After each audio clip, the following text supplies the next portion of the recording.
Timeline. Based on the actual timeline of the real football world, starting from 2004, experiencing the rise of the Premier League, the rivalry between La Liga's giants, the revival of Serie A, as well as major events like the World Cup and the European Championship. League system includes the Premier League, La Liga, Serie A, Bundesliga, League One, and other major European leagues, as well as intercontinental events like the Champions League and the Europa League. National team system includes national team events like the World Cup, European Championship, and Copa America. Ren Xiaoyao can choose to join the Portugal national team or the China national team. Clubs, based on real-world clubs, including top teams like Manchester United, Arsenal, Chelsea, Real Madrid, Barcelona, AC Milan, and Juventus. Stars, based on real-world stars, including legendary figures like Cristiano Ronaldo, Lionel Messi, Wayne Rooney, Thierry Henry, and Ronaldinho. Chapter 1. Starting with the braided boss template. When he opened his eyes, everything was white, and the smell of disinfectant rushed into his nose. Ren Xiaoyao suddenly sat up, looking around. Where was this? Why was there an 4 drip hanging? You're awake. A middle-aged man's voice came from beside him, with a strong foreign accent. But remarkably, Ren Xiaoyao understood him. There was a foreigner by his bed, in his 40s, with a stubbly face, messy hair like a bird's nest, and deep-set eyes that clearly showed he hadn't slept much. Who are you? Where am I? Ren Xiaoyao looked confused, his mind feeling like it was stuffed with cotton. Antonio's voice was somewhat choked. You were knocked out during training, and the team doctor brought you to the hospital. So he had crossed over. He had arrived in 2004 and taken over the body of a Porto youth player with the same name as him. This young player was only 17 years old, orphaned, and had been taken in by Porto's youth coach, Antonio. Antonio, isn't that the foreigner crying like a baby in front of me? Ren Xiaoyao was startled and quickly pushed the foreigner away from him. Coach, please stop crying, I'm fine. He comforted in broken Portuguese. Antonio wiped his tears, looked him up and down, and seeing he was indeed okay, finally sighed in relief. That's good. That's good. Chapter 2.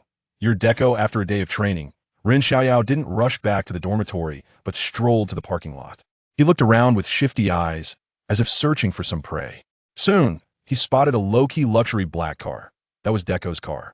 Ren Xiaoyao quietly approached the shiny black sedan. He glanced around, ensuring no one was watching, then quickly pulled out a Swiss Army knife from his pocket, weighed it in his hand, and a mischievous smile crept onto his face. He crouched down, circled the car, and finally stopped at the right rear tire. Taking a deep breath, his eyes sharpened, and with a swift motion, he plunged the knife into the tire. Hiss! The sound of the tire deflating was particularly piercing in the quiet parking lot. Ren Xiaoyao grinned with satisfaction, tucked the knife away, and then pretended to be nonchalant as he stepped aside, waiting for Deco to appear. After a grueling afternoon of training, the exhausted Deco was ready to head home. Porto's recent performance had been outstanding, and they were likely to win this year's league title. He had also performed well in the Champions League, and today the madman had praised him heavily, which put him in a fantastic mood. Chapter 3. A glimpse of brilliance. The morning sun bathed the Porto Youth Training Base's field, casting a golden hue over the green pitch. The air was filled with the scent of fresh grass, mixed with the smell of sweat from the young players running around. Ren Xiaoyao moved like a tireless cheetah on the field, running freely. His movements were graceful and powerful, each touch of the ball perfectly timed, as if football had become a part of his body. Beautiful. Go past him. On the sidelines, Coach Antonio's eyes sparkled with excitement as he fixated on Ren Xiaoyao, as if admiring a flawless piece of art. Ren Xiaoyao deftly used the outside of his right foot to nudge the ball through a defender's legs, then accelerated, leaving his opponent behind in an instant. Good kid, that nutmeg move is executed to perfection. Antonio couldn't help but applaud. Is this the little wizard? Other coaches on the sidelines were dumbfounded, hardly believing their eyes. When did this kid become so good? That dribbling, that rhythm control. He seems like a different person. Could it be that he has finally found his spark? Chapter 4. God's Perspective. System. Open my attribute panel. Ren Xiaoyao silently commanded. Host. Ren Xiaoyao. Age. 17. Height. 187 centimeters. Weight. 78 kilograms. Position. Forward free roll system. Initial template. Braided boss Rude Gullit. Attributes. Attack. 70. Defense. 70. Ball control. 72-2. Long pass accuracy. 71-1. Short pass accuracy. 71-1. Shooting. 70. Heading. 70. Set pieces. 70. Curve. 70. Speed. 70. Dribbling accuracy. 75. Dribbling. Speed. 70 foot power, 75 jump, 70 balance, 75 agility, 75 tackle, 70 stamina, 85 physique, 85 mental attributes, ambition, 90 resilience, 90 composure, 90 preferred. Foot, left A, right A player skills, none overall rating, 77. System evaluation, all-round warrior, top-tier mental attributes. Please maintain discipline. A genius can also become useless. Remember, not bad, ball control and passing have improved. It seems playing matches will enhance attributes. Ren Xiaoyao nodded in satisfaction. However, I still have no skills at all. It looks like I need to keep working hard. Chapter 5. The favor of a superstar. A familiar figure quietly appeared by the training ground of the youth academy. Deco. Ren Xiaoyao's gaze sharpened, and he blurted out, "What brings him here?" In the hearts of Porto fans, Deco, the legendary star, is like an everlasting star. He once led the team through numerous challenges, bringing countless trophies home, and has been an idol that Ren Xiaoyao has revered since childhood. "Mr. Deco, what wind blew you here?" Coach Antonio, sharp-eyed, hurried over, his face full of enthusiastic smiles. "I came to take a look at these little guys training," Deco replied, a friendly smile forming at the corners of his mouth. "And to see that little rascal," called Ren. "Little rascal?" Coach Antonio was slightly taken aback, but quickly realized, "You mean Ren Xiaoyao, right?" "That's right, it's him." Deco nodded slightly, a hint of expectation flashing in his eyes. "We're friends, and I just wanted to come see him today." "Oh, is that so?" Coach Antonio chuckled. "His recent performance has been quite good. It seems like he suddenly got the hang of things. I think this U18 team won't be able to keep him much longer." "Really?" Deco's surprise deepened in his eyes. "In that case, I'm even more interested." Saying this, he turned to the training ground and called out loudly, "Ren, come here for a moment." Chapter 6. Youth League. Which match should I use this card for? Ren Xiaoyao pondered as he walked towards the locker room. System. Is there any other bonus for the familiar level bond? Ding. The familiar level bond grants a training bonus of 10 from Deco and a certain probability of comprehending Deco's skills. Only 10? Ren Xiaoyao scoffed. But having it is better than nothing. Even a mosquito is meat. Back in the locker room, his teammates had already returned one after another, chatting in groups. When they saw Ren Xiaoyao come in, everyone warmly greeted him. After spending some time together, Ren Xiaoyao had fully integrated into the team, and his relationship with his teammates had grown increasingly harmonious. "Xiaoyao, what did Coach Deco teach you today? You two seemed quite into it," Captain Fernando asked curiously. "Nothing much. Just some basic tactical awareness and positioning techniques," Ren Xiaoyao said casually, not wanting others to know his secret about having a system. "Don't underestimate those things. Those are Deco's signature skills." Fernando patted Ren Xiaoyao on the shoulder. "Learn well. It will be very useful for you in the future." Chapter 7. Systems. Sea-level task. As the match reached the 28th minute, a sudden gasp erupted in the tense atmosphere. In the right side of Boavista's penalty area, Ren Xiaoyao darted like a lightning bolt, executing a spectacular dribble to take the ball easily into the opponent's flank. "Beautiful. Ren Xiaoyao has dribbled past another player." The commentator shouted excitedly, his voice filled with uncontrollable enthusiasm. "The opposing number 8 has been taken down." This scene sent the entire stadium into a frenzy. And on the stands, the fans erupted into enthusiastic cheers, their excitement like a volcanic eruption, enveloping the whole stadium in a sea of joy. Ren Xiaoyao charged into the penalty area, and as the goalkeeper rushed out decisively, his God's eye view instantly activated, a bright spot shimmering ahead, signaling victory and guiding the opportunity. Without hesitation, Ren Xiaoyao flicked his ankle, sending the ball like an arrow, fast and precise, toward the open space to his right. There. The team's right wingers seemed to have a telepathic connection with Ren Xiaoyao, sprinting in full speed. The ball reached him perfectly, a flawless combination. The teammate easily slotted the ball into the empty net, the goalpost shaking violently under the impact, as if celebrating this brilliant goal. Chapter 8. The special one in the stands. As the whistle for the second half blew, the Boavista team unleashed a furious offensive like wild horses. In contrast, the Porto youth team quickly organized a full-line defense, preparing for the onslaught. Just 7 or 8 minutes into the half, Boavista's youth team's attack surged, having already made 4 threatening incursions into Porto's penalty area, 2 of which turned into effective shots that grazed the post or were heroically saved by the goalkeeper, leaving Porto's fans in a cold sweat. Wow, Boavista's momentum at the start is too fierce. Under such a relentless attack, Porto's defense feels like a small boat in a storm, ready to capsize. Do you think Porto can withstand this aggressive assault? The commentator spoke with tension and anticipation. Relying solely on defense to resolve the crisis is indeed quite challenging. Now it depends on whether Porto can create enough threat in their counterattacks. Look, even Ren Xiaoyao up front has retreated to the edge of his own penalty area to participate in the defense, another commentator responded. Chapter 9, the call of the first team as the final whistle blew. Porto U19 decisively defeated Boavista U19 with a score of 3-0, achieving a resounding victory to kick off the season. After the match, the atmosphere in the stadium was extraordinarily lively, and the most eye-catching focus was undoubtedly Ren Xiaoyao. With his outstanding performance on the field, he was rightfully awarded the man of the match. In an instant, cameras flashed like stars, and reporters surged in like a tide, surrounding Ren Xiaoyao, throwing their microphones at him, eager to ask questions. Ren Xiaoyao, congratulations on being named man of the match. How do you feel at this moment? A reporter asked eagerly. Ren Xiaoyao wore a humble smile on his face and sincerely replied, I am very happy to have contributed to the team's victory. This honor does not belong solely to me. I want to sincerely thank every teammate for their hard work and support on the field, as well as the coach's careful guidance. It is the collective effort of the team that has forged this victory. Immediately, another reporter pressed on. What are your expectations for the upcoming matches? We will continue to give our all, treating every match as a tough battle, striving for victory and aiming to show our best form in every game. Chapter 10, training with the first team filled with excitement and nervousness. Ren Xiaoyao arrived at the training base of the Dragao Stadium.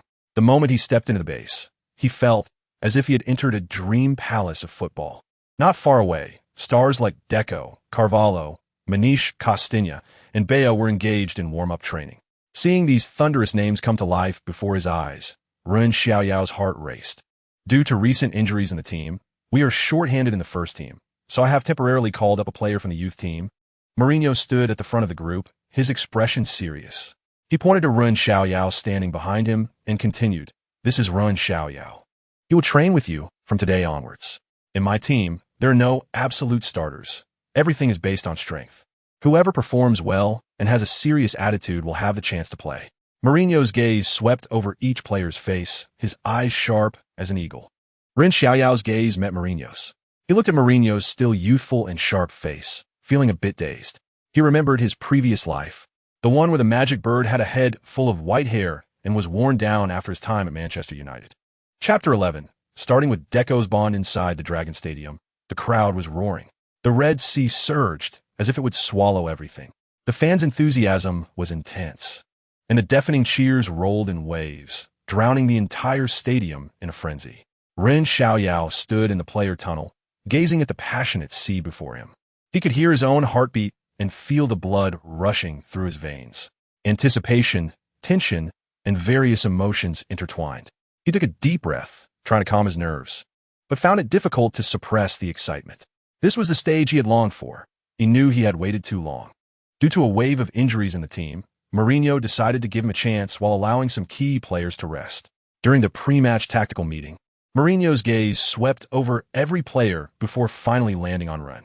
Ren, you need to utilize your speed and creativity to create opportunities for the forwards on the right flank. At the same time, don't slack off in defense. Assist the fullbacks and block the opponent's attacking routes. Mourinho's voice was firm. Ren listened attentively, every word etched deeply in his mind. This was his chance to prove himself. He could not let Mourinho's trust down, nor could he betray the efforts he had put in all along. Chapter 12.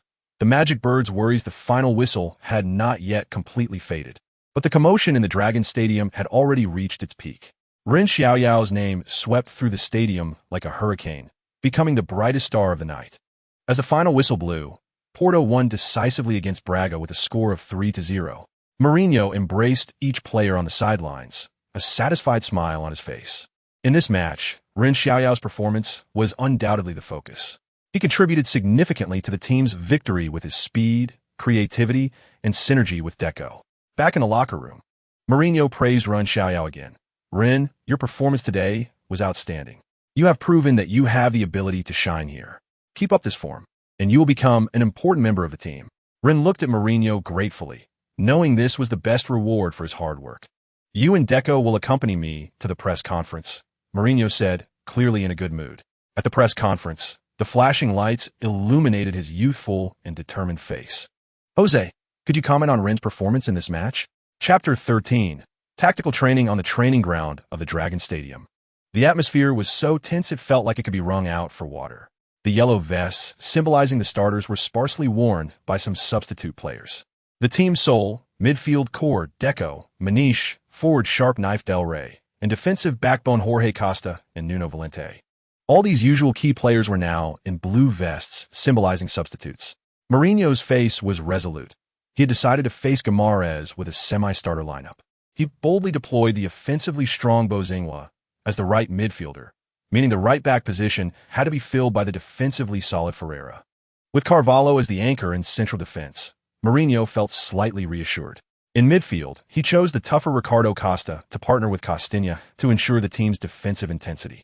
Offense was where Mourinho truly worried. After all, Ren Xiaoyao had just joined the team for less than a month and had only one match as a starter. What kind of spark could he create with Benny McCarthy? Chapter 14. Who's taking the initiative? Dear viewers, welcome to the Afonso Henriquez Stadium. Today, Guimaraes will host the visiting Porto. The commentator's voice spread through households via television. We just received Porto's starting lineup. Wow, Mourinho is up to something. Another commentator said in surprise, noting that Porto had rotated most of their starters, leaving out big names like Deco, Maniche, Del Rey, Jorge Costa, and Nuno Valente. Is this a strategic sacrifice? It's hard to say, as Porto has two tough matches ahead, the Champions League and the league against Sporting Lisbon, both crucial games. They might be looking to let the starters rest. However, there were highlights in Porto's starting lineup. The 17-year-old talent run, who assisted twice in the last match, was back on the field, along with South African striker Benny McCarthy and the also impressive young player Carlos Alberto. With these three starting, it seemed Mourinho was not easily giving up on this match. Could Porto be switching to a 4-4-2? That would be interesting. Chapter 15. The essence of counterattacking from the moment he saw Porto's lineup. Jose Mourinho felt a burning fire in his heart. With Porto rotating most of their starters in such an important match, this was undoubtedly a golden opportunity for Guimaraes to climb the rankings. Guimaraes was currently 6th, while Porto was 2nd. If they could win this match, Guimaraes would not only close the gap in points with Porto, but also take a significant step forward in the standings. Mourinho knew the importance of this match. He could not afford to lose, or else the team's supporters would severely criticize him. Before the match, Mourinho passionately delivered a speech in the locker room, motivating the players to give their all. He envisioned countless scenarios, even hypothesizing that the team might fall behind in the first half and that taking the initiative might not be so smooth. However, he never expected that the team's first attack would be so hasty, nor did he anticipate that Porto's first counterattack would easily result in a goal. When Ren Xiaoyao received a pass at the edge of the box, easily maneuvered past the Guimaraes defender and unleashed a powerful shot that pierced the net. The atmosphere in the entire stadium instantly froze. Chapter 16. Discipline is the foundation of becoming a star unlike others. Mourinho did not cheer for the penalty. Instead, he dashed to the sidelines like his rear was on fire, shouting loudly for the team doctor, his voice strained. His greatest concern was that Ren Xiaoyao might get injured from a tackle. He couldn't bear the thought of something happening to him. After these two matches, Ren Xiaoyao's performance had completely dazzled Mourinho. In these two games, Ren had been involved in all of Porto's goals, orchestrating one goal, providing 2 assists, scoring a long-range shot, and creating a penalty. These statistics had thoroughly conquered the madman coach. In Mourinho's mind, Ren Xiaoyao was the absolute core of the team, an indispensable key player. Even if Mendes returned from injury, he wouldn't be able to shake Ren's position in Mourinho's heart. Doctor, quick, see if Ren Xiaoyao is okay. Mourinho was as anxious as an ant on a hot pot, pacing back and forth on the sidelines, wishing he could rush onto the field to check on Ren Xiaoyao's injury. His mind was filled with thoughts of please don't let Ren Xiaoyao be injured. And he had no time to worry about penalties. If Ren Xiaoyao were to be seriously injured for months, forget about the penalty. Even if there were 10 more penalties, he wouldn't have the heart to celebrate. Chapter 17. One more player yet still parking the bus. Shamelessly, the result of the first half was truly shocking. The home team, Guimaraes, was actually 2 goals down and 1 player short. It was simply unbelievable. Indeed, it was a huge surprise.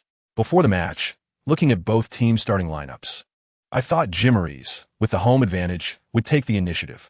But who would have expected the match to unfold completely contrary to everyone's expectations? The Porto youth player, Ren Xiaoyao, emerged and completely disrupted the flow of the game. Indeed, looking back at the first half, Ren Xiaoyao's performance was nothing short of omnipotent, everywhere and unparalleled.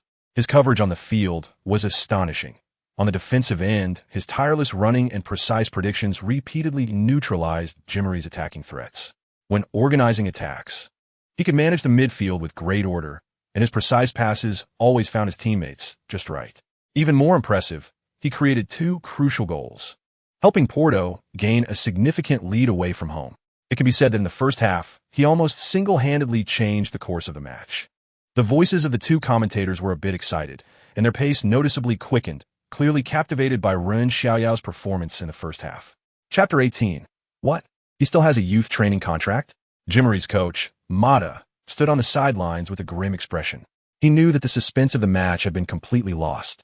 But he was unwilling to give up just like that. He decided to give it one last shot.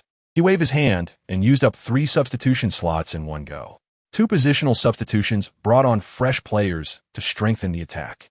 For the other slot, he took a desperate gamble, withdrawing a defender and bringing on a forward. This was an all-out attack. Is he really going to fight us to the death? Mourinho watched Mata's substitutions and sneered. Unfortunately, it was already too late. Jose, do you think this kid is doing it on purpose? Faria suddenly asked. He had been passing the ball around in the back, and I thought he was trying to waste time, but now it seems he's toying with the opponent. Haha, you just realized that? Mourinho said proudly. This kid is very cunning. He exhausting the opponent's stamina and willpower, and when they're worn out, he'll strike them with a fatal blow. What a sly little fox. Faria shook his head, amused and helpless, but he liked it. Chapter 19. New contract? A clear notification sound suddenly exploded in Ren Xiaoyao's mind, like a stone thrown into a calm lake, instantly creating ripples and breaking the tranquility. Congratulations, host. You have obtained the second bond slot of the bond system. From this moment on, you can bond with 2 players on the field simultaneously, creating a bonding effect between the 3 of you, enhancing mutual understanding and achieving shared progress. His teammates were immersed in the joy of victory. The space filled with noise and laughter, and no one noticed his oddity. Only he could clearly perceive the sudden change in his mind. Bond system? Second bond slot? These 2 terms struck his soul like lightning. This meant he could establish bond relationships with 2 players on the field at the same time. Previously, he had shown astonishing strength relying on a single bond. Now, with a dual bond, what terrifying energy would he unleash? Uncontrollably, countless tactical combinations and attacking routines appeared in his mind. Duo collaborations, trio interactions, localized advantages, overall suppression. Various tactical concepts surged forth like spring water, colliding, merging, ultimately forming a clear and grand blueprint. Chapter 20. You should first listen to my thoughts. Ren Xiaoyao fell into contemplation. Improving the contract was certainly a good thing, but his gaze had long penetrated the temptation before him, seeing the direction of the future. This season, barring any accidents, he would follow Mourinho, the special one who created brilliance in Porto, to reach the pinnacle of League and Champions League titles. However, he also knew clearly that after glory often comes separation. After the season ends, this championship team of Porto would fall apart, and Mourinho would head to England to coach Chelsea. If he were to sign a contract with a ridiculously high buyout clause now, it would be tantamount to putting himself in a gilded cage. No club would be willing to spend a high price to gamble on the future of an 18-year-old player. In that case, he would be bound to Porto for several years, while names like Ronaldinho, Kaká, Cristiano Ronaldo, and Messi, destined to shine in football, would burst forth like meteors across the night sky, radiating dazzling light on the pitch, and he might forever lose the opportunity to stand alongside them due to being behind the starting line. Coach, improving the contract is not a problem. Ren Xiaoyao raised his head, his gaze calm and firm. But I want to know what kind of contract the club is preparing to offer me. His emotions were like a calm lake surface brushed by a gentle breeze, causing barely noticeable ripples. He was not an ignorant youth. He had a clear understanding of the world of professional football that surpassed his age. He stood high above, overlooking the course of Porto's ship, foreseeing that this ship was about to sail into a magnificent sea. But after prosperity often comes desolation. Chapter 21. High buyout clause? Ren Xiaoyao nodded without hesitation and directly posed a crucial question. Boss, if I choose to renew my contract with the club. How high do you think the club will set the buyout clause? Mourinho pondered for a moment, seemingly calculating various possibilities in his mind, and then provided a relatively conservative yet logical figure, probably around 20 million euros. This was already a high number, enough to intimidate most clubs for a young player. But, boss, Ren Xiaoyao's voice remained calm, his pace not fast, but every word fell clearly into Mourinho's ears, like the undercurrents beneath a calm surface. How much was Cristiano Ronaldo's transfer fee when he moved to Manchester United? Mourinho was taken aback, clearly not expecting Ren Xiaoyao to suddenly mention Cristiano Ronaldo. He frowned and recalled carefully, then gave a relatively accurate figure, about 24 million pounds, which translates to around 17 million euros. Chapter 22. Buyout clause of 5 million, you mean? You were worried that a high buyout clause would make it difficult for you to leave Porto, even if the team achieved success. Well, you want a bigger stage. Mourinho's tone carried a hint of probing. He needed to confirm Ren Xiaoyao's true thoughts.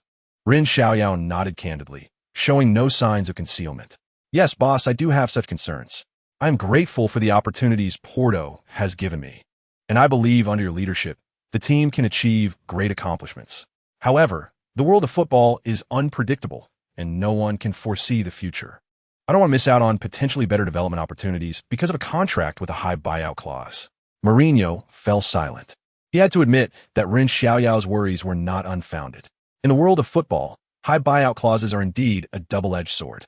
They can protect the interests of the club and prevent core players from being easily poached, but they can also become an obstacle to a player's career development. Especially for young players like Ren Xiaoyao, who have unlimited potential, excessively high buyout clauses will undoubtedly limit his choices. Ren, you are very frank and very smart. Chapter 23. Champions League debut. Porto's schedule was like a taut bowstring, leaving no room for relaxation. After a thrilling battle at the home ground of Guimarães, the entire team barely had a moment to catch their breath. The celebratory champagne had yet to be uncorked before they hurriedly set off on a new journey. This time, their destination was not a warm and comfortable vacation resort, but the faraway capital of Serbia, Belgrade. The roar of the engines tore through the night as the plane carried the weary players into the sky. Outside the window, the dazzling city gradually faded away, replaced by boundless darkness. Inside the cabin, the players mostly remained silent. The fatigue of travel and a packed schedule had already drained their energy. However, Ren Xiaoyao gazed out the window, his thoughts undimmed by the night. Belgrade Partizan. This name kept resurfacing in his mind. This is a strong team from Eastern Europe, known for its passionate home atmosphere and a group of formidable players. From information, their attacking line posed a significant threat, with several forwards having good scoring abilities, especially in their home ground, where the devilish atmosphere could intimidate any visiting team. Chapter 24. Easy win over Belgrade. The deafening cheers crashed over him like a tsunami, almost shattering his eardrums. Amid this exhilarating roar, a crisp ding suddenly rang in Ren Xiaoyao's mind, abrupt yet clear. His body slightly trembled, as the nerves that had been tense due to his Champions League debut were instantly soothed by this familiar sound. In its place was an indescribable excitement. The system prompt sound, he was too familiar with it. Detected host's first login to the Champions League. Triggered system task. Achieve victory in the match. Simple, direct, yet filled with undeniable power. Reward, 5 attribute points, and a random golden treasure chest. The system's reward prompt sound rang again, this time clearer and more enticing. Attribute points. Golden treasure chest, full of infinite possibilities. Who knows what surprises might be inside? Perhaps a more powerful skill or a rarer item. He yearned to run, to fight, to prove himself with a resounding victory, to conquer this Champions League stage. He took a deep breath, the cold air rushing into his lungs, making him calmer and more alert. Chapter 25. Football tycoon Mendes returning to Porto from Belgrade. Ren Xiaoyao had just hit the pillow, not even having the chance to enjoy a moment of peace, when his phone rang like a midnight thunder, violently pulling him back to reality. Groggy, he fumbled for his phone, the screen flashing an unfamiliar number. With a hint of confusion, he pressed the answer button. On the other end of the line, a deep and magnetic voice invited him to a cafe. Ren Xiaoyao rubbed his sleepy eyes, cursing under his breath while getting dressed. The caller was Mendes, the powerful agent. Under the night sky of Porto, the lights sparkled like jewels scattered on black velvet, dazzling. The cafe was located high up in the city, with floor-to-ceiling windows offering a charming night view of Porto. Inside, soft lighting poured down, tinting the space a warm orange, and soothing jazz flowed through the air, creating a lazy and relaxed atmosphere. Mendes was already waiting there, dressed in a well-tailored dark suit, his hair neatly combed, exuding confidence and charm. Upon seeing Ren Xiaoyao enter, he immediately stood up, his face beaming with a warm smile, extending his right hand. "Nice to meet you, young man. I am Jorge Mendes. Your recent performance on the pitch has been impressive, especially in that match against Guimarães. Your command and distribution were simply incredible." His voice was slightly hoarse, yet sounded exceptionally sincere. Chapter 26. The charisma of the Special One in Porto's tactical room. The air seemed to freeze. Mourinho stood in front of the tactical board, his gaze sharp as an eagle, scanning every player present. The tactical board was filled with dense lines and arrows, outlining complex tactical deployments. Mourinho's voice was deep and powerful, each word clearly reaching the players' ears. "In the next match, we will face Sporting Lisbon away. This is a tough battle, and we must thoroughly study this team." As Mourinho spoke, he turned and walked steadily to his desk. He picked up a thick dossier, the cover emblazoned with the Sporting Lisbon emblem, standing out into the light. This team, under the careful coaching of Fernando Santos, boasted a defense akin to a solid wall, and the midfield players exhibited great creativity. Up front, Ledson was a frighteningly efficient striker with an acute sense of goal. As Mourinho explained, he slowly opened the dossier, revealing pages densely packed with various data and tactical analyses. Each page a testament to the hard work of him and his coaching staff. Chapter 27. Pride of Lisbon in the tactical room. Mourinho's arrangements were methodical, with every player clear about their responsibilities. However, Ren Xiaoyao's thoughts drifted elsewhere. He remembered the rewards from the last match against Belgrade, which he had yet to check. Now it was the perfect time. He quietly opened the heart of the pitch system to claim his reward. Opening the golden treasure chest, a skill card appeared before him: precision guidance. This skill allows a player to accurately pass the ball to a teammate's feet, especially excelling in long-distance passes, where it can precisely control the ball's direction and landing point. Ren Xiaoyao felt a surge of joy. This was exactly the skill he had longed for. For a midfielder, a precise long pass is undoubtedly a lethal weapon. Those who possess this skill are the core of the team. Beckham's bending free kick, Pirlo's artistic long pass, Alonso's long-range guidance, De Bruyne's surgical through ball, and even Arnold's precise long pass all left a deep impression. Without hesitation, Ren Xiaoyao allocated 5 skill points to long pass precision. Now, his long pass precision reached 81 points. Coupled with the precision guidance skill, its power was multiplied. He checked his attribute panel. Chapter 28. Corrupt referee in this match. Both sides fielded their strongest lineups, striving for victory in this crucial battle. In Porto, Coach Mourinho deployed a 4-4-2 formation. In goal, veteran captain Bea stood firmly in front of the net. This experienced Portuguese international was the team's backbone. In defense, Paulo Ferreira and Nuno Valente occupied the flanks, while the center-back pairing consisted of Jorge Costa and Ricardo Carvalho, forming a backline that combined experience and strength.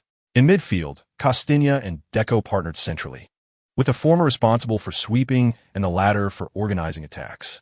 On the wings, Ren Xiaoyao and Maniche operated to supply ammunition to the forward line. Up front, Carlos Alberto and Delar partnered, tasked with the heavy responsibility of leading the team's offensive efforts. On the other side, Sporting Lisbon was equally determined, with coach Fernando Santos also setting up a 4-4-2 formation. In goal, Portuguese international Ricardo guarded the net.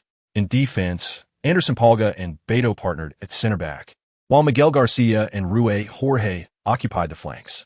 In midfield, Pedro Barbosa and Fabio Rochenbach held down the center, with Carlos Martins and Custodio on the sides. Chapter 29. Mourinho's midfield adjustments. The halftime whistle abruptly broke the fierce competition on the field. The players trudged in, exuding fatigue, slowly making their way to the locker room. Sweat soaked their jerseys, hair clung to their foreheads, and their faces were covered in dust and grass, looking disheveled and weary. Mourinho was already waiting in the locker room. His once sharp gaze flickered with a hint of anger, but quickly returned to calmness. He knew that he had to remain composed. As the team's head coach, his emotions would directly affect the players' morale. The first half had been decent. Mourinho's eyes slowly scanned each player, noting that the opponents were resorting to little tricks and even dirty tactics. Their attempts to win through such means showed they were afraid of us, and they had miscalculated. His tone was calm, conveying understanding. We are one man down, and everyone is exhausted. I know this, but we cannot relax in the second half. Mourinho's expression turned serious. Players with yellow cards, be mindful of your actions. Don't give them opportunities to act dirty. What matters now is willpower. Whoever can grit their teeth and persevere will be the winner. His words were concise and powerful, carrying an undeniable authority. Chapter 30. The red card reappears. The special one's red card curse as the match reached the 75th minute. Mourinho waved his hand, beginning his performance. He was like a shrewd chess player, with each move hiding secrets. First, he substituted Almeida for the exhausted Maniche, followed closely by bringing on Bozingua for the carded Castilla. Each substitution was accompanied by subtle adjustments in player positions, like a meticulously planned tactical rehearsal. Each change inevitably disrupted the rhythm of the game, akin to a sudden pause in a stirring symphony. The Sporting Lisbon players felt like prey trapped in a web. The more they struggled, the more powerless they became. Their attacking rhythm was completely thrown off, and they could only watch helplessly as time ticked away. Ren Xiaoyao also began actively wasting time in the backfield. During one of Sporting Lisbon's attacks, Carvalho desperately cleared the ball, which landed near the corner area. Ren Xiaoyao, like a nimble leopard, seized control of the ball before anyone else. With his back to the attacking direction, he used his long legs to shield the ball behind him. He neither passed nor dribbled, standing there like a statue, unyielding to the wind and rain. Chapter 31. The last-minute goal. Porto's players stood like a group of brave warriors, united in their resolve to resist Sporting Lisbon's attacks. Mourinho's departure did not break their spirit. Instead, it ignited a stronger fighting will within them. They built a solid defensive line with their bodies, repeatedly denying the opponent's shots. Time passed slowly, each second feeling like a century. Porto's players gritted their teeth, holding on with a single belief. To hold on to this lead was victory. During injury time, the referee shockingly added 7 minutes, which was undoubtedly a blow for the Porto players, whose stamina was already at its limit. The Porto players were enraged, protesting to the referee, but he remained indifferent. In the 5th minute of stoppage time, the referee made another highly controversial decision, awarding Sporting Lisbon a corner kick that Porto players believed should not have existed. Assistant coach Faria also received a yellow card for protesting. The Porto players were already too exhausted to complain, feeling a deep sense of helplessness and despair. Chapter 32. Buyout clause and new endorsements. The press conference ended like a noisy drama, with the crowd ebbing away like a tide, leaving the once crowded and noisy venue empty and quiet, littered with debris. A few staff members bent down to pick up the scattered papers and empty bottles, their movements mechanical and numb, as if they had long been accustomed to such scenes. Ren Xiaoyao walked out of the venue alone, the noise cut off behind him, and the world seemed to quiet down instantly. The night in Lisbon resembled a noble woman without makeup, shedding the day's clamor to reveal a tranquil and gentle side. The night breeze gently brushed against his face, bringing a touch of coolness and dispersing a hint of heat from his heart. He looked up at the sky. In the deep night, the stars twinkled like shining diamonds embedded in black velvet, dazzling and radiant. This serene starry sky seemed to possess some magic, gradually calming his heart. Upon returning to the hotel, Ren Xiaoyao opened the door to be greeted by the familiar scent of cologne. Under the corridor's light, he saw a familiar figure sitting on the sofa, the dim light casting a long shadow on the wall. It was Mendes, who was carefully cleaning his glasses with a white handkerchief, his focused expression resembling that of a watchmaker polishing intricate parts. Chapter 33. Ren Xiaoyao future plans. Mendes carefully folded the documents back into his briefcase and was about to get up to leave when he suddenly seemed to be poked by something, plopping back down into his seat. "All right, there's something I almost forgot to tell you." Mendes slapped his forehead, his face revealing an expression of sudden realization. "In recent matches, quite a few scouts from Europe's top clubs have come to watch you. You, my boy, are now quite the hot commodity. Everyone wants a piece of you." He paused, excitement flashing in his eyes. For an agent, having clubs interested in his player meant there was money to be made. I took a quick look, and wow. The lineup includes Premier League giants Manchester United and Arsenal, La Liga's Real Madrid and Barcelona. There should be even more scouts from other clubs. Oh, Ren Xiaoyao raised an eyebrow, surprised by the news. He hadn't expected that just a few standout performances would draw so much attention. However, upon reflection, it also seemed quite reasonable. After all, his recent performance has indeed been eye-catching, like a bright lamp in the dark night, making it hard not to attract attention. It seems that you're now the hot commodity in European football. Mendes joked with a smile, his tone tinged with pride, as if Ren Xiaoyao was the cash cow he had nurtured. Chapter 34. Mourinho's pre-match setup ding. Dear host, the heart of the stadium system is always at your service. The system's voice was still so mechanical, yet made Ren Xiaoyao feel incredibly familiar. Open the personal panel. A light blue screen that only he could see suddenly appeared in front of him, clearly listing his various data. Ren Xiaoyao, 17 years old, height 187 centimeters, weight 85 kilograms.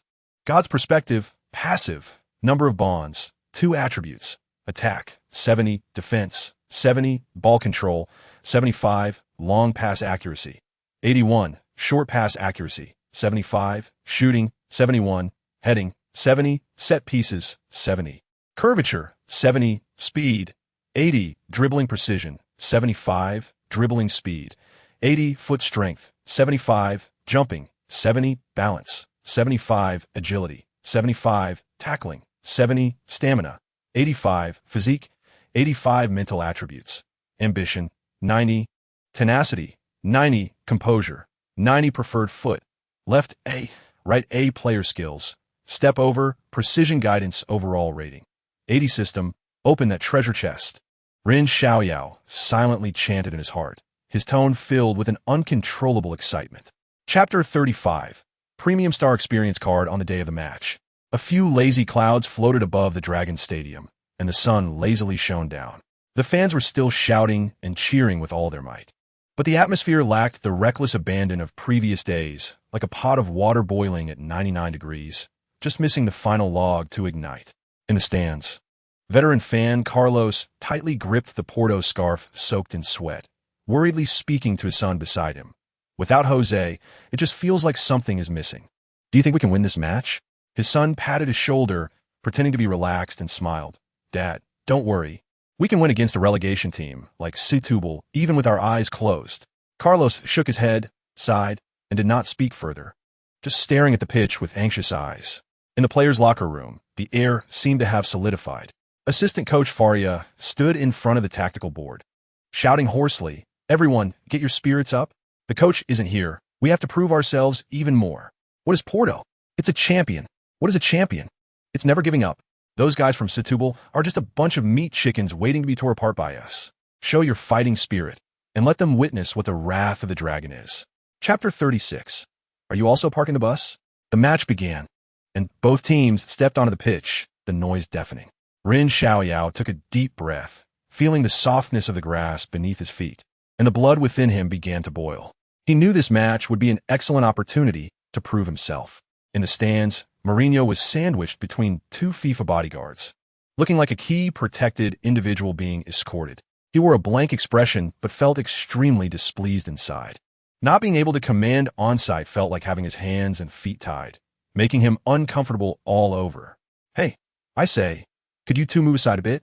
You're blocking my view." Mourinho finally couldn't hold back, pointing at the 2 broad backs in front of him, his tone tinged with helplessness. The 2 bodyguards remained motionless, like 2 statues. One of them even turned back, giving Mourinho a knowing look, as if saying, "Just behave yourself." Mourinho rolled his eyes, thinking, "Great, I'm just making a fool of myself." He could only try to catch every detail on the field through the gaps between their shoulders. Although he couldn't command in person, he had arranged everything he could think of beforehand. Even the players' water breaks were timed down to the minute. His tactical notebook was probably thicker than the Oxford Dictionary. Chapter 37.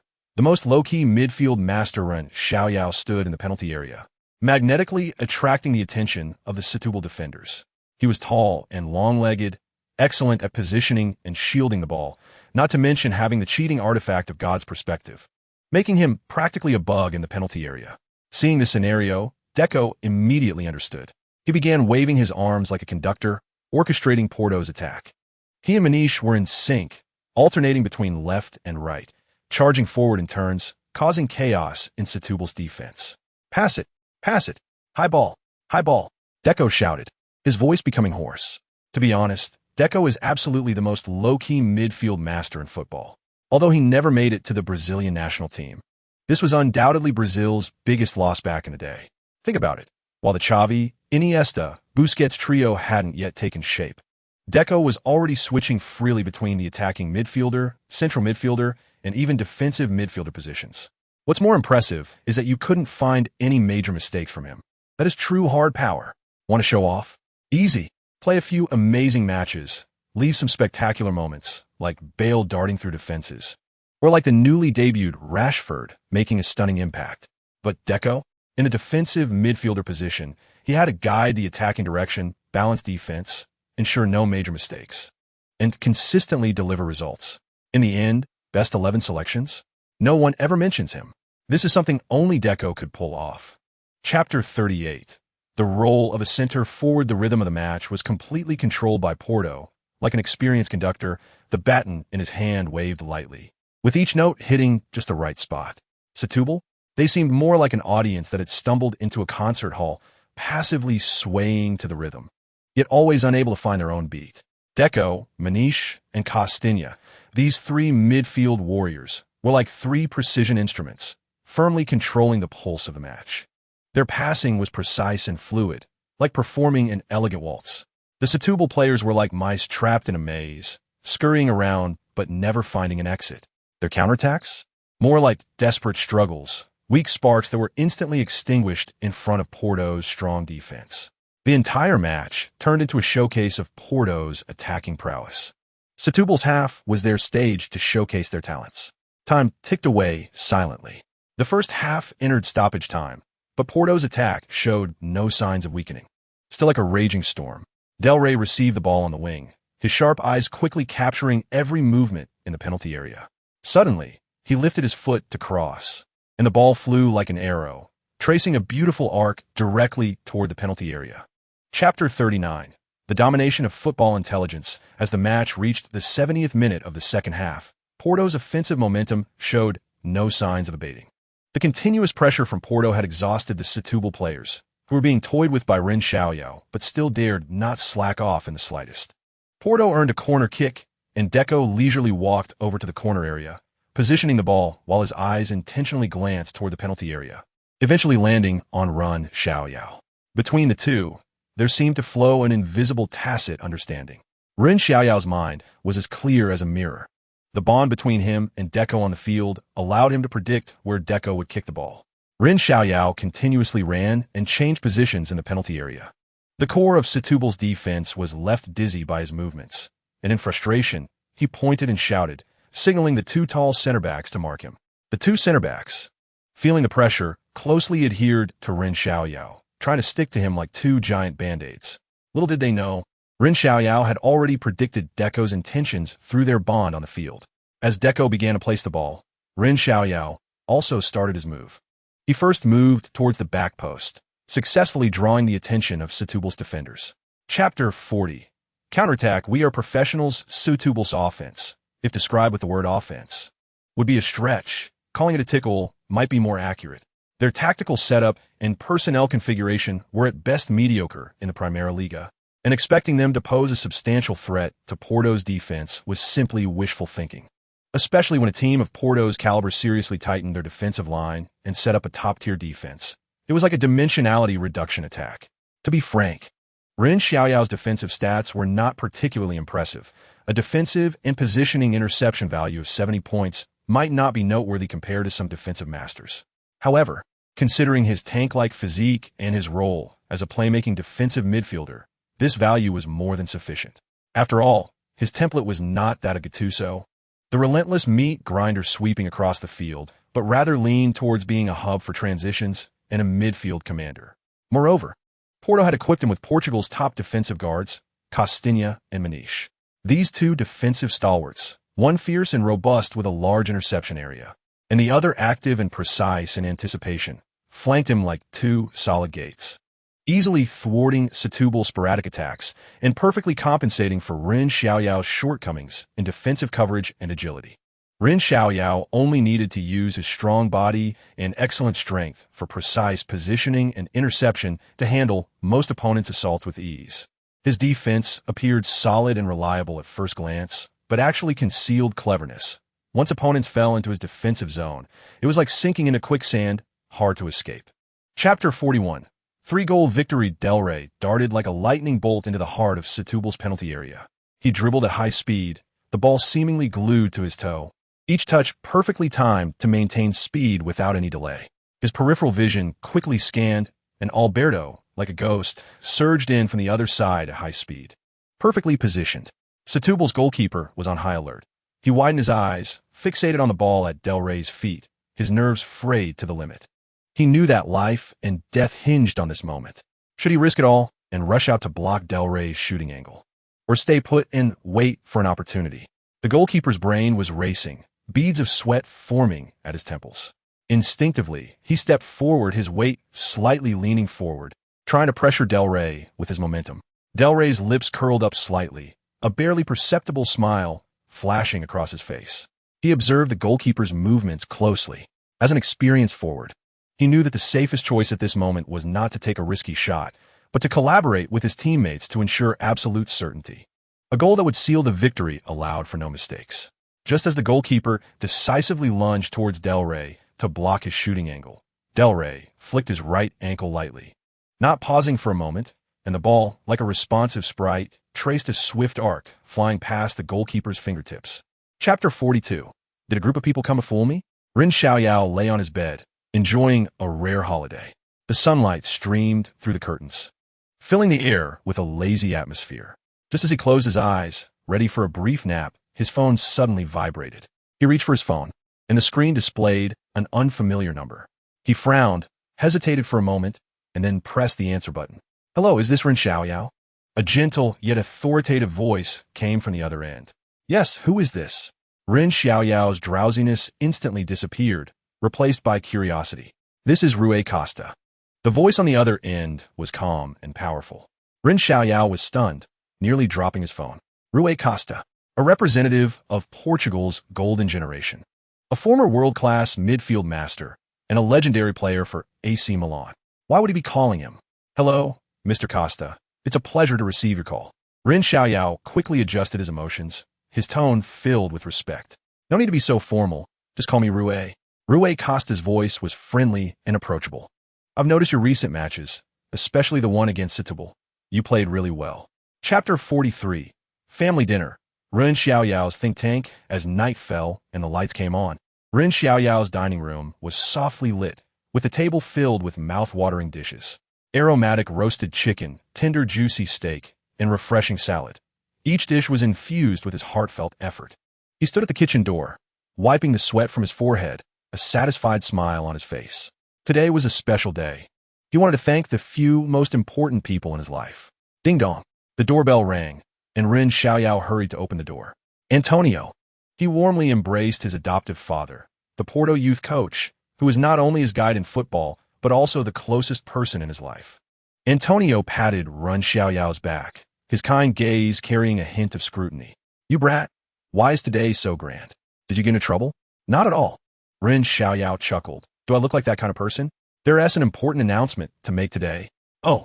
Antonio raised an eyebrow, curiosity flickering in his eyes. Soon after, Mourinho and Mendes arrived in succession.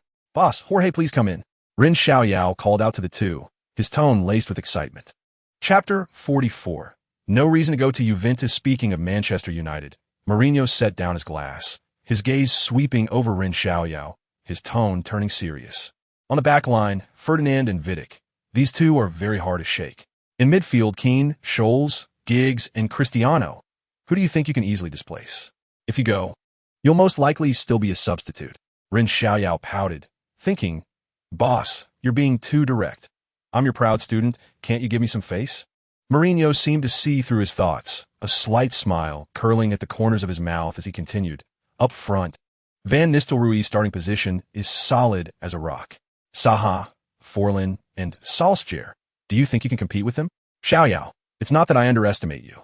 Your shooting skills still don't meet the standards of a Manchester United starting forward. And what about the upcoming Rui and the Argentine Beast Tevez? Ren Xiaoyao couldn't help but mutter softly. Antonio and Mendes exchanged glances, both surprised by each other's expressions. They initially thought Manchester United was the best option, especially with Cristiano's support and the high exposure of the Premier League. But after Mourinho's analysis, they realized that Ren Xiaoyao's competition pressure at Manchester United might not be smaller than that at AC Milan. Chapter 45. It's time to show real skills finally. There's Real Madrid. Mourinho was quite pleased, so he didn't hold back and continued his analysis.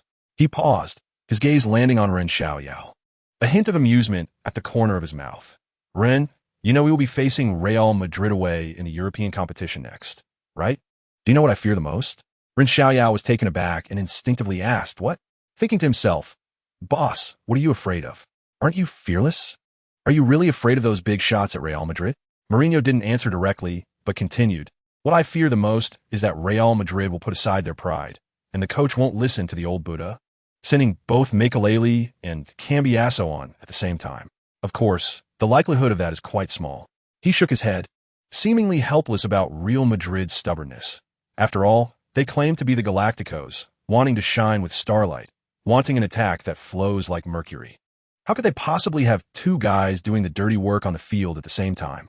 Ren Xiaoyao blinked, thinking, boss.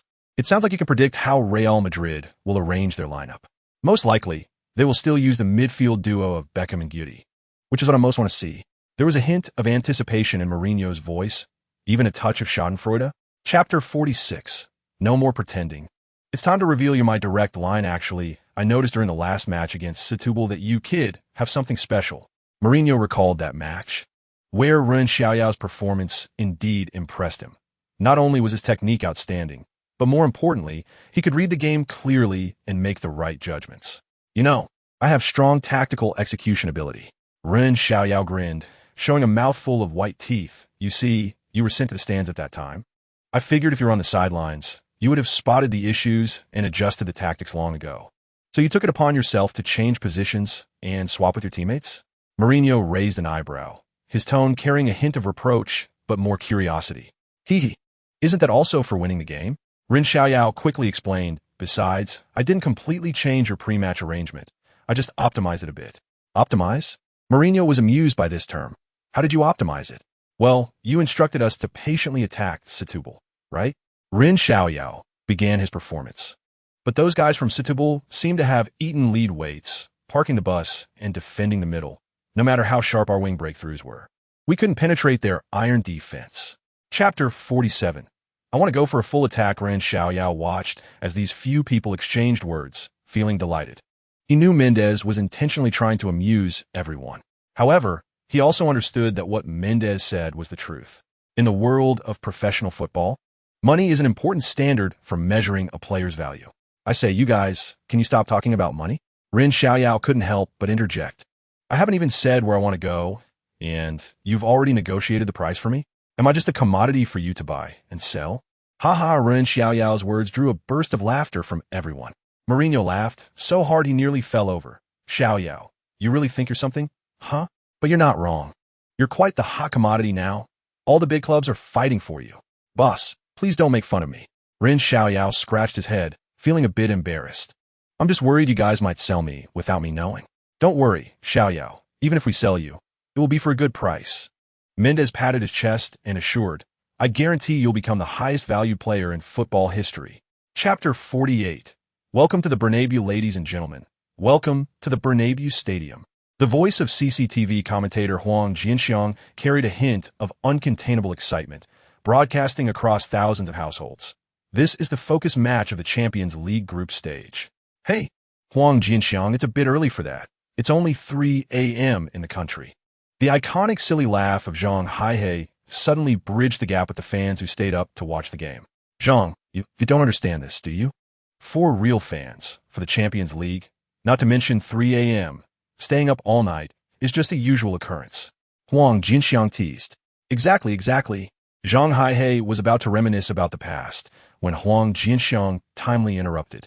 Zhang, let's talk about this match first. Real Madrid is facing Porto at home. This is a clash of titans. That's right, on Real Madrid's side, the Galacticos, shining stars. Zhang Haihei recounted with enthusiasm. Zidane, Figo, Beckham, Ronaldo, Roll. This starting lineup's total worth could circle the earth. Huang Jinxiang added, Porto isn't to be underestimated either. although they don't have the fame of Real Madrid. Their strength is absolutely not to be overlooked. Their coach is the infamous Mourinho, and recently rising superstar Ren Xiaoyao. Chapter 49. The pinnacle of seizing the opening Real Madrid's formation today is a classic 4-4-2, quite a retro flavor. In goal, Casillas stands like a wall of size, firmly positioned there. Although Real Madrid hasn't performed well in the Champions League in recent years, St. Casillas' reputation is not unfounded. If not for his saves, Real Madrid's goal would have been pierced like a sieve long ago. In defense, veteran Elguera partners with the inexperienced Pavon.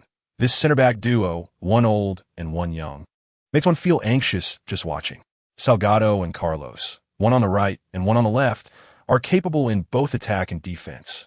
Especially Carlos with his heavy artillery, who could unleash a world-class shot at any moment. The midfield is where Real Madrid is most extravagantly stacked.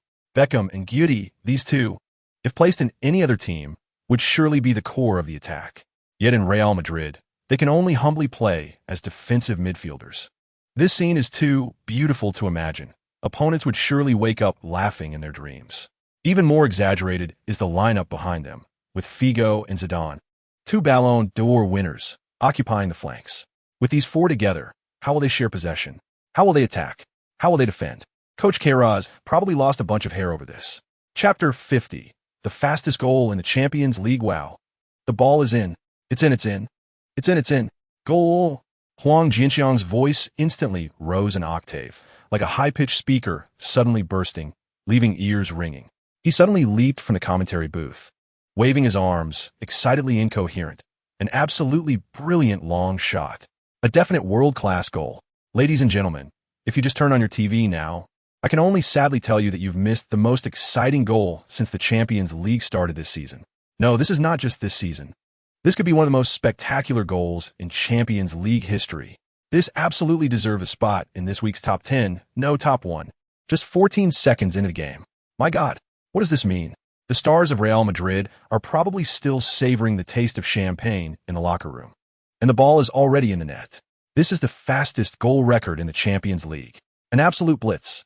An absolute dead corner. Real Madrid's goalkeeper Casillas had no way to respond. He didn't even have time to make a save. He might still be doubting life now, questioning if he is still asleep. Chapter 51. At the beginning, a blunt hit, followed by a brick to the face. The opening lightning goal was like a heavy hammer, smashing down on the heads of the Real Madrid stars. They hadn't even touched the ball yet, and the scoreboard cruelly displayed 0-1. A strange atmosphere filled the air above the Bernabeu Stadium, and the faces of Real Madrid's superstars were serious, with a burning anger in their chests. Playing at home, they could not afford to lose momentum. The center circle was restarted, and Zidane held the ball, his gaze cold. He was ready to compose a symphony of revenge with the football in his hands. Ren Xiaoyao followed closely like a shadow, tightly sticking to Zidane's side.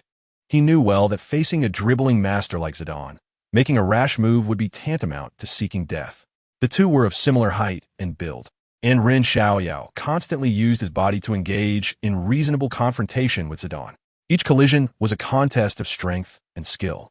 His goal was simple, to make Zidane uncomfortable and unable to pass the ball comfortably. Zidane frowned slightly, sensing the tenacity of Ren Xiaoyao. This young man's defense was sticky and hard to shake off. This kid is interesting, Zidane thought, but his feet did not dare to be slow. He protected the ball, trying to break free from Ren Xiaoyao's entanglement by changing rhythm. Ren Xiaoyao was no pushover either. He neutralized every attempt Zidane made. He constantly adjusted his center of gravity, always positioning himself in the most uncomfortable spot for Zidane. Chapter 52. Only by the expensive, not the right one in the VIP box at the Bernabeu. The atmosphere was as heavy as thick ink. Florentino's face was ashen, his finger joints turning white from clenching. His pride, the Zidane Pavon policy, was supposed to be the cornerstone of the Galacticos' journey, for which he had spared no expense, successively bringing in Figo, Zidane, and Ronaldo. This year, he even splurged to recruit the heartthrob Beckham. The media hype was overwhelming. The Galacticos seemed invincible, and he firmly believed that this star-studded ship would sweep through the football world, crushing all records. Before the match, Florentino had not considered Porto as a threat at all. Their domestic rival Barcelona was busy with internal strife, and the Dream Team 2 dynasty had not yet officially launched. Looking across Europe, The only teams he viewed as rivals were few: the Italian giant AC Milan, the English duo of Manchester United led by Sir Alex Ferguson, and the glamorous Arsenal coached by Professor Wenger, as well as Bundesliga powerhouse Bayern Munich. But who would have thought that this team from Portugal would so easily sink his Galacticos with a devastating lightning attack at the Bernabeu? Florentino rubbed his throbbing temples, recalling the scout report that mentioned Ren Xiaoyao, the rising star in the Primera Liga. He had even asked Figo to call and probe. From Figo's feedback, it seemed that the kid was indeed interested. Chapter 53, Seeking Change Domestically. In the FA office building, the atmosphere was tense enough to squeeze out water. Several FA leaders sat around a huge screen, their eyes glued to the live broadcast. Every touch of the ball by Ren Xiaoyao at the Bernabeu, every breakthrough, felt like a heavy blow, striking hard at their hearts. Is this really our Chinese player? One leader broke the silence first, his voice trembling with disbelief. His gaze slowly shifted from the figure on the screen, who seemed to be in a world of his own, to the faces of his colleagues beside him, seeking answers from them, or perhaps just a glimmer of comfort. Another leader pushed up his glasses, speaking with a complex tone. I can't believe it either. This speed, this power, this awareness. If you said he is a top European player, I'd believe it. Don't say you believe it. Even I feel like I'm dreaming. The third leader slammed the table suddenly, his tone excited. This kid is simply a monster. When did our country produce such a figure? Why haven't I received any news? Old Zhang, why are you so excited? This isn't the time to discuss that. The chairman of the FA, who had been silent, finally spoke, his brow furrowed and his expression dark. The urgent task now is to figure out this kid's background. Chapter 54, hat-trick. 15 minutes passed like a fleeting moment, and Adriano's experience car balance was insufficient. Ren Xiaoyao felt the explosive power within him gradually fading, like a tide retreating, revealing the rocks beneath. But he was not anxious. In fact, he felt like laughing. If peak Adriano could be compared to an F1 car, then he was like an experienced instructor just stepping down from an F1 car and driving a training vehicle. Wasn't that just a matter of having control? Moreover, he was no rookie. His template was the famous Gullit, a hexagonal warrior, versatile enough to make you question life. Playing in Adriano's style, while it lacked the raw dominance, was still intimidating enough. Don't believe it? Just look at the Real Madrid defenders. Each one acting like they were facing a formidable enemy, looking at him like a mouse seeing a cat. Especially Guti, who had been trampled twice by him. He was probably left with psychological trauma now. Those two unreasonable strong runs at the beginning had a great effect. Ren Xiaoyao felt pleased. He could even imagine the feelings of Real Madrid fans right now. I've taken off my pants, and you show me this? Where's the Galactico ship? Why is it turned into bumper cars? Chapter 55, Carraz's compromise on domestic forums. The enthusiasm of fans was completely ignited. Ren Xiaoyao's pass was too beautiful, unstoppable. The combination of Alenichev's run and Deco's missed ball was seamless. Casillas is probably going to be upset for a while. That goal was truly unsolvable. Porto went crazy today. Real Madrid simply couldn't handle it. On the sidelines, Mourinho couldn't help but raise his fist in celebration, a satisfied smile on his face. He knew that this match was firmly in Porto's control. A hat-trick? Incredible. Porto's biggest discovery this season, Ren Xiaoyao. He completed a hat-trick. This is a Champions League match.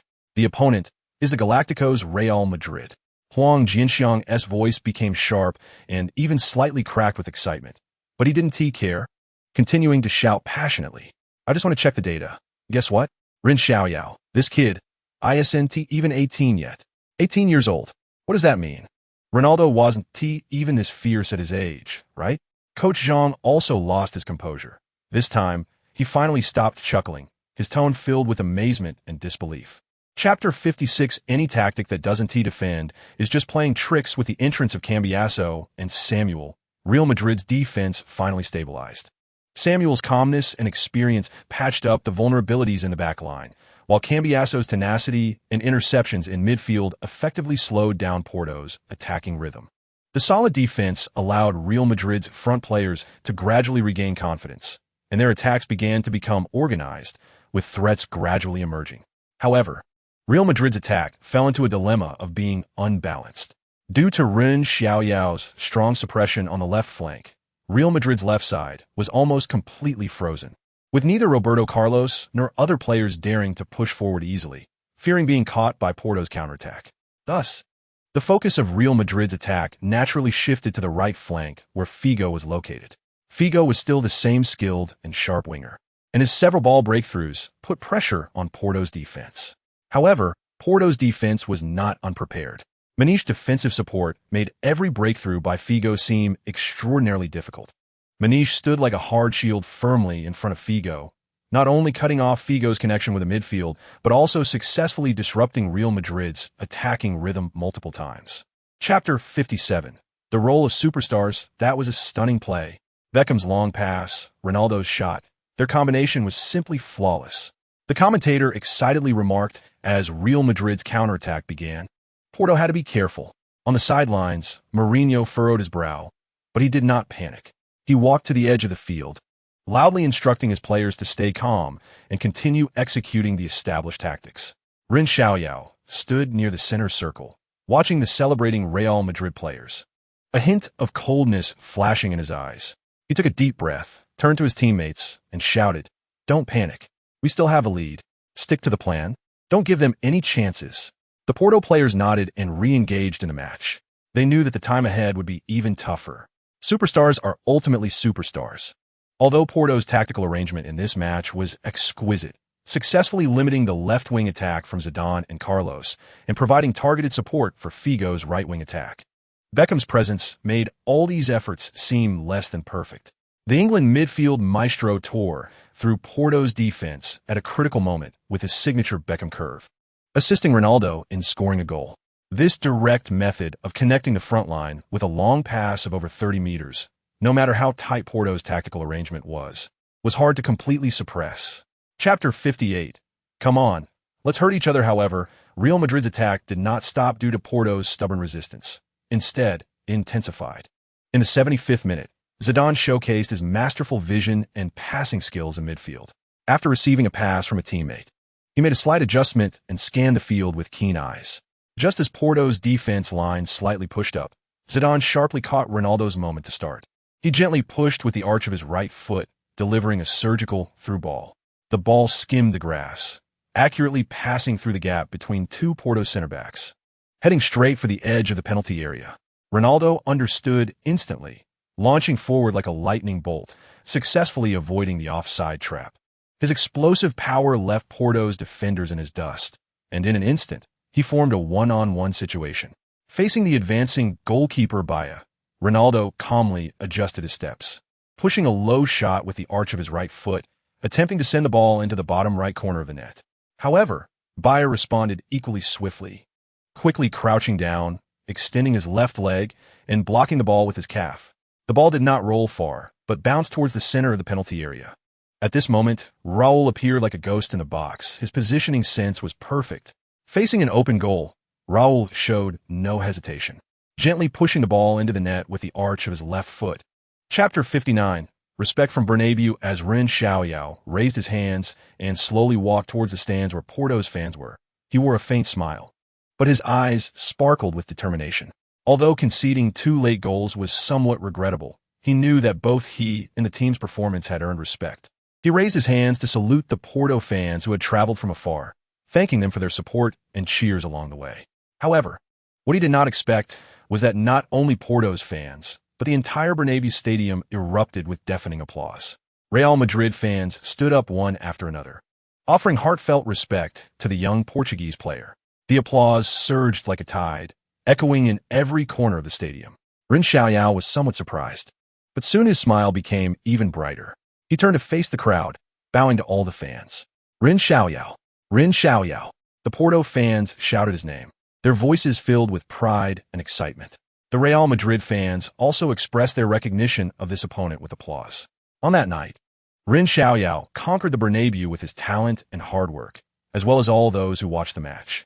Commentator Huang Jianxiang emotionally remarked, "This scene is truly moving." Ren Xiaoyao's performance not only won the hearts of Porto fans, but even Real Madrid fans applauded him. This is the charm of football, unrelated to victory or defeat, only concerning love and respect. Chapter 60. Endorsement and investment. The team returned to Porto from Madrid overnight. Although it was already late at night, The players' spirits were not greatly affected. After all, their performance at Bernabeu had earned them respect from around the world. When the plane landed at Porto Airport, many fans were waiting outside, holding Porto flags and scarves, welcoming their heroes back. Ren Xiaoyao stepped off the plane, dragging his slightly tired body.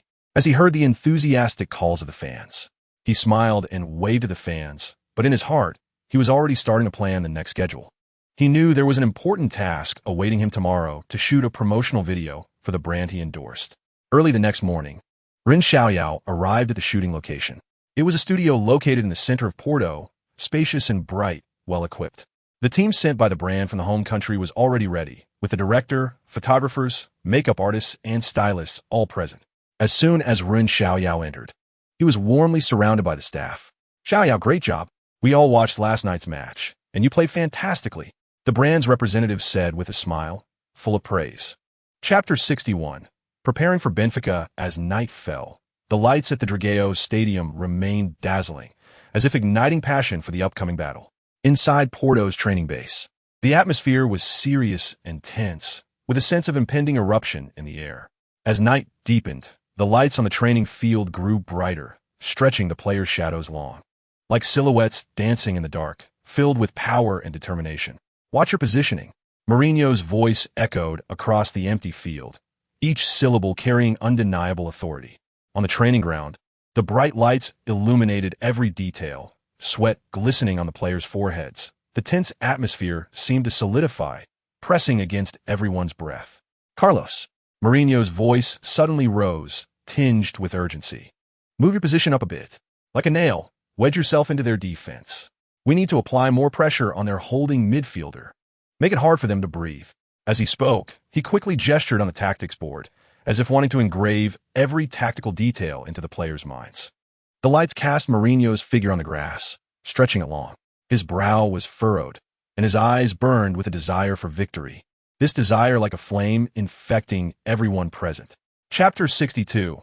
Estadio de Luz. Battle for the top. Estadio de Luz stood like a giant red volcano, quietly rising in the Lisbon night.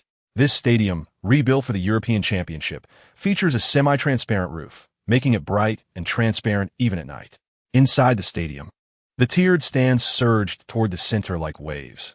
One can imagine the deafening atmosphere when a match begins. The old Estadio de Luz witnessed Benfica's glory in the 1960s, lifting the Champions League trophy twice. And now, this brand-new stadium has risen in just 18 months, a model for large stadium construction in Europe. It is not only a holy place in the hearts of Benfica fans, but also a symbol of Portuguese football culture and history. Tonight, it will witness a nationwide spotlight showdown. Porto, having just toppled the Galacticos of Real Madrid in the Champions League, arrives in Lisbon with the momentum of victory. Ready to clash fiercely, all of Portugal's attention is focused here, awaiting a match that will determine the league standings at the top. In the players' tunnel, both teams have lined up. Mourinho stands at the front of the line, his face expressionless, betraying no emotion. He scans his players and speaks in a low, powerful voice. "Do you remember what we said on the training ground?" Chapter 63. Camacho's concerns on this late autumn night in Lisbon. The floodlights at the Estadio de Luz illuminate the pitch brightly. When Ren Xiaoyao scored with a lob in the 83rd minute, the silence of the north stand and the explosive roar from the away fans froze a classic moment in Portuguese football history, one of the most tactically valuable. When the referee blew the final whistle, the score of 12 on the big screen became a classic footnote in the annals of Portuguese football. This match, hailed as the Iberian tactical textbook, ignited a dazzling spark between Mourinho's defensive philosophy and Benfica's passing aesthetic. This battle, referred to by the record as the Declaration of Tactical Revolution, portrayed the harsh efficiency aesthetics of modern football against the backdrop of Mourinho's stern profile and Camacho's tightly clenched tactical board. Let us revisit this peak showdown that has been etched into the history of the Primeira Liga through a tactical microscope. In the pre-match dressing room, the air was as heavy as iron. Camacho's gaze was locked on the tactical board, the 4,231 formation glaring red like a spell. This was Mourinho's trademark, that cunning fox. He rubbed his throbbing temples. Benfica had always used a 442 formation, with the tall and fast center-back pairing of Luisao and João Pereira, complemented by the flying wings of Miguel and Ricardo Rocha, which was supposed to be Camacho's stable foundation. But now, facing Porto, could this lineup still hold steady? Chapter 64. The Iron Torrent with the referee's whistle. A deafening chorus of boos swept across the Estadio de Luz as Benfica fans attempted to pressure Porto's players. However, Porto's players were already accustomed to it. They were well-trained professionals, quickly implementing Mourinho's high-pressing tactics. Costinha and Maniche, these tireless players, moved like two walls, sweeping through Benfica's midfield. They kept about 5 meters apart, denying Benfica players any comfortable space to receive or pass the ball. "Hey, Petit, you want to get past me? First, ask my studs if they agree." Costinha snarled as he fiercely pressed Petit, not forgetting to trash talk. Maniche, on the other hand, remained silent, using his strong physique and precise anticipation to intercept Benfica's passes time and time again. In the 8th minute, Porto's attack finally bore fruit. Deco, the midfield magician, showcased his masterful vision and technique. He dropped back to the holding midfield position to receive a pass from his teammate.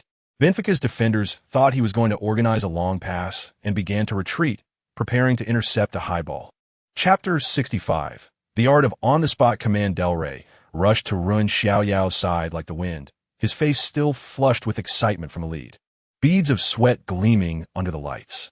Without a word, he bent down and lifted Ren Xiaoyao's right foot, the one that had just delivered a deadly pass. "Huh? What are you doing?" Ren Xiaoyao was startled, instinctively shrinking back, almost losing his balance. But Del Rey didn't care. He firmly placed Ren Xiaoyao's right foot on his knee, as if cradling a treasure.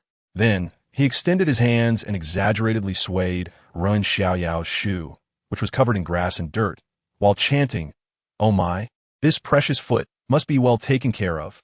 This sudden scene left the surrounding teammates stunned. "Ha!" Costinha reacted the quickest, bursting into laughter. "Del Rey, what are you doing? Polishing Xiaoyao's shoes? Hey, stop messing around." Ren Xiaoyao was both amused and exasperated, trying to pull his foot back. Don't move, Xiaoyao. This is a blessed foot.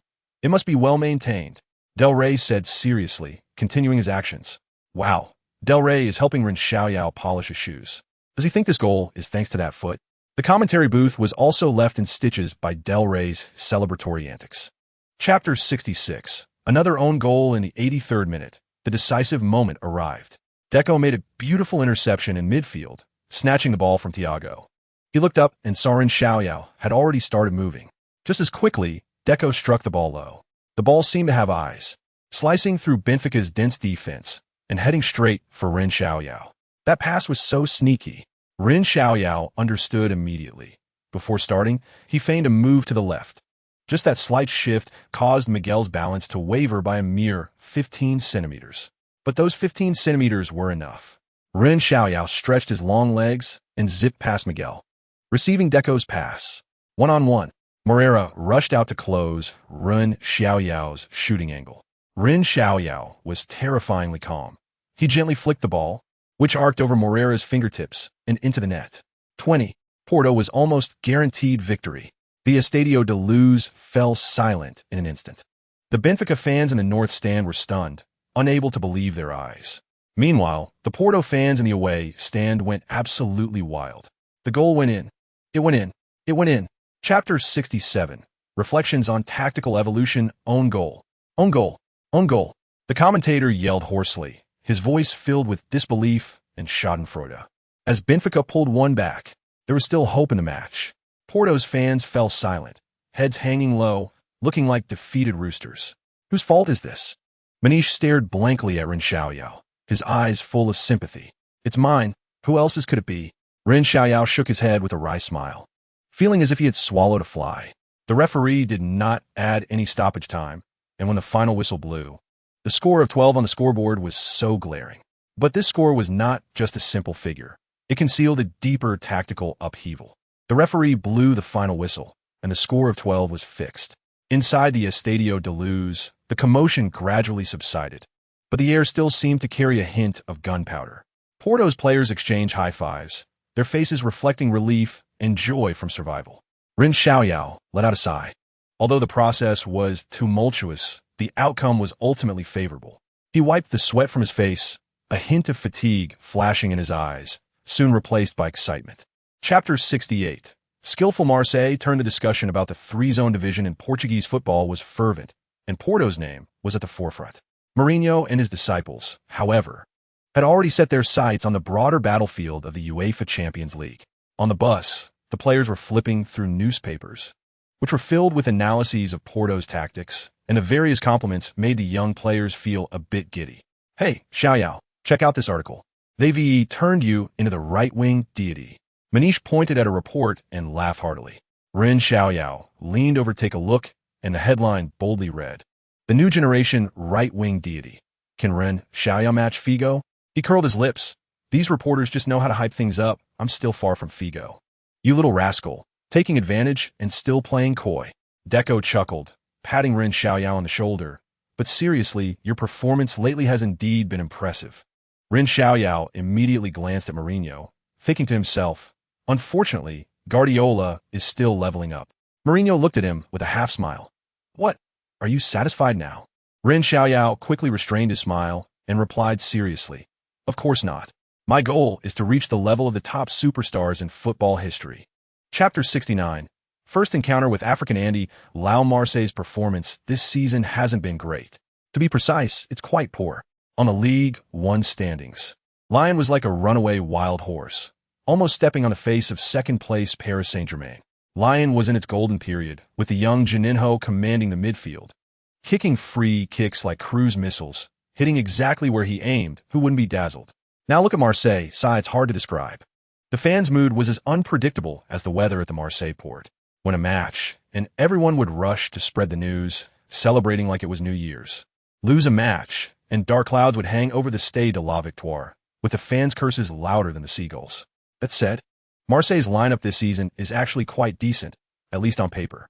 Up front, there's Drogba, the unformed Ivorian beast, and in midfield, there's Flamini, who later went to Arsenal. Young and talented with delicate skills, but sometimes his brain short-circuits, dribbling endlessly, making people want to rush up and pass the ball for him. The defense, well, let's not even talk about it. Mentioning it brings tears. In short, Marseille's situation this season is like this. Not good enough to compete at the top, but better than the lower teams. Dreaming of a championship is just wishful thinking, but relegation is not a concern. It's just hanging in limbo, making the fans' hearts flutter anxiously. Chapter 70. Change position, cut inside, curl into the far corner of the match against Marseille was not as easy as expected. Porto could dominate Marseille's midfield, but Marseille wasn't playing along, launching high balls directly from the back, accurately targeting Drogba. The Ivorian was like a humanoid tank, rumbling towards Porto's defense. In this match, Ren Xiaoyao's system granted buffs to Deco, Del Rey, and Costinha. Costinha was in great form, but every time he clashed with Drogba, it felt like hitting a wall, shaking him to his core. Carvalho and Costa were no better. All three were being toyed with by Drogba, looking disheveled. Drogba's skills were still raw.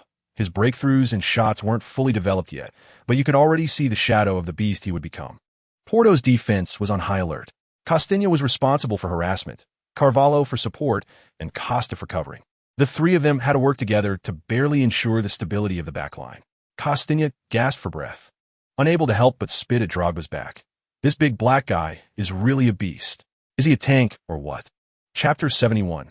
Strangulation tactics. Marseille was about to take a throw-in, and Drogba wanted to charge into Porto's penalty area again, but Ren Xiaoyao stuck to him like glue, not giving him a chance to break free.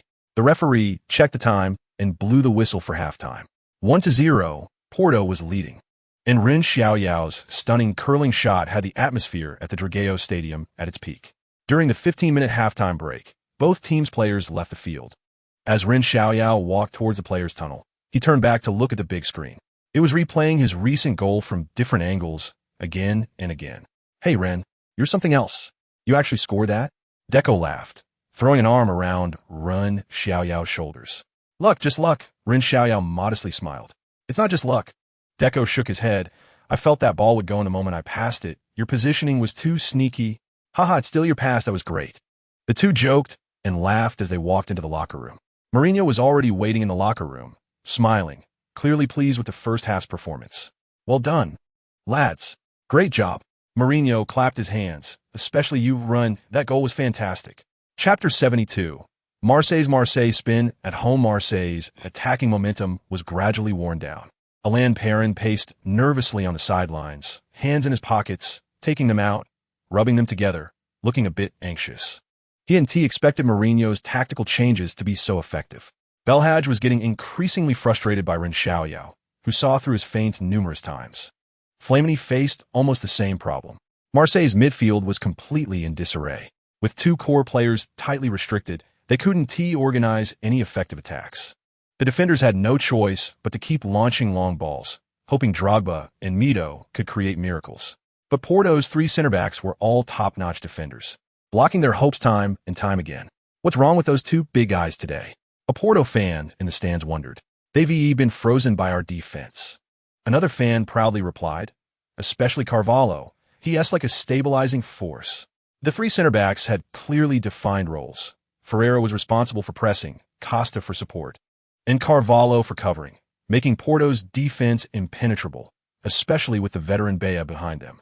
Chapter 73.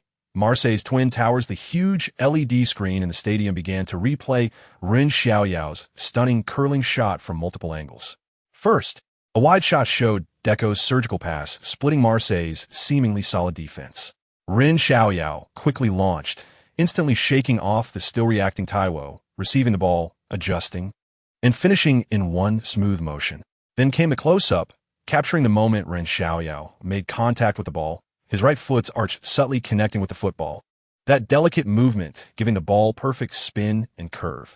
Next, the perspective switched to Barthez, the French goalkeeper, moving with confidence, his expression gradually turning to fear.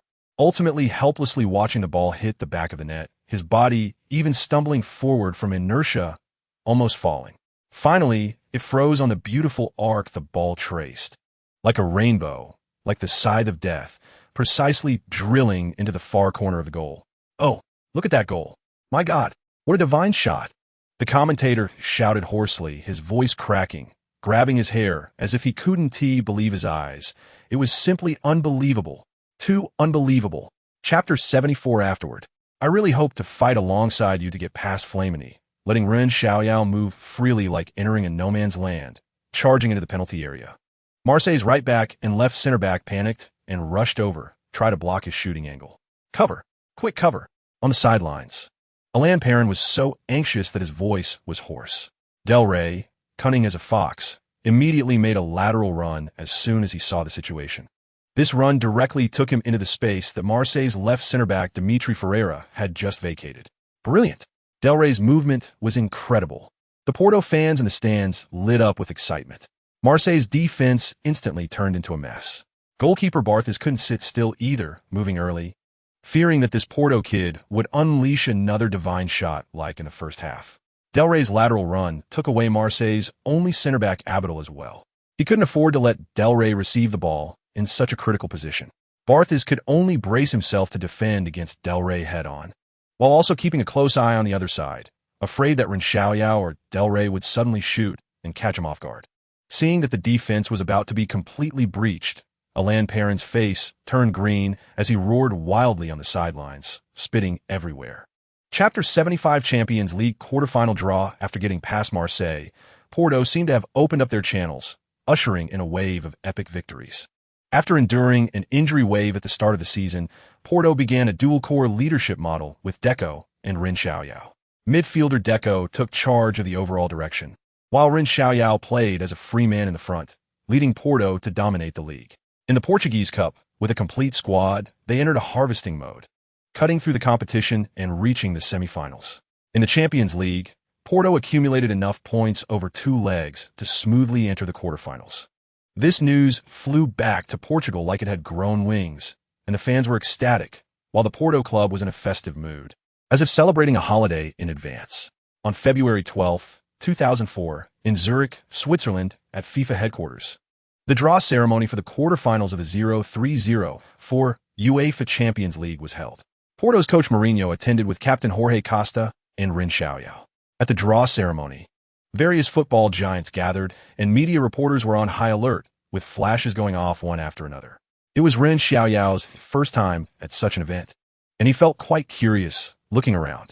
Costa quietly introduced the prominent figures of each team next to him, mentioning names like Zidane, Ronaldo, and Raul, which intrigued Ren Xiaoyao, his eyes sparkling. Chapter 76, the Reds' trigger buyout clause. Just as Porto was preparing, the Portuguese sports newspaper dropped a bombshell, exploding on the calm surface like a stone thrown into a lake. Shock. Liverpool splashed out big bucks, wanting to trigger the buyout clause to poach Porto's rising star Ren Xiaoyao. This headline was more eye-catching than a gossip magazine, instantly igniting the entire Portuguese football scene. Porto fans' hearts leaped to their throats. This was their prized possession, the hope for the front line for the next decade.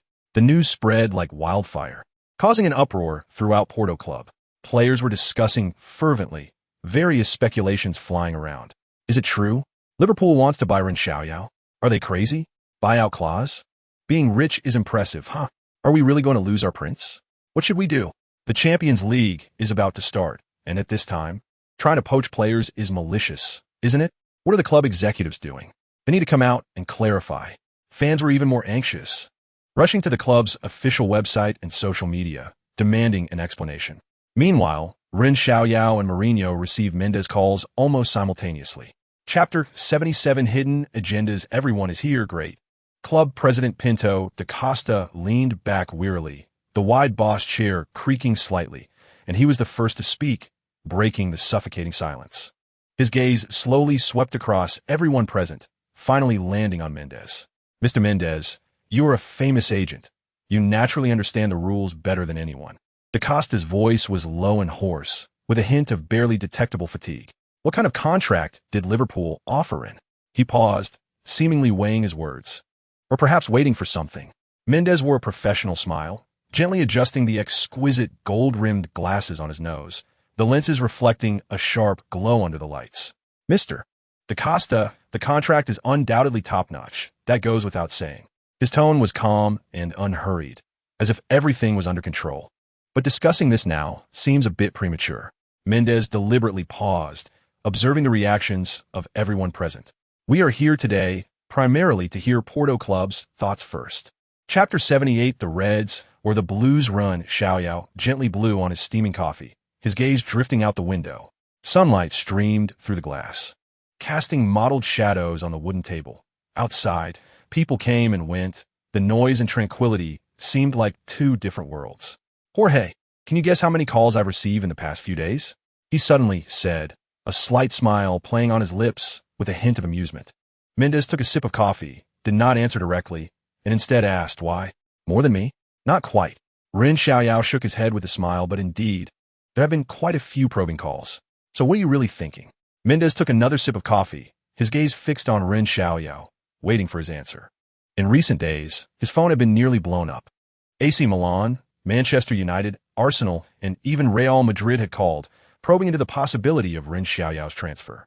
Major clubs were lining up, and the scouting systems of all the top teams understood his potential. Every team wanted to grab this high-performing stock as soon as possible. There's no way around it.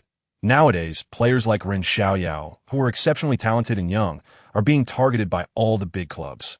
Chapter 79, Dangerous Line. Porto's official website quietly posted an announcement, like a stone thrown into a calm lake, instantly stirring up 1,000 waves. The announcement was brief but weighty. Ren Xiaoyao will fight alongside Porto until the end of the season. Before that, any distractions unrelated to the pitch will not be considered.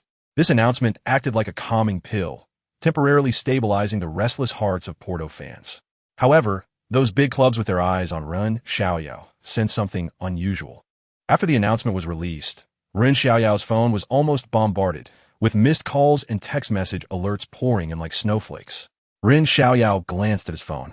All the messages conveyed a similar meaning, inquiring about the situation and testing the waters. He rubbed his forehead, silenced his phone, and tossed it aside. He walked to the window, gazing at his teammates on the training field outside, sweating profusely, and his eyes gradually became resolute. Porto, the team that carried the dreams of his journey, those teammates who fought alongside him, and the fans who cheered for him. He hadn't yet had the chance to give them a perfect explanation. At least, he had to wait until the end of this season, Ren Xiaoyao murmured to himself, his tone carrying a hint of undeniable determination. Chapter 80, Counting the Advantages. After Santini took charge of the French national team, Paul Le Guen took over Lyon in 2002. This coach, known for his rigorous training and promotion of newcomers, had impressive results in League One. Under his leadership, Lyon had become the dominant force in League One.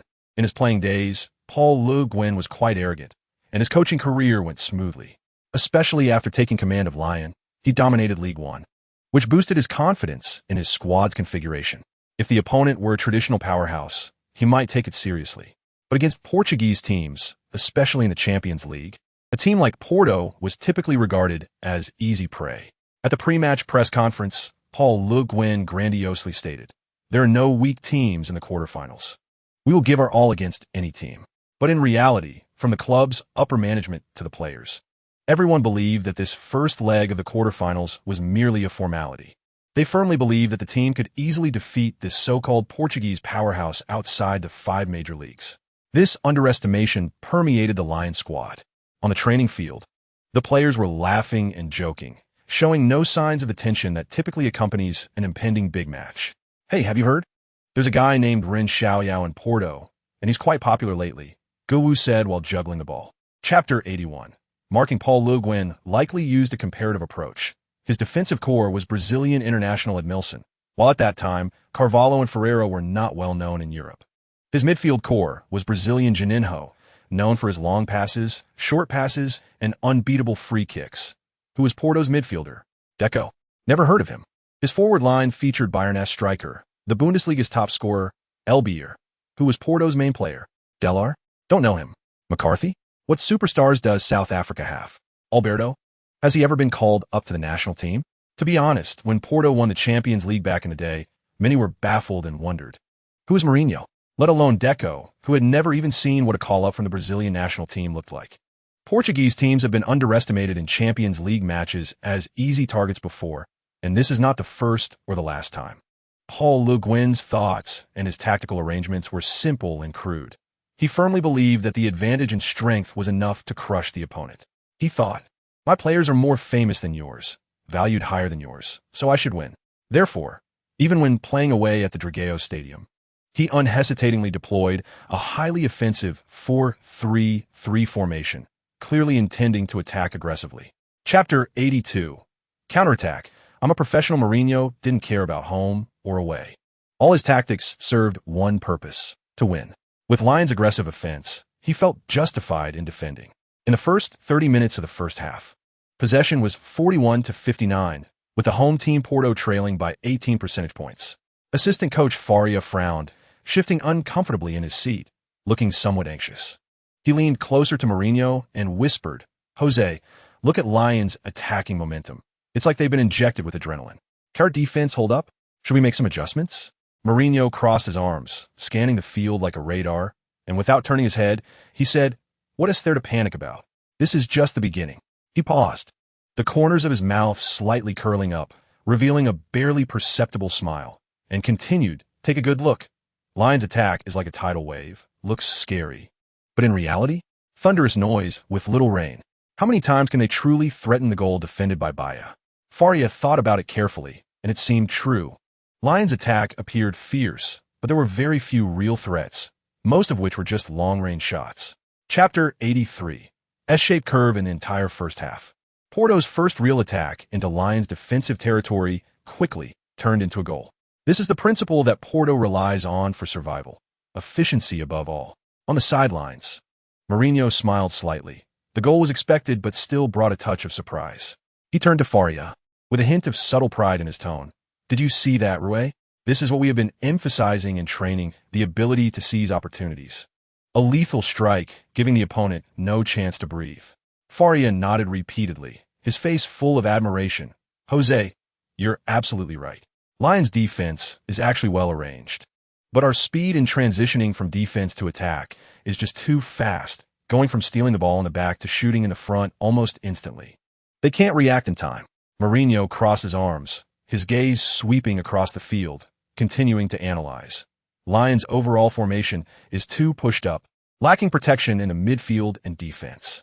We just need to capitalize on one of their mistakes to make them pay the price. This style of play is too risky, especially when facing a team like ours. Faria wholeheartedly agreed.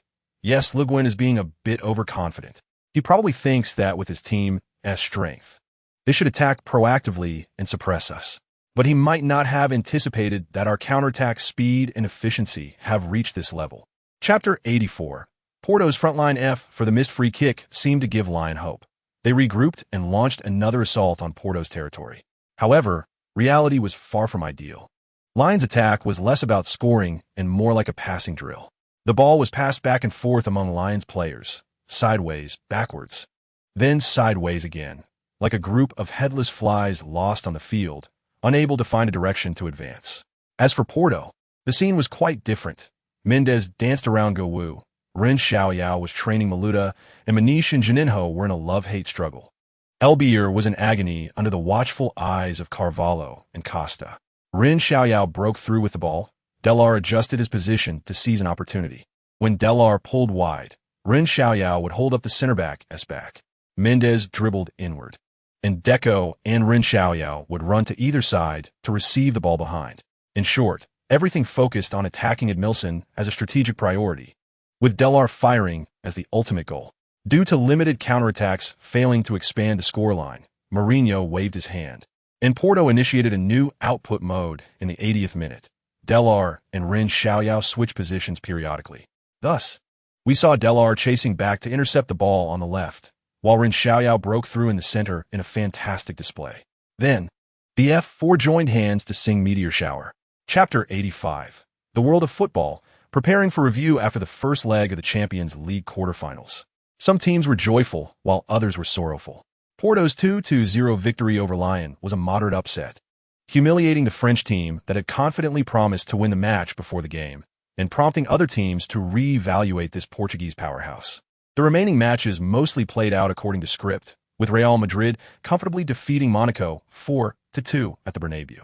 The attacking group of the Galaxy battleship unleashed their full firepower, with Zidane, Figo, and Raul taking turns to bombard the Monaco goalkeeper Roma, who was left completely helpless. However, no one expected that the glamorous performance at the Bernabeu would become the last brilliance of this super battleship. The internal war of the London duo ended in a dull 1-1 draw. Chelsea set up a tight defense at Stamford Bridge, knowing that Arsenal had a powerful attacking force.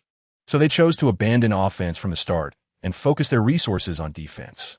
Although Arsenal had super strikers like Henry and Bergkamp, they also struggled to find scoring opportunities against Chelsea's tight defense.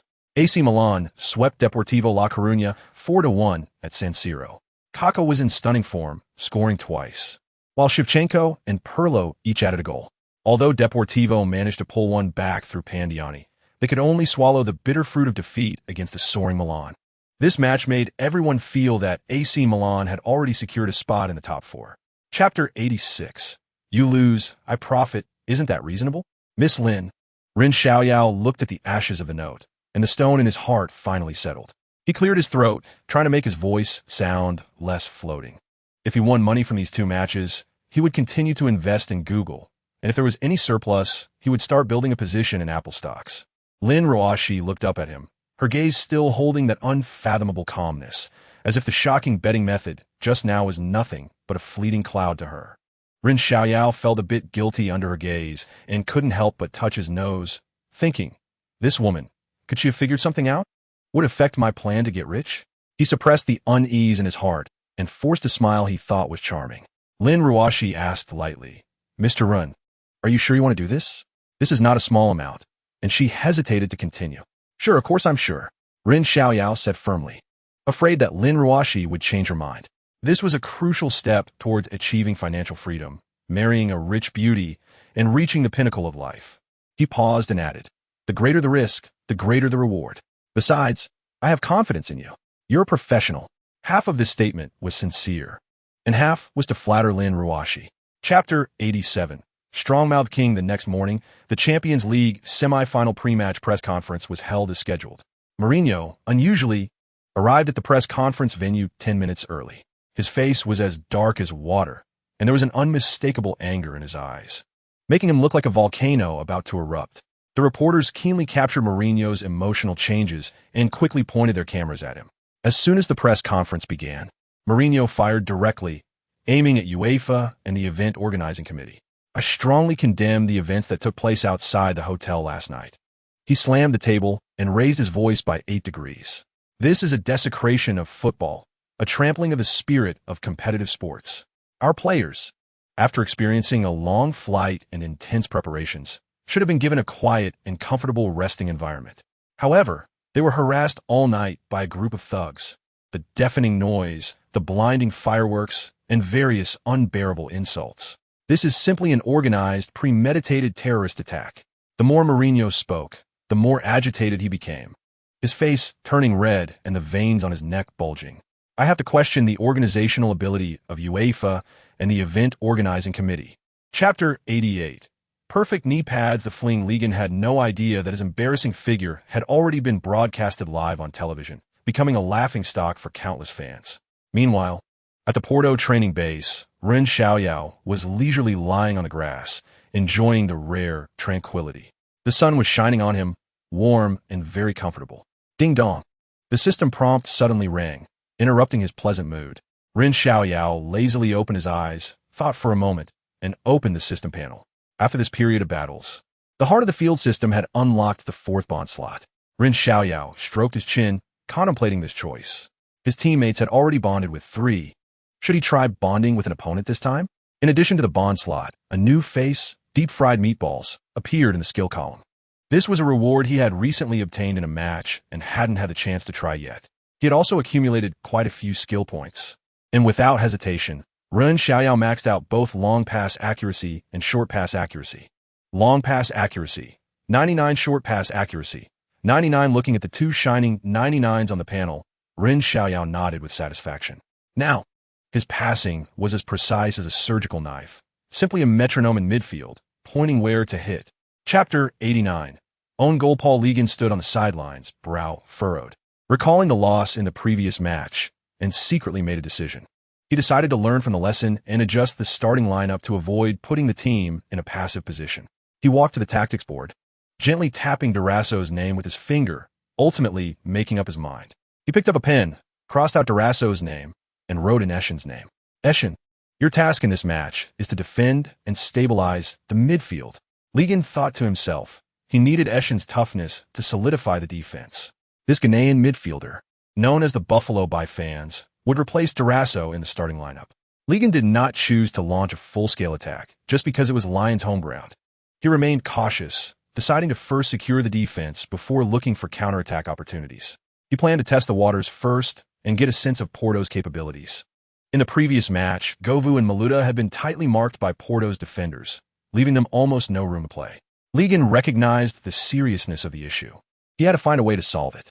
In the pre-match training, Ligon specifically strengthened the positional exchanges between Govou and Maluda. Chapter 90. Equalizing goal. Carvalho's own goal was like a bucket of cold water poured onto burning coals, igniting the atmosphere instantly.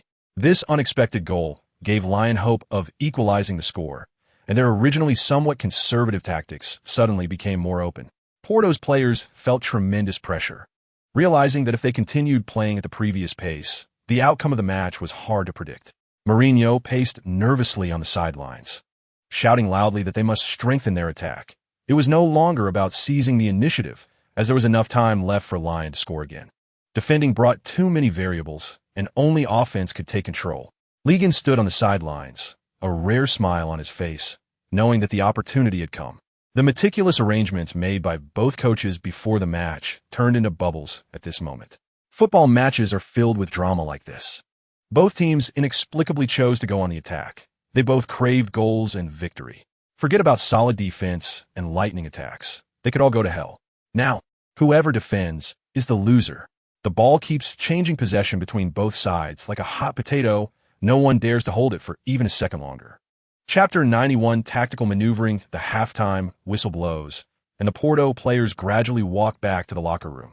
The atmosphere in the locker room is relaxed and cheerful, especially after that goal scored just before halftime, which equalized the score.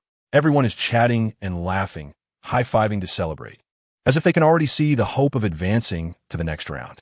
The advantage of 2 goals makes them feel confident of victory. Mourinho sits in the corner, holding a tactical board, appearing calm, but internally contemplating tactical adjustments for the second half. The team's assistant coach, Faria, quickly walks over to Mourinho, bends down, and leans close to his ear. He lowers his voice and says seriously, "Boss, I just received some news." Mourinho slightly tilts his head to signal him to continue. Faria continues. AC Milan conceded 2 goals to Deportivo La Coruña in the first half. Real Madrid is in a similar situation, also 2 goals down against Monaco. Upon hearing this news, Mourinho's brows furrow slightly, gripping the tactical board tighter. Faria's voice carries a hint of worry. Both of these teams are favorites to win the Champions League. Chapter 92, Never Give Up. McCarthy's foot strikes the bottom of the ball fiercely. The ball, like a cannonball with strong spin, shoots towards the upper right corner of the Lion goal. Lion's goalkeeper, Coupet, leaps with all his might, stretching out his arms, but still cannot reach the ball. Duong. A loud crash resounds as the ball strikes the underside of the crossbar. The tremendous impact causes the entire goal to tremble slightly. The ball does not fly out of bounds, but bounces back into the penalty area at an odd angle. Inside the penalty area, chaos ensues as players from both sides scramble for the loose ball. A blue figure appears like a ghost, arriving at the ball's landing spot first. It's Deco. He deftly maneuvers around the line defender, positioning himself to intercept. Faced with the rebounding ball, Deco is very confident. He raises his right foot and strikes. The football flies like an arrow, curving towards the lower left corner of the goal. Coupet has just landed, his balance unstable, and he has no time for a second save. He can only watch helplessly as the ball flies past him and into the net. Goal 21. Porto extends their lead. Chapter 93, Marching into the semifinals, little Ronaldinho goes wild after scoring, running around and taking off his shirt to reveal his muscular physique. The Lion bench erupts instantly. All the players and coaching staff rush towards little Ronaldinho, surrounding him in celebration. The Lion fans in the stands also go crazy, singing the team anthem and cheering loudly. Although this goal cannot change the outcome of the match, for them, equalizing at the last moment is a consolation. Mourinho stands on the sidelines, his face darkened. He is very dissatisfied with the team's late goal conceded. After Lions' celebration ends, the referee blows the final whistle. The score is finally set at 22. Porto, with a first-leg victory of 20, eliminates Lion with an aggregate score of 42, successfully advancing to the Champions League semifinals. The Porto players begin to celebrate their victory. They embrace each other, high-five, celebrating this hard-won victory. Although the process was a bit thrilling, the result is good. They have successfully overcome this hurdle with Lion, getting one step closer to the final. Ren Xiaoyao stands in the crowd, a smile on his face. Chapter 94, Milan's collapse the day after the match. The entire European football world erupts, with major media outlets dominated by the same news on their front pages, while others stay on the sidelines. Porto won. Chelsea advanced too. Sorry, no one cares about you early folks. Real Madrid capsized? Eliminated? Oh dear, which year has Real Madrid not been eliminated in recent years? They usually boast loudly but falter at crucial moments. They deserve it. Is the Champions League 16 favorites just a name? Now it's good. A big news has come. And you become the background. All the news, all the headlines. All the sports channels are frantically reporting the same thing. Super Deportivo La Coruña staged an astonishing turnaround at the Riazor Stadium, creating the shocking Riazor disaster. Gazzetta dello Sport. Miracle of La Coruña.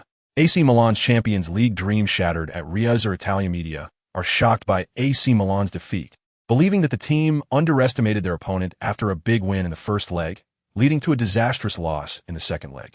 Reports point out that AC Milan's preparation before the match was insufficient, even discussing local seafood at the pre-match banquet, neglecting the strength and determination of their opponent. Marca, Super La Coruña. A miraculous 40-point turnaround. I'm in the Champions League semi-finals.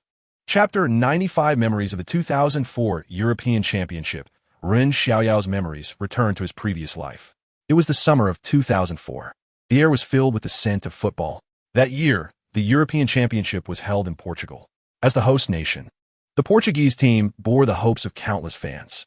Ronaldo was still young, with a hint of innocence on his face, but his eyes were already filled with a thirst for victory.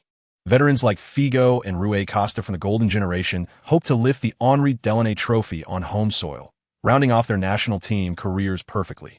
In the group stage, Portugal stumbled, suffering a shocking loss to Greece in their opening match. This plunged the entire country into anxiety and unrest. Fortunately, they adjusted their form in time and advanced as group winners. In the knockout stage, Portugal first narrowly eliminated England in a penalty shootout. Then, they overcame the Netherlands in the semi-finals, reaching the final.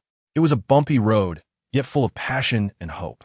The opponent in the final was Greece, the team they had previously lost to in the group stage. Everyone thought the Portuguese team would easily take revenge with the support of their home fans. However, fate played a huge joke on them. Chapter 96. Portugal's squad. The next day, sunlight filtered through thick clouds, casting a faint golden glow on the streets and alleys of Lisbon. In front of the headquarters of the Portuguese Football Federation, a large number of reporters and fans had already gathered, eagerly waiting for an important announcement. The atmosphere was filled with tension and anticipation, as everyone speculated and discussed who would be selected for the national team to represent Portugal in the home European Championship. At 10 o'clock sharp, the press conference of the Portuguese Football Federation begins on time. The president of the Football Association, Gilberto Medeiros, and the national team coach, Scolari, walked onto the stage side by side, and the venue instantly fell silent, with countless cameras pointed at them. Medeiros spoke first, briefly reviewing the Portugal team's performance in the qualifiers and introducing the team's preparations. He then handed the microphone to Scolari, and the focus of the entire audience shifted to the veteran Brazilian coach. Scolari cleared his throat, his gaze sweeping across the crowd, his eyes deep and resolute, as if he had already envisioned Portugal lifting the trophy at the European Championship. After careful consideration and repeated selection by the coaching staff, Scolari slowly began to speak, his voice low and powerful, with each word clearly reaching the ears of everyone present. Chapter 97. Strangling Bellerin in Portugal. The sports sections of major newspapers were almost entirely dominated by the news of the national team's roster announcement. The front page headline of the Ball News read in bold, European Championship roster revealed, Porto's 7 players selected as the biggest winners. The article analyzed the importance of Porto players in the national team and praised the selection of Ren Xiaoyao. Records Daily focused on Cristiano Ronaldo with the headline, Young Wings. Can Ronaldo soar at the European Championship? The article reviewed Ronaldo's brilliant performances at Manchester United and expressed high hopes for him. Morning Post highlighted the players who were not selected, with a somewhat poignant headline, Regrettable. Quaresma and others miss out on the European Championship. The article analyzed the reasons for the exclusion of these players and wished them well for the future. Besides newspapers, television and radio stations also reported and commented on the European Championship roster. Football commentators expressed their views, analyzing Scolari's tactical intentions and the team's prospects. Fans passionately discussed the roster on the streets, in bars and cafes, expressing their opinions and expectations. Some cheered for the players they supported being selected, while others lamented the exclusion of their favorite players. Chapter 98. I'm about to take action in the Milan president's office. The atmosphere was so tense it felt like it could squeeze out water. Berlusconi sat in a huge executive chair, his fingers tapping rhythmically on the table, producing a dull sound. Galliani stood by, his iconic bald head reflecting a shrewd light under the lamps, holding a financial report with a somewhat troubled expression. Ancelotti sat on the other side of the conference table, his gentle face showing a hint of barely perceptible worry. Maldini quietly sat in the corner, like a silent statue, though his eyes occasionally flashed with sharp insight. Everyone was clear about the team's current situation. Berlusconi finally spoke, his voice not loud, but carrying undeniable authority. The aging roster was a fact, and this issue could no longer be avoided. Ancelotti nodded gently, pushed up his glasses on his nose, and slowly said, Mr. President, Mr. Galliani, I agree with the proposal to bring in young players. The energy and impact of young people are exactly what this Milan team needs right now. Moreover, in the long run, this is a crucial step to lay the foundation for the team's future. Hearing this, Galliani smiled wryly and handed the report in his hand to Berlusconi. Chapter 99. Man-to-man marking inside the Dragon Stadium. The overwhelming cheers were almost enough to lift the roof off. Porto fans welcomed the visiting Deportivo La Coruña team with the utmost enthusiasm. Of course, this enthusiasm was mixed with unabashed hostility and boos. After all, almost all the media had overwhelmingly favored La Coruña before the match. This made the proud Porto fans feel a sense of anger at being underestimated. They wanted to prove through action that Porto was definitely not an easy target.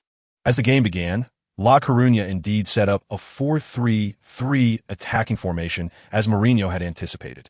Pandiani led the attack, with Lucas and Victor on the left and right, while Bellerin positioned himself slightly to the left in midfield. However, in reality, Bellerin's position was very flexible, as he covered almost the entire front line. Mourinho specifically arranged defensive tactics, assigning Ren Xiaoyao to mark Bellerin. Officially, Ren Xiaoyao was a right winger, but his main task was to stick to Bellerin like a piece of chewing gum. At the same time, Manish would come over to assist at any time, forming a double team against Bellerin. Remember, don't give him any space, Mourinho repeatedly emphasized before the match. Chapter 100. 1 goal, 1 assist after getting past Silva. Deportivo La Coruña's defense lay bare before Ren Xiaoyao. At this point, he had already reached the left side of La Coruña's penalty area. Andrade roared and charged forward, while goalkeeper Molina quickly adjusted his position, moving to that side to block the near corner. Ren Xiaoyao's godlike perspective instantly activated, and the entire situation in the penalty area became crystal clear. There were many good passing lanes. Alberto and Del Rey had both sprinted multiple times, their stamina waning, slowing down, and they had just moved closer to the sidelines to create space, not fully entering the penalty area yet. In a split second, Ren Xiaoyao made a decision. If the combination wouldn't work, then he would do it himself. It's a narrow path that favors the brave. He no longer hesitated, swinging his right foot and channeling all his strength into the tip of his foot, striking fiercely at the lower half of the ball. Boom! A loud explosion echoed. Like thunder on a clear day, the ball shot off like a white lightning bolt, spinning violently, tracing a bizarre arc straight toward the upper right corner of La Coruña's goal. Molina leaped with all his might, stretching his arms to the limit, but still couldn't touch the rapidly flying ball. He could only watch helplessly as the ball, like a precisely guided missile, crashed into the net. Chapter 101. No rush. In the Champions League, first Porto defeated Deportivo La Coruña 2-0 at home. The final whistle felt like a victory anthem, echoing in the Dragon Stadium for a long time. Ren Xiaoyao let out a long breath, feeling the surge of hot blood within him and his slightly trembling legs. This victory was hard-earned. After the match, as the best player of the game, he was specifically invited by Mourinho to attend the press conference. To be honest, Ren Xiaoyao was a bit nervous, which could be seen from his small movements as he subconsciously kept adjusting his jersey, following Mourinho into the press conference room. The flashlights instantly converged into a sea of light. The reporters, upon seeing Ren Xiaoyao, pointed their microphones at him one after another. All kinds of questions came pouring in. Mourinho handled it calmly, drawing most of the attention towards himself. He was sometimes passionate and sometimes humorous, firmly controlling the atmosphere of the press conference. Ren Xiaoyao sat quietly beside him, attentively listening to each question, silently learning Mourinho's response techniques. Occasionally, reporters throw questions at him. He responds with brief and clear language to their inquiries. Chapter 102. Steel Porto suffocates Super Depayer, Spain, Riazor Stadium. The lights are dazzling, as bright as day. Tonight, all of Europe's attention is gathered here, with all eyes focused on this life-and-death battle of the Champions League semi-finals. Deportivo La Coruña fans have turned the stands into a fervent blue-and-white sea. Huge banners flutter in the night breeze, filled with a thirst for victory and an indomitable fighting spirit, each word seemingly ablaze. Super Depayer, never sinking. Fight until the last moment. Create miracles. The deafening cheer seems to want to overturn the entire stadium, igniting everyone's passion. However, behind this thunderous roar lies the players' inner anxiety and unease. The first leg defeat of 0-2 hangs over them like an invisible mountain, making it hard for them to breathe, and every step is exceptionally difficult. How easy is it to overturn the score at home? Not to mention, their opponent is Porto. The Porto with a steel defense and the incredible Jose Mourinho. The referee's whistle cuts through the night sky, signaling the start of this decisive battle. The Deportivo players rush madly toward Porto's half, with a sense of desperation. Chapter 103. The Oligarch's Wish. In 2004, the football world is tumultuous. The wave of money football begins to emerge, and the brilliance of superstars starts to overshadow everything. Yet at the same time, this is also the last carnival for grassroots teams, the final glow of the old era. Dark horses roam freely, giants fall, and common teams have a chance to reach the pinnacle of Europe. This is the last miraculous era. Major leagues showcase diverse tactics, and common teams can even reach the Champions League quarterfinals or even have a chance to touch that supreme honor, the Champions League trophy. At Reborn Stadium, Porto crushed Super Depayer's last hope with their steel defense. But this is just the beginning. Who knows that this is merely the prelude to the collapse of the old order? A bigger storm is about to sweep across the entire European football landscape. The era of money football is about to arrive, like the wheels of history rolling forward, crushing all old orders. Porto's miracle may become a swan song. The glory of Bucharest Stoa, the honor of Belgrade's Red Star, and even the former brilliance of Dutch giants Ajax will gradually fade into the dust of history. But in this transformative era, at this juncture of change, a legend belonging to grassroots coaches is just beginning to unfold. Chapter 104. Who still can't counterattack? In the south of France, the sun is shining. However, a tense atmosphere of impending battle permeates the Louis II Stadium. The Monaco team is conducting their final preparations before the Champions League final. On the field, players are sweating profusely, meticulously executing the coach's tactical arrangements. In the stands, scattered fans hold up scarves and flags, cheering for their team. However, their shouts seem somewhat weak, seemingly affected by the tense atmosphere. Head coach Deschamps stands on the sidelines, frowning. His mood is complex. He feels both the excitement of leading the team to the Champions League final for the first time and an indescribable worry. This worry is not without reason.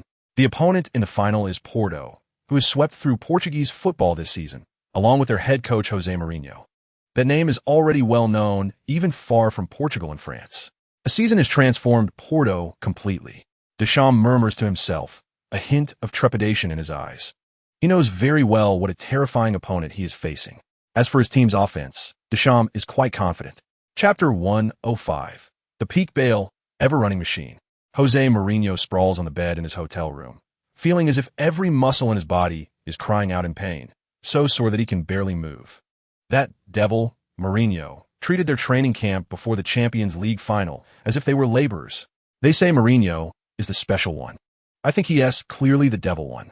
Gritting his teeth, Jose struggles to get up and checks the time on his phone. Suddenly, a system prompt sounds in his mind. Congratulations, host. Task completed.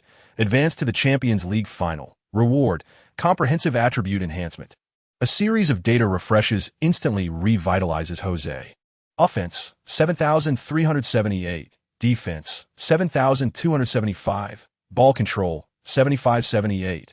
Overall rating, 8,588. Gain shot points, 50. Special reward. Skill card ever-running machine. Special reward. 15-minute superstar experience card. Peak Bale. Bond count. 45. Jose's eyes instantly light up. The comprehensive attribute enhancement is one thing, but what excites him the most is that experience card. Peak Bale. That was the Welshman who roared down the wing during Real Madrid's treble-winning season. Chapter 106. The moment of decision. On May 26, 2004, at the Schalke Arena in Gelsenkirchen, Germany, the most grand peak battle in European football, the Champions League final, is about to begin. Outside the venue, fans have already formed long lines, and various jerseys weave together in a colorful tapestry. In the commentary booth, veteran commentator Martin Tyler is passionately analyzing the season situation. This year's Champions League has seen dark horses running rampant, with traditional giants being unexpectedly eliminated, ultimately leading to the final showdown between Porto and Monaco. Who would have thought? Indeed, Real Madrid, Manchester United, AC Milan, Juventus. These traditional European giants have all returned empty-handed, which is truly surprising. Another commentator, Peter Drury, agrees. However, the biggest surprise is Porto's Chinese player, Jose, this 18-year-old super rookie, whose performance in the Champions League this season has been remarkable. According to reliable sources, both Liverpool and AC Milan have triggered his buyout clause for this young player, reportedly reaching a transfer fee of 17 million euros. This is astronomical for an Asian player. Chapter 107. Opportunity awaits the prepared. The match has progressed to the 30th minute. The players from Monaco and Porto, after half an hour of mutual testing, have finally relaxed their tense nerves a bit. The cautiousness of the opening has dissipated. Players begin to attempt organizing more threatening attacks.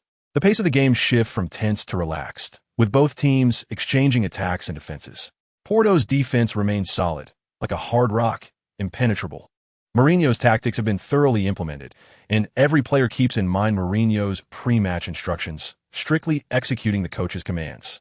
On Monaco's side, Juli and Rothen began to make frequent runs, trying to stretch Porto's defense.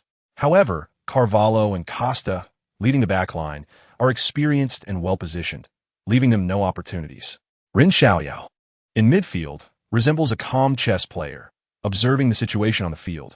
He notices that Evra's position has started to change, due to Rothen's single-point breakthrough. He poses no substantial threat to the right side, guarded by Bozingua and Ferreira. So the French left-back no longer stays firmly in the back line as he did at the beginning of the match. Chapter 108. The game of chess to Shamface is ashen. His hands tightly clenched into fists, knuckles turning slightly white from the pressure. He stares intensely at the situation on the field, the frustration in his heart rolling like dark clouds, almost consuming him.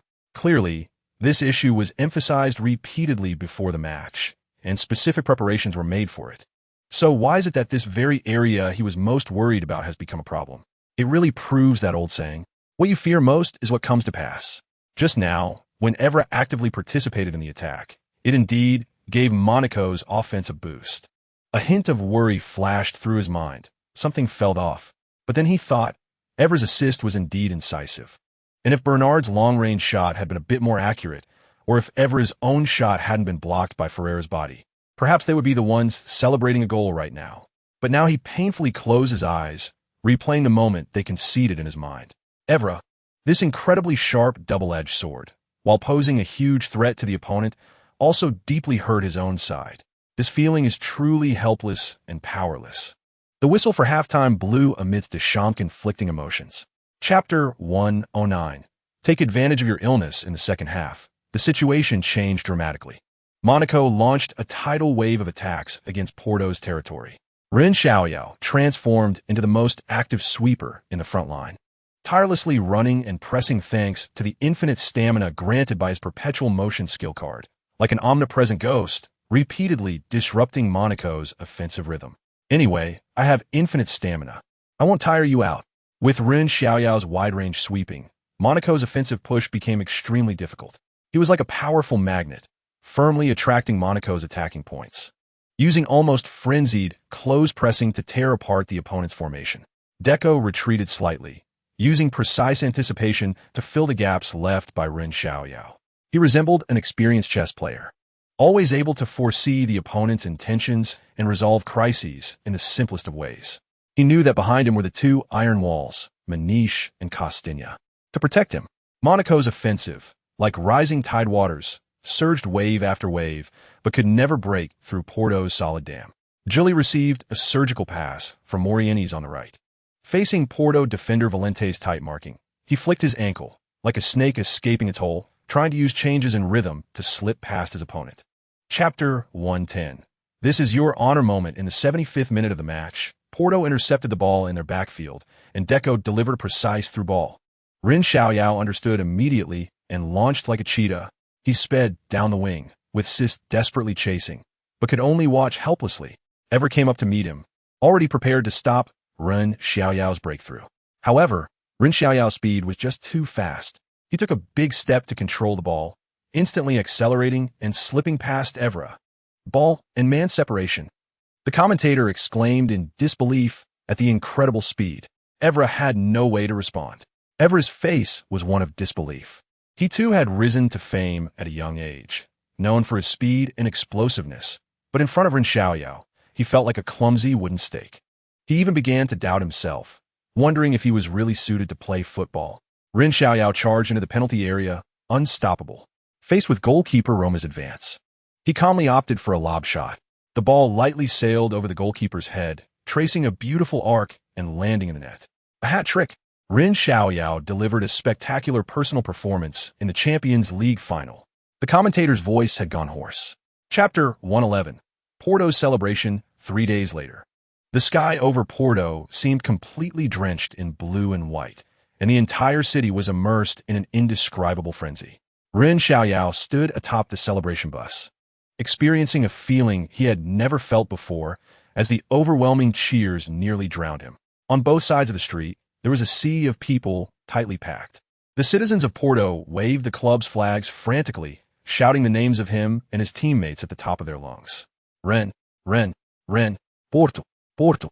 The deafening cheers echoed through the sky, as if they were about to overturn this ancient city. Deco stood beside him, a proud smile on his face. Did you see? This is the treatment of champions. This city hasn't tasted the flavor of a Champions League title in 19 years. Ren Xiaoyao nodded slightly, his gaze sweeping over the faces in the crowd that were filled with tears of joy, a deep feeling of indescribable emotion surging within him. He saw an elderly man with white hair, hands tightly clutching his chest, trembling all over, tears streaming freely. He saw a young mother holding her small child, pointing at the bus, repeatedly saying, "Look, that's our hero." Chapter 112. The madman arrives. The celebration for Porto's Champions League victory had ended 3 days ago. But in the world of football, new undercurrents were already surging. In London, at Chelsea Football Club's headquarters, Peter Kenyon stood before a massive floor-to-ceiling window, overlooking the bustling streets of London. As Chelsea's CEO, he bore the heavy responsibility of transforming Chelsea into the most powerful club in Europe, as entrusted by owner Abramovich. "Sir, Mr. Mendes has arrived." The secretary's voice came from behind, laced with respect. Kenyon slowly turned around, a professional smile on his face. "Please let him in." Jorge Mendes walked into the office with a confident stride, his deep-set eyes seeming to see through everything. As one of the most influential agents in football, his every appearance signified the potential for major transactions. "Mr. Kenyon, it's a pleasure to meet you." Mendes extended his hand and shook hands with Kenyon. "Please have a seat." Kenyon gestured, "Coffee or tea?" "Coffee, thank you." The secretary delivered the coffee and gently closed the door before leaving. Kenyon got straight to the point. "I think you should have guessed why we were meeting." Chapter 113. Mourinho's tactical vision in a luxurious apartment in West London. Sunlight streamed through the floor-to-ceiling windows, casting a golden glow across the room. Mourinho stood by the window, gazing at the distant city skyline, filled with boundless anticipation. Today was the day he would meet Ren Xiaoyao and Mendes. He had specially prepared a sumptuous table of Portuguese delicacies, with the aroma of seafood paella wafting through the air, intertwined with the richness of red wine. Ding-dong. The doorbell rang. Mourinho quickly stepped forward, opened the door, and greeted them with a warm smile. "Ren, Jorge, welcome." He shook hands with Mendes and Ren Xiaoyao, ushering them inside. Ren Xiaoyao glanced around, his gaze lingering on the exquisite decor for a moment before he smiled faintly. "It seems you are ready for a long battle in London. Chelsea will be my new battlefield, a whole new challenge." Mourinho led them to the dining table and personally poured red wine for them. "I hope you can also become an important part of this journey." The three sat around the dining table. The red wine in the crystal glasses swayed gently, reflecting each other's faces. "Ren, I like to get straight to the point." Mourinho's gaze was intense, fixed firmly on Ren Xiaoyao. "I hope you can come to Chelsea. My team needs you." Chapter 114. Starters and substitutes. Ren Xiaoyao knew that recommending rivalry to Mourinho would change many things, possibly creating numerous uncertainties in the future landscape of football. But he couldn't help but speak up. Mourinho's 3 years at Chelsea had indeed swept through the Premier League, setting countless records. However, on the Champions League stage, they always fell short, just one step away from success. He wanted to use his memories from his previous life to make up for those regrets. But did he really have that much power? Was having a system enough? Ren Xiaoyao wasn't sure, so he wanted to add a little insurance to this uncertainty. Rivalry fit this insurance's basic requirements perfectly. First, rivalry was not yet famous, not part of the recruitment plans of those top clubs. Second, rivalry had the ability, whether it was to have more helpers or to set up a future combination of rivalry and Robin, it aligned with his pursuit of honor. So this risk was worth taking. If rivalry could come and form a devilish duo with Robin, it would definitely be more powerful than the combination of Robin and Duff. Moreover, Robin's fragile physique. Once he got injured, Chelsea would effectively be cutting off an arm, drastically reducing their attacking power. Chapter 115. National team. The call to assemble the national team echoed across the Iberian Peninsula, resounding endlessly. The Portuguese internationals gathered like a rushing river from all directions, shouldering the expectations and glory of the entire nation. The gates of the Alcaquete training base slowly opened, welcoming these warriors who fought for their country. Ren Xiaoyao stepped into the base, feeling a familiar yet strange atmosphere, with indescribable excitement swelling inside him. Here, he would spend some time sweating and chasing dreams, fighting for the flag on his chest alongside his teammates. The assembled team gradually grew larger as players arrived one after another, exchanging warm greetings, hugs, high fives, and pats on the back. The atmosphere was lively and orderly, with everyone filled with anticipation for the upcoming major competition. Head coach Scolari stood at the front of the team. His weathered face was now filled with expectation. He scanned each player as if inspecting his army. "Boys, welcome back to the team." Scolari's voice was loud and powerful, echoing across the training ground, resonating in everyone's ears. The European Championship is our moment to showcase our strength and bring glory to our country. This is our honor. Chapter 116. The Twin Stars in the training match. The national team training base was located in a quiet valley in Porto. In the morning, a light mist covered the green pitch like a veil, with the air filled with the scent of damp earth and fresh grass. The training ground was already bustling with activity. The dull thud of balls, players' shouts, and Scolari's stern reprimands intertwined to create a passionate symphony that echoed through the valley. Every day was a challenge to their limits. Scolari's physical training was like a relentless hammer, continuously pounding the players' bodies. Muscles swelled with tearing pain. Sweat rolled down like beads from a broken string, soaking their jerseys and shining under the sun. No one complained. No one shrank back. Everyone gritted their teeth and silently endured this purgatory-like tempering, because in their hearts burned the same dream: to bring home the European Championship for Portugal. On this day, the sun shone particularly brightly, the golden light filling the entire training ground, as if signaling an exciting showdown was about to take place. The whistle for the intra-squad training match sounded like a call to arms, igniting the players' passion. This was the time to test the results of their training and the stage for players to showcase their value. Chapter 117. Eye-catching news media. The 2004 European Championship was finally approaching. The smoke of war had not yet risen, but the flames of excitement were already ignited. Major media outlets were buzzing, with various news reports flooding in, eager to analyze every player's underwear. True or false, it didn't matter. Anything that attracted attention was fair game. Traffic was king. During this time, the hottest reports were none other than the following. First, the host country, the title contender Portugal. Can Figo and the Golden Generation's last dance fulfill their dream at home and reach the pinnacle of Europe? This headline was quite emotional, almost bringing tears to one's eyes. With the countdown to the 2004 European Championship starting, the whole of Portugal was filled with a collective spirit, united as one. Figo, Rui Costa. These veterans of the Golden Generation faced their last career opportunity. If they didn't fight now, they would truly have no chance left. Head coach Scolari, who had just led Brazil to win the 2002 World Cup, was now bringing a new tactical system to the Portuguese team.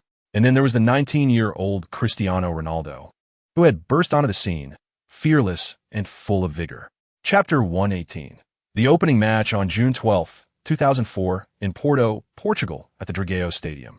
The crowd was roaring, flags waving, as if the enthusiasm of the entire country was converging here.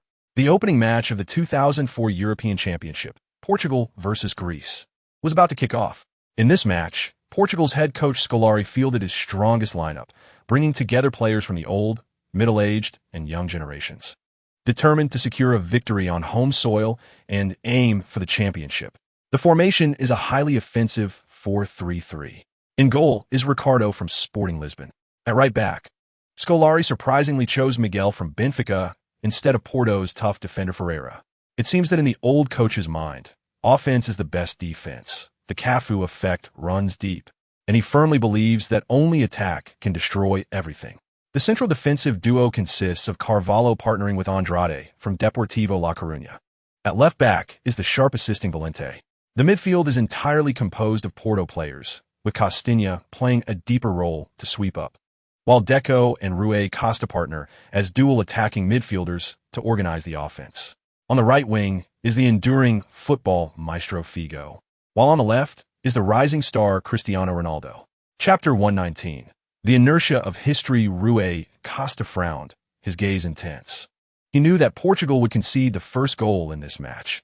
The trajectory of history seemed hard to change. However, he did not expect the goal to come so quickly and unexpectedly.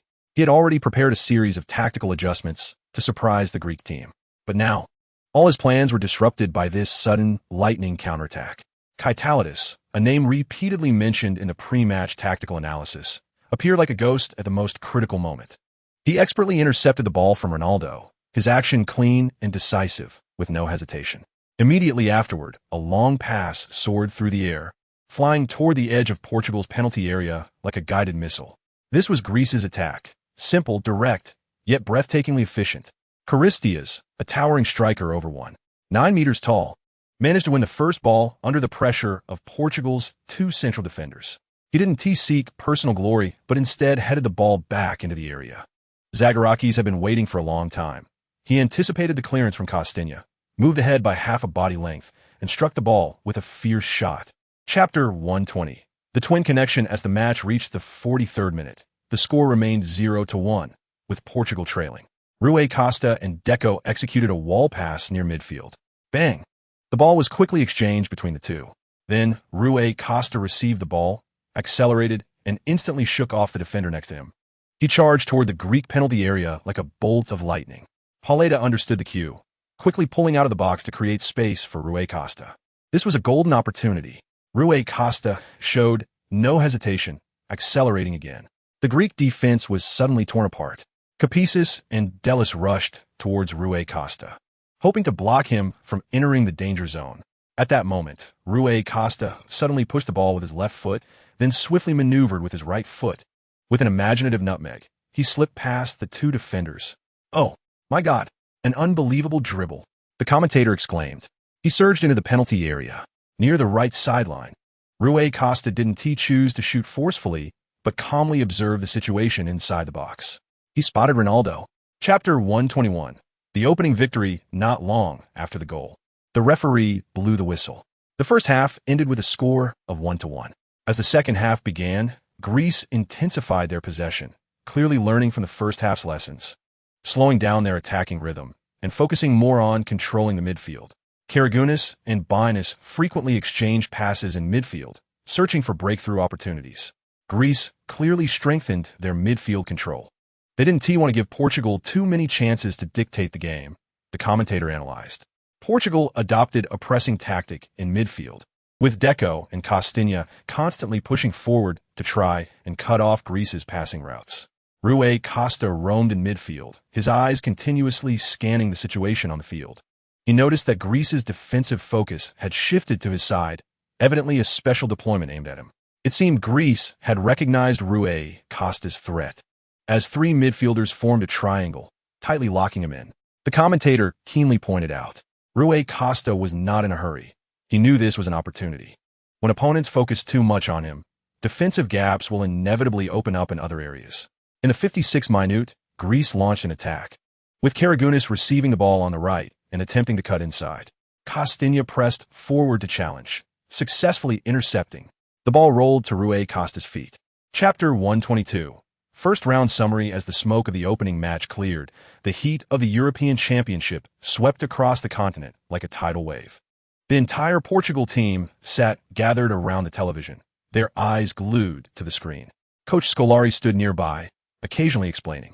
Spain, as usual, exhibited excellent ball control, but their attacking efficiency. On June 12th, at the Algarve Stadium, Spain narrowly defeated Russia 1-0. In the tactical analysis room, Scolari frowned slightly, clearly noticing the lack of effectiveness behind Spain's impressive statistics. Looking at Spain's data, their possession rate was astonishing and the number of shots was considerable. But then look at the score. Scolari continued to analyze. Spain's low attacking efficiency mainly stems from their midfield, which, while creative, relies too much on the speed of two wingers. The pace of their attacks is not varied enough, with too many ineffective incursions and crosses, causing them to waste too much time in positional play, resulting in insufficient opportunities for their forwards. The few chances they do get may not necessarily convert into goals. So we must strengthen our midfield interception, limit their possession, and launch quick counterattacks, focusing on marking Raul. Chapter 123. The Emperor shines with confidence facing the weakest team in the group stage, Russia. Scolari made slight adjustments to the starting lineup. Veteran Couto replaced Andrade, partnering with Carvalho to form Portugal's new central defense. This experienced veteran will use his excellent aerial ability to build a solid barrier for the team. In midfield, Petit replaced Costinha as the sole defensive midfielder. Costinha's strengths lie in his direct defending and precise positioning, while Petit is known for his broader sweeping area and better distribution. His task is clear: to enhance midfield sweeping and accelerate the transition between attack and defense. Scolari knows very well that in this match, 3 points are Portugal's ultimate goal. Only by defeating Russia can they secure a spot in the next round. This way, when facing their final group stage opponent, the powerful Spain, Portugal will not be forced into a desperate situation. Inside the locker room, the air seemed to freeze. The Portuguese players sat together, their faces filled with seriousness. In their first group match, they narrowly defeated the resilient Greeks. Although they earned 3 points, their goal difference was tied with Spain, leaving their qualification situation unclear. Chapter 124. One-sided slaughter. As the match began, the Russian team was firmly suppressed by Portugal's momentum. In the second minute, the core defender Smirdin made an amateurish mistake while receiving the ball in the backfield. He touched the ball too far away, 3 to 4 meters from him, and the one who seized the ball first was Portugal's legendary winger Figo. Who is Figo? He is the World Footballer of the Year. With exceptional foot skills, he was undoubtedly the best right winger in the world at that time, making even Beckham bow in respect. Faced with this unexpected gift, would he hold back? Figo didn't even bother to adjust, directly taking a powerful shot with his right foot. The ball flew like a cannonball, whistling through the air, heading straight for the top right corner of the goal. However, it seemed that Lady Luck was not on Portugal's side tonight. Bang! A loud noise, like a clap of thunder. The ball struck the crossbar hard, then bounced high back into the field. The Russian fans broke into a cold sweat, covering their heads, unable to believe their eyes. If that ball had gone in, it would have meant the game was over right at the start. The Russian head coach Yartsev, with a pale face and tightly pressed lips, was clearly very dissatisfied with this elementary mistake. Chapter 125. 8-goal blowout. Beep. The referee's 3 whistles echoed like a death knell in the Alvalade Stadium, signaling the end of this one-sided slaughter. 80. The cold number pierced the nerves of every Russian. Yartsev looked ashen, mechanically walking towards Scolari and extending his right hand. Congratulations, Luis. His voice was hoarse, like sandpaper rubbing together. Scolari shook his hand gently. Without saying a word, what could he say? Anything would seem superfluous. Any words of comfort would feel like mockery at this moment. The Portuguese players celebrated wildly, charging towards the stands to interact with the fans, sharing this euphoric moment. Ren Xiaoyao was tossed high by his teammates and caught steadily, his face beaming with joy as he savored the triumph of victory. On the Russian bench, the atmosphere was oppressive to the extreme. Yartsev substituted several players, intending to let them experience the atmosphere of a major tournament while trying to minimize goals conceded, but now it seemed he was pushing them into a pit of fire. "Boss, I'm sorry," said substitute Korzakov, lowering his head, his voice tinged with a cry. After coming on, he couldn't touch the ball at all, only watching helplessly as the Portuguese team repeatedly pierced their goal. Chapter 126. Group A situation. As the smoke cleared from the match between Portugal and Russia, another key match in Group A also came to a conclusion at the same time. The result was unexpected. The heavily favored Spain was surprisingly held to a draw by Greece. This news fell like a stone into the still waters, creating ripples in the Portuguese locker room. What? Spain didn't win? Deco's eyes widened like saucers, his mouth agape, as if it could fit an egg. How could this be possible? Ronaldo also approached, his face incredulous, habitually fiddling with his hair, mumbling, Greece? Weren't they supposed to be crushed by Spain? Compared to the shock of his teammates, Ren Xiaoyao appeared quite calm. He smiled slightly, thinking, this European Championship seems to be getting more interesting. You have to know, Spain was a favorite to win, boasting stars like Raul, Morientes, and Joaquin. Yet they were held to a draw by Greece in the group stage, which was even more unbelievable than Portugal's 8-0 victory over Russia. In the locker room, Scolari also heard this news. His weathered face showed little emotional fluctuation. He paused for a moment, then raised his voice. Boys, no matter how the other matches go, we just need to focus on ourselves and win one match at a time. Chapter 127. The luxury water cooler team on June 20th, 2004, in Lisbon. At the Estadio de Luz, the air seemed to be filled with the smell of gunpowder, and the roaring crowd was almost enough to overturn this top European stadium. The life-and-death battle between Portugal and Spain was about to begin. This was the last round of the group stage in Group A, and it was a crucial match for determining qualification.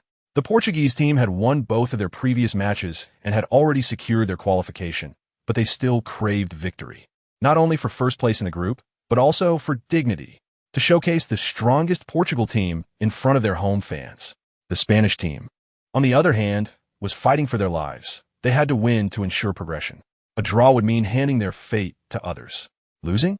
That was a nightmare they couldn't even dare to think about. Before the match, the tactical battle between the two head coaches had already begun. Scolari unexpectedly fielded an aggressive 4-3-3 formation. The trio of Ronaldo, Ren Xiaoyao, and Figo sent shivers down the spine of all of Europe. Just days before, during a training match, Ren Xiaoyao had been positioned at the forward line by Scolari. He not only showcased incredible speed and breakthrough ability, but also repeatedly used precise runs and shots to penetrate the goal guarded by Moreira. Chapter 128. Ere relay the whistle to start the match sounded like a clap of thunder, tearing through the noise of the Estadio de Luz. Red and green collided in an instant. The two teams clashed like two surging torrents, engaging in a fierce battle in midfield. Ren Xiaoyao, like a cunning hunter, kept a close eye on Albert. He shadowed him closely, never leaving his side. Albert felt as if he were being drawn in by a giant magnet, unable to escape or breathe. Every touch of the ball was accompanied by Ren Xiaoyao's tight marking, and every turn faced Ren Xiaoyao's fierce interception. Damn it! Albert cursed inwardly, beads of sweat forming on his forehead. He had never encountered such a tough opponent, feeling like he was stuck with an unshakable piece of chewing gum. Seeing this, Baraja actively dropped back for support. But Ren Xiaoyao's defense was like an invisible net, enveloping the entire Spanish midfield. He was everywhere. Every pass from Baraja became extraordinarily difficult. He felt as if he was sinking in a quicksand, unable to move. Under Ren Xiaoyao's relentless pressure, the Spanish midfield completely collapsed. This guy was simply a troublemaker.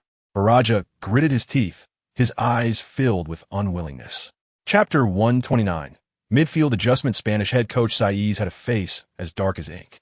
He pressed his lips tightly together, and deep within his eyes was a volcano of suppressed fury. The sudden loss of a goal hit the Spanish team like a heavy hammer, shattering the carefully arranged tactics he had set before the match. Albelda frustratedly pounded the grass, producing a dull sound. Throughout the first half, he was almost completely locked down by Ren Xiaoyao, rendering him ineffective. He felt like a prey trapped in a spider's web, struggling in vain, unable to escape. Baraja's expression was equally grim.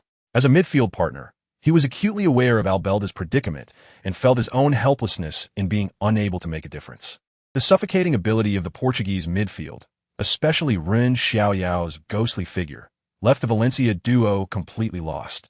Capdevila hung his head low, his eyes vacant, as if he had lost his soul. He bore an undeniable responsibility for the conceded goal. He should have anticipated Figo's lightning-fast breakthrough. But he was easily bypassed by the opponent, becoming the scapegoat for the team's goal concession. Canizares shook his head helplessly, his face filled with frustration. Although he reacted as quickly as possible and touched the ball with his fingertips, he still couldn't prevent the powerful header from finding the net. He understood that this was not just a defensive line issue, but a reflection of the entire team's poor form. Chapter 130. Rowe scored twice. The match resumed. The referee's whistle sounded like a battle horn, instantly igniting the entire stadium. The Portuguese team kicked off first. They knew very well that a one-goal lead could easily slip away with a moment's carelessness. In the second half, Spain seemed to be reborn, launching a storm-like offensive that threatened to completely engulf the Portuguese team. Puyol's substitution significantly raised the defensive intensity compared to Capdevila, effectively locking down the Portuguese team's right-side attacks. He ran tirelessly. His fierce and decisive tackles even put pressure on the battle-hardened Figo. Belenguer injected a shot of adrenaline into the Spanish midfield. His agile movement seemed to ghost through the Portuguese defense. His precise passes cut through the defense like a scalpel, repeatedly tearing at the Portuguese backline. Raul and Morientes also exploded in full force, weaving tirelessly in the Portuguese box, searching for that fleeting opportunity. The Spanish offensive surged, each wave more powerful than the last. With danger lurking in front of the Portuguese goal, what have these guys taken? Deco gritted his teeth and quickly shifted the ball to the right to Figo. He knew that the team needed Figo's experience and breakthroughs to relieve the pressure on defense. Chapter 131.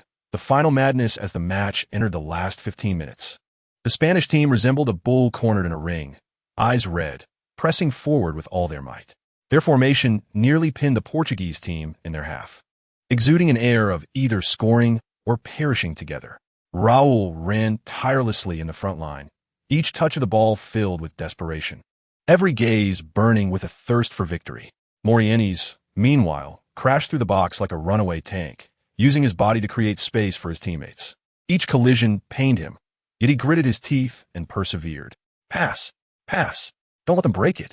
Belenger's voice was already hoarse, but he continued to direct the play, like a wound-up alarm clock, frantically coordinating in midfield.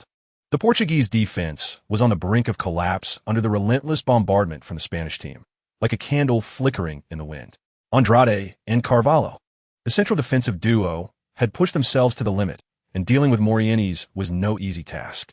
Each clearance came with painful gasps, and every fall raised concerns about whether they could get back up, making one wonder if they would be carried off on a stretcher at any moment.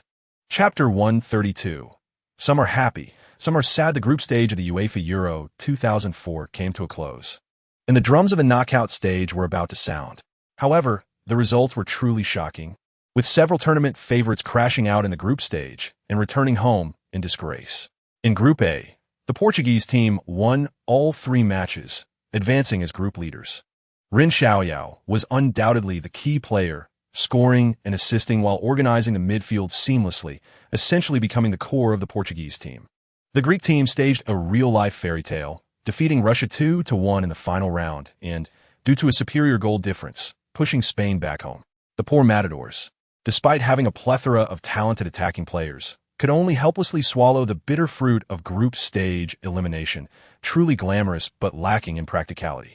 In Group B, the longtime rivals France and England had no surprises, finishing as the top 2 teams in the group. Switzerland and Croatia, they probably came to Portugal for a holiday. In Group C, it was a complete mess, dubbed the Group of Death. Italy, Sweden, and Denmark all ended up with 1 win and 2 draws for 5 points. In the end, Sweden narrowly topped the group on goal difference, while Denmark finished second.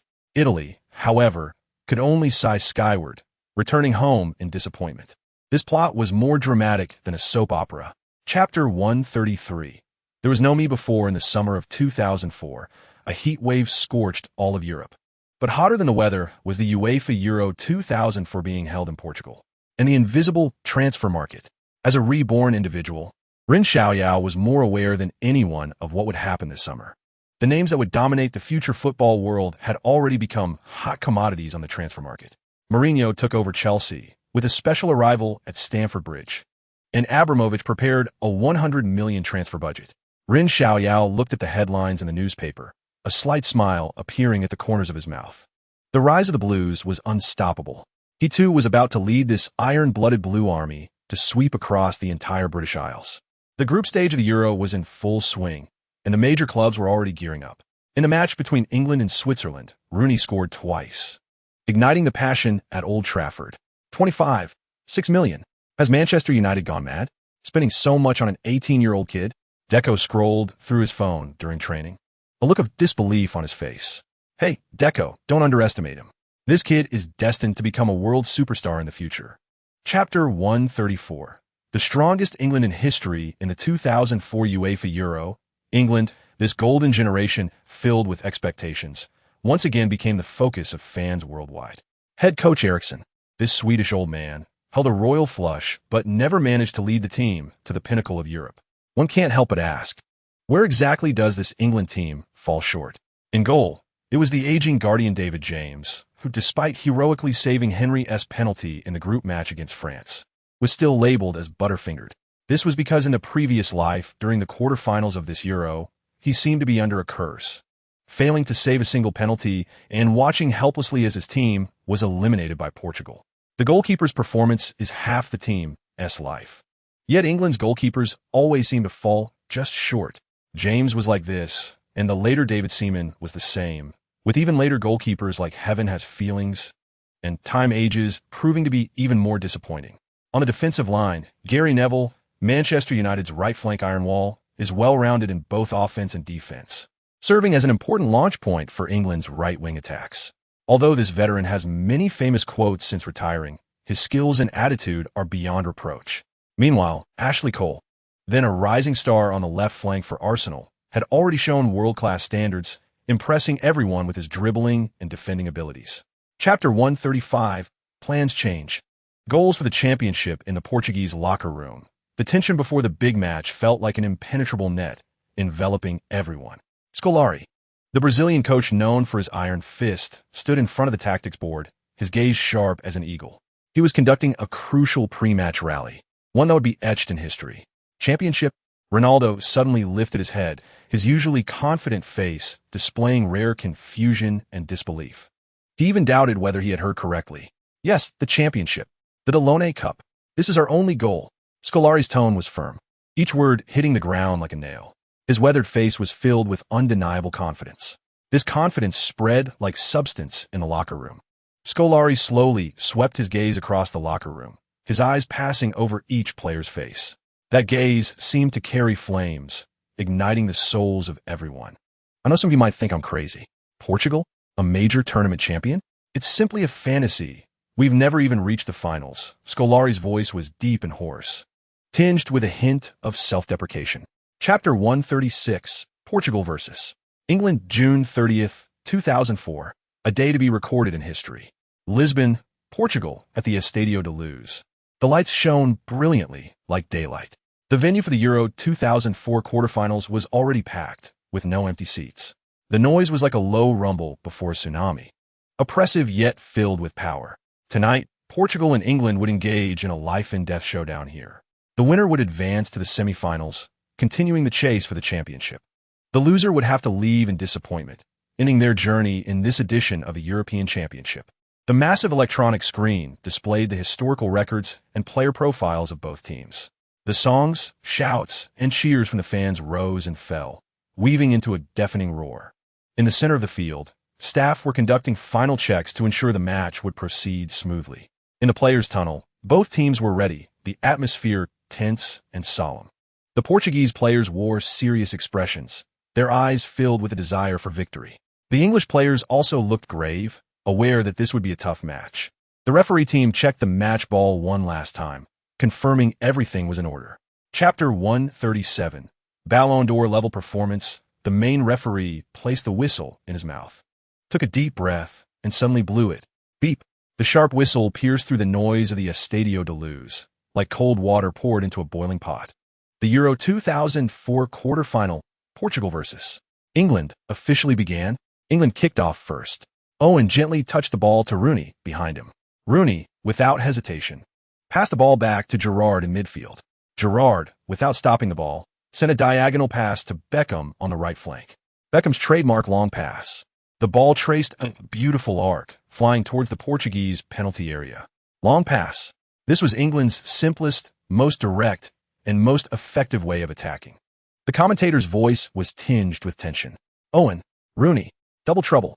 Their speed was too fast, charging toward the Portuguese penalty area. In the stands, the cheers from English fans suddenly rose. The Portuguese defense felt immense pressure instantly. Andrade, tall and strong, positioned himself perfectly. He kept a close eye on Owen, denying him any jumping space. Chapter 138, Rapid attack and defense. The Estadio da Luz fell into a brief silence. Time seemed to freeze at that moment. Only 5 minutes had passed since kickoff. The cheers from Portuguese fans erupted like a volcanic explosion, instantly engulfing the entire stadium. The English fans, however, seemed to be choked by an invisible hand, collectively losing their voices. They stared blankly at the center of the field. That figure in the Portuguese jersey had disbelief written all over his face, as if he had seen an alien descend. Ronaldo. This name pierced through the hearts of every English fan like a sharp knife. He was like a cold-blooded assassin, sealing the fate with a single strike. A stunning goal ruthlessly tore through England's seemingly impenetrable defense, shattering the unrealistic fantasies held by English fans. How is this possible?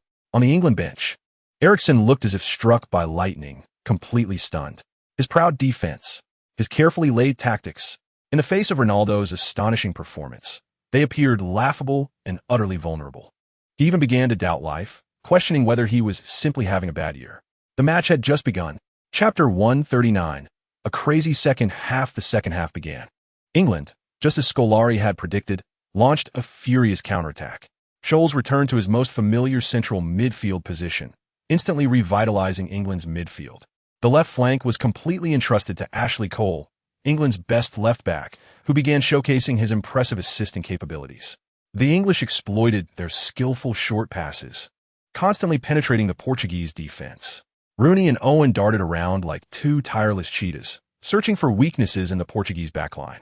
The changes in the English team were very evident. The commentator's voice carried a hint of excitement. They have strengthened their midfield control, and Scholl's distribution has made England's attacks more threatening. The Portuguese defense faced another test. In the 50th minute, England earned a free kick opportunity in the attacking area. David Beckham stood at the free kick spot. His trademark hurling shot was a weapon for England to breach defenses and a nightmare for countless goalkeepers. The Portuguese players braced themselves, forming a wall. Chapter 140. England and France, brothers in misfortune. Going home together, the final whistle sounded like a joyful melody, instantly igniting the Estadio de Luz. The cheers from Portuguese fans seemed ready to lift the stadium roof off. Meanwhile, major media outlets were in a frenzy, with the front pages firmly occupied by the Portuguese team and Ren Xiaoyao. Supernova. Ren Xiaoyao seals the deal. Portugal beats England 1-0. The headline from the Portugal sports newspaper was concise and powerful, directly pointing out the key moment of the match. They also included a photo of Ren Xiaoyao sliding on his knees in celebration after scoring, looking incredibly spirited. New Eusebio slays the strongest England. The Sun newspaper didn't indulge in tabloid antics this time, taking a serious approach. However, the headline carried a strong whiff of gunpowder, as if to say, "See that, England? You have your day too." Who is he? A year ago, he was unknown, and a year later, he's shining in Europe. The team newspaper joined the excitement, using a large question mark alongside a bewildered expression from Ren Xiaoyao, as if to say, "Where did this guy come from?" The Portuguese supernova shines in the European Cup, leading the golden generation into the semi-finals. The Milan sports newspaper focused on Portugal's golden generation. After all, veterans like Figo and Rui Costa are nearing the end of their careers, and seeing them strive for the championship again is an exhilarating thing. Chapter 141. Prelude to the semi-finals. The deafening cheers from the Estadio de Luz seemed to still echo in Ren Xiaoyao's ears. He sat on the bus returning to the hotel, looking through the window at the shimmering neon lights of Lisbon at night, but his thoughts had already drifted far away. He knew he was famous, not just in Portugal, not just in Europe, but worldwide. Defeating Beckham and scoring the winner against England had made Ren Xiaoyao's name known across the globe overnight. He had become the darling of the media, an idol for fans, and a cash cow for advertisers. His phone vibrated incessantly, filled with congratulatory messages and missed calls, almost overwhelming it. He even saw a few messages from back home. Buzz. His phone vibrated again, interrupting his thoughts. This time, it was Mendez calling. "Brent, where are you now?" Mendez's voice sounded a bit tired, but mostly excited. "I'm on the bus back to the hotel. What's up?" Ren Xiaoyao asked. "I'm almost dead from busyness. Since the end of the match, my phone hasn't stopped ringing. It's all people wanting you to endorse their products." Chapter 142. Orange Storm and Red Lightning inside the Jose Alvalade Stadium. The roar was like a volcanic eruption, almost lifting the dome off. Portuguese fans gathered into a rolling red sea, clashing fiercely with the orange storm raised by Dutch fans. The songs and shouts from both sides intertwined, creating a deafening roar. In the center of the field, both teams had finished their warm-ups and lined up. Ren Xiaoyao stood in the Portuguese lineup, lightly tapping the soft grass with his toes, his gaze calm as water. He knew a decisive battle that would determine their fate was about to begin. Beep! The referee's sharp whistle cut through the air like a blade, officially starting the 2004 European Cup semi-final match between Portugal and the Netherlands. The Dutch team struck first, showcasing an aggressive momentum right from the start. Little flying man Robin, like a cheetah, dashed down the left flank. His signature inside cut dribble repeatedly tore through the Portuguese defense, leaving trails behind him. Portuguese right back Ferreira felt as if he was facing not just a single player, but a bolt of orange lightning. He gritted his teeth and gave it his all, but he was always a beat too late, helplessly watching Robin zoom past. Chapter 143. Intense battle. Dutch coach Advocaat appeared somewhat anxious. With furrowed brows, he paced back and forth on the sidelines, constantly shouting instructions to his players, reminding them to focus on defense and keep a close watch on Ren Xiaoyao. Stay close to him. Don't let him pass the ball so easily. Advocat's voice was filled with anxiety and unease. After the match resumed, the Dutch team intensified their defense against Ren Xiaoyao, almost glued to him. However, Ren Xiaoyao, with his excellent skills and awareness, still managed to find opportunities to deliver threatening passes to his teammates. Meanwhile, after leveling the score, the Portuguese team gained momentum and fought back valiantly. They no longer played passively as they did at the start, but began to take the initiative, engaging in a fierce exchange of attacks with the Netherlands. In the 25th minute, Ren Xiaoyao received the ball in midfield, facing a double team from two Dutch players. He calmly passed the ball to Figo on the flank. After receiving the ball, Figo used his skilled dribbling to shake off the defenders and delivered a low cross. The ball curved towards the penalty area. Cristiano rose high, outjumping the Dutch defenders, and headed the ball. Van der Sar reacted quickly, diving to push the ball out for a corner. Chapter 144. We're going to the finals. Portugal's counterattack was equally sharp. The commentator's voice remained high-pitched and passionate. This match was thrilling and heart-stopping enough to be remembered for a lifetime. In the 70th minute, the sharp whistle sounded again. The Dutch team won another precious free-kick opportunity. The position was even closer to the penalty area than before. Another free kick. In the stands, a young Portuguese fan turned pale. He clasped his hands tightly together, as if grasping the last straw of hope. He silently mouthed a prayer. This time, standing over the ball was Robin. Little flying man Robin. His name represented the pinnacle of speed and the edge of breakthrough. Robin took off. The moment his toe touched the ball, it was like a lightning bolt, tearing through the silent Lisbon night sky. The football, with the power of thunder, shot straight towards the bottom left corner of the goal. Portugal's guardian, Ricardo, he once again seemed like a miracle descending. In the blink of an eye, he raised one hand high. He miraculously deflected this certain goal out for a corner. Wow! The young fan who had been praying just moments ago instantly leapt from his seat. He trembled with excitement, shouting hoarsely, "Ricardo, you are the best." His voice was already hoarse.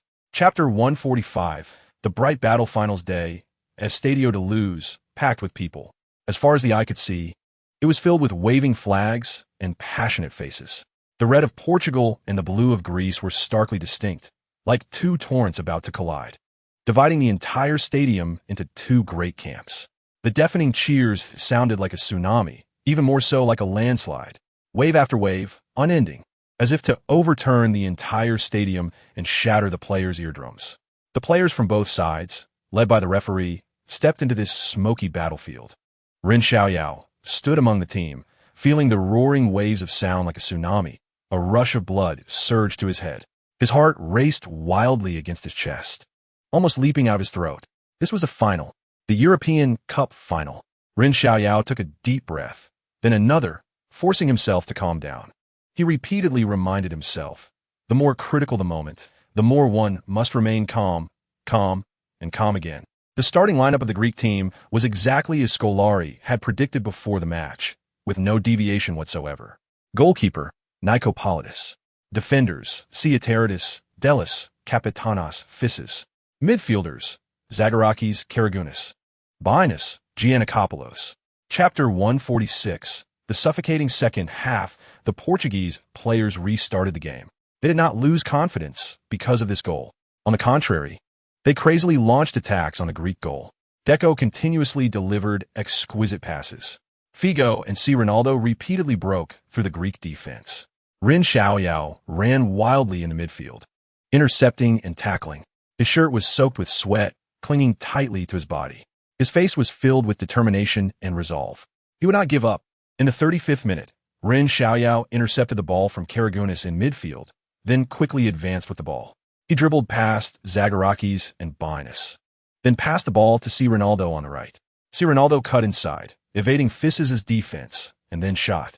The ball flew towards the goal like a cannonball. Nikopoulos dove to save, barely touching the ball with his fingertips. The ball slightly changed direction, grazing the post and flying out of bounds. The Portuguese fans let out a sigh of regret. So close. Ronaldo pounded the grass in frustration. His eyes were filled with unwillingness. Chapter 147. Extra time, silver goal victory. The 5 minutes of stoppage time felt like a cruel countdown, ringing in the hearts of every Portuguese player. Ren Xiaoyao took a deep breath, suppressing the feeling of suffocation in his chest. He knew that these 5 minutes could be their last hope. or the final straw that broke them. He constantly roamed the Greek half, searching for that fleeting opportunity. Every time he touched the ball, it elicited a tsunami of cheers from the Portuguese fans, a sound that seemed to ignite the entire stadium.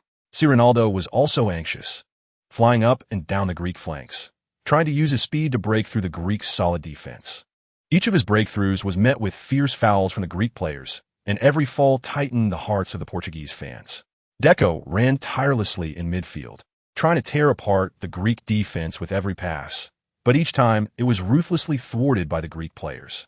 Nuno Gomes and Postiga moved like two sharp knives, constantly darting in and out of the Greek penalty area, trying to find a glimmer of hope. Every run they made affected the Greek defense, but each time they missed the chance to score. Chapter 148. Eurocup MVP. A huge roar almost lifted the roof of the Estadio de Luz. The Portuguese players embraced tightly, celebrating joyfully. Ronaldo suddenly jumped on Ren Xiaoyao's back, shaking him wildly, with tears in his eyes. "We won. We are champions. Xiaoyao, you are amazing. Simply like a superhero." Ronaldo's voice was hoarse, but it couldn't hide his excitement. Ren Xiaoyao was nearly suffocated by the grip, laughing as he patted Ronaldo's leg. "Cristiano, get down first. Brother, get down first. This is what we fought for together." Nuno Gomes, Postiga, Deco, everyone gathered around. They lifted Ren Xiaoyao and Ronaldo high, tossing them into the air again and again, as if they wanted to throw all their joy into the starry sky. Scolari stood on the sidelines, clapping vigorously. The old coach's face was filled with uncontrollable pride and satisfaction, a pride that belonged to a father. The Greek players stood dejectedly to the side. In stark contrast to the jubilation over here, disappointment and unwillingness were written on everyone's face, like a series of frozen oil paintings. Rehagel silently walked to the players, patting them on the shoulder. Chapter 149. The battle for Ren Xiaoyao. Chelsea's official announcement was like a stone thrown into a lake, creating ripples that quickly faded. This was merely a smokescreen from Abramovich in a moment of desperation, far from an official declaration.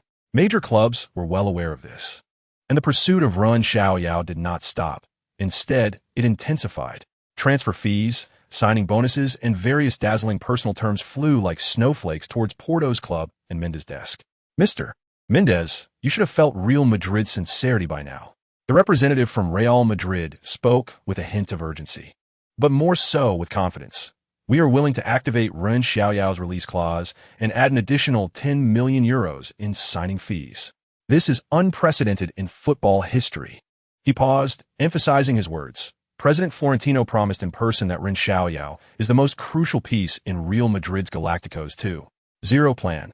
He will fight alongside Zidane, Ronaldo, Figo, and Beckham to create a new era belonging to Real Madrid. Mendes smiled slightly, his deep eyes showing no signs of emotional fluctuation. "I certainly remember Real Madrid's sincerity. However, the offers from other clubs are equally competitive." Chapter 150. The most special announcement. Ronaldo struggled to remember, his eyes suddenly brightening. "You said you wanted to become the top player in the world. You want to win every championship you can win." Ren Xiaoyao smiled and nodded. "That's right. That's my dream. It has never changed. And Chelsea can provide me with the best stage to realize that dream. I believe that under Coach Mourinho's guidance, and with Mr. Abramovich's full support, Chelsea will definitely become a top club sweeping across Europe. And I will become the absolute core of this powerhouse team." The flames of desire for victory and hope for the future burned in Ren Xiaoyao's eyes. Ronaldo looked at Ren Xiaoyao before him, filled with admiration and shock. He knew that Ren Xiaoyao had made a decision, one that no one could change. "I originally wanted you to come to Manchester United so we could dominate Europe together. But Xiaoyao, I believe in you. No matter what choice you make, I will support you unconditionally." Ronaldo firmly patted Ren Xiaoyao's shoulder, his tone resolute. A few days later, Mendes finally announced to the world Ren Xiaoyao's final decision. He would join Chelsea. Chapter 151. Chelsea's squad overhaul in the summer of 2004. Stamford Bridge was bustling. The air was thick with the scent of money and testosterone, intense and restless. The Russian tycoon Abramovich's rubles poured into this blue land, which carried countless glories and dreams.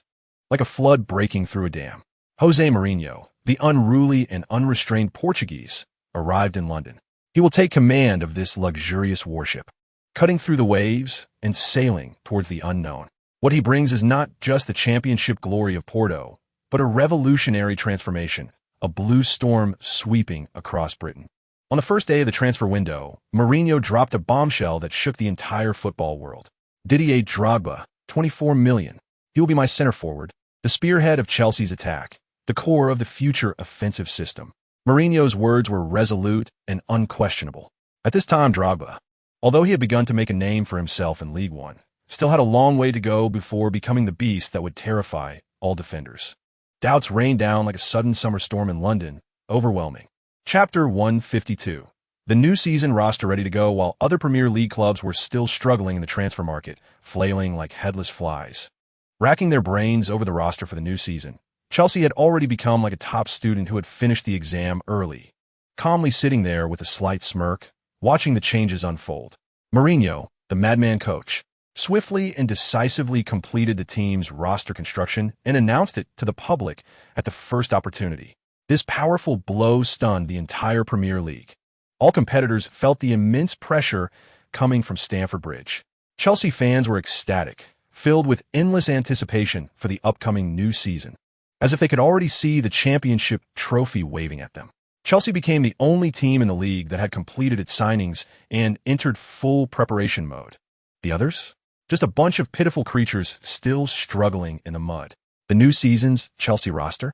Describing it as luxurious? No, that's too superficial. It's simply a galactic battleship. In goal, Petr Cech, the Czech goalkeeper, will continue to guard the Blues' last line of defense. When he stands there, he is a wall. A wall of size. His godly performance last season? That was just a warm-up. Chapter 153. A new atmosphere on the training ground. Pre-season training arrived as scheduled. The training base at Stamford Bridge was bathed in sunlight, but the temperature was not comfortable.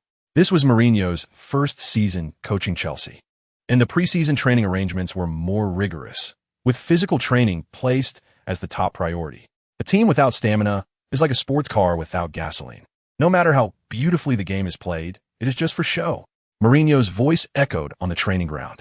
Ren Xiaoyao stood among his teammates, feeling the abundant energy within him. The baptism of the European Championship had transformed him, and the data on the system panel confirmed this. Attack, 82. Defense, 80. Ball control, 84.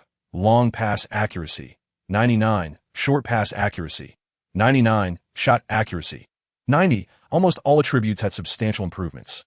What surprised him even more was that new skills had quietly awakened during that time. Free kick master and breakthrough. Breakthrough, the ability to bypass multiple defenders in one go, with success rates inversely proportional to the opponent's strength. This skill has considerable potential, but requires precise timing for usage. Step by step, the warm-up began. Valde shouted. He was Mourinho's fitness coach, and the players privately called him the devil. Chapter 154. Internal training match. The preseason internal match was scheduled at the main pitch of the Cobham training base. Mourinho divided the team into a blue team and a white team. Ren Xiaoyao was assigned to the blue team, grouped with Cech, Ferreira, Carvalho, Terry, Gallas, Makelele, Lampard, Ribery, Robin, and Drogba. Today's training match is very important. I want to see your competitive spirit. Mourinho stood on the sidelines, arms crossed, his voice low and powerful. The starting lineup for the new season had not yet been finalized, and those who performed well would get opportunities. Ren Xiaoyao moved his shoulders, feeling the power surging within him. He was arranged in the central midfielder position, partnering with Lampard, while Makelele sat behind them. Are you ready? Lampard patted his shoulder, his eyes filled with encouragement. Of course, Frank. Ren Xiaoyao smiled slightly, his gaze firm. The white team was guarded by Kudasini, with Glenn Johnson, Huth Schmeichel, and Serginho forming the defense, midfield with Eschen, Mendes, and Grimy, wings with Duff and Joe Cole, and up front was Kesman. The whistle blew, and the match began. Chapter 155. Family gathering. Hey, Frank, are you free tonight? Ren Xiaoyao walked over to Lampard, lightly nudging him with his elbow, a warm smile on his face. I just finished tidying up my new home and want to throw a little party to get everyone together, so I can officially mingle with everyone.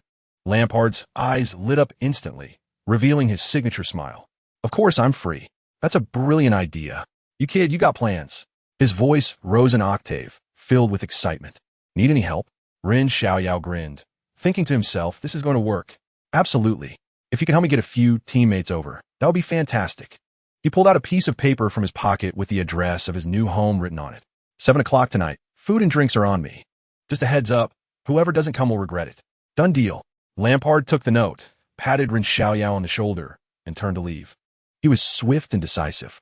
Ren Xiaoyao returned to the villa arranged by the club and immediately got busy. This villa is located in a wealthy area of London. While not the top luxury mansion, it is warm and comfortable.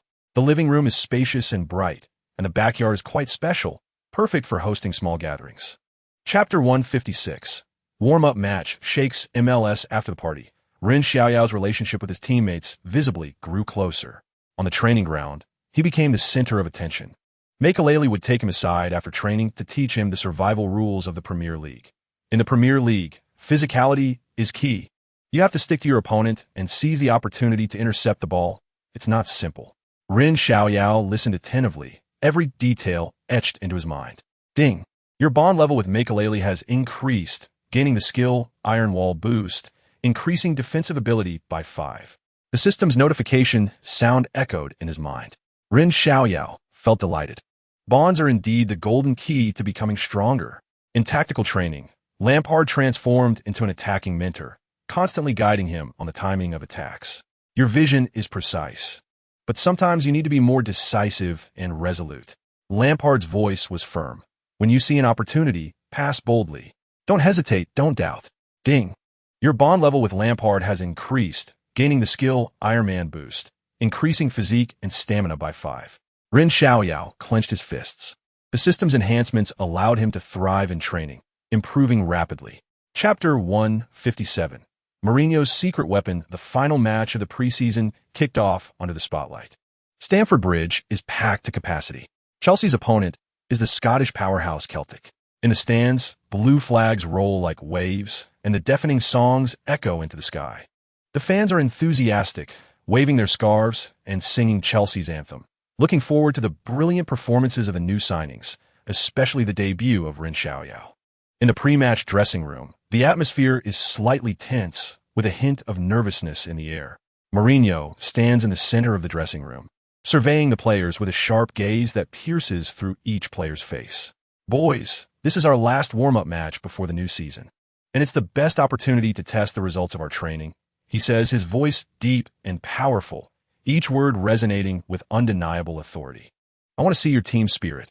I want to see your tactical execution, and most importantly, I want to see your desire to win. He pauses for a moment, his gaze slowly shifting until it lands on Ren Xiaoyao, a slight smile appearing at the corner of his mouth. Chapter 158. Gradually getting better, the final whistle blows. And at Stamford Bridge, the applause and cheers have not yet fully subsided. Mourinho stands on the sidelines, surrounded by a throng of reporters, flashes from cameras flickering incessantly, almost blinding. A rare look of satisfaction is on his face, no longer the cold and stern demeanor he usually has. Ren Xiaoyao's performance today is undoubtedly phenomenal. Mourinho's voice is deep and powerful, each word striking home. He pauses, seemingly weighing his words. Especially his passing vision and tactical execution completely exceeded my expectations. He slightly raises his chin, revealing a hint of pride in his eyes. We all know that Portuguese players usually possess excellent technical skills and delicate footwork. Mourinho's tone shifts.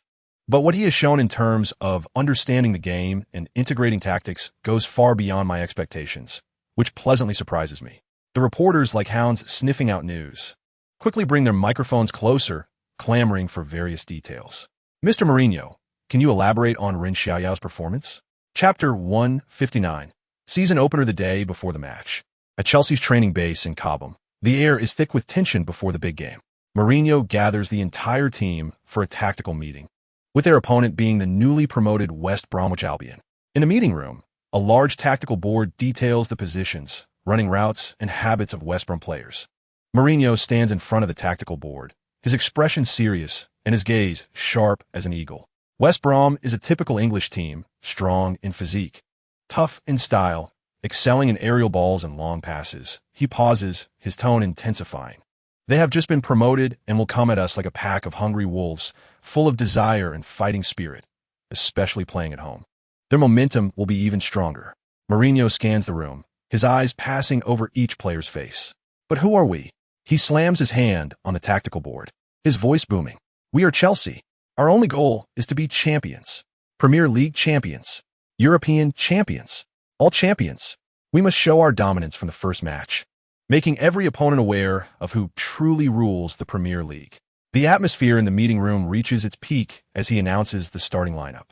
Chapter 160. The match continues. The whistle for the second half blows, and the players return to the field. Ren Xiaoyao takes a deep breath and adjusts his shin guards. He can feel Mourinho's expectations resting on him. West Brom begins with a high-pressure approach, trying to seize the momentum against Chelsea at home.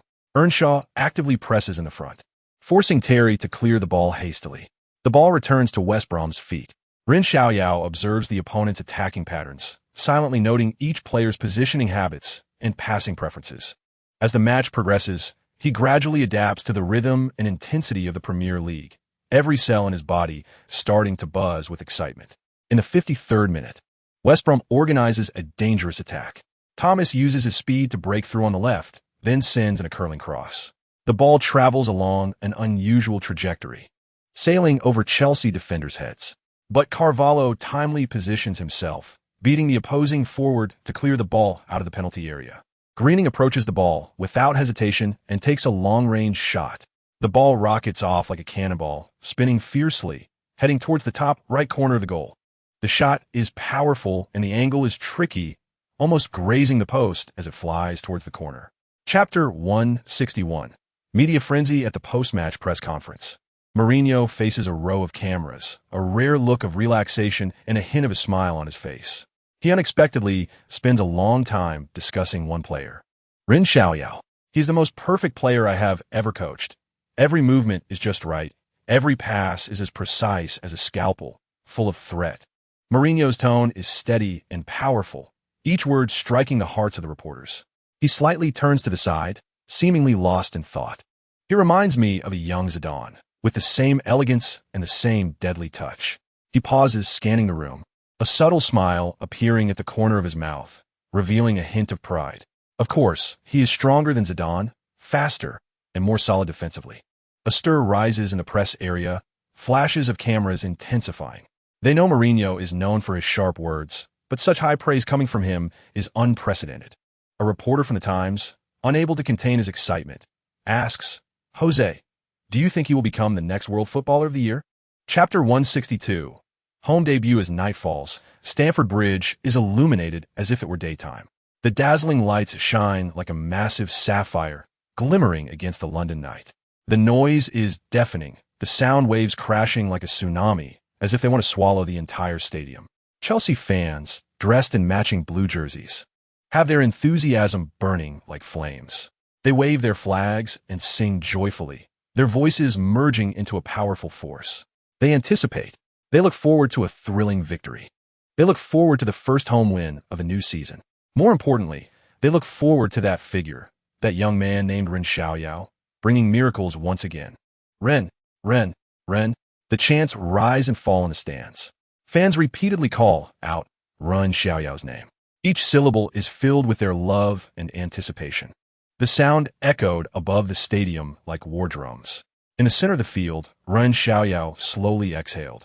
He felt the enthusiastic atmosphere and the immense pressure behind it. Like a mountain, he knew that this match would be a tough battle. Birmingham was known for its resilient defense and would not easily allow Chelsea to breach their goal. Chapter 163. Consecutive best performances. Ren Xiaoyao nodded, his eyes resolute. He understood Mourinho's intentions and the responsibility he bore. In the second half, he had to take on more offensive organization tasks to open the door to victory for the team. The whistle sounded again, and the second half began. Following Mourinho's instructions, Ren Xiaoyao frequently withdrew to receive the ball. He moved across the field, connecting the team's attacks with precise short passes. He no longer confined himself to his position, but actively exchanged places with Lampard. Lampard also began to increase coordination with Ren Xiaoyao, with both frequently making forward runs, often creating alternating attacks along the flanks. The Birmingham players were momentarily at a loss. They realized that Ren Xiaoyao's positioning had become increasingly unpredictable. He was sometimes organizing in the center and sometimes appearing on the wing. He moved like a ghost, making him difficult to pin down. Robisavic and Damian Johnson felt a bit of pressure as well. They had to allocate more energy to mark Ren Xiaoyao.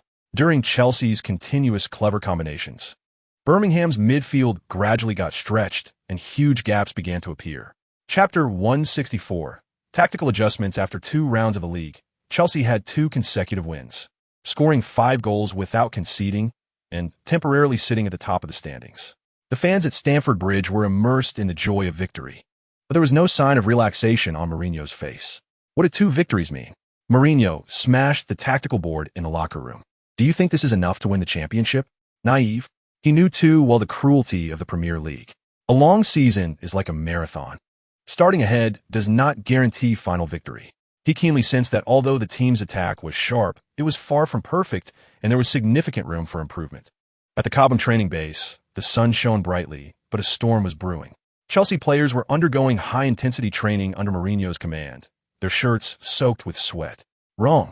Completely wrong, Mourinho shouted, abruptly interrupting the training. Ren Xiaoyao, your passing angles are too conservative. This is not the Portuguese Super League. This is the Premier League. The intent of your passes should not be too obvious. The old foxes in the Premier League will anticipate your trajectory. A single oversight could lead to a turnover of possession and serious consequences. Ren Xiaoyao gritted his teeth, the veins on his forehead bulging. He knew Mourinho was pushing him to break through himself. Pay attention to your positioning. Mourinho continued to roar, don't crowd together. Create space. Let the ball flow. He struck the tactical board forcefully, making loud banging sounds. Chapter 165. The Iron Curtain of Crystal Palace. When the booze at Selhurst Park surged towards me like a tsunami, I felt like a small boat, at any moment about to be swallowed by the raging tide. My legs trembled uncontrollably, not out of fear, but from an indescribable, suffocating feeling wrapped in malice. Go home and nurse. Yellow-skinned monkey from Portugal. Football is an adult sport. A harsh scream pierced my eardrum like a poisoned steel needle, stabbing into my heart. The surrounding waves of abuse grew even more intense, with various foul words mixed with sharp racial slurs, like countless daggers torturing my dignity. Mourinho's slightly gloomy face flashed through my mind. Before the match, he had warned me in his characteristic deep voice, Ren, they will use all dirty means to destroy your confidence. The jungle law of the Premier League is far more brutal than you imagine. At that time, I merely nodded. Being young and impulsive, I was actually dismissive deep down. I had experienced confrontations on the football field. I was unafraid of physical clashes. But at this moment, I finally understood the deeper meaning of Mourinho's words. This was not just a competition arena. It was a meat grinder filled with prejudice and malice. Chapter 166. Iron-fisted response. The goal did not cause Crystal Palace's defense to relax. Instead, they became even more frantic and aggressive.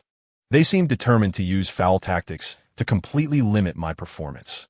For the rest of the match, I became a focal point for the Crystal Palace players. Tackles, pulls, pushes, and various small actions emerged in abundance, and the referee's whistle began to sound more frequently. But I did not back down.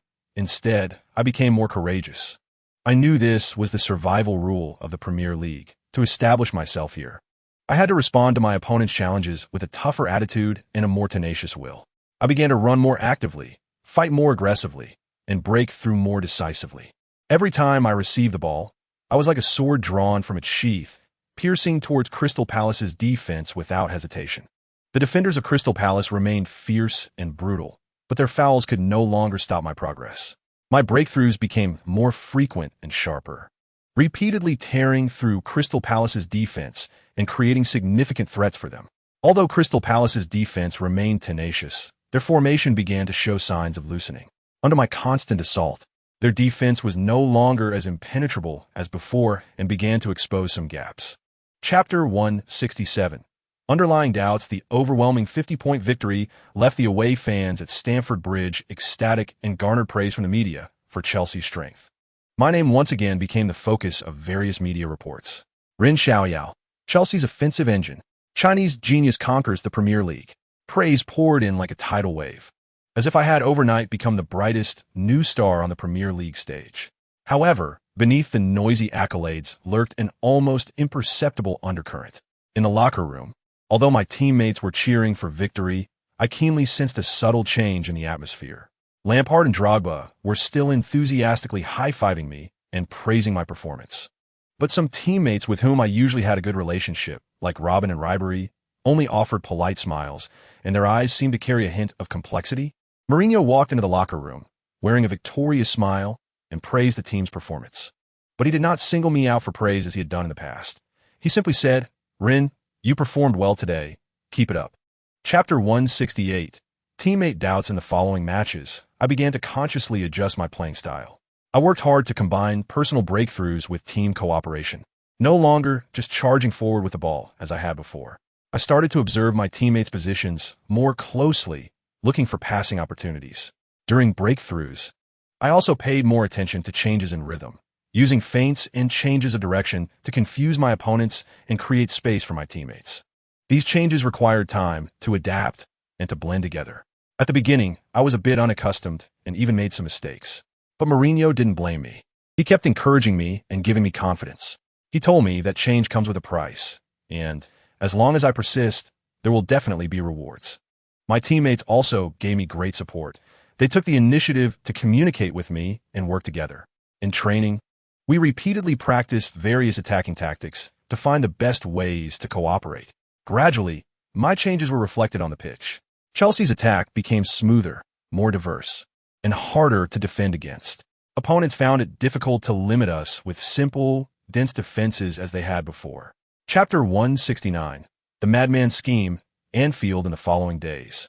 Chelsea's training base was shrouded in a heavy atmosphere.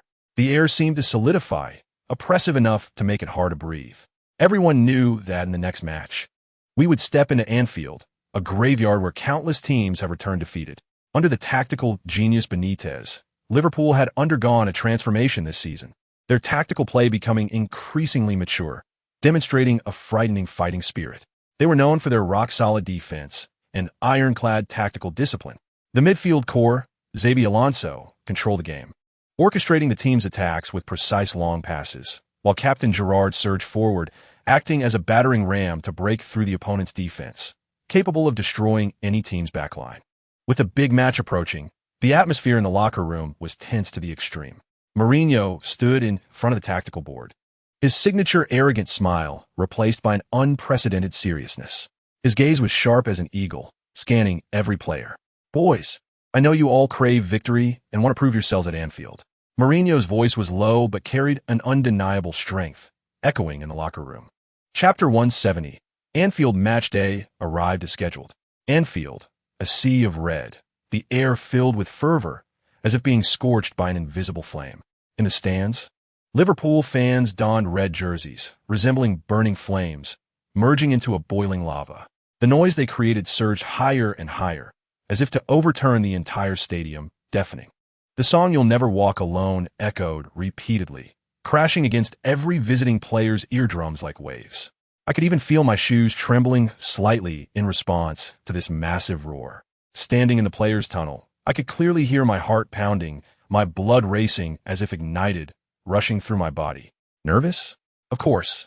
But more than that, it was the excitement brought by the adrenaline surge, tingling my scalp and opening every pore.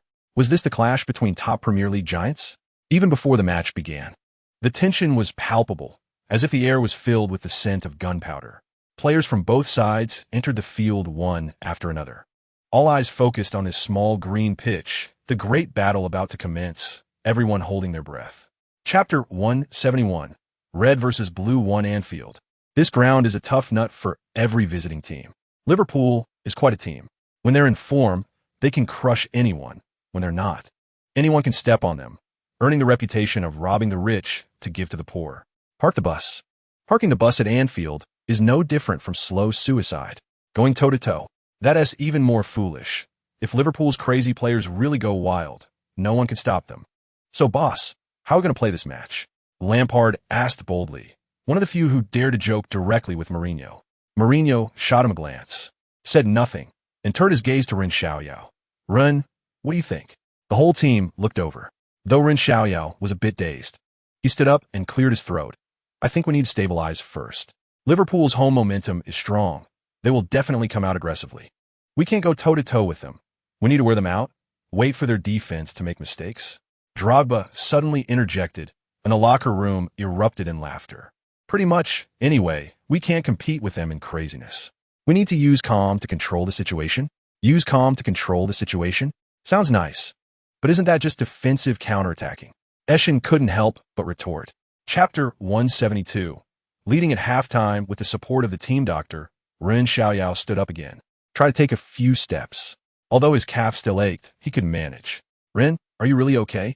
Mourinho asked anxiously from the sidelines. Ren Xiaoyao nodded vigorously, signaling with his eyes that he could hold on. Mourinho then relaxed a bit. He walked to the sidelines and shouted to the players on the field, "Guys, stay alert. We need to let them know that Chelsea is not to be trifled with. Anfield is not their backyard." Mourinho's words greatly boosted Chelsea's morale. The players clenched their fists, their eyes filled with fighting spirit. The match resumed, and Chelsea earned a free kick in the attacking third, in a very good position, about 25 meters from the goal. This position was within Ren Xiaoyao's golden shooting range. Ren Xiaoyao took a deep breath, walked up to the ball, began to adjust his breathing, and focused. The boos from Anfield came crashing down again, but this time, Ren Xiaoyao felt those boos transforming into a kind of motivation. He wanted to respond to Carragher's provocation with a goal. To conquer Anfield. Chapter 173. Countering the moves. The wisdom of top coaches. The 15 minutes in the halftime locker room felt incredibly short and precious for the players of Chelsea and Liverpool. In Chelsea's locker room, the air was filled with the scent of sweat and the relaxation of muscles. Mourinho did not reiterate the tactics in a long-winded manner. His gaze swept across each slightly tired but excited face. He chose the most direct way to ignite the flames still burning in the players' hearts. "Boys, your performance in the first half was perfect."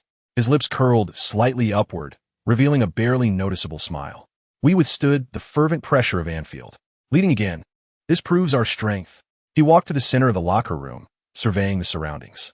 "What are the boos from Anfield?" His voice suddenly rose, filled with disdain and provocation.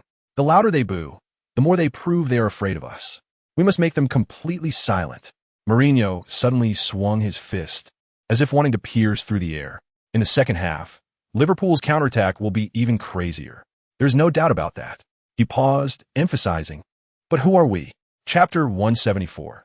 The spirit of the Red Army. The huge size had not completely dissipated when the crazed cheers erupted once more at Anfield, like a volcanic eruption, instantly igniting the entire stadium. Liverpool fans, using every ounce of their strength, roared and shouted, each note filled with a thirst for victory, every cell brimming with love for the team. On the field, Chelsea quickly organized a counterattack, and the flames of battle reignited. Ren Xiaoyao accurately predicted Alonso's passing route in midfield. Due to Eshin's interference, Alonso's pass was somewhat rushed.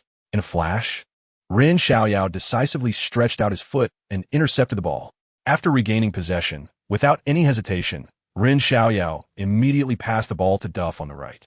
This pass clearly had a lead, as Duff had already picked up speed before receiving the ball, sprinting down the flank at high speed, creating a gust of wind. Liverpool's Finnan quickly stepped up to defend, trying to stop Duff's breakthrough. Duff's footwork was incredibly fast, continuously executing dazzling feints that confused Finnan's judgment. Suddenly, with a feint to cut inside, Duff shifted Finnan's center of gravity, creating space. Then, instead of continuing to cut inside, he suddenly struck the ball with a precise cross. Chapter 175. The ultimate bus, sending you home 6 minutes. 6 minutes of stoppage time. Anfield instantly boiled over. Liverpool fans erupted in deafening cheers. 6 minutes. Enough. They believed a miracle would happen. The last hope. All rested on these final 6 minutes. On the Chelsea bench, Mourinho's tense face was as cold as a sculpture. 6 minutes. A long torment. Every second felt like a century. He knew all too well that these 6 minutes were a test of willpower to the limit. Without any hesitation, Mourinho decisively made a series of substitutions. On the sidelines, the fourth official raised the substitution board.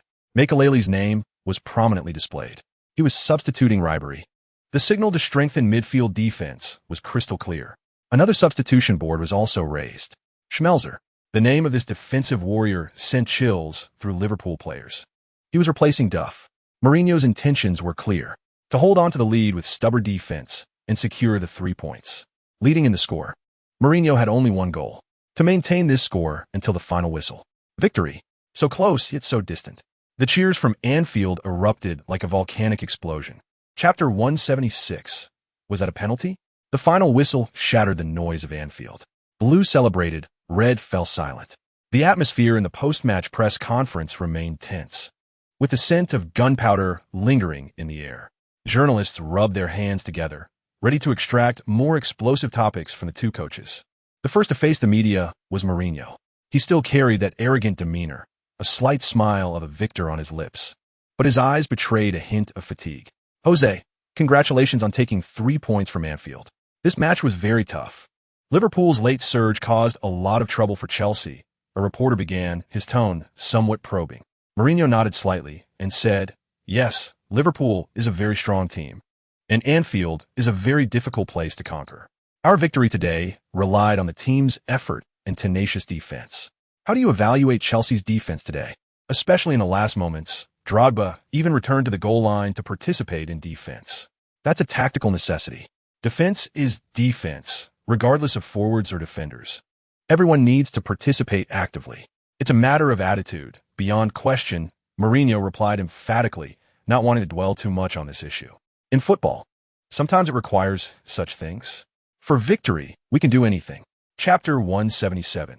The promoted team. A week later, Chelsea hosted promoted team Wigan Athletic at Stamford Bridge. Although Wigan was a newly promoted team, their performance this season had been quite good. They had shown outstanding performance in the earlier rounds, achieving 2 wins, 1 draw, and 1 loss, ranking high on the points table. Wigan Athletic is a resilient team. They will not give up easily. We must give our all to secure this match. Chelsea made some rotations for this match. Substitute goalkeeper Kudasini made his first start of the season. German defender Huff partnered with Terry in defense, while young Glenn Johnson and Bridge made their home debut as fullbacks. Midfielder Makelele returned to the starting lineup, still partnering with Ren Xiaoyao and Lampard.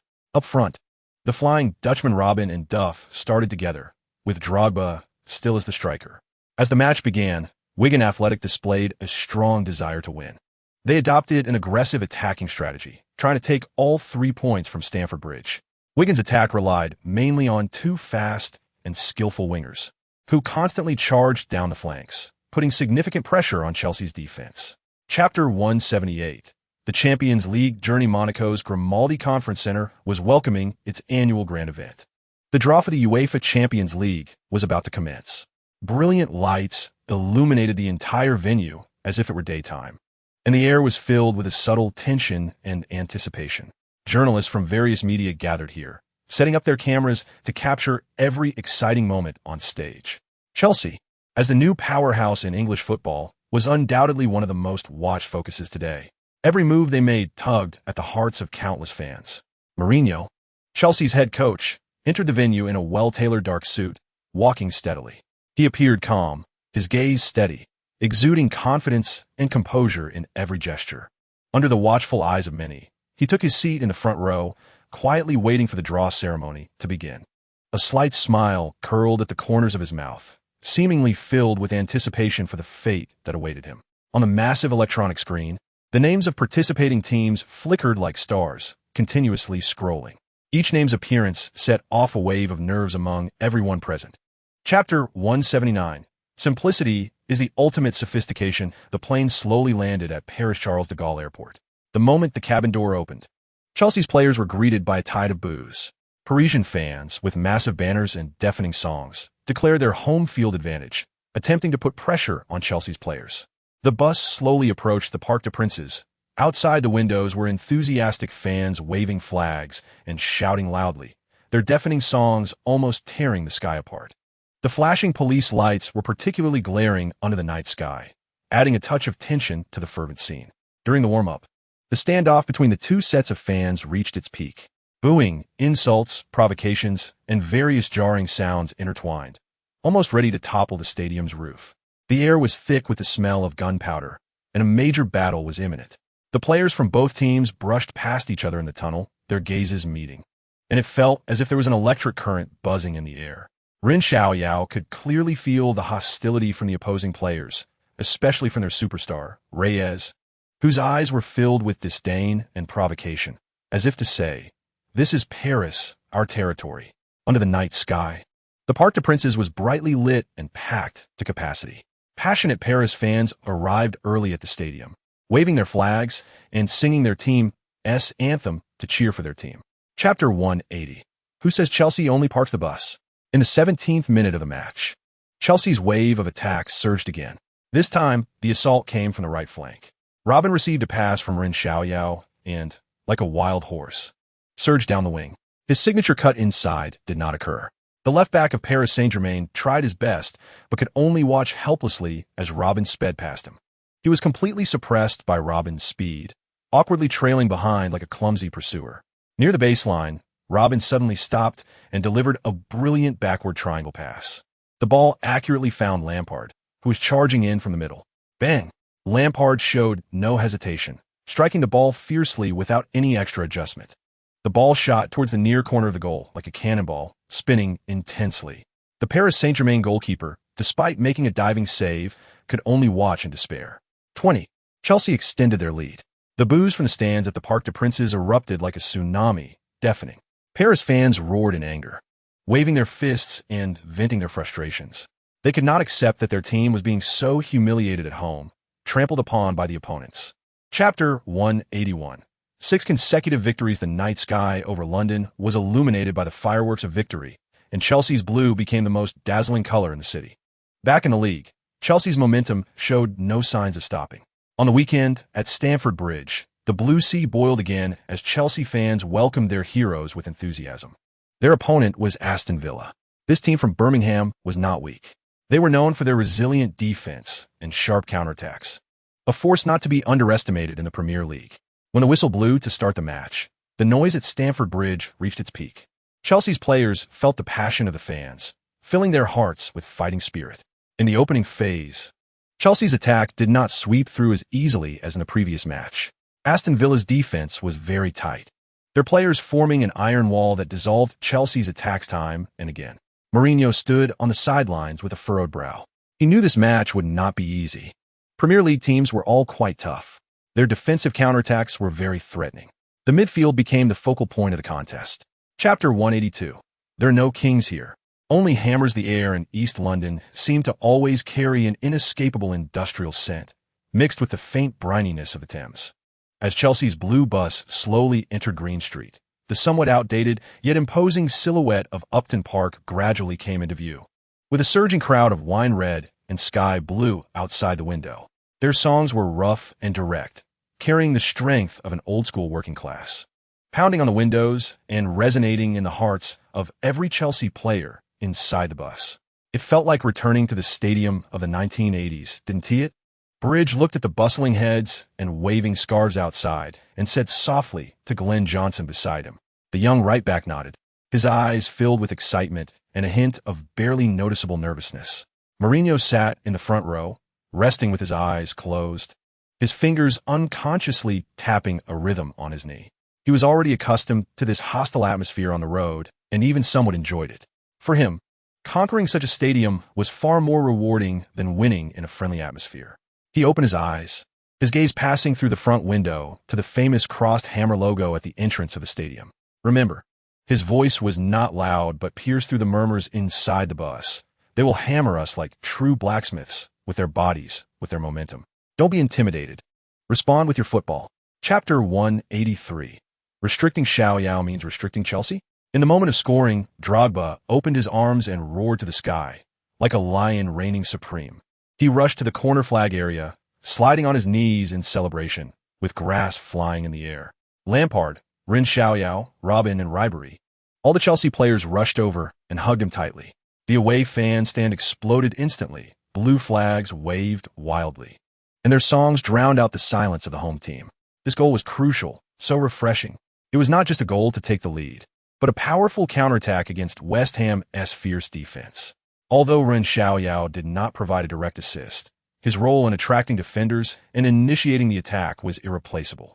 At halftime, the atmosphere in Chelsea's locker room was slightly relaxed, but Mourinho's expression remained serious. Leading was good, but there were still 45 minutes to go. They would come at them even more fiercely, especially from set pieces. Cudicini, he looked at the goalkeeper rotated for this match. Your time to shine has come. Stay focused. Command the defense well. Cudicini nodded firmly, the experienced Italian goalkeeper's eyes calm. As the second half resumed, the atmosphere at Upton Park became even more frenzied. Chapter 184. Rotation. Mourinho's press conference remarks were like a stone thrown into a calm lake, creating ripples in the major sports newspapers across Britain the next day. The Sun used a striking headline: "Naive. Mourinho mocks opponents. The Blues are not just about Xiaoyao." The Daily Mail analyzed: "Iron-blooded Blues, victory through teamwork. Mourinho's philosophy works again." Meanwhile, The Guardian delved deeper: "Restricting Ren Xiaoyao? Chelsea proves the power of teamwork with victory. But does West Ham's strategy provide insights for other teams?" The noisy media discussions did not overly affect Chelsea's internal rhythm. On the bus ride back from Upton Park to Cobham training base, the atmosphere inside was relaxed yet slightly fatigued. The players whispered to each other in small groups, reminiscing about the details of the match or putting on headphones to relax their tense nerves with music. Ren Xiaoyao leaned by the window, watching the rapidly passing London night scene outside, feeling a wave of fatigue wash over him. In this match, the close marking and fierce tackle from the West Ham players drained his energy far beyond what he was used to. Although Mourinho appeared calm at the press conference, he knew that Pardeau's targeted tactics had indeed caused him considerable trouble. Chapter 185. Draw. As the halftime whistle blew, the players walked off the pitch dejectedly. Mourinho did not immediately return to the locker room. He waited for them at the players' tunnel, his expression terrifyingly grim. Inside the locker room, the atmosphere was oppressive. Mourinho did not let the players catch their breath as usual, but got straight to the point. What was that first half? It looked like a group of amateur players who just met. There was no teamwork, no speed, no determination. Do you think wearing a Chelsea jersey means victory will just fall into your lap? His gaze swept over each player, especially the few rotation players in the starting lineup. Kezman, he looked at him. "I know you're eager to score, but you need to be calmer in front of the goal. Opportunities are not always there." He then turned to Huth and Glenn Johnson. "Defend. Focus. There's only one Andy Johnson on the opposing team, and you let him score so easily?" The lecture lasted about 5 minutes. Mourinho's voice wasn't particularly loud, but the severity and disappointment in his tone made the temperature in the locker room feel like it had dropped to freezing point. He then shifted his tone. "In the second half, I need to see a change. Frank, Lampard, Didier Drogba, Xiaoyao, you three, warm up." Chapter 186. Old employer at the Cobham training ground. The cold rain pattered against the glass windows of Mourinho's office. He stood with his back to a large desk. Several newspapers scattered at his feet, the headlines in the sports section glaring. "Madman's rotation fails. Stamford Bridge's 7-game winning streak comes to a halt. Blues draw 11 with promoted team. Has Mourinho paid the price for his arrogance? Core dependency issues exposed. Chelsea's attack paralyzed without Lampard and Ren Xiaoyao. The Bolton's iron defense worked, dimming the madman's magic. The draw was like a sudden, stubborn stone, dropped into the smooth, flowing river of the season, stirring up ripples of varying sizes. It was not the end of the world, nor could it be considered a crisis, but it was enough to sound the alarm. The intention behind rotation was not wrong. It aimed to preserve energy for the long season, give opportunities to fringe players, and maintain competition within the team. However, the problems at the execution level were starkly apparent. Kezman was still lost in front of goal, his positioning and shooting choices showing a rawness that clashed with the team's rhythm. The hesitation and lack of positional awareness from the young defenders nearly led to disaster. These were issues that needed immediate resolution. Chapter 187. Change of formation. An hour before the match, the stadium was already filled with singing and drumming. The atmosphere was grand, as if it would lift the stadium roof off. When the public address announcer passionately announced the name of the visiting team's head coach, Jose Mourinho, there was a brief moment of suffocating silence in the crowd. Then, like a volcanic eruption, a deafening cacophony erupted. There was some scattered applause, but more prominent were the sharp and piercing boos, along with unabashed whistles. They mixed into a massive sound wave, crashing down on the man walking towards the coaching bench. Mourinho did not look up, did not acknowledge the hostility coming at him, and walked straight to his position. He whispered a few words to his assistants, then turned, his gaze sharp as he focused on the field. That was his battlefield. When Carvalho and Ferreira's names were called, the boos were equally loud and persistent. However, unlike Mourinho, there were also some scattered applause and calls for their names, making it feel more complex. Ren Xiaoyao followed behind them, feeling the overwhelming sound wave that almost swallowed him. His heart slightly chilled. He knew that tonight, the Dragon Stadium did not welcome them, the defectors. Chapter 188.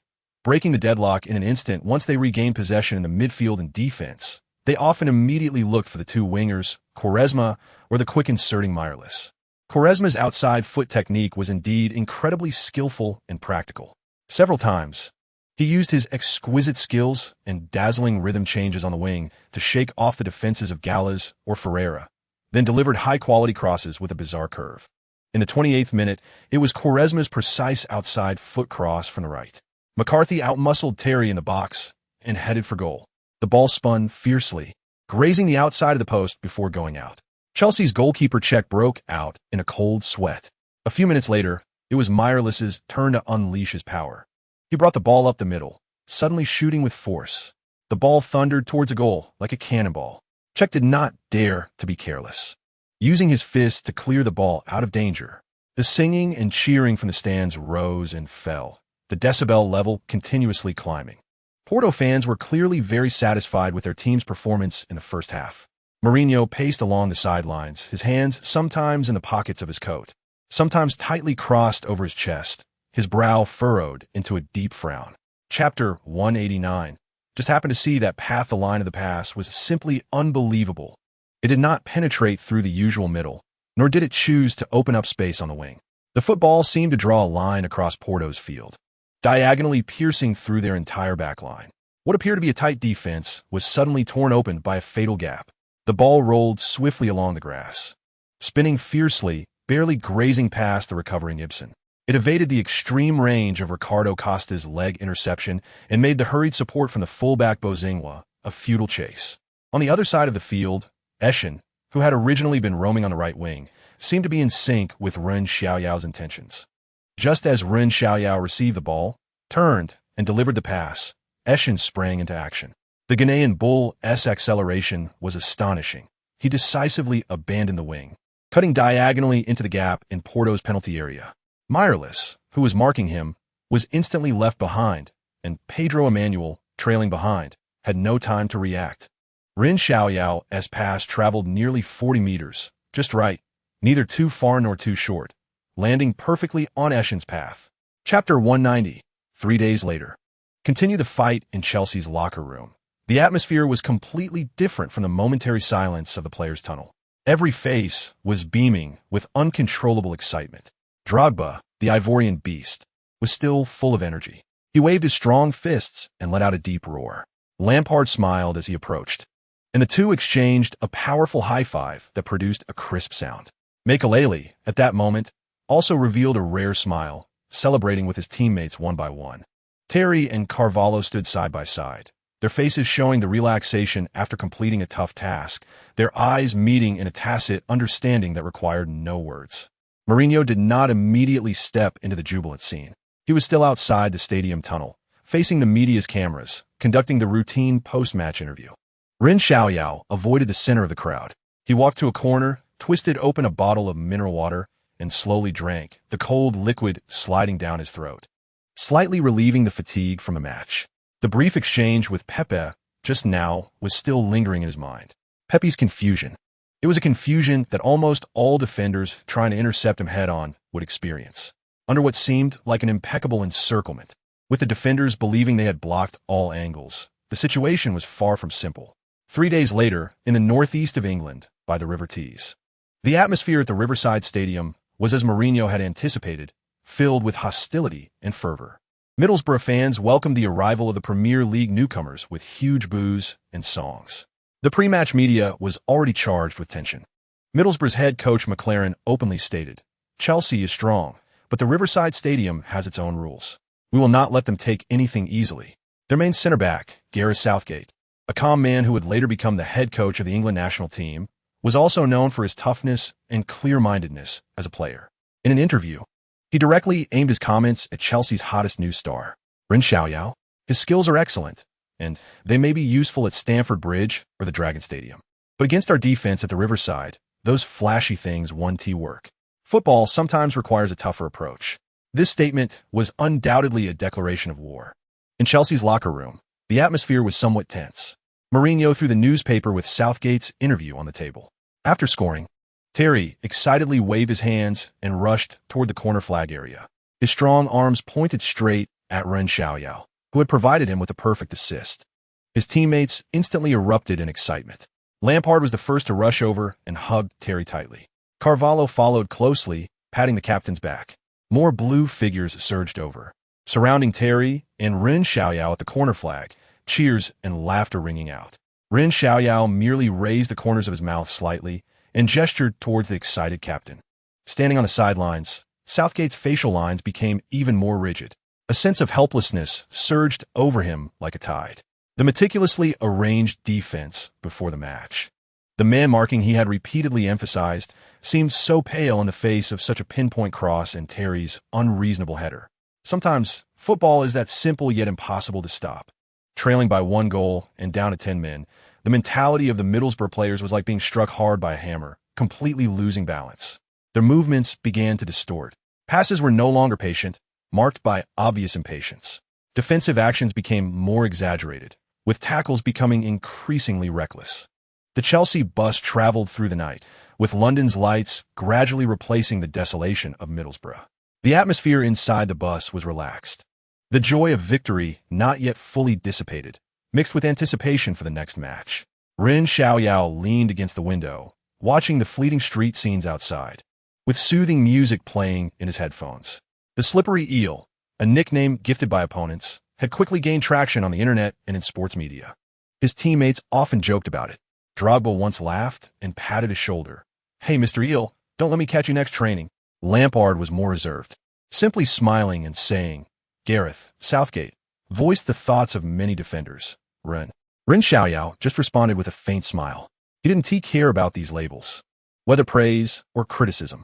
For him, what mattered was his performance on the field and helping the team win. Southgate's metaphor, rather than being an insult, was more of a helpless acknowledgement, recognizing the huge trouble his skills and agility caused for opponents, which was a success in itself. Upon returning to the Cobham training ground, the team immediately plunged into a new preparation cycle after a short rest. The whistle for the match sounded on time amidst the thunderous cheers at Stamford Bridge. Chelsea fans waved flags and sang team songs, looking forward to their heroes bringing another thrilling victory. However, the flow of the match quickly doused the home fans' enthusiasm with cold water. CSKA Moscow displayed astonishing tactical acumen and a steely will, just as Mourinho had predicted. Their 4-5-1 formation was extremely compact, maintaining excellent distance between the two defensive lines, leaving Chelsea with almost no space to exploit.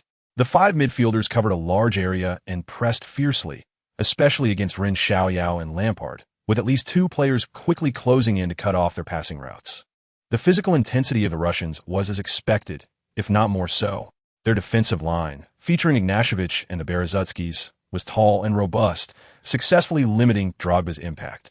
The Ivorian beast repeatedly tried to overpower his opponents or compete for aerial balls, but the results were not ideal. As the match entered the last 10 minutes, Chelsea pushed almost all their players forward, launching an assault on CSKA's goal. Ren Xiaoyao frequently moved up to the edge of the penalty area, looking for long-range shots or opportunities to combine. CSKA retreated entirely, the penalty area crowded, forming an indestructible barrier with their bodies. As the clock ticked to the 88th minute, the atmosphere at Stamford Bridge reached a peak of tension. Robin received the ball on the right again. Everyone knew he was going to break through, but they simply couldn't stop him. He zipped past Shin Balos like a gust of wind, who almost instinctively tripped him, but just before losing his balance, Robin, with astonishing core strength, managed to pass the ball. It was a perfectly arched cross, bypassing the defenders at the near post and flying accurately to the far post. Drogba used his body to shield the opposing defender, overpowering the tall Berezutski, and met the incoming ball with a powerful header. The ball was powerful and sinking, with a tricky angle, heading straight for the top left corner of the goal. This time, Drogba's header was impeccable.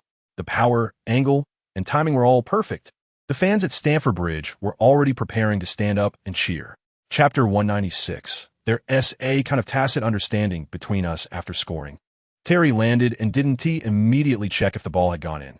Instead, he turned around, opened his arms, and roared to the sky. The closest to him, Lampard, rushed up first and hugged him tightly.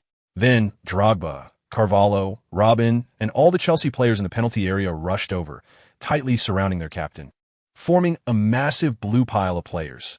Everyone was vigorously patting Terry's back, loudly chanting his name. The fans at Stamford Bridge spontaneously shouted Terry's name, their voices echoing through the sky. On the sidelines, Mourinho didn't maintain his trademark calm this time. He suddenly turned around, faced the bench and coaching staff, and waved his fist vigorously. A relieved smile appeared on his face, but his eyes still held a sharp glint. He quickly regained his composure and shouted on the field, signaling the players to stay focused. The match wasn't over yet.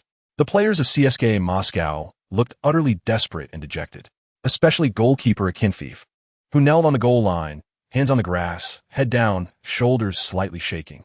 Chapter 197. The telepathy of Stamford Bridge, not far away. Ren Xiaoyao had just finished another interview. Several Chinese media and familiar British reporters gathered around, and the flashlights lit up again. The questions were similar, focusing on the corner kick that decided the game. His response, compared to Terry's excitement, was more reserved and focused more on the technical aspects. John's positioning was excellent. He always managed to appear in the most dangerous position at the most critical moments. That's the instinctive sense of a top central defender. I observed the situation in the penalty area. CSKA Moscow's defenders were positioned very densely, almost blocking all possibilities of ground penetration. Aerial balls were one of the best options at that moment. I just tried to direct the ball to the area I thought was most threatening. His tone was calm, as if reviewing an ordinary training cross. John seized that fleeting opportunity. His header was spectacular, both powerful and well-angled.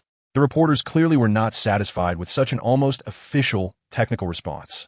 They were eager to dig deeper into the story behind the tacit understanding. John mentioned that you had a moment of eye contact at that time. Chapter 198. The Storm baptism. After a brief rest, Chelsea welcomed their Premier League opponent, Blackburn Rovers. Over the weekend, Blackburn was coached by former Manchester United star Mark Hughes, known for building a tough and aggressive team. Their style of play was direct and the physical confrontations intense, making them a challenging opponent for any team. In the pre-match press conference, Mourinho reminded the team to be wary of the opponent's impact. Blackburn is a very tough team, and Mark Hughes has done an excellent job. His players are strong, aggressive in duels, and set pieces are also very threatening.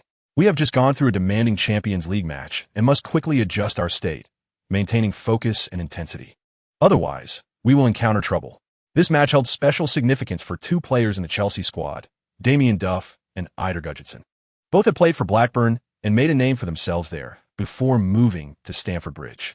Facing their old club, their feelings were undoubtedly complex. Mourinho took this into account in his lineup, including both Duff and Gudjohnsen in the starting lineup, hoping they could showcase good form against their former team. Chapter 199. Mourinho's warning. Mourinho's gaze was sharp as an eagle, scanning the faces of young and experienced players alike. I'll say it again. Your performance just now made me very, very dissatisfied. He emphasized, each word hitting the players' hearts like a hammer. Arjen, Mourinho suddenly called out. Robin's body stiffened slightly as he looked up at the coach. The Dutch winger had just come off the bench in the match against Blackburn and was still active. But clearly, this had not fully satisfied Mourinho. Do you think scoring a few goals and beating a few players means your job is done? What about your defensive efforts? Your awareness of supporting defense? When the opponent countered, I saw you strolling. Do you think defending is someone else's job? Robin bit his lip, a flicker of defiance in his eyes, but more so surprise.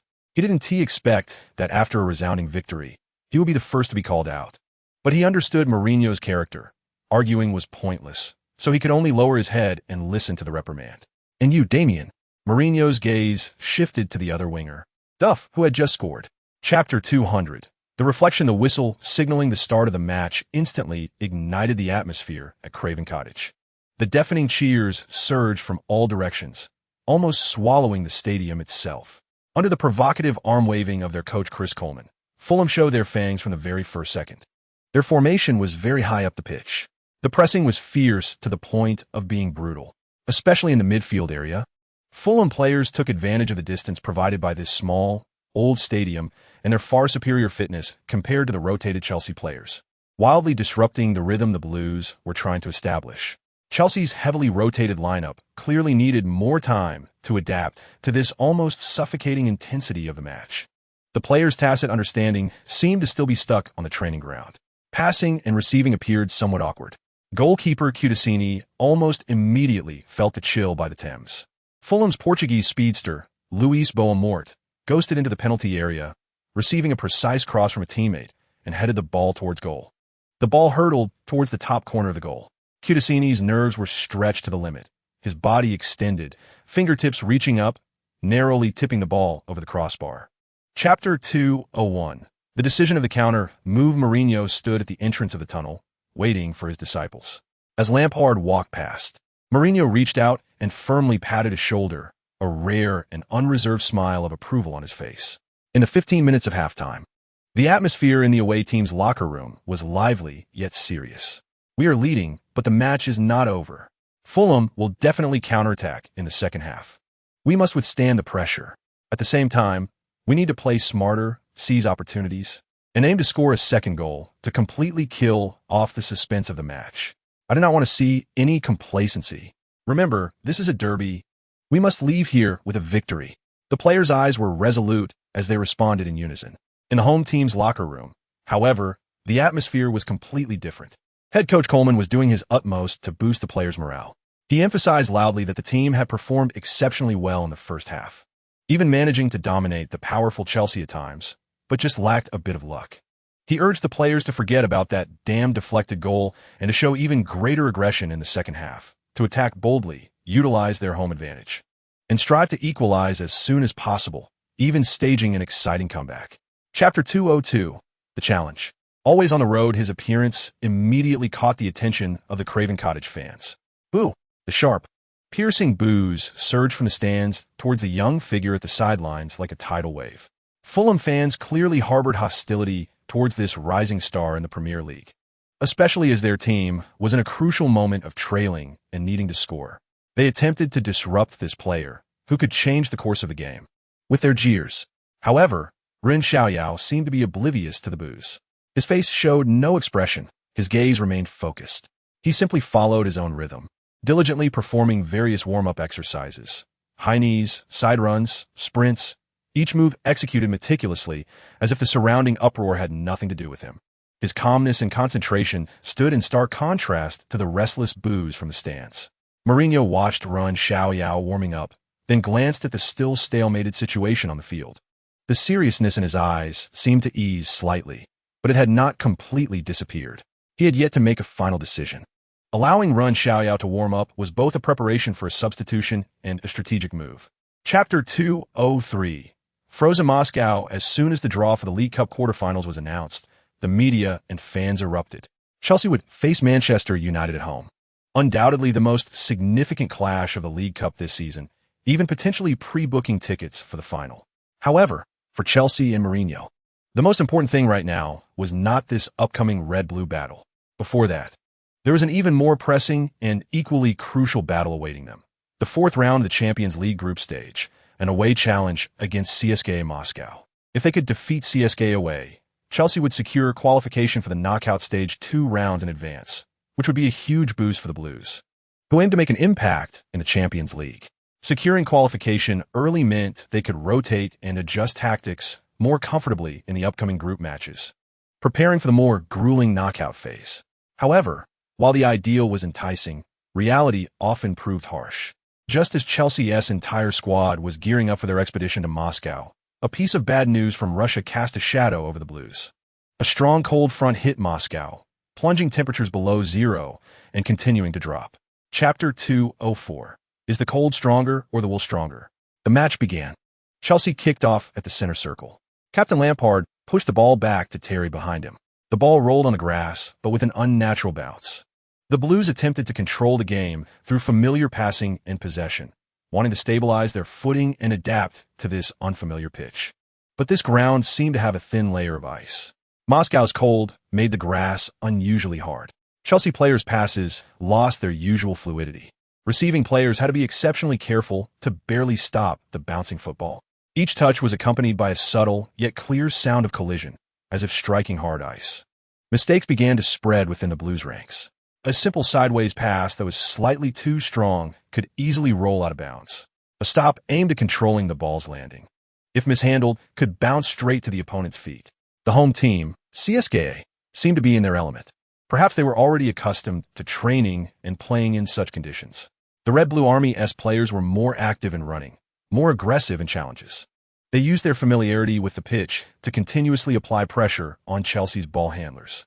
Chapter 2:05. Little Flying Man Robin after a brief rest. Both teams returned to the icy surface of the Kravchenko Stadium. The cold wind remained biting, and the temperature seemed to drop even further. The enthusiasm of the CSKA fans in the stands showed no signs of waning. Their songs and cheers formed a huge wave of sound, attempting to completely drown out the visiting team. As the second half began, Chelsea's players noticeably intensified their running and physical confrontations. They no longer focused solely on ground passes, but attempted more long balls and breakthroughs down the flanks, trying to create chaos with speed and impact. Lampard's running range expanded, frequently appearing at the edge of the penalty area, looking for long shot opportunities.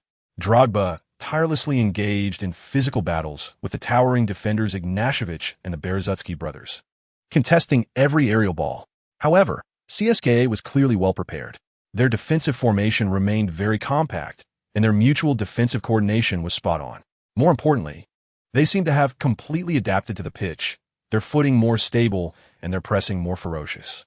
The match fell back into a stalemate, with both sides engaging in fierce tussles in midfield, and the ball frequently changing possession on the icy grass. Chapter 2:06. The Blues' true colors have emerged. Chelsea's players rushed towards Robin, tightly embracing him.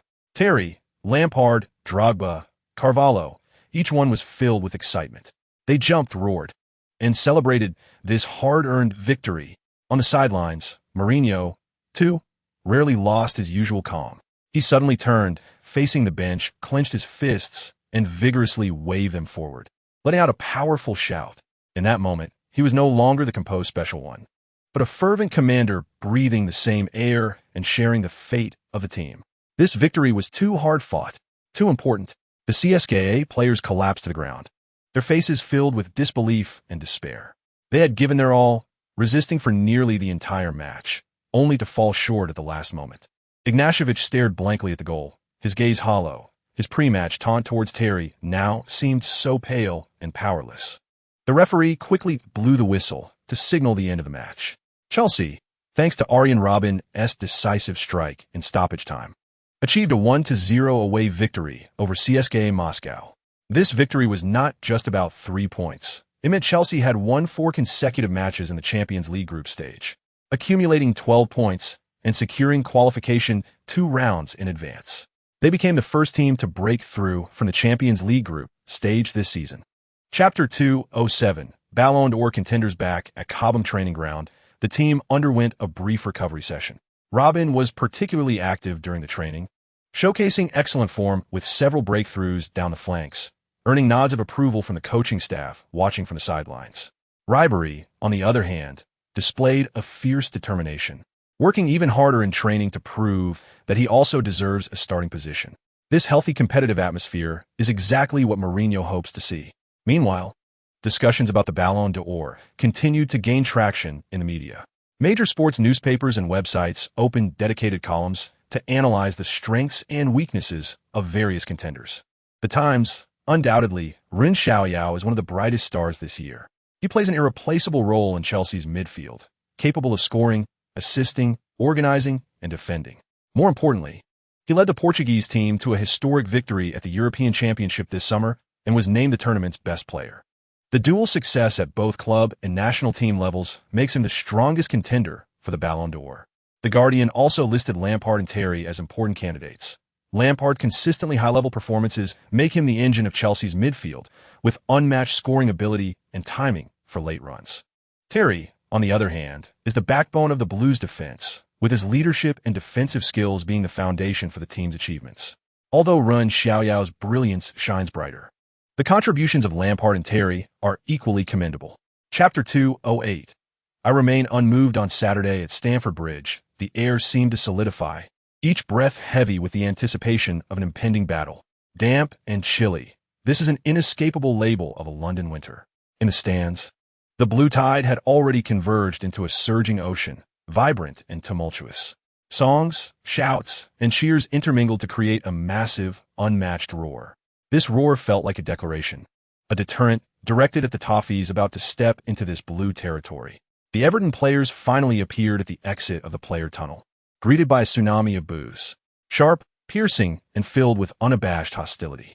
Mourinho stood on the sidelines, tall and unmoving, hands habitually tucked into the pockets of his dark overcoat, a signature posture that exuded confidence and control. The final technical analysis before the match had just concluded in the locker room. Once again, he emphasized the key points capable of determining the course of the match with his undeniable tone. Claude, his gaze locked on Makelele. Tim Cahill is their heart, the engine driving them. Chapter 209. The intense stranglehold. This tough response seemed to ignite something. The Toffees' hard-nosed style began to fully manifest. Their players started running tirelessly, engaging in more physical confrontations, tackles, and pressing. Each defensive effort was put forth with the intensity of a last-ditch attempt, just as Mourinho had repeatedly emphasized before the match. Tim Cahill's movement was extremely active, constantly trying to make high-speed runs from the back, searching for any opportunity that might arise in the penalty area to apply pressure on Chelsea's defense. However, today he encountered Claude Makelele. The French defensive midfielder seemed to be Cahill's shadow, or rather, a prophet who anticipated his movements. Just as Cahill intended to make a forward run, Makelele was right there, sticking to him in the most uncomfortable positions. When Cahill attempted to receive a teammate's cross at the edge of the penalty area, Makelele always managed to stretch out his not-so-long leg a step ahead, accurately disrupting the ball. 20 minutes into the first half, this Australian international, known for his impact and late runs to score, had almost no decent shooting opportunities, barely even comfortable touches on the ball.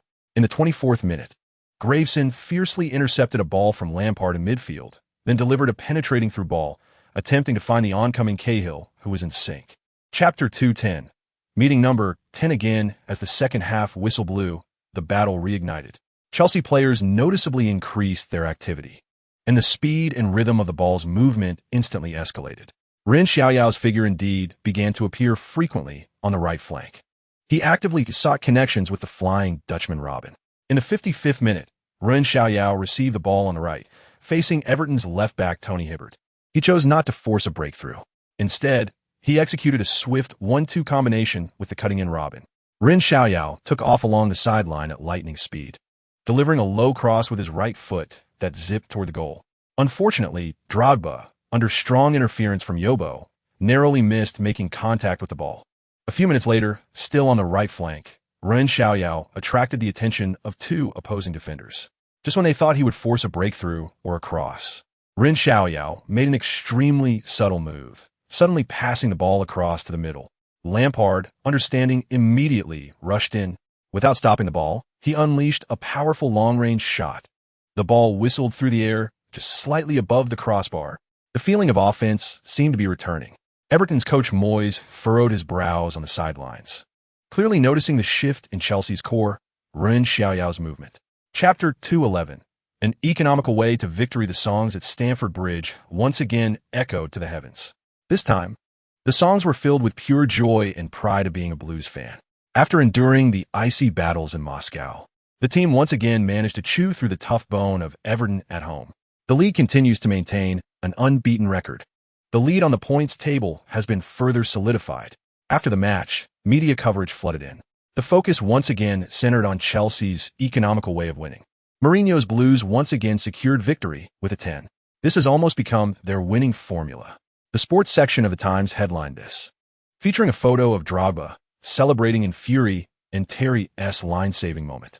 Stifling defense, lethal counterattacks. Chelsea is dominating the Premier League in the most Mourinho way. The Guardian analyzed Chelsea's tactical system, praising its efficiency and stability, but also subtly mentioned issues regarding the entertainment value of the match. Tenism, boring, or the way to go. The Sun, as usual, stirred up topics, pushing Chelsea's winning model to the center of controversy. Chapter 212. Welcome to Highbury. The officiating referee raised his hand, and a sharp whistle cut through the air of North London. The match begins. Highbury, a hall that has borne countless glories and memories, was instantly ignited by a tsunami of shouts. From the very first second of the match, the air seemed to solidify, then was instantly ignited. It was a heated atmosphere. No unnecessary probing. No conservative detours. Both sides, like two ferocious beasts released from their cages, immediately launched the most direct and intense assaults into each other's territory. The pace was so fast that it was almost suffocating. The ball rolled rapidly across the lush green grass, with each pass carrying an unmistakable purpose. Arsenal, with the advantage of playing at home, revealed their fangs first. In midfield, the young Fabregas had an extremely wide view. As soon as he received the ball, he made a precise diagonal long pass to the left wing, finding Robert Pires. The French winger, with his delicate footwork, faced Paulo Ferreira's defense, skillfully swaying left and right, trying to break through the Portuguese's defensive line with changes in rhythm. Ferreira was unfazed, retreating while maintaining steady footwork, not giving Pires any space to cut inside or cross. Chapter 213. The clash of world-class midfielders. The match, amidst the fast-paced transitions and the suffocatingly fierce midfield tussles, quickly approached the 18th minute. The air seemed to heat up due to the players' relentless sprints. In Chelsea's defense, Terry made a crucial interception, successfully stealing the ball from Arsenal. Ball possession changed. The ball quickly shifted to the right side. Right back Ferreira charged up the sideline at high speed. Noticing the position of his midfield teammates, he delivered a precise ground pass forward. The ball found Ren Xiaoyao, who had actively dropped back into the vacant space on the right midfield. Ren Xiaoyao, with the outside of his right foot, skillfully controlled the rolling ball. His body weight had not yet fully adjusted. He hadn't even had time to lift his head to observe the complex situation ahead. But danger was imminent. A strong, black figure, as robust as an iron tower, was charging toward him with an overwhelming momentum. Patrick Vieira. His speed and pressing was terrifying, completely uncharacteristic for a player of such large stature. That aura carried an undeniable pressure, as if it intended to crush and devour both Ren Xiaoyao and the ball. Chapter 214. The deadly pass in the players' lounge. Mourinho did not make any major adjustments. His voice was low and powerful. Maintain patience. Control the rhythm in midfield. Wait for their mistakes, then seize the opportunity. He looked at Ren Xiaoyao and Makelele. Ren, Claude, keep applying pressure, cut off Vieira's connection with Fabregas. His gaze turned to Lampard. Frank, your timing for advancing must be more precise. Find the deadliest gap. Finally, he turned to Drogba. Didier, don't always back into defenders. Try to turn around. Use your impact to attack the goal directly. The whistle for the second half pierced the air at Highbury. Both teams returned to the pitch, with no changes in their lineups. Arsenal kicked off first. Henry held the ball on the left wing. His continuous feints and unpredictable footwork shook off Ferreira's entanglement completely. The French king hesitated not at all, suddenly delivering a cross. The ball traced a rapid inward curving trajectory in the air, accurately descending into the heart of the penalty area. The Ice Prince appeared ghost-like in the most dangerous position, leaping high. A powerful header aimed at the goal. Chapter 215. Taking the lead, Drogba calmly followed up on this seemingly perfect through ball. Arsenal's goalkeeper Lehmann had realized the impending disaster. He decisively abandoned his goal, rushing forward like lightning from the goal line, trying to block the seemingly limitless shooting angle with his body. In a flash, Drogba made contact. He briefly converged with the rushing Lehmann. Then, the Ivorian beast's right foot merely nudged the ball. The ball seemed to be endowed with magic, tracing a curve that was not swift but incredibly precise. It rolled slowly yet determinedly toward the far corner of the goal. Lehmann desperately extended his arm. His fingertips did indeed brush the ball, but that minuscule touch could not alter the predetermined trajectory of the football. The ball grazed the inside edge of the far post. Gently, lingeringly, it kissed the white net. The ball went in. 10. Chelsea, playing away, took the lead at the Gunners' sacred ground. Highbury. Goal. Drogba. The commentator's voice instantly soared, almost tearing through the air. Chapter 216. Holding the line, the Dutch forward simultaneously removed his training kit and stood at the sidelines, ready to come on as a substitute. Replacing a defensive player with an attacking one showed the Gunners' manager's determination not to accept a draw, a do-or-die decision. However, faced with Chelsea's ironclad defense, Arsenal's attack began to appear somewhat monotonous and fatigued. Their aerial bombardment was repeatedly neutralized by the tall, strong, and experienced Terry and Carvalho. Their attempts at ground short passes were ruthlessly intercepted and disrupted by the triple filter network built by Makelele, Ren Xiaoyao, and the newly substituted Huth in midfield. During this defensive phase, Ren Xiaoyao also displayed impressive defensive commitment and tactical execution. He was no longer the organizing core delivering deadly passes in midfield. Instead, He transformed into a tireless interceptor covering a wide range. He constantly harassed and pressed in the midfield area, using precise anticipation and decisive tackles to repeatedly intercept Arsenal's passing routes. This effectively slowed down the opponent's attacking momentum, greatly relieving the pressure on the defense behind him. Regular time reached 90 minutes. Chapter 2:17. The King of London. He paused, then shifted his tone, his eyes shooting a cold gleam. But we did not come here to present flowers and applause to our opponents. We are here to make them taste the bitterness of defeat. My players, they are lions, warriors, burning with an indomitable fighting spirit and desire for victory from the first second of the match to the last. They have turned my tactical intentions into reality with near-perfect execution. Therefore, this victory is the best proof of our strength and determination. As for the championship trophy, a proud smile crept across his lips as he gently shook his head. Is it too naive to say we've already touched it? The league is a long war, not a sprint.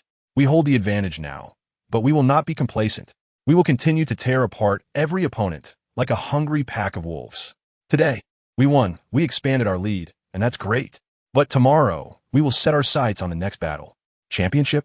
Only when the war ends can we see the outcome. His response was flawless, yet full of dominance. It affirmed the value of victory while cleverly avoiding overpraise. Chapter 2:18. The Christmas Express. Fatigue strikes. Chelsea's Blue Storm stirred up a frenzy at Highbury Stadium. In the post-match press conference, Mourinho's declaration as the King of London detonated the entire English football scene like a bomb. The next day, the front pages of major newspapers were all dominated by Mourinho and Chelsea. The madman crowned, Chelsea tops London. The Times, Highbury falls. Mourinho announces the arrival of a new era. The Guardian, iron-blooded Blues crush Arsenal. Premier League supremacy shifts. The Daily Mail, fans eagerly discussed it over tea. Media reporters excitedly spread the news, while Chelsea Football Club basked in the joy of victory.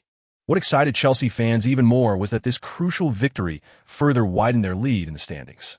A 7-point gap in the fiercely competitive Premier League is already a considerable number. Standing at the top of the standings, overlooking the competition, this feeling is undoubtedly wonderful. However, Mourinho was not blinded by the victory before him. He knew well that the league was only halfway through, and the road ahead was still long, especially with the traditional Christmas and New Year busy schedule of the Premier League approaching. Chapter 2:19. Highbury strike. Mourinho paced back and forth in his office, annoyed by Bridges' injury. He disliked surprises, and even more so when plans were disrupted. The winter transfer window was about to open, and countless agents swarmed like sharks smelling blood, recommending all sorts of players to him. But Mourinho was not eager to act. He firmly believed his team was strong enough to overcome some difficulties. Ashley Cole? Mourinho sneered. The media speculation was always so boring. Arsenal was their direct competitor, and Wenger would not easily let go of his main left back. Mourinho preferred to dig internally. He sat at his desk, opened his computer, and pulled up training footage to study each player's characteristics carefully. Gallas could play left back, this was beyond doubt, but he preferred to play center back. As for Sergio, Mourinho shook his head. The Brazilian's defensive awareness and physical confrontation ability were insufficient for the Premier League's requirements. He had already submitted a transfer request, and leaving was just a matter of time. Mourinho turned off the computer, stood up, and walked to the window overlooking the training ground, watching the players train. Chapter 2:20. Wenger Duff. Chelsea's players appeared somewhat silent. They looked at each other, their eyes revealing an unhidden seriousness. The sustained passivity in the opening stages finally translated into a cold scoreline. The fervent clamor of Anfield felt like a heavy hammer striking their hearts. John Terry pounded the turf hard. He quickly stood up, clapped his hands, trying to disperse the gloom on his teammates' faces. Hey, focus up. The match has just begun. His voice seemed a bit thin amidst the deafening background noise, but his determination was unusually firm. The Chelsea players were not completely disheartened. After a brief moment of frustration, they quickly adjusted their mentality. Their gaze refocused, diving back into the fierce confrontation. The blow of conceding a goal did not crush their will. Frank Lampard began to drop deeper to receive the ball. He tried to use his tireless running and precise passing to reorganize the midfield and control the pace of the game. The ball stayed at his feet noticeably longer. He attempted to slow down the rhythm, allowing his teammates to catch their breath while also slightly easing Liverpool's momentum. Damien Duff and Robin were more resolute in seeking breakthroughs on the flanks. Chapter 221, Silence at Anfield. Duff's speed exploded entirely. He raced with the ball, seemingly leaving the defenders behind, out of sight.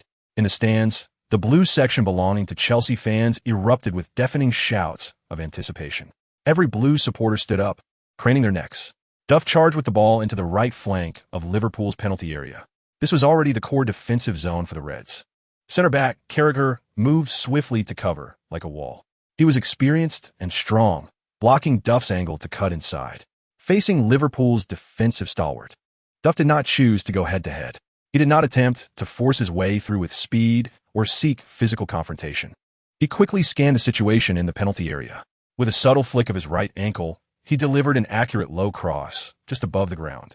A deadly area. There, a blue figure surged forward like a ghost. It was Ren Xiaoyao, who had just sent a key-through ball from the center circle and was now sprinting forward without pause. He seemed to have calculated the ball's landing point perfectly, appearing in the most dangerous part of Liverpool's penalty area. Chapter 222, Anfield sings again. Mourinho walked into the away team's locker room.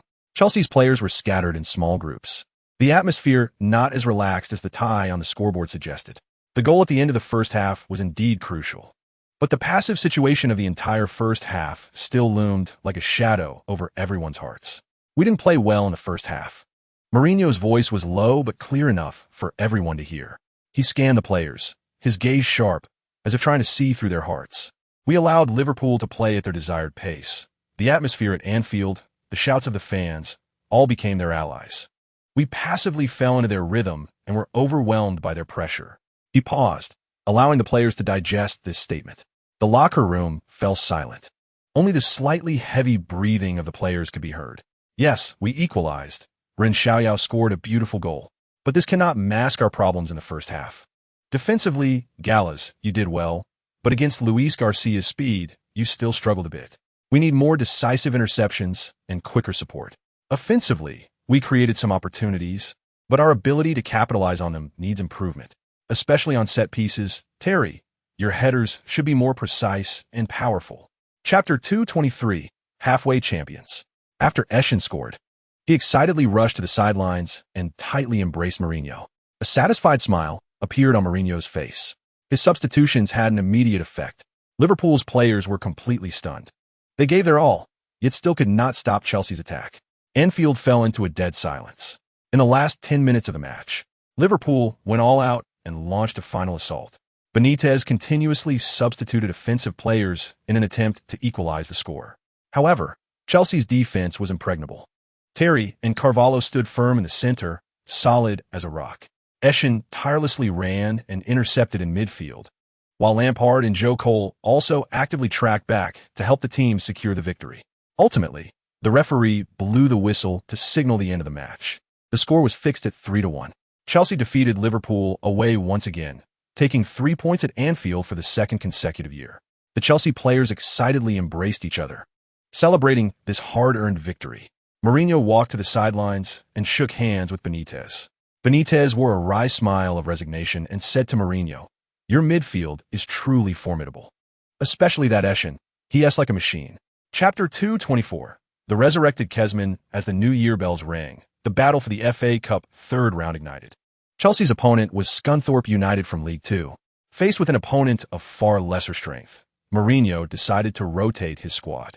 He wanted to give those players with fewer opportunities in the league and the key players who needed rest a chance to adjust. Tomorrow's match would not feature core players like John, Frank, and Didier. Mourinho announced this at the pre-match press conference. This was an excellent opportunity for other players to showcase themselves. I believe they will show me on the pitch that they are also trustworthy. At Stamford Bridge, despite it being just an FA Cup match against a lower league team, the stands were still packed. The Chelsea fans were enthusiastic, looking forward to an easy victory. Chelsea's substitutes took to the field. The goalkeeper was Cutaccini. In defense, Greamy, Huth, Smerton, and Glenn Johnson lined up. The midfield featured Thiago Mendes, Joe Cole, and Eschen. Up front, Gudjonson, Kezman, and Ribery formed a trident. Chapter 225. The Derby battlefield advancing in the FA Cup was just the beginning. Tougher challenges awaited Chelsea. In the weekend league, the Blues were set to face another tough London derby away against Tottenham Hotspur. At White Hart Lane, one of the oldest football grounds, there was a heavy sense of history, carrying countless memories of London derbies. Mourinho stood silently beside the away team's bench, observing the players warm up. For this match, he abandoned rotation and fielded his strongest starting lineup. Goalkeeper Czech, with Terry, Carvalho, Gallas, and Ferreira in defense, formed a triangle in midfield with Makelele, Lampard, and Joe Cole, while Drogba led the attack with Robin and Ribery on the wings. Iron-blooded Blues. Iron-blooded Blues. The Chelsea away fans roared with encouragement. Tottenham. Tottenham. In response, the main stand at White Hart Lane erupted with even louder cheers. The home team's coach, Martin Jol, stood nervously but resolutely on the sidelines. He knew what this match meant for Spurs. Not just the honor of a London derby, but a key battle to thwart the league leaders. Chapter 226. Defeating the rival Spurs in the 75th minute, the intensity of the match escalated sharply. Davis, known for his toughness in Spurs' midfield, seemed focused not on the ball itself. A dangerously fierce sliding tackle. The studs were aimed directly at Joe Cole's supporting ankle. A loud crack echoed. Even with shoes and shin guards in between, the sound still sent a chill down the spine. Joe Cole fell to the ground, curling up and clutching his ankle, his face contorted in pain, rolling on the grass. The boos from White Hart Lane quickly turned into gasps. Among them were the furious shouts of Chelsea fans who traveled with the team. The referee's sharp whistle rang out across the pitch. He rushed towards the offending Davis, raising his right hand high to show a yellow card without hesitation. Davis stood up from the grass, showing no signs of remorse on his face. He even shrugged at the referee, seemingly complaining that the decision was too harsh. This scene ignited the anger of the Chelsea players. Captain Terry was the first to rush forward. He charged at Davis like a completely enraged lion, his chest heaving as he pointed a finger at Davis's nose and shouted, "Are you trying to take him out?" Chapter 227. Birmingham's Iron Curtain. A few days later, it was the fourth round of the FA Cup. Stamford Bridge was alive with blue flags waving in the stands, and the home atmosphere was as passionate as ever. Chelsea welcomed Birmingham's challenge. As Mourinho had previously stated at the press conference, while the FA Cup was slightly less important than the league and the Champions League, Chelsea's goal was to pursue every honor within reach. With all lines in red, this was the Portuguese's ambition. Therefore, facing another Premier League team in Birmingham, Mourinho again rotated the lineup. Experienced Cudicini replaced Czech in goal, getting a valuable starting opportunity. The central defensive partnership of Terry and Carvalho remained solid, serving as the backbone of the defense. Youngster Glenn Johnson appeared at right back, while Greamy held down the left flank. In midfield, the Ghanaian bulldozer Eshin anchored the defensive midfield, responsible for sweeping and intercepting. Lampard and Portuguese midfielder Thiago Mendes lined up in front of him, tasked with organizing and pushing forward. Up front, the Irish winger Duff and French star Ribery occupied the flanks, their speed and dribbling being crucial weapons for Chelsea. Kesman, who scored a critical goal in the last league match, continued to earn Mourinho's trust as the lone striker. Chapter 228. The devilish February. The referee's whistle sounded. Joe Cole began his run-up. His steps were small, but extremely quick, carrying a unique rhythm. With the inside of his right foot, he struck the ball with precision and ferocity at its lower half. The power exploded instantly. The ball soared into the air. It traced a strange arc with a strong, inward spin. This curve was breathtakingly beautiful. It gracefully cleared the top of the jumping wall. Then it rapidly descended. As if pulled by an invisible hand, it headed straight for the theoretical dead corner in the upper right of the goal. Birmingham goalkeeper Doyle's reaction was already at its limit. He desperately dove to the side, his body stretching to its utmost in the air like a fully drawn bow. With his fingertips, he could even feel the wind created by the spinning ball. But that was only a feeling. It was beyond his reach. The speed of the ball was astonishing, and the angle was incredibly tricky. Doyle's eyes were filled with despair as he watched the ball, mercilessly drilling into the net, right at the junction of the goalpost and the crossbar. Whoosh!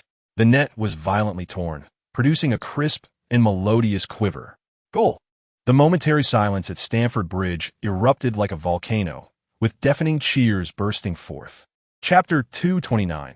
The red and blue overture of the Dream Theatre. The commotion at Stamford Bridge seemed to still echo in the air. The smoke of the North London derby appeared not to have completely dissipated. Yet Mourinho and his Chelsea had no time to bask in the joy of victory. The calendar had turned to February, the so-called Devil Month, filled with challenges, brought with it a biting cold wind and a suffocatingly packed schedule, as expected. First up was the first leg of the League Cup semi-final. The opponent was the red giant Manchester United, which cast a huge shadow over English football. On the flight from London to Manchester, the atmosphere was unusually heavy. The usual light banter had vanished, replaced by a weighty focus. Most players wore headphones, resting their eyes, or were engrossed in the tactical manuals in their hands. Ren Xiaoyao leaned against the window, gazing down at the thick clouds rushing by below. His thoughts, however, had already drifted to the legendary stadium they were about to step into, Old Trafford. For any visiting team, this name signified the ultimate challenge. The deafening roars there seemed to penetrate your very marrow. Chapter 230. The red and blue clash in the 25th minute. The balance on the field was almost instantly torn apart.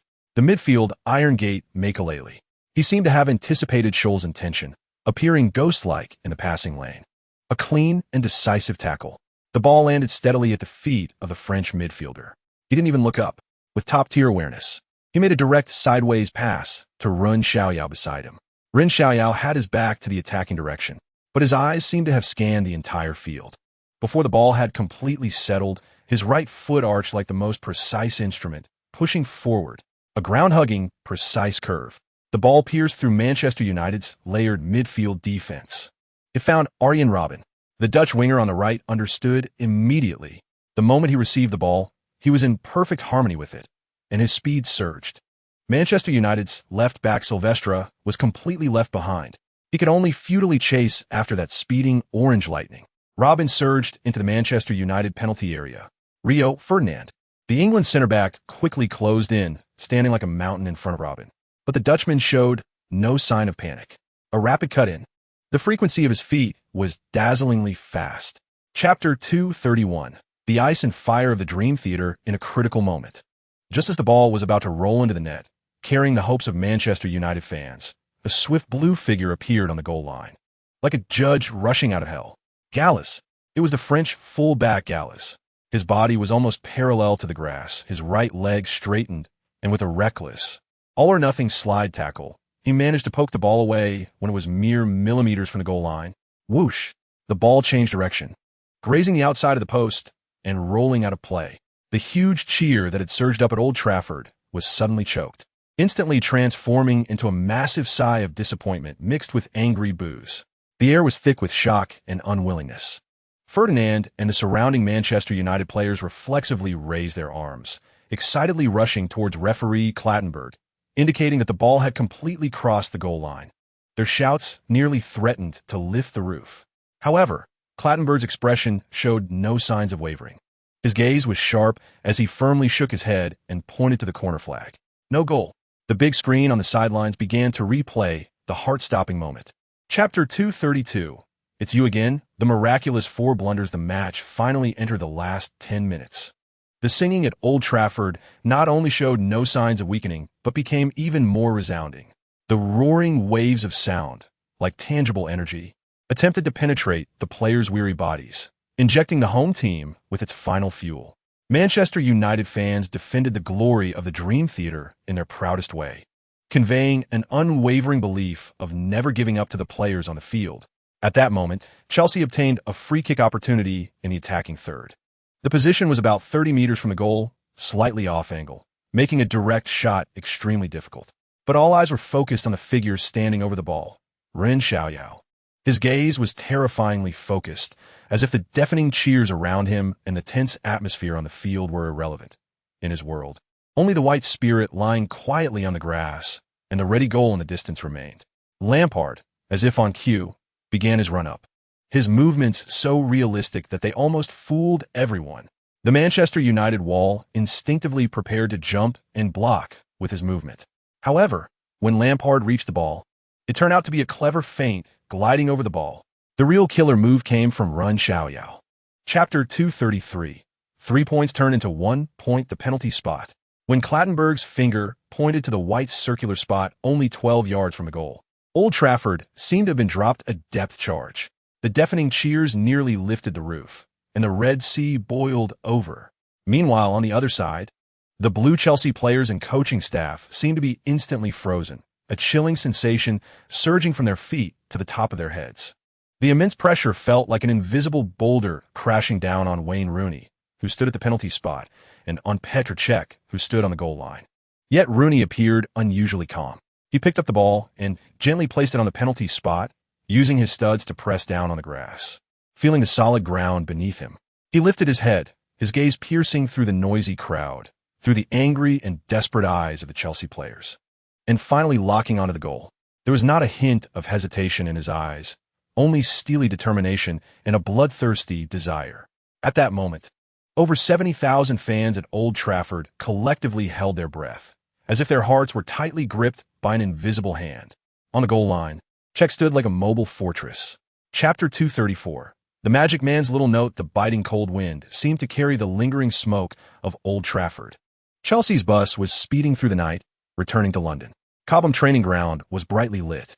What awaited the exhausted team was not rest. It was a tactical meeting urgently convened by Mourinho. In the meeting room, the air was dead silent. The frustration and anger from the draw at Old Trafford weighed heavily on everyone's hearts like lead. Mourinho's expression was darker than the night outside. With a low voice that pierced through the cold, he reviewed the match. Every mistake was ruthlessly magnified. Every successful defense only earned a glance that was still not enough. His gaze was sharp as a scalpel, cutting through every tired yet tense face. Finally, his finger jabbed forcefully at the tactical board. There, prominently displayed, was Liverpool's formation diagram, along with several names marked in red circles. FA Cup 5th round, Anfield, the Reds of Liverpool, just out of the Wolf's den, back into the Tiger's mouth. The atmosphere in the locker room was equally oppressive, making it hard to breathe. Lampard's clenched fists turned white at the knuckles, clearly still seething over that controversial penalty. Carvalho was silently wrapping a new bandage around himself, as the tough match at Old Trafford had left him bruised and now added new injuries. Chapter 235. This is Liverpool's style beep. A sharp whistle pierced the air, as if it were going to tear through eardrums, cutting through the almost solid atmosphere above Anfield. The referee's arm, with an icy and unquestionable decisiveness, swung down abruptly. The match officially began with this piercing declaration. Boom! Anfield Stadium erupted like a sleeping volcano suddenly ignited. Red. Everywhere you looked, there was only this color. The melody of You'll Never Walk Alone had long lost its warm pre-match chanting feeling. It had transformed. It had twisted. It climbed higher and higher, ultimately turning into a tangible wave of sound and tsunami. This terrifying tsunami swept through every corner and crevice of the stadium with unmatched force. The match whistle for them was the battle horn. From the very first second, they didn't show the slightest hesitation or testing. Their only target was the blue territory representing Chelsea. They launched the most ferocious, primal, and utterly unreasonable crazy assault. Chapter 236. Iron-blooded Carvalho, the intimidation at Anfield came so directly, so violently, so shockingly. Just 7 minutes into the game, Gerrard's earth-shattering long-range shot nearly tore through the gates guarded by the world-class keeper Cech. The heart-stopping tremor of the crossbar seemed to linger. The air in the entire stadium seemed to become even hotter because of it. However, this shot, enough to make any team tremble in fear, did not cause Liverpool's momentum to stall in the slightest. Instead, it was like pouring a bucket of boiling hot oil into the already blazing red flames. The blood of the Reds seemed to boil at that moment. Every run was filled with the momentum to destroy everything, leaving no effort spared. They continuously assaulted Chelsea's seemingly solid blue dam, which had already revealed slight cracks after that moment of shock. The shouts, cheers, and even taunting songs from Anfield converged into an invisible massive sound wave, pressuring every blue figure's nerves.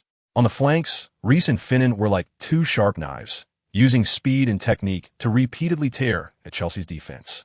Chapter 237. The Lions counterattack when Carvalho stepped back onto the pitch. The tsunami of boos from Anfield seemed to be instantly choked by an invisible hand, creating a brief and eerie silence. This silent stance was the loudest battle cry. Captain Terry was the first to rush up, his big hand patting hard on Carvalho's solid back, producing a muffled thud that strength was both encouragement and a silent promise. "Brother, we will bear this together." Vice-Captain Lampard gave him a thumbs up from afar, his eyes filled with admiration and fervor. At this moment, tactics and formations seemed to become less important. Teammates fought with their lives, defending the blue glory with iron will. This raw and pure, iron-blooded spirit ignited the fighting flame in every Chelsea player's chest like a prairie fire. The hardness of their defense visibly increased. Everyone clenched their teeth, their gazes becoming more focused and fierce. In front of the substitutes bench, Mourinho's tightly locked brows finally relaxed slightly, though it was hardly noticeable. He looked at his disciple, who had returned to battle like a wounded lion, and a trace of subtle approval flashed in his eyes. But more than that, there was a cold determination to win at all costs. Chapter 238. The bottle opener lamp, the halftime whistle blew, like a temporary ceasefire horn, releasing the players from the heated brawl. In Chelsea's locker room, the air was almost solidified. The smells of sweat, grass clippings, and a sense of unwillingness mixed together, weighing heavily on everyone's hearts. Carvalho sat in the corner. The team doctor was carefully replacing the bandage on his forehead. The white gauze had long been soaked with blood, turning it a glaring red. The gruesome wound was faintly visible under the lights. The Portuguese iron guard gritted his teeth, his eyes filled with determination. Regarding the coaching staff's suggestion for him to rest in the second half, he simply shook his head vigorously. His meaning was clear. He would fight to the end. Mourinho stood in front of the tactical board, his expression as calm as ever. But the fire burning in his deep-set eyes seemed capable of igniting the entire room. He heavily tapped the piece representing Ren Xiaoyao on the board. His voice was low but carried an irresistible power. In the second half, we must change. Ren, your activity range must be larger. Remember, Liverpool's defense is not an impenetrable wall. Their gaps are our entrance to victory. Chapter 239. The flesh and blood wall. The smell of gunpowder on the pitch was almost palpable. Carvalho's blood had not completely stopped, and the team doctor was urgently attending to him at the sidelines. On the field, due to this intense collision, both teams' players were beginning to lose their composure, showing signs of gathering. The referee decisively blew his whistle and quickly intervened. He forcefully suppressed the recently ignited conflict. He sternly warned both teams' players and then approached their respective captains, Liverpool's captain Gerrard and Chelsea's on-field captain Terry. Both received yellow card for their excessive words and actions while trying to stand up for their teammates. The yellow card was like a cold shackle, temporarily locking away the impending fury. But the taut string in the air seemed to stretch even tighter, as if it would snap with the slightest touch. The atmosphere at Anfield was at its peak of tension, with every breath carrying a stinging sensation. After a brief examination, the team doctor signaled that Carvalho could continue the match. The Portuguese player rewrapped his thick bandages, his eyes showing no sign of retreat. Yet, his pale face and the fresh blood seeping from his forehead silently spoke of the brutality just endured. The match resumed. Chapter 240. A clash of ice and fire. Anfield erupted. The stadium was like a dormant volcano, roaring to life. The sea of red boiled over. Every Liverpool fan jumped from their seats as if driven mad. They waved their arms wildly, screaming and celebrating. However, at the very moment this fervent emotion reached its peak, the linesman raised that damned flag high. Offside. Cisse, at the moment when Crouch headed the ball, had already crossed the last Chelsea defender. The goal was disallowed. The surging wave of heat seemed to be choked by an invisible hand, freezing in an instant. The deafening cheers came to an abrupt halt. Dead silence. Terrifying silence. Just 1 second later, a more furious explosion erupted. A tidal wave of boos swept in from all directions. On the sidelines, Benitez could no longer maintain his trademark calm. His face was ashen. His finger angrily pointed at the linesman, then turned to the fourth official, roaring with all his might, protesting. But the rules are cold. The decision had been made and could not be changed.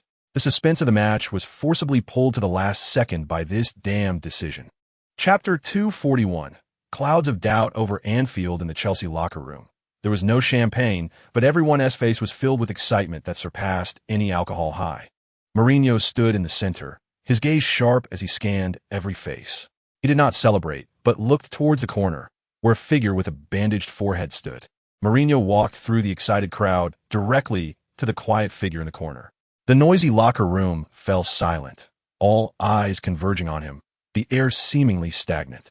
He stopped in front of Ricardo, leaned down, and locked his fierce gaze onto those eyes that, though slightly dimmed by pain, still held determination. His voice was deep, but carried a penetrating power.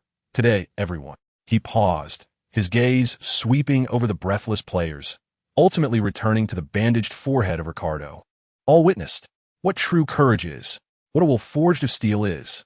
He extended his hand, not to touch, but to point respectfully at the wound, his tone resolute, each word striking the hearts of those present. You used your body, your blood, to fiercely guard our goal. You told everyone, this place cannot be violated.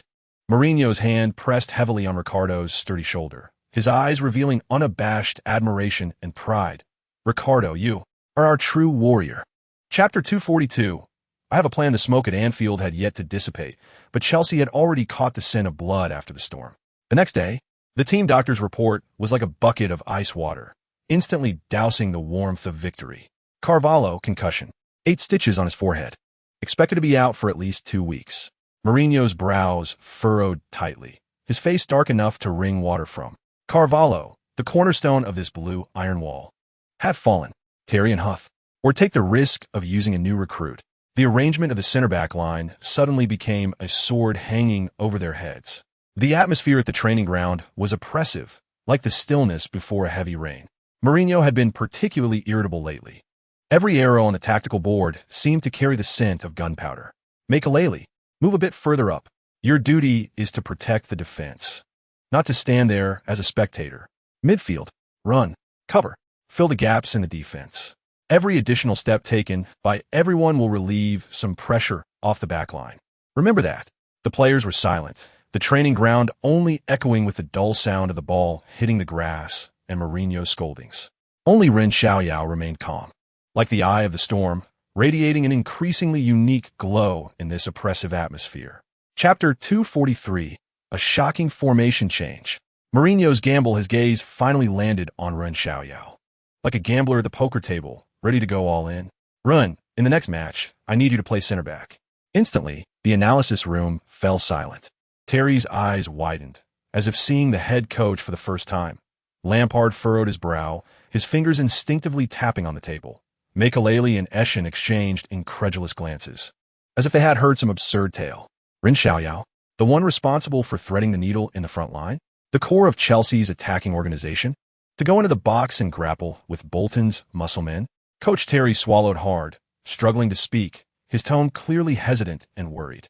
Ren's skills were beyond doubt, but his defensive experience in the center-back position and physical confrontations. He didn't continue, but the meaning was clear. This was too risky. I know what you're thinking.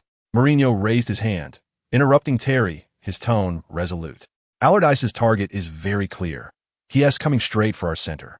High balls, set pieces, physical confrontations. He will use every means possible. If we proceed as usual and send out a conventional center back, we will be playing right into his hands. We need a change. We need a defender who can launch attacks directly from the back and can tear through their pressing with passes. Not just a stump that can only compete in the air in the box. Chapter 244. The iron wall of Reebok Stadium. The sharp whistle pierced through the clamor of Reebok Stadium. The match has begun. Bolton's intentions were exposed from the very first second. As soon as the ball was kicked out, a simple midfield pass led to a long ball with a whistling sound, accurately crashing into Chelsea's penalty area. The target was the area that Huth should have occupied, but which now belonged to Ren Xiaoyao. Bolton's powerful striker Kevin Davies charged towards the ball's landing spot with brute force. Behind him was the fast Senegalese forward Diouf. Davies aimed for the first touch, while Diouf was poised for the second. Allardyce's plan was quite clever. Bang! Ren Xiaoyao leaped to meet the incoming ball.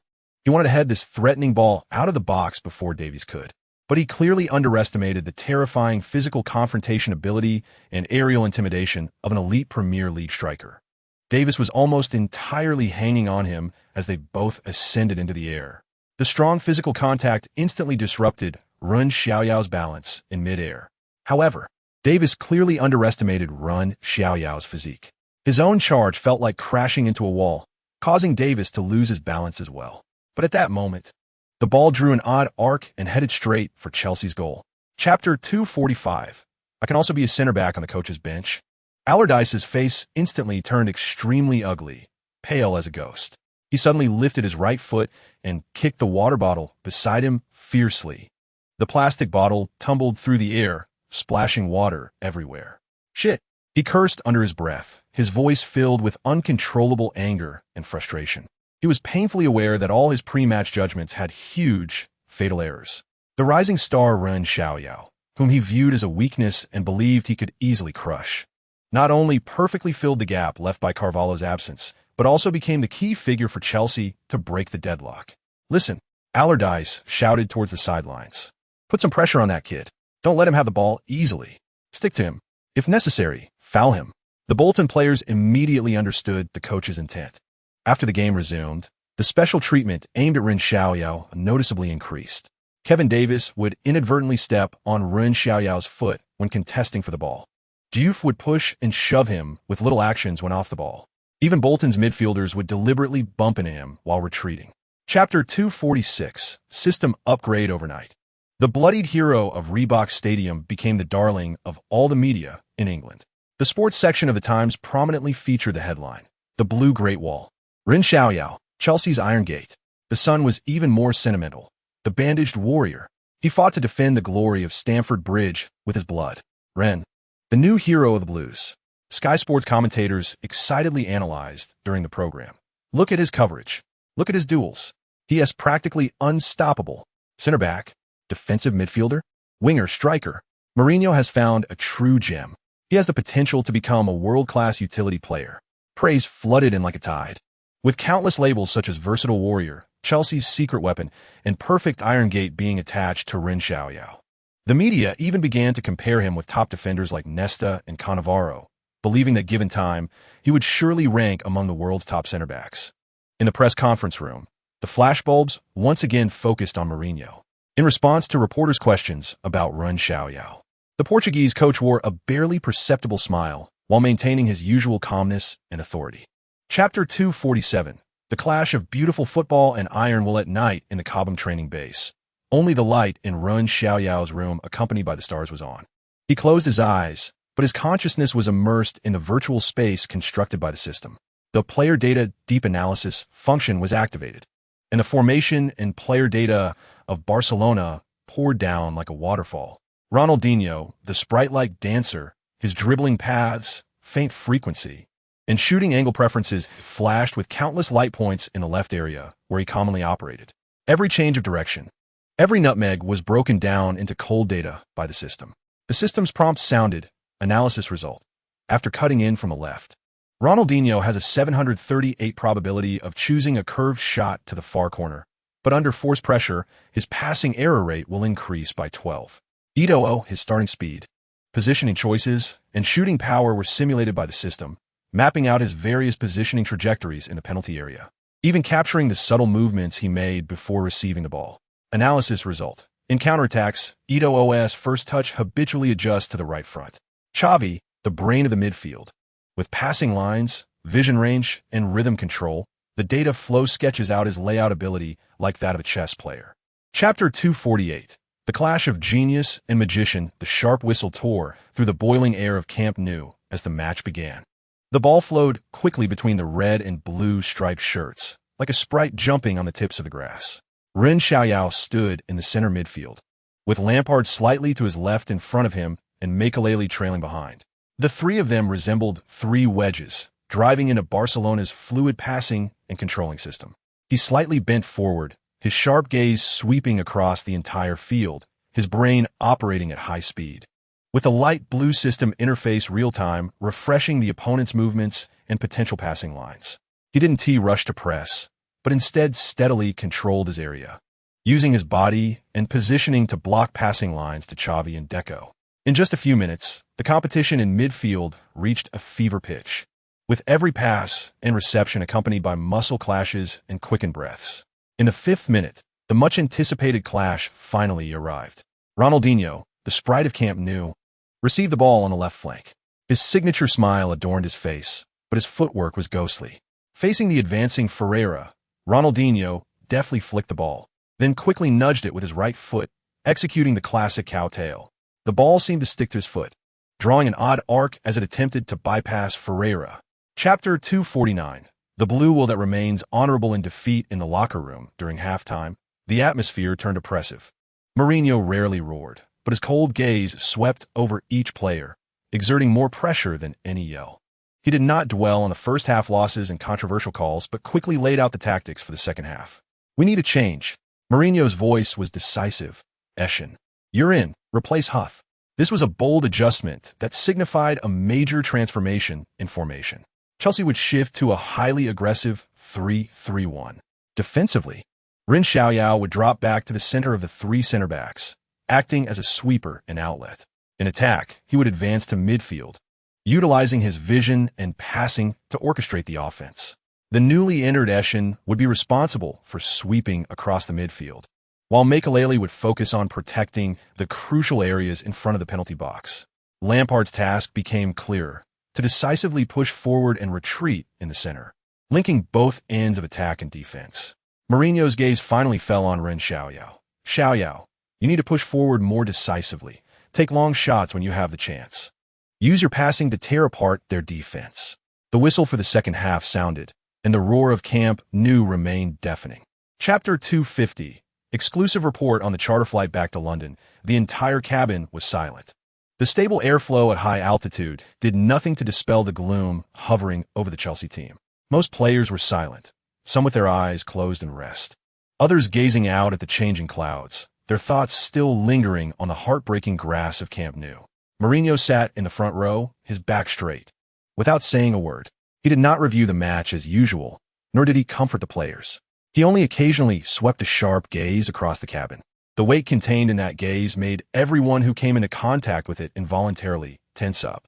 The bitterness of the loss, the frustration from the referee controversies, and the imminent pressure of the second leg wrapped around everyone tightly. Meanwhile, the news media on the ground had already exploded. What exactly did Mourinho whisper to referee Frisk after the match? Everyone was speculating.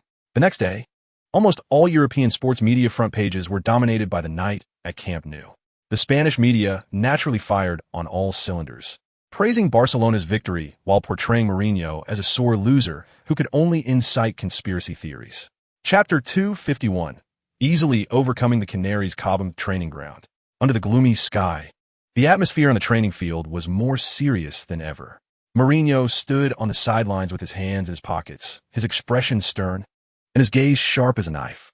He did not joke with the players as usual, nor did he elaborate on tactical details. He only demanded near-tyrannical standards for the completion of every action. Run, speed, focus. His shouts echoed across the empty training ground. The players silently bore the immense pressure. The defeat at Camp Nou and the turmoil off the field felt like invisible shackles on everyone. The upcoming match was no longer just about winning or losing. It was about dignity and responding to external doubts. We must kill the game at Stamford Bridge. Mourinho's voice was not loud, but carried undeniable determination. There were no excuses. No luck, only victory. During the training scrimmage, the atmosphere became somewhat tense. Robert Huth, the young German center-back, clearly had not fully emerged from the shadow of Camp Nou. He seemed somewhat clumsy while marking Eto'o in that match, and Barcelona's goal was partly due to his defensive lapse. Chapter 252. Waiting for the Dream Team 2 to strike Stamford Bridge was completely engulfed in madness. Fans were screaming, jumping, and hugging those around them. It seemed they were ready to release all their pin-up passion at that moment. Ren Xiaoyao opened his arms to welcome the overwhelming cheers from the crowd. He knew very well that this goal not only widened the score, but, more importantly, shattered Norwich's already fragile defensive spirit. During halftime, the atmosphere in the Chelsea locker room was relaxed and joyful. Mourinho rarely wore a satisfied smile. He praised the team's performance in the first half, especially Ren Xiaoyao, whose organization and coordination were nothing short of perfect, and that long-range shot was simply impeccable. Mourinho did not hold back his words of praise, but soon, he shifted his tone, becoming serious again. In the second half, we need to control the pace of the game. There's no need to continue the frenzy of attacking. Remember, our goal is to secure the victory steadily, not just to chase after more goals. Everyone must pay attention to protecting themselves, avoid unnecessary injuries, and save energy. Chapter 253.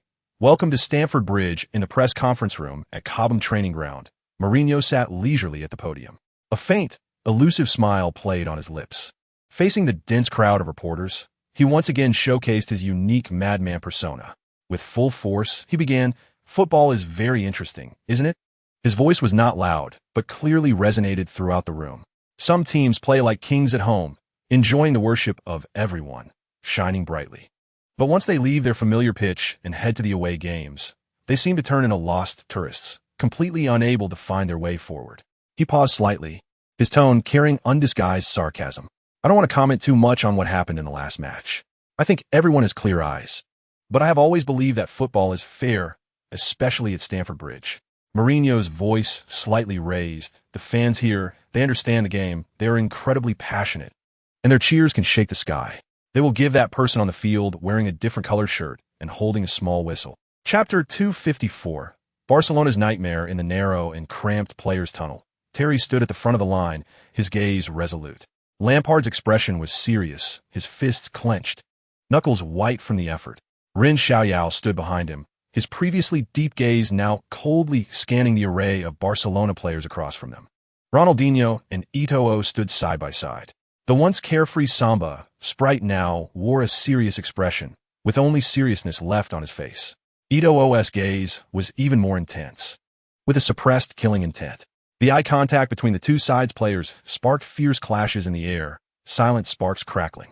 This was the most primal contest of will before the battle. Whoever flinched first would lose half their momentum. UEFA clearly sensed the immense pressure and potential controversies surrounding this matchup. Before the match, they urgently replaced the officiating referee. The experienced Italian referee Collina, known for his strict officiating, was entrusted with the important task. His authority was the last insurance to calm this powder keg ready to explode. The thunderous music of Liquidator suddenly played.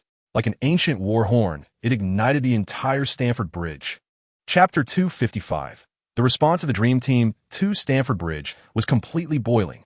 The glaring score of 3-0 was deeply etched in the hearts of every Barcelona player and fan. Just 19 minutes into the match, in the Champions League knockout stage, Barcelona was actually thrashed by Chelsea with 3 goals away. This was simply unbelievable. The fans at Stamford Bridge fell into extreme ecstasy, waving blue flags and singing loudly. The massive roar nearly threatening to lift the stadium's roof. They could hardly believe their eyes, yet they immensely enjoyed this dreamlike reality. In stark contrast to the madness in the stands was the Barcelona coaching bench. The once suave Dutch coach, Rijkaard, now wore a grim expression. He stood silently on the sidelines with his hands on his hips, staring intently at the field. He had just been shouting loudly, trying to stabilize his team, but Lampard and Drogba's consecutive goals completely shattered his efforts to regroup. Now, he is left with silence, a silence that is almost desperate. On the pitch, the stars of Barcelona have also lost their former brilliance. The Brazilian, who could always light up the field with his smile and samba steps, now appears somewhat isolated and helpless in midfield. He tries to drop back to receive the ball, coordinating with Xavi, hoping to regain control of the game's tempo. Chapter 256. This is the reason for Mourinho's love for Carvalho. Barcelona did not disappoint, or rather, they never thought of disappointing anyone. At the start of the second half, Xavi's touches increased significantly. He constantly sliced through Chelsea's formation with his passes. The ball flew swiftly between the feet of the players in the red and blue striped shirts. The speed of passing visibly increased. Ronaldinho's movements became increasingly elusive. He was no longer fixed on the wing, but frequently pushed deep into midfield, hovering at the edge of the defensive area constructed by Run and Makelele. With his almost magical footwork, he avoided hard challenges and looked for gaps in Chelsea's defense. Each of his touches left tens of thousands of hearts at Stamford Bridge hanging in suspense. Every change of direction made Chelsea's entire defensive line tense to the extreme. However, the Blues' defense, under the command of Terry and Carvalho, showed incredible resilience. Although Carvalho had just recovered from injury, his experience and positional sense remained world-class. The entire defense pushed forward, continuously compressing the space for Barcelona players to receive the ball, stifling Barcelona's exquisite passing in the bud.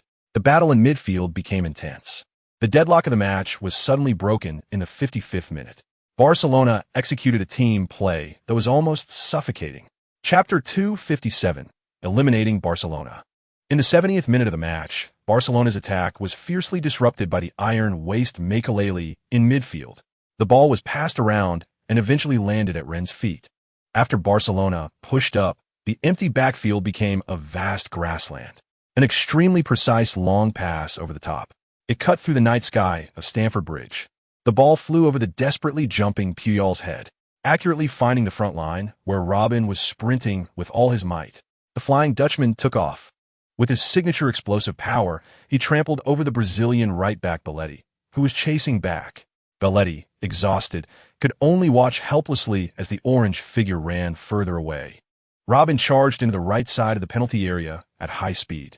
Faced with the goalkeeper Valdez, who was rushing out to block the angle, and the central defender Marcos, who was coming to cover, he calmly chose to sweep the ball across the goal. In the center, Drogba understood perfectly. With an extremely clever dummy run, he instantly attracted almost all of Valdez and Marcos' attention. At the same time, he cleverly let Robin's pass go perfectly. The back post. It was empty. A swift figure appeared like a ghost. It was Ribery. The French scar-faced assassin appeared in the most lethal position. Chapter 258, Undercurrents. The Chelsea locker room was filled with an atmosphere of victory. Players were excitedly shouting and embracing each other. Makelele walked over, placing his big hand on Ren's flowing hair, rubbing it vigorously like he was treating his own son. "Well done, kid." The captain Terry also came over, giving his shoulder a heavy pat, his eyes filled with approval. Even the usually stern Mourinho wore an unmistakable smile. He looked at Ren, who was surrounded by teammates, and nodded. In the corner, the team doctor was treating Carvalho's ankle. The Portuguese center-back looked unwell, his brow furrowed. Ren squeezed through the crowd and approached Carvalho. "Ricardo, how are you?" The team doctor looked up at him and shook his head. "It doesn't look good. You need to go back for a detailed examination." As soon as these words were spoken, the previously noisy locker room temperature dropped a few degrees. Carvalho was the core of the defense. If he were injured, it wouldn't be good. That night, the club arranged a celebration dinner at a high-end restaurant. The lights flickered, and glasses clinked. Lampard raised his glass and proposed to Ren. To his brilliant performance on the field, cheers. Chapter 259, Difficult Choices. The black car glided silently through the London night. The neon lights outside flowed past Mendes' sharply defined profile.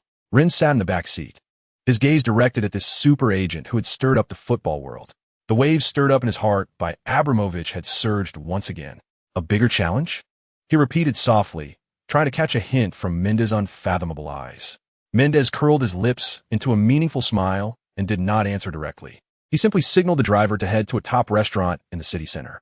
The season had entered a fiercely competitive phase. On the Premier League table, Chelsea was riding high with a rock-solid lead. In the Champions League, the Blues were also advancing rapidly, reaching the semifinals. Next, they would compete with Serie A giants AC Milan for that precious ticket to the final in Istanbul, along with the team's glorious performance. Transfer rumors regarding Ren had also intensified. The latest storm center came from Spain's Marca. The report claimed that Real Madrid was ready to shell out a staggering $70 million for this rising Chinese star. Chapter 260, Each Side's Calculations. Weekend. In the Premier League, Chelsea faced off against Newcastle United away. At St. James Park, the atmosphere was as frenzied as ever, with a sea of black and white flags almost swallowing everything. Just 5 minutes into the match, Ren received a pass from Lampard in midfield. He attempted to evade the opposing defensive midfielder with a light touch. At that moment, a fierce force suddenly crashed into him from behind. A powerful, flying tackle. The opposing defensive midfielder had a fierce glint in his eyes, clearly not aiming for the ball. His studs crashed violently into Ren's supporting ankle. Crack! A slight, painful sound almost drowned out by the noise of the stadium. But what followed was a piercing, agonizing pain. Ren felt as if his ankle had been crushed by an iron clamp, instantly losing all strength. He let out a cry, his body losing balance as he fell heavily onto the pitch. The sharp pain surged through his body like a tide, and he clutched his right ankle, rolling in agony, cold sweat instantly covering his forehead. The referee's whistle pierced the air sharply, and without hesitation, he rushed towards the fouling player, pulling out a bright red card. Chapter 261. Rumors hurt the most during the time Ren Xiaoyao was recovering. The battles in European football had not ceased. The first leg of the Champions League semi-final was fiercely contested at Milan's San Siro Stadium. He could only sit in front of the television, watching the live broadcast. On the screen, the Chelsea players were fighting valiantly.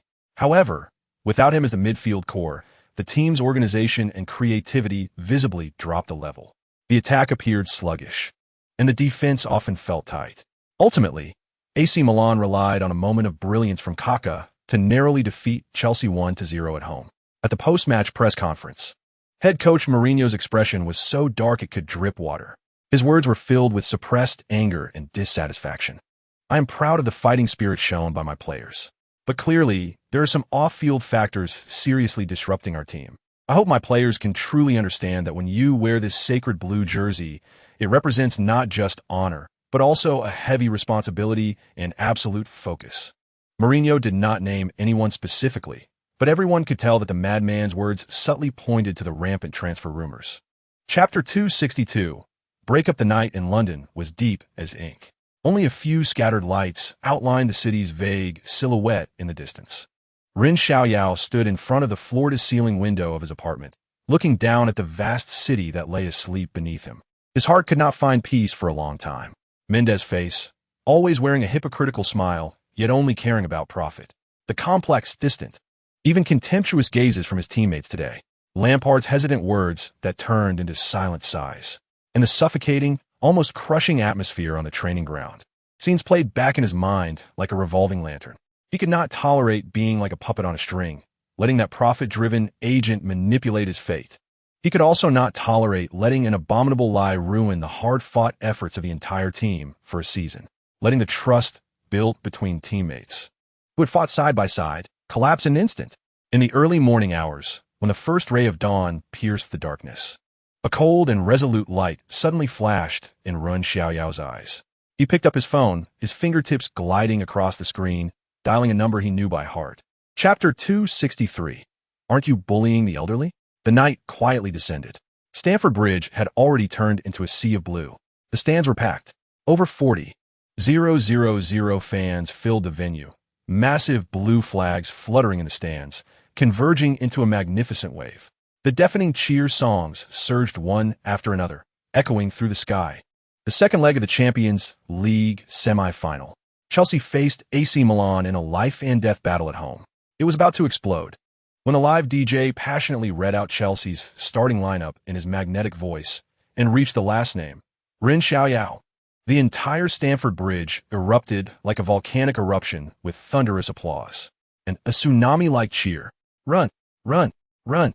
The fans expressed their unwavering support and complete trust in this young midfield core in the most direct, enthusiastic, and purest way. As Ren Xiaoyao walked out with Captain Terry and his teammates from the player tunnel onto that familiar, yet sacred pitch, listening to the soul-shaking cheers around him, feeling the intense, expectant, and trusting gazes coming from all directions in the stands. Chapter 264. Freezing Pirlo, a corner kick was taken, and Terry and Gallas rushed into the penalty area for a header, causing chaos in the Milan box. Stam leaped high to head the ball out of the penalty area. Outside, Makelele controlled the second ball, and without stopping, he directly flicked it towards Ren Xiaoyao at the edge of the penalty area. Ren Xiaoyao controlled the ball with his chest, preparing for a long-range shot. Seedorf immediately rushed up to block the shooting angle.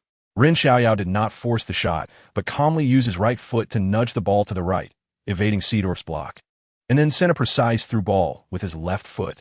The ball penetrated the defensive crowd in the Milan box, finding Drogba in the open space on the flank. Drogba received the ball with his back to the goal, with Stam closely marking him from behind. Bang! The dull sound of body contact. Drogba showcased his powerful core strength, holding off Stam's pressure, cleverly flicking the ball towards the penalty spot with his heel. There, Lampard surged in like a ghost. Unmarked. A fantastic opportunity. Shot. Lampard swung his right foot, striking the ball fiercely.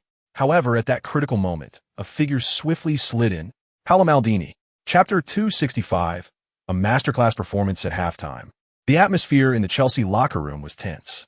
Mourinho walked up to Ren Xiaoyao, heavily patting him on the shoulder. Ren.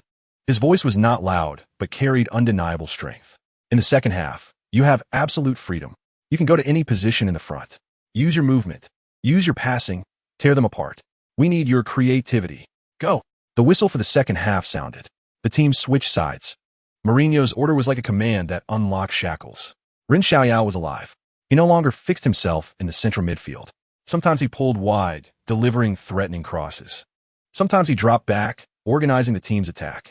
Sometimes he surged forward, piercing like a blade into Milan's heart. AC Milan's experienced defense was thrown into disarray by him. Ren Xiaoyao's figure flickered unpredictably.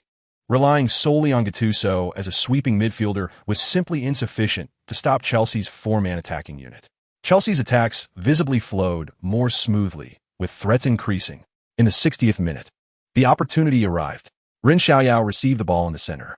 A light touch allowed him to dribble past Gattuso. Another change of direction evaded Seedorf. He lifted his eyes and saw Drogba's run. Chapter 266. What awaits us is Istanbul. The players' tunnel was thick with the scent of victory, mingled with sweat and champagne. The Chelsea dressing room had turned into a vibrant blue sea of celebration. The deafening music assaulted the eardrums. Most players were bare-chested, wildly spraying each other with icy champagne. The door to the dressing room swung open. Mourinho walked in, surrounded by his assistants. He did not immediately interrupt the players' revelry. Instead, standing quietly at the doorway with his hands in his pockets. A barely perceptible smile lingered at the corners of his mouth, and deep in his eyes was undeniable pride. He watched this group of iron-willed warriors he had honed himself, witnessing the astonishing energy they unleashed in dire circumstances. Quiet. Hey, guys, quiet down. Mourinho clapped his hands, his voice cutting through the raucous music. The players gradually stopped their actions, panting, their gazes all converging on their coach. Mourinho's sharp eyes scanned each excited face, finally settling steadily on Ren Xiaoyao. Today you played a great match. You have proven to all of Europe that Chelsea will never, ever give up. Chapter 267. Friction among the higher UPS. The final round of the league took place under the sunny skies of Stamford Bridge. Chelsea had already secured the Premier League title, and this match against Charlton felt more like a warm-up show before a grand coronation ceremony. Mourinho made bold rotations, giving more substitute players and young talents the chance to experience the home atmosphere. The stands were packed, with blue flags creating an endless ocean, and songs and cheers never ceased. The air was filled with the scents of beer, grilled sausages, and pure joy. The match proceeded without incident, as Chelsea's rotated lineup still showcased their formidable overall strength, firmly controlling the game. In the first half, they took a 2-goal lead thanks to a moment of brilliance from Joe Cole and a goal from Eidur Gudjohnsen. In the second half, the pace of the match gradually slowed, as fans began to celebrate early. In the 75th minute, the fourth official raised the substitution board. Ren Xiaoyao took off his training vest and stood at the sidelines, ready to replace the slightly fatigued Lampard. The crowd erupted into enthusiastic applause, both for the veteran captain and to welcome this season's emerging superstar. Chapter 268. Is playing center forward worth it? A few days later on the training ground, during a break in a defensive drill, Ren Xiaoyao hesitated for a moment before approaching Terry and Carvalho. John, Ricardo, he spoke as naturally as possible. I've been watching a lot of Manchester United match footage lately and noticed a small detail. The two world-class center-backs looked at him, curiosity in their eyes. When Cristiano Ronaldo has the ball on the right flank, if the defender is positioned slightly wider, he has over a 70% chance of choosing to cut inside after 2 touches instead of going to the byline. Ren Xiaoyao spoke in a purely tactical analysis tone, avoiding any mention of supernatural sources. Terry raised an eyebrow, and Carvalho appeared thoughtful. Really? 70%? Terry was somewhat surprised by the precise figure, but did not directly refute it. This kid had indeed been favoring cutting inside for shots lately. Carvalho nodded. Sounds interesting. We can keep an eye on that. They didn't fully believe it, but also didn't entirely dismiss it. For Ren Xiaoyao, a teammate who had already proven himself, they were willing to keep an open mind. After training, Lampard stayed behind to practice free kicks. Seeing Ren Xiaoyao still there, he smiled and waved him over. Chapter 269. The prototype of shield forward in May, London sunshine was not too intense, yet it was enough to ignite the passion of Wembley Stadium. Under the massive arch, the red and blue flags clearly divided the capacity of 90,000 into 2 boiling seas. The deafening songs echoed under the dome. With Manchester United's Glory, Glory Man, United intertwining with Chelsea's The Blues are the truth, the air thick with the scent of gunpowder, a unique atmosphere for the final. Inside the players' tunnel, Ren Xiaoyao took a deep breath, the fresh grass mingling with the smell of sweat filled his nostrils. He could feel the slightly hurried breathing of his teammates beside him and the scrutinizing gazes from the opposing Manchester United players. Mourinho's arrangement was unexpected yet reasonable, playing as a center forward, taking on a false 9 role. In attack, he was a stronghold, needing to use his physique and skills to create space for the advancing Lampard and the wing players Robben and Ribery. In defense, he had to quickly retreat, becoming the first line of pressure on the opponent's midfield, even assisting on the flanks. This was almost a requirement that covered the entire field. He glanced at Lampard beside him, the vice-captain's face filled with determination. Then he looked at Robben and Ribery on the other side, eager to get started. Chapter 270. The double-crown Mourinho did not speak immediately, but scanned each player with a cold gaze. He picked up the tactical board and slammed it on the table. What was that first half? No aggression, no coordination. Are we here for a stroll at Wembley? The madman's fury finally erupted, his voice echoing in the confined space. Frank, where's your forward movement? Limited by Scholes? He turned to Robben and Ribery. What else can you do on the flanks besides one-on-one? When the ball is at your feet, it's like entering a dead end. His gaze finally fell on Ren Xiaoyao. Ren, I know your defense was excellent, very crucial, but it's not enough. I need you to do more on the offensive end. Push forward. Apply pressure on their defense. Stop always thinking about retreating. You are forward. Even as a false nine, you need to pose a threat like a center forward. In the second half, move your position up a bit. Try to work more with Frank, utilize your movement, and tear apart their defense. Understand? Understood, coach. Chapter 271. The night before the final, system reward. The FA Cup trophy was carefully placed in the center of the room, shining brightly. But Mourinho's gaze had already swept over every face, still glowing with excitement. Gentlemen, celebrations are fine, but only for tonight. His voice was not loud, yet carried an undeniable authority. We have secured the league title and just won the FA Cup. This is a great achievement, a glory worth remembering for a lifetime. Mourinho paused, his gaze suddenly sharp as an eagle's. However, make no mistake, this is not the end. We have another goal, a goal more important than the domestic double. His voice was resolute. The UEFA Champions League. Our final opponent is Liverpool. They are a tough, old rival. The joy of being double champions quickly settled and cooled. In its place is an absolute focus on the upcoming Ultimate Showdown. The next day, at Cobham Training Base, Mourinho stood in front of a huge tactical board. The board was densely marked with Liverpool's formation, player names, and key data. The scariest thing about Liverpool is their resilience. A few days later, the entire Chelsea team arrived in Istanbul, Turkey. Ataturk Olympic Stadium. The air was filled with a unique, suffocating tension that comes with an impending battle. Their opponents, Liverpool, had already arrived. The Reds fans had begun to occupy parts of the city. A sea of red was everywhere, and songs could be faintly heard. The last training session before the match. The atmosphere was tense but orderly. During a group practice match, an accident occurred. Ren Xiaoyao was dribbling at high speed, trying to break through the middle. His teammate, William Gala, fiercely lunged to intercept. The speed was too fast. Both of them couldn't fully stop their movements. Bang! A dull thud, and the two collided heavily. Hiss! Ren Xiaoyao instantly covered his right knee, the sharp pain causing him to uncontrollably fall to the ground. A sharp pain surged through his body like an electric current. Damn! The team doctor rushed onto the field immediately. Mourinho and all his teammates' hearts jumped into their throats. Everyone stopped, their eyes fixed on the fallen figure. This was the last training before the final. When Ren Xiaoyao's boots stepped onto the grass of Ataturk Olympic Stadium, the overwhelming roar that seemed to swallow everything enveloped him instantly, deafening. On one side was a sea of blue faith. On the other was a storm of red flames. Two extreme colors, two crazy beliefs. In this ultimate battlefield, deciding the pinnacle of Europe, they clashed fiercely. Mourinho fulfilled his promise. Chelsea unleashed their strongest firepower. Ren Xiaoyao's name prominently appeared in the starting midfield, officially a central midfielder, but in reality, he had unlimited firepower. He was the sharpest dagger in Mourinho's hand, ready to pierce the enemy's heart at any moment. Pain in the right knee joint throbbed. He just pressed harder on the grass beneath his feet, suppressing the discomfort. His eyes, sharp as an eagle, scanned the green canvas that was about to witness the birth of a new king. The opening whistle tore through the air. The game instantly reached a boiling point. Midfield battle. No inch given. The sounds of muscle collisions, heavy breathing, and cleats tearing through the grass mixed with the unceasing shouts from the stands, composing a wild prologue to war. In just 5 minutes, Chelsea's iron defense made its mark, successfully intercepting the ball. The sharp sound of the halftime whistle cut through the sky. Chelsea players, with a 3-goal lead, walked proudly into the player tunnel.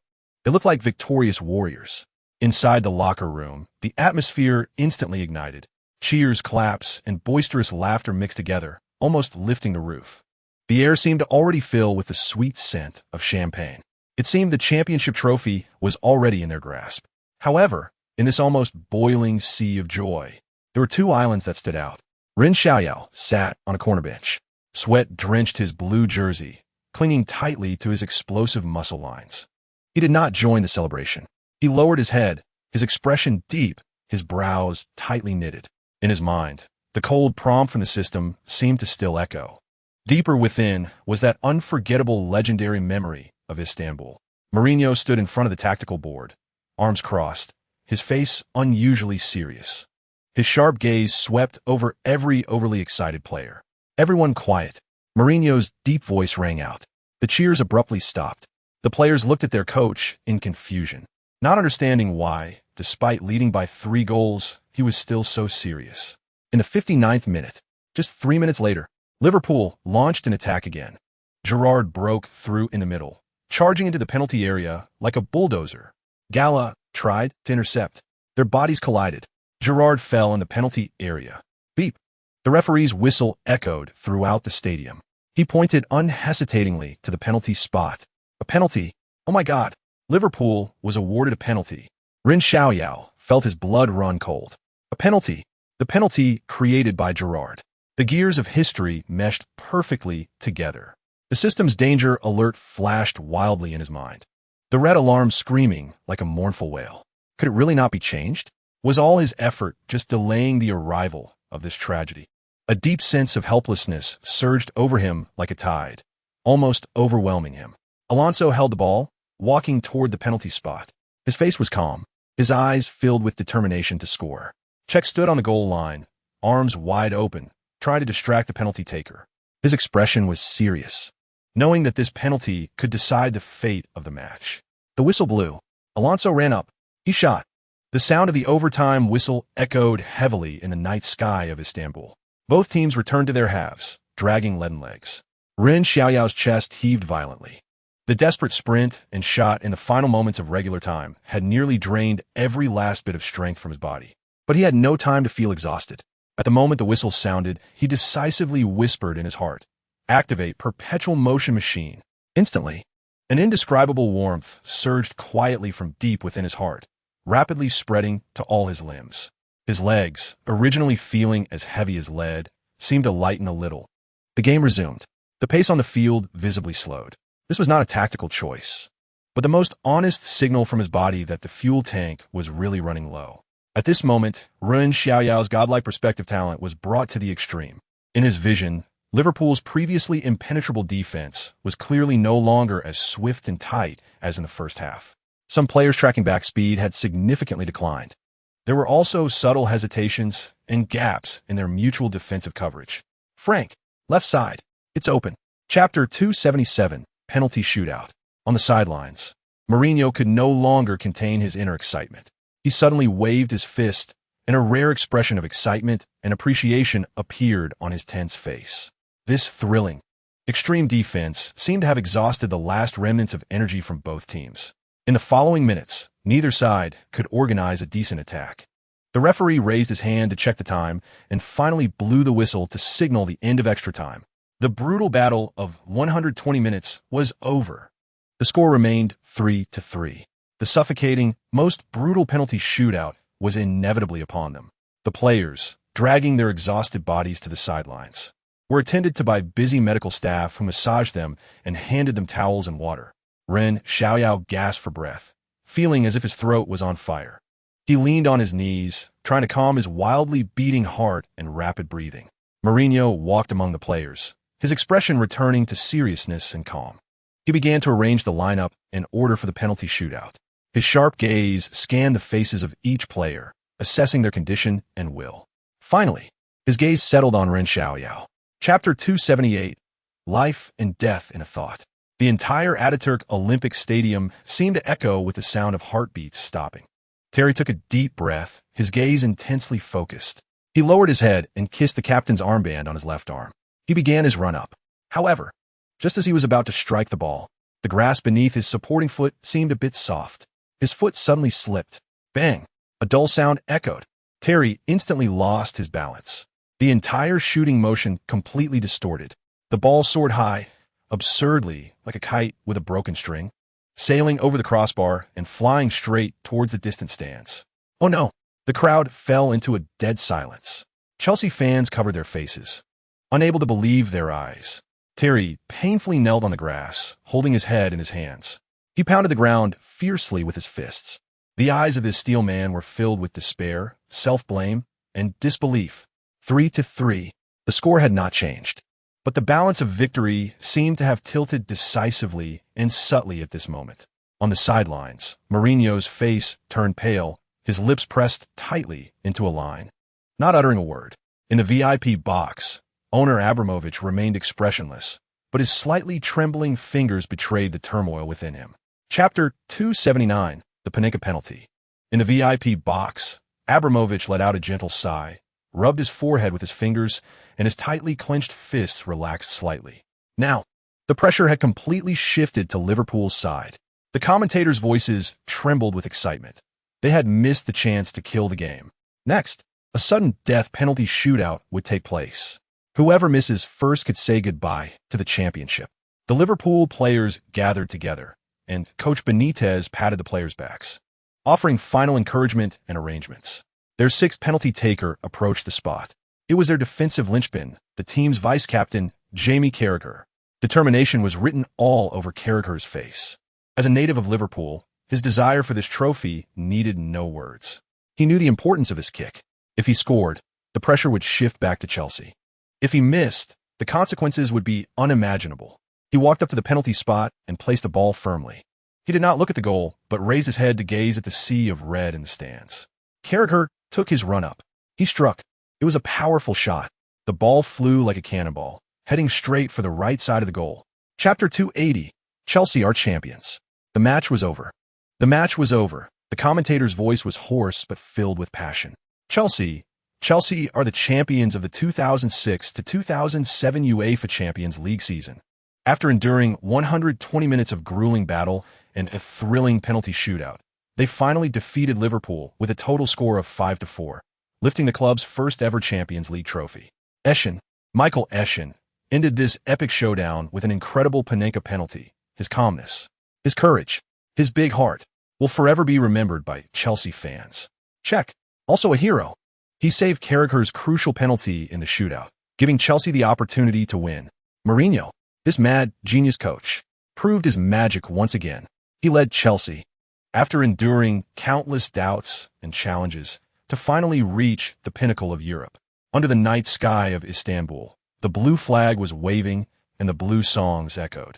The song Blue Flag, Flying High, resounded through the air, mingling with the cheers of fans and the shouts of players, composing the most glorious chapter belonging to Chelsea. Chapter 281. Shevchenko is coming? Essien's response cleverly avoided the core, but pushed Ren Xiaoyao to an even more mysterious height. The reporters wanted to ask further, but Essien smiled and waved, squeezing out of the encirclement under the escort of staff, leaving everyone with a powerful and grateful back. The focus naturally shifted to another main character. Ren Xiaoyao, although also surrounded by reporters, handled it with apparent ease. He did not overemphasize personal heroism, but continually stressed that it was the result of the team's effort, the success of Mourinho's tactical arrangements, and the belief of every Chelsea player fighting to the end that forged the championship. He skillfully attributed Essien's described calmness to the team's maturity under immense pressure and the coach's daily training of the players' psychological qualities. His words were seamless, affirming Essien's statement while distributing the spotlight to the collective, winning the favor of many neutral media. After the press conference ended, when Ren Xiaoyao finally escaped the media's barrage and returned to the locker room, it had already become a sea of joy. The away team's locker room at the Ataturk Olympic Stadium in Istanbul was now completely insane. Chapter 282. Ballack is coming to the Blues. On a London morning, sunlight streamed through the floor-to-ceiling windows of the apartment, casting mottled shadows on the floor, and the air still carried the lazy atmosphere left after last night's revelry. Ren Xiaoyao returned to his residence in the Chelsea area, dragging his slightly weary body. Unlike the deafening noise outside, This place felt unusually quiet. However, this tranquility was soon shattered. His phone had been buzzing nonstop since last night, stubbornly vibrating on a coffee table in the living room, the screen lighting up and dimming again, filled with unfamiliar numbers and frantic messages from his agent Antonio. On the TV news, the sports channel host was passionately analyzing Chelsea's treble achievement, his name and face appearing repeatedly, accompanied by various exciting match highlights. Overnight, it seemed he had become the hottest name in all of England. Interview invitations and endorsements were flooding in like snowflakes, nearly overwhelming Antonio's email and phone. Ren Xiaoyao picked up the remote and turned off the TV, and the world instantly felt much quieter. He didn't want to deal with that noise for now. He was more concerned about the flickering gift package in the system space and the glaring red warning light. Chapter 283. The issues brought by the Ukrainian nuclear warhead. His fingertip hovered over the phone screen for a moment before finally pressing the reply button. The wording of the text was polite yet distant, clearly expressing gratitude for Raiola's appreciation, but stating that he only wanted to focus on Chelsea for now and had no intention of changing agents. Sent. Ren Xiaoyao put down his phone and gazed out at the gradually darkening night in London. Raiola's appearance was like a stone thrown into a lake, creating ripples but failing to shake the course he had already set. The glow of the absolute calm still seemed to shine a bit brighter, isolating the external disturbances. This summer, he needed to gather strength to face the impending storm at Stamford Bridge. The holiday passed in the blink of an eye. The Cobham training ground became bustling once again. The sun scorched the lush green grass, and the air was filled with the mixed scent of grass and sweat. Players walked in pairs from the parking lot to the locker room, greeting each other and sharing stories from their vacations. Ren Xiaoyao was dressed in a fresh training outfit, his long hair tied back, walking steadily. He could sense the occasional scrutinizing gazes around him and some hushed discussions. Bollock's arrival had already intensified the competition in the midfield. Chapter 284. New lineup and new problems. The blueprint for the new season was finalized with the closing of the summer transfer window. The name board in the locker room silently told the story of Stamford Bridge's ambitions and changes. Andriy Shevchenko. This name was now placed in the most prominent position. AC Milan's nuclear warhead had arrived, with a record club fee of $36 million. Owner Abramovich's was clearly reflected in this. His arrival symbolized the determination to challenge for the pinnacle of European football, but also brought visible tactical dilemmas and undercurrents in the locker room. Along with him came the core of the German national team midfield, Michael Ballack. Free transfer, highest salary. The former captain of Bayern Munich brought experience and leadership qualities. However, injury concerns also followed closely. Salomon Kalou, a young winger from Feyenoord. Not a significant expense, but there were high hopes for him to supplement the front line. John Obi Mikel. After a prolonged battle with Manchester United, this Nigerian midfield genius finally donned the blue jersey. The cost was a staggering total of $16 million. In defense, the Dutch cannibal Khalid Boularaus joined from Hamburg. Chapter 285. Shevchenko's thoughts time? Mourinho repeated the word, a subtle smile tugging at the corner of his mouth, infused with his characteristic arrogance and confidence. At Chelsea, time is the most luxurious thing, Ren. We need victory immediately, right now. He paced a couple of steps, the wind at Cobham training ground fluttering the hem of his iconic coat. The diamond midfield is not just a simple accumulation of stars. Mourinho's voice was deep and magnetic. Andriy, he is the finisher, the snake in the box. His instinct, his shooting ability are the nuclear weapons we need to utilize. But nuclear weapons need precise guidance. He pointed to Ballack, who was stretching at the other end of the pitch. Michael's late runs, his long shots, are the heavy hitters of the second wave. Drogba, he is our stronghold, drawing fire, creating space for others. Finally, his gaze locked onto Ren Xiaoyao, sharp as a hawk. And you, Ren, you're the variable.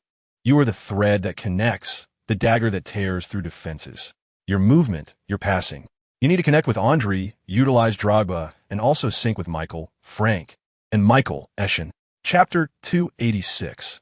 Community Shield in August, London. The air was filled with the unique restlessness and anticipation of the start of the season. The Community Shield. Wembley Stadium. Red and blue flags divided the stands, and deafening songs collided and echoed under the dome.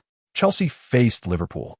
This was not just a preseason trophy battle, but was also portrayed by the media as the first test of the true quality of Mourinho's star-studded luxury ship. The atmosphere in the locker room was somewhat tense. Mourinho stood in front of the tactics board, his gaze sharp as a knife, scanning each player's face. Starting lineup. His voice was not loud, but it carried undeniable authority. Forward, Andriy. Shevchenko nodded slightly, his expression calm, but a subtle wave seemed to pass through his eyes. Drogba sat in the substitute area, expressionless, just habitually moving his ankle. Attacking midfielder, Xiaoyao. Ren Xiaoyao looked up, meeting Mourinho's gaze, and nodded slightly. Midfielders, Michael, Frank, Claude, Ballack, Lampard, Makelele. The names of 3 world-class midfielders were called out in succession, forming the powerful backbone of the Blues. Chapter 287. Undercurrents beneath the opening victory, the noise of the Community Shield faded away. The air was thick with tension as the great battle approached. The new season of the Premier League was about to kick off. In the locker room before the first round at Stamford Bridge, the Blue home ground, facing the Blue Moon Manchester City, the atmosphere was exceptionally subtle. Mourinho held the tactics board, his gaze sharp. He called out the names of the starting lineup one by one. Petr Cech, Paulo Ferreira, John Terry, Ricardo Carvalho, Ashley Cole. Familiar names were called out. Until midfield, Michael Ballack, Frank Lampard, Eschen. Breaths were involuntarily held. There were still 3 forward positions. Typically, it would be 2 wingers and a center forward, or 2 forwards and a shadow striker. Mourinho's gaze swept over everyone. He paused for a moment, a pause that felt as long as a century. Rivalry, Didier Drogba. His eyes involuntarily drifted to the corner. Andriy Shevchenko, the Ukrainian striker worth tens of millions of euros, was currently with his head down. The light cast a heavy shadow on his face, obscuring his expression. Only his fingers, unconsciously, rubbed repeatedly against the edge of his blue socks. Chapter 288. Starting 11. Shevchenko. A progress bar flashed in his mind, almost unchanged. Out of the corner of his eye, he caught sight of 2 familiar figures in the distance. Abramovich, the boss, standing together with Mourinho, whispering. The expressions on both of their faces were unusually serious. Unintentionally, he heard a few words from Abramovich's lowered voice. Andre, high-level opinions. The sun was shining brightly at Cobham training ground, but the atmosphere on the training pitch felt a bit oppressive. Shevchenko's figure was still tirelessly running on the green field. Sweat soaked his training outfit, clinging to his silent and straight back. He hardly spoke, but his eyes were filled with unwillingness. Ren Xiaoyao did not give up and continued to try. During the small-sided games, he actively sought any possibility of cooperation with Shiva. On one attack, he chose not to pass the ball to the better-positioned and easier-to-receive Drogba. He carefully observed Shiva's movements and anticipated his route in advance. A decisive low shot whistled out. The ball accurately found Shiva. Shiva's touch was still world-class, clean and crisp, but in the subsequent handling, he slightly paused, seemingly contemplating whether to attempt a breakthrough himself or to pass the ball back. Chapter 289. Shiva's goal in open play. The air in London had been filled with the smell of gunpowder days before the match. The sports pages of major newspapers, without exception, placed the clash between Arsenal and Chelsea on the front page. The representative of beautiful football, Arsenal, faced the iron-blooded Blue Army, Chelsea. Wenger once again questioned Mourinho. Beautiful football will defeat utilitarianism. All media's eyes scrutinized Chelsea's attacking line mercilessly, especially Andriy Shevchenko. The halo of the Ukrainian striker, shining in Europe, seemed a bit dim under England's reign. Mourinho's pre-match press conference was, as always, filled with provocation and confidence. So what if it's an away game? At the Emirates Stadium? We will let them know who the true master of London is. But once the door closed in the tactical analysis room at Cobham training ground, the Portuguese clearly appeared gloomy, his brows tightly furrowed. Mourinho pointed out Ren Xiaoyao's name, which was circled on the tactical board, connected by several arrows representing movement and defensive cooperation. In this match, your coverage must be broader, from the right flank to the midfield, and even retreating behind the fullbacks when necessary. Chapter 290. The calm before the storm. The media and fans gave more praise to Ren Xiaoyao, who provided the crucial assist. His selflessness and calmness were fully displayed at that moment. Ren Xiaoyao quietly walked off the pitch, sweat trickling down his cheeks, carrying a hint of coolness. He knew that his assist and Shevchenko's goal could not completely solve all problems. The invisible wall between him and Shevchenko had only shown a slight crack. The real integration, the true coexistence, that damn task had just begun. His gaze involuntarily turned towards the locker room. The storm there may just have begun to calm down. Or perhaps it was brewing new waves. The smoke at the Emirates Stadium had not yet fully dissipated. But the media headlines in London had already been overtaken by new titles. Ren Xiaoyao's crucial assist. Chelsea battled to a difficult draw against the Gunners away. Eastern Magic Wing shines in North London. The victory of team football. Amidst the praise, there were always mixed tones of discord. Strikers lack power. The billion-dollar striker combination of the Blues still fails to find chemistry. The commentator from the Times pointed out sharply, Ren's pass showcased his selflessness. But Chelsea's front line was like a beautifully prepared dish, yet always lacking a chef who could perfectly cook them. Chapter 291, Proof at the Theatre of Dreams. The eyes of all of England, and even the entire European football world, were focused on this upcoming round of the Premier League. Manchester United hosted Chelsea. A strategic battle between Ferguson and Mourinho, a direct confrontation between Ronaldo and Chelsea's players. In the competition for the top position at the beginning of the season, every highlight was enough to ignite the fans' enthusiasm. The media defined this match as a top-of-the-table clash, a decisive battle in advance, and every sports page of the newspapers was filled with this intense feeling. At the pre-match press conference, Mourinho once again became the center of attention. Facing numerous reporters and cameras, he wore a slightly elusive smile and announced surprising news. Andre and Didier would both start tomorrow. Yes, you heard it right. Ren would play behind them, responsible for linking our attacking line. As soon as these words were spoken, the press conference erupted into noise. And the reporters were all very surprised. Two strikers, even in such an important away match against Manchester United. This is too risky. All the reporters widened their eyes, doubting whether they had misheard. Such a bold, offensively emphasized formation was rarely seen in Mourinho's previous coaching career. Chapter 292, Integration and Coexistence. Perfect. As the second half began, the atmosphere at Old Trafford was very tense. Manchester United players were full of fighting spirit, and every touch of the ball seemed very purposeful.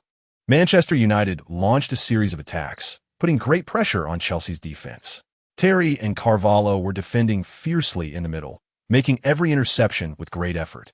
Ferreira and Ashley Cole on the flanks were struggling defensively, as Manchester United's wing attacks were very threatening. Ren Xiaoyao felt immense pressure in midfield, as Scholes and Giggs used their experience and movement to restrict his ball control and passing. Sweat soaked his shirt. The biggest threat came from Manchester United's number 7, Cristiano Ronaldo. He performed excellently on the flank, and every time he touched the ball, he drew cheers from the fans. Chelsea's defenders tried hard to limit him, but his individual ability was too strong. In the 60th minute of the match, Ronaldo received the ball on the right flank. He faced a double team from Ashley Cole and Lampard. He used a back heel to pass the ball between the two, and then suddenly accelerated to break through. His explosiveness was astonishing. He shook off the defenders and, about 30 meters from the goal, shot directly. Chapter 293, A New Beginning and Mysterious Rewards at this moment. The away team's locker room at Old Trafford has turned into a sea of joy. The scent of sweat mixed with champagne fills the air as players roar, embrace, and release their long-suppressed passion. Mourinho has also taken off his usual serious mask with a rare smile on his face. He strides into the crowd, his loud voice cutting through the noisy celebrations. Well done, lads. Every minute and every second, you've fought like true warriors. His gaze sweeps over everyone, finally resting on a few key figures.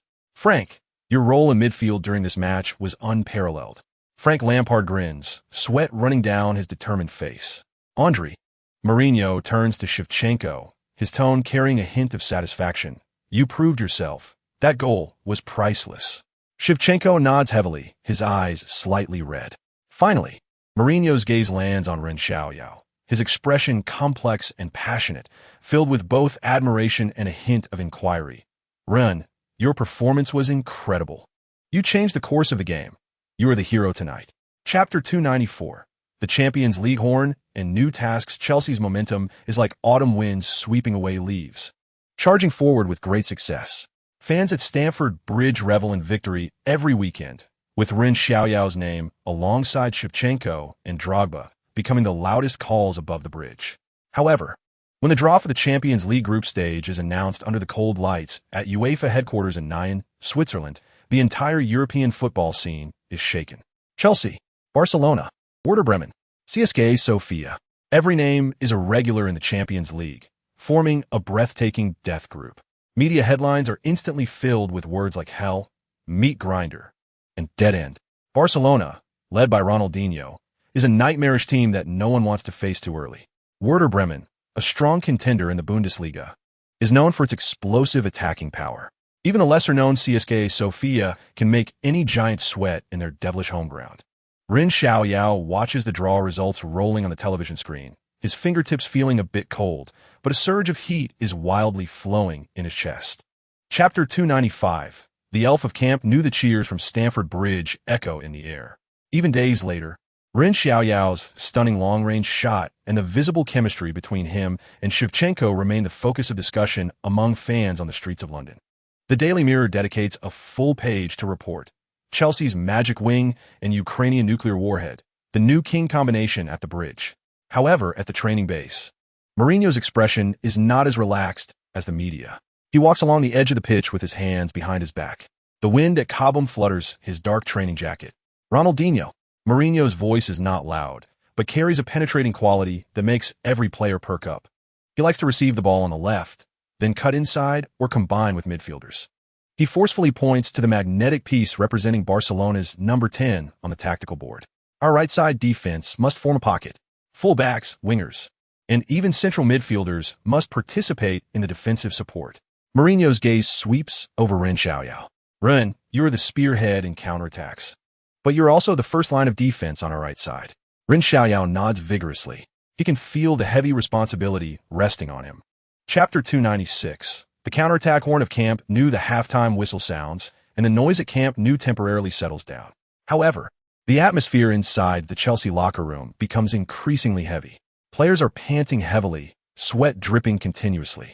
The mood is somewhat oppressive. Mourinho stands in front of the tactical board, this time without anger.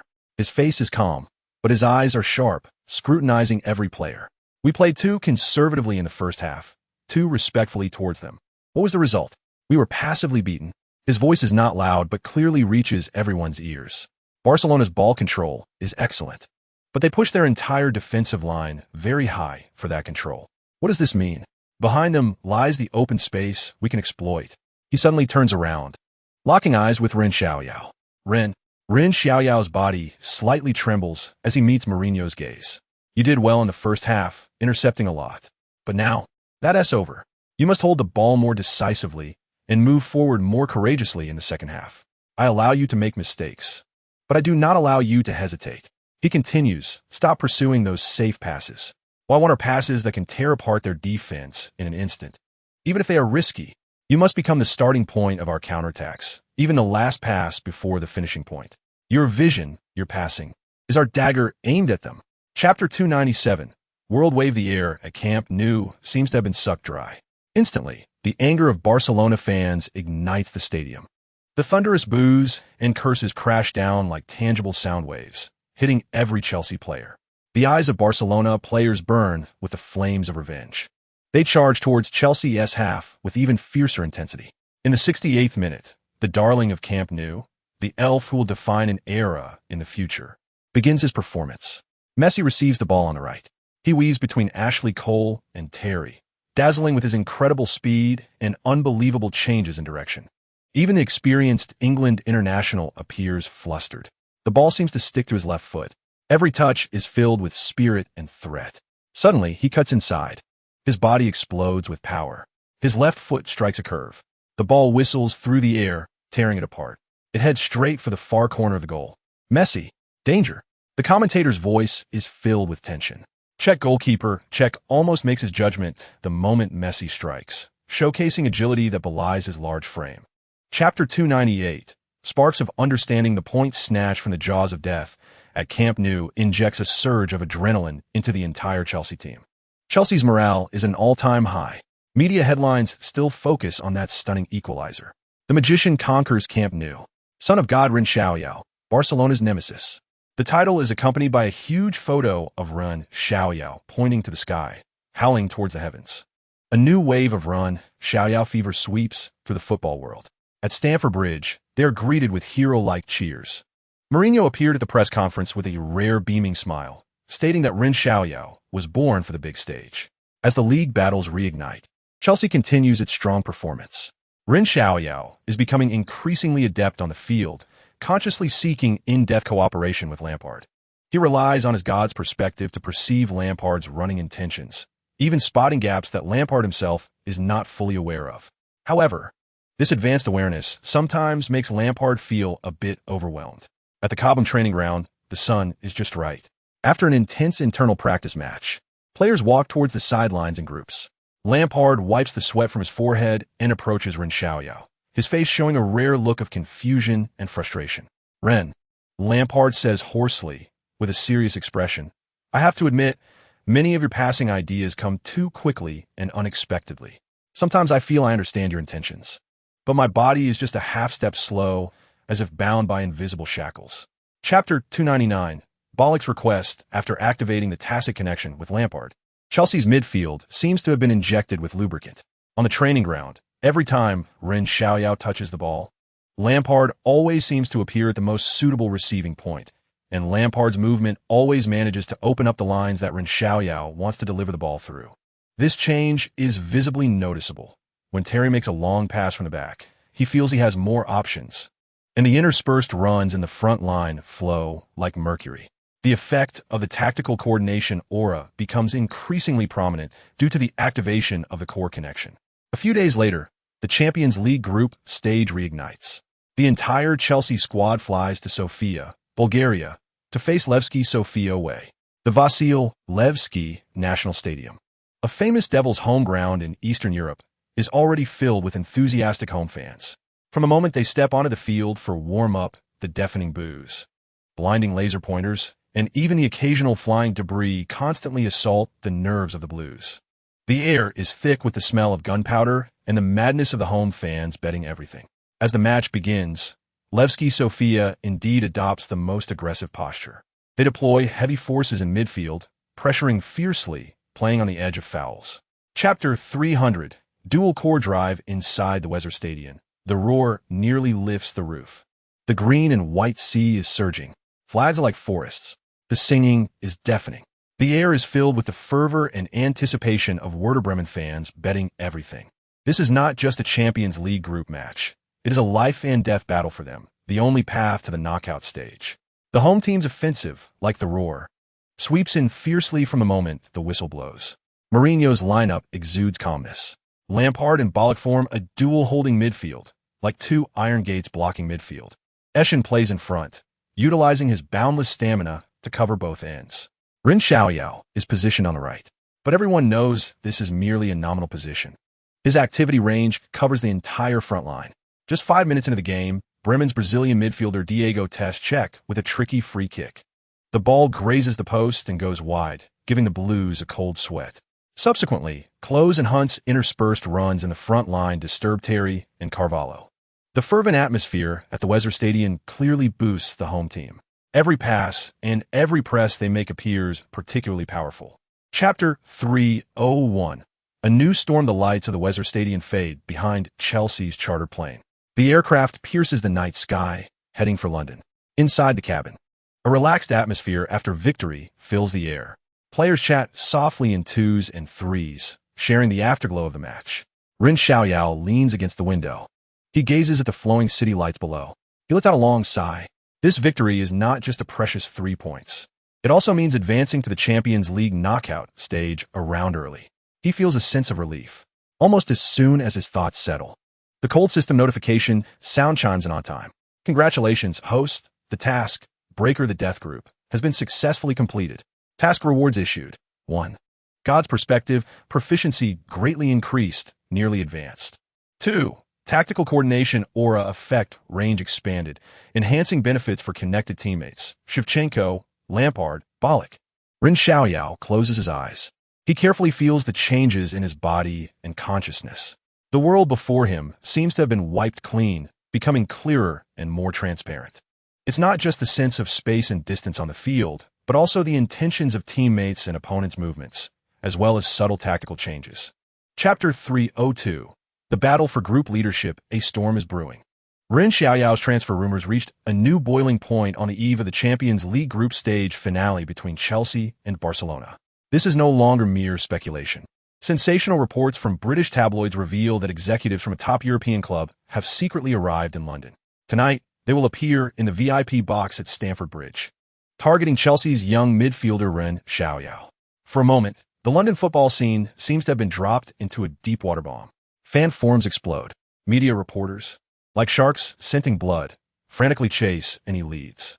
Mourinho's pre-match press conference almost turns into a special hearing for Ren Xiaoyao. Jose, about Ren's rumors.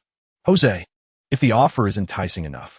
Facing the barrage of questions, the Portuguese maniac maintains his usual aloof demeanor. However, his tone today carries an undeniable decisiveness.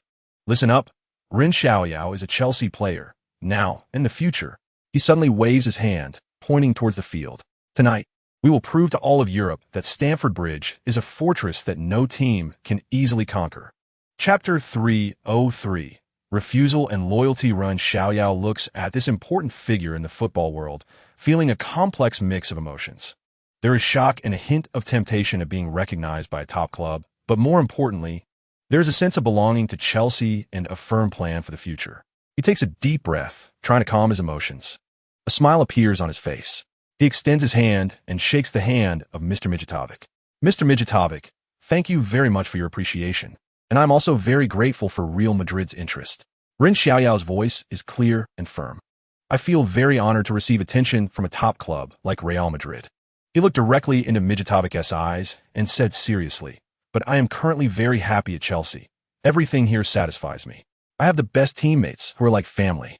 Mr. Mourinho is an excellent coach, and I have learned a lot from him. More importantly, Ren Xiaoyao's eyes became brighter. The Chelsea fans have given me immense support and love. I feel very happy playing here. His tone was sincere, with no hesitation. I am eager to grow with Chelsea, to win honors here, and to create our own history. I believe we have that capability. Chapter 304. The sprint before the winter break and contract negotiations. The draw for the Champions League knockout stage felt like a heavy stone dropped into a calm lake, stirring up waves that lingered. Inter Milan. This name weighed heavily on the hearts of all Chelsea players. However, the gears of professional football never stopped turning. After a brief shock, the schedule became even tighter. England's Christmas rush was roaring in. The packed league and cup matches left players with no time to think about distant Champions League opponents. All energy had to be focused on each upcoming game. Chelsea operated like a finely tuned machine, running efficiently under Mourinho's guidance. During this hellish schedule, Ren Xiaoyao demonstrated an astonishing ability to adapt and continue to perform at a high level. His organization in midfield, runs into the attacking third, and crucial goals and assists became routine tools for the team to break through. Those who once doubted his ability to adapt to the physicality and pace of the Premier League had long been silenced by his precise passes and calm shots. His name frequently appeared in media headlines alongside terms like genius, core, and leader. Just as the team was gaining momentum, another heart-stirring event surfaced. Chapter 305. The flag of Stamford Bridge. The warmth of the winter break had not yet completely dissipated. A new wave of excitement enveloped Ren Xiaoyao. The news of him rejecting Real Madrid and choosing to extend his contract with Chelsea was like a heavy bomb dropped on the calm lake, stirring up huge waves. Major sports media headlines were almost drowned in phrases like Ren Xiaoyao, the new loyalty of Stamford Bridge, the new flag of Stamford Bridge. Praise surged like a tide, pushing him to the pinnacle of public opinion. Stamford Bridge fans were swept into a sea of celebration. Ren Xiaoyao's number 7 jersey sold out, its popularity surpassing that of any legend in the club's history. Every time he stepped onto the pitch at home, he was greeted with thunderous support. The shouts of Xiaoyao seemed ready to lift the roof off Stamford Bridge. This near-fanatical adoration gave Ren Xiaoyao an unprecedented sense of belonging, but it also made the responsibility on his shoulders feel heavier. Mourinho's office remained as tidy as ever, with a hint of seriousness. The special one did not hesitate to affirm Ren Xiaoyao's professionalism and loyalty to the team during an internal meeting. Chapter 306. The steel backbone of the Blues during the winter break. While most teammates chose sunny beaches or warm homes, Ren Xiaoyao threw himself into the gym and the open training grounds at Cobham Training Base. He did not fully relax. The tension was palpable as the Champions League knockout stage approached, and the almost stagnant connection with Terry and Carvalho tightened even more.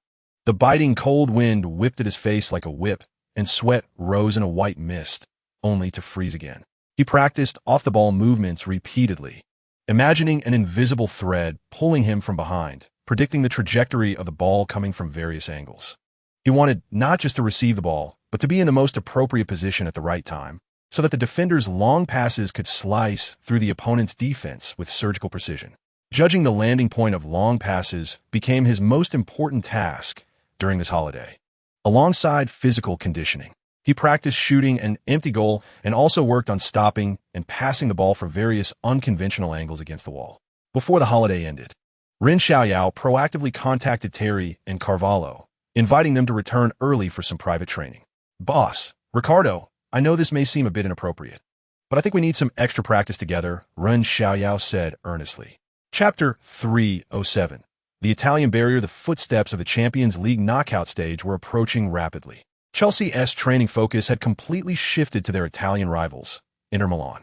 Mourinho stood tall in the tactical analysis room, his voice resonating with undeniable authority.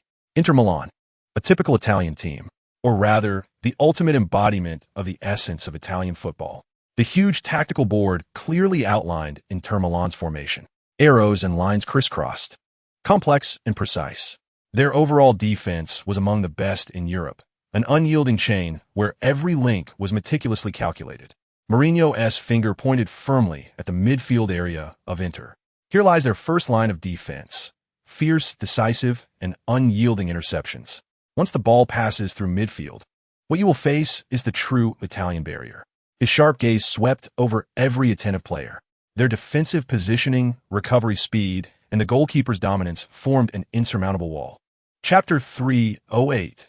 The steel defense of the Nerazzurri at the Miazza Stadium. When they arrived a day early for adaptive training, the iconic blue-black sea was already gathering outside. Inter Milan fans declare their sovereignty with flags and songs. Their fervent shouts mingled with unabashed hostility. Every syllable was clearly transmitted to the bus, reaching the ears of every Chelsea player. Ren Xiaoyao looked out the window, seeing the excited, slightly distorted faces and the fists waving vigorously in the air, which felt like an invisible pressure weighing down on him. Yet, he felt a strange sense of calm, as if it were the tranquility before the storm. Entering the Miazza Stadium, the external noise was temporarily blocked by the thick walls. The empty stand surrounded the green pitch like a silent, lurking giant. The players spread out and began their adaptive training. The texture of the grass beneath their feet felt slightly different from that at Stamford Bridge, with a unique resilience. In a few simple passes and movements, Ren Xiaoyao keenly noticed the stadium's distinctive echo effect. Every shout from a teammate, every sound of the ball colliding with the shoe, creates a subtle delay and diffusion under the huge dome. Chapter 309. The Spark of Miazza.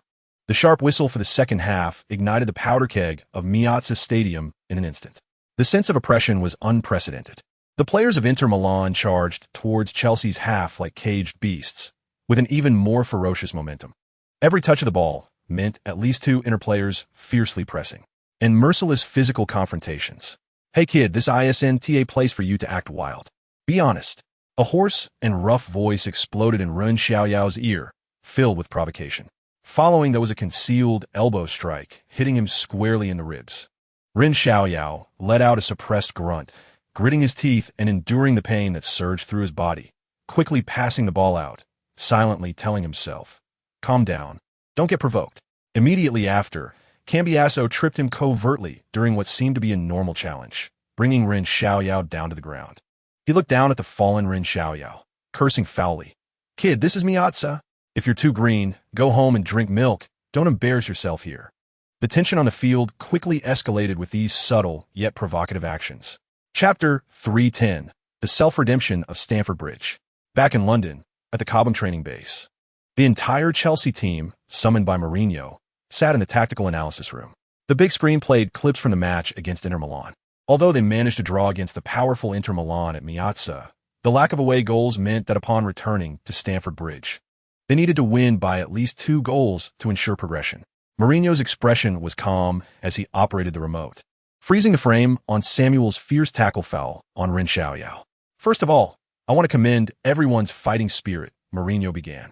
"In such a difficult away game at Miazza, Facing a strong opponent and that kind of fervent atmosphere, we did not back down. We fought until the last minute. Ren. He looked at Ren Xiaoyao. You did very well, especially after that foul. You remained calm and rational, not letting the conflict escalate, which is very important for the team. Ren Xiaoyao nodded slightly, understanding that the coach was referring to his restraint after being fouled by Samuel. However, Mourinho's tone shifted, his gaze becoming sharp. We must face the fact that we did encounter significant obstacles in our offense. Inter Milan's defensive system is very mature and well-organized, especially their center-back duo, Samuel and Lucio, who are experienced and work well together. We created far too few absolute scoring opportunities. Chapter 311. The Roar of Stamford Bridge. Stamford Bridge, the day of the decisive battle. The tense atmosphere of the Champions League knockout stage enveloped London. Stamford Bridge, this blue home ground, was filled with passion at this moment, with the fans' heightened emotions infecting the entire stadium. In the locker room, the atmosphere was solemn. Mourinho stood in front of the tactical board, his sharp gaze sweeping over every player. Gentlemen, he began, his voice clear and powerful, directly reaching everyone's heart. Listen, tonight at Stamford Bridge, this is our territory. We must make every one of Inter Milan realize from the very first second they step onto this pitch what they are going to face. Let them understand that Stamford Bridge is their dead end. He waved his hand fiercely, his tone resolute. All of you, give me 200 determination with your running, with your tackling, with your ironclad will, turn Stamford Bridge into their nightmare. Let them remember tonight, forever, remember Chelsea. Ren Xiaoyao sat in his position, clearly feeling his heart pounding. He understood the importance of this match, as it not only concerned the team's progression, but also directly affected his yet-to-be-achieved S-level rating and the connection he needed to establish with the defensive core. Chapter 312. Eliminating the Black and Blue Army. The pace of the match quickened because of that conceded goal. The Inter Milan players were unwilling to lose at Stamford Bridge, and their counterattack was very fierce. Get your spirits up. The match isn't over yet. Inter Milan's captain Zanetti shouted to his teammates in midfield, "We are Inter Milan. Let them see our strength. We can't let them have it so easy." Stankovic received Zanetti's pass, glanced at Chelsea's goal, and attempted a long-range shot, which just grazed the post and went wide. Czech shouted to the defense, "Watch out for their long shots. Get close, don't let them shoot so easily. Stay alert." Ren Xiaoyao was highly focused at this moment. He not only needed to look for opportunities on the offensive end, but also had to constantly retreat to assist Lampard and Eschen in building the midfield defense. Ren, watch the center. Don't give them any chance to penetrate. Lampard reminded him as he retreated into position. Understood, Frank. Ren Xiaoyao replied. Their counterattack was fierce. The pressure was on, but there would also be gaps behind them that they could exploit. He glanced at the scoreboard, calculating in his mind. Not enough. The S-level rating requires more contributions. One assist is done, and if he could get another goal or a few key interceptions. Chapter 313. Task Rewards and New Heights. At the post-match press conference, reporters pointed all their cameras at Mourinho at the center of the podium. He wore a smile, but his eyes revealed excitement and pride. My players, Mourinho's voice echoed through the microphone in the press room. They're the heroes of Stamford Bridge tonight. Each one gave their all. He paused, his gaze sweeping over the reporters. And Ren Xiaoyao. Mourinho's tone became even more emphatic with an undeniable tone. He is the core of the team's operation. He is the key figure in leading us to victory. A reporter immediately raised his hand to ask, Mr. Mourinho, can you specifically evaluate Ren Xiaoyao's performance in this match? He seemed to play an important role on both ends. Mourinho nodded, looking at the reporter who asked, Good question. On both ends? Yes, he was everywhere. He tore apart Inter Milan's defense with his passing, and he dismantled their attacks with his interceptions. His assist and interception statistics cannot fully represent his control of the game. He made the right decisions at every moment on the field. Some say he is a world-class midfielder. Mourinho slightly raised his chin. I want to say, he is demonstrating to everyone the heights a player in this position can reach and the changes he can bring to the team. Chapter 314. Special training before the quarterfinals. The atmosphere at the Cobham training base was drastically different from the relaxed days before. In the players' cafeteria, a huge LCD screen was broadcasting the Champions League quarterfinal draw. The air seemed to solidify, and the usually noisy cafeteria was so quiet that one could hear a pin drop. Only the slightly affected and passionate tone of the host echoed in the empty space. Ren Xiaoyao, holding a tray, silently sat in the corner. His tactical coordination halo could clearly sense the complex emotions of his teammates: anticipation, tension, and a hint of subtle apprehension. He knew where that apprehension came from.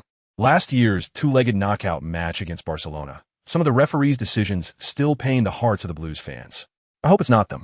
Drogba murmured softly, unconsciously stabbing the broccoli on his plate with his fork as if it were a mortal enemy. Lampard frowned slightly, not speaking, but his gaze was fixed on the screen. Terry crossed his arms, his jaw tense, like a statue about to go into battle. On the screen, the guest began to draw the first team. AC Milan.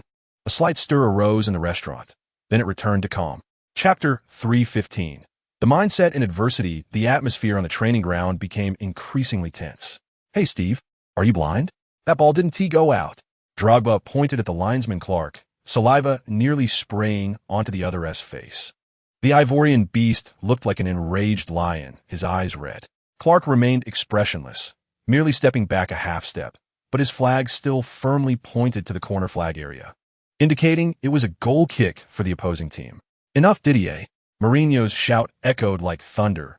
If you plan to argue with a referee like this at Camp Nou, we might as well pack up and go home now. But Drogba still wanted to argue. No buts. Mourinho interrupted him, his gaze cold on my pitch. I am the rule. Now, shut up and continue the game. The main team's players were all stifled with a surge of anger. They felt like monkeys being toyed with. All their efforts could vanish at the sound of the referee's whistle. This sense of powerlessness and humiliation drove them nearly insane. Ren Xiaoyao could clearly sense that in this silent connection, Terry and Carvalho's emotions were on the brink of explosion. Chapter 3:16. I anticipated your anticipation. He tried to concentrate on sensing that gray icon, but apart from the cold activate words, there was no response. It felt like facing a locked door, and the key was nowhere to be found. The next day's training ground had an even stranger atmosphere than the previous day. Mourinho still appeared calm and collected, but the players could feel that he seemed even more unpredictable than the tyrant from yesterday. The rules of today's scrimmage had slightly changed. Mourinho, arms crossed, announced flatly, when the attacking side organizes an attack, I will give the defensive side some small hints. The main team players exchanged glances, an ominous feeling rising in their hearts. Sure enough, as the confrontation began, the main team's attacks were restricted at every turn. Lampard was just about to send Ren Xiaoyao a discreet diagonal pass when a substitute defensive midfielder appeared on the passing line, as if he had foreseen it, easily intercepting the ball. Frank, your intentions are too obvious. Mourinho's voice rang out, tinged with mockery. Drogba received a cross in the penalty area and was about to turn to shoot when two substitute defenders had already blocked his position, leaving him no space to turn. Chapter 3:17. Subtle psychological suggestion. Mourinho's words about early movement made the main team players exchange puzzled looks. During a penalty kick, how should players outside the penalty area move to avoid being in violation? Doubts swirled in everyone's mind. Mourinho, however, offered no further explanation. He simply waved his hand, signaling the training to continue. It felt as if a massive stone was pressing down on the players' chests. They could only re-enter the intense, yet bizarre confrontation. Filled with frustration and confusion, Ren Xiaoyao stood in the center circle. Sweat beads rolled down his forehead, tracing across his cheek. Every movement and glance from Mourinho seemed to contain meanings that ordinary people couldn't perceive.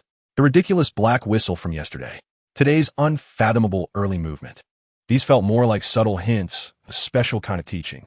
He could clearly sense the mysterious gray skill icon deep in his mind.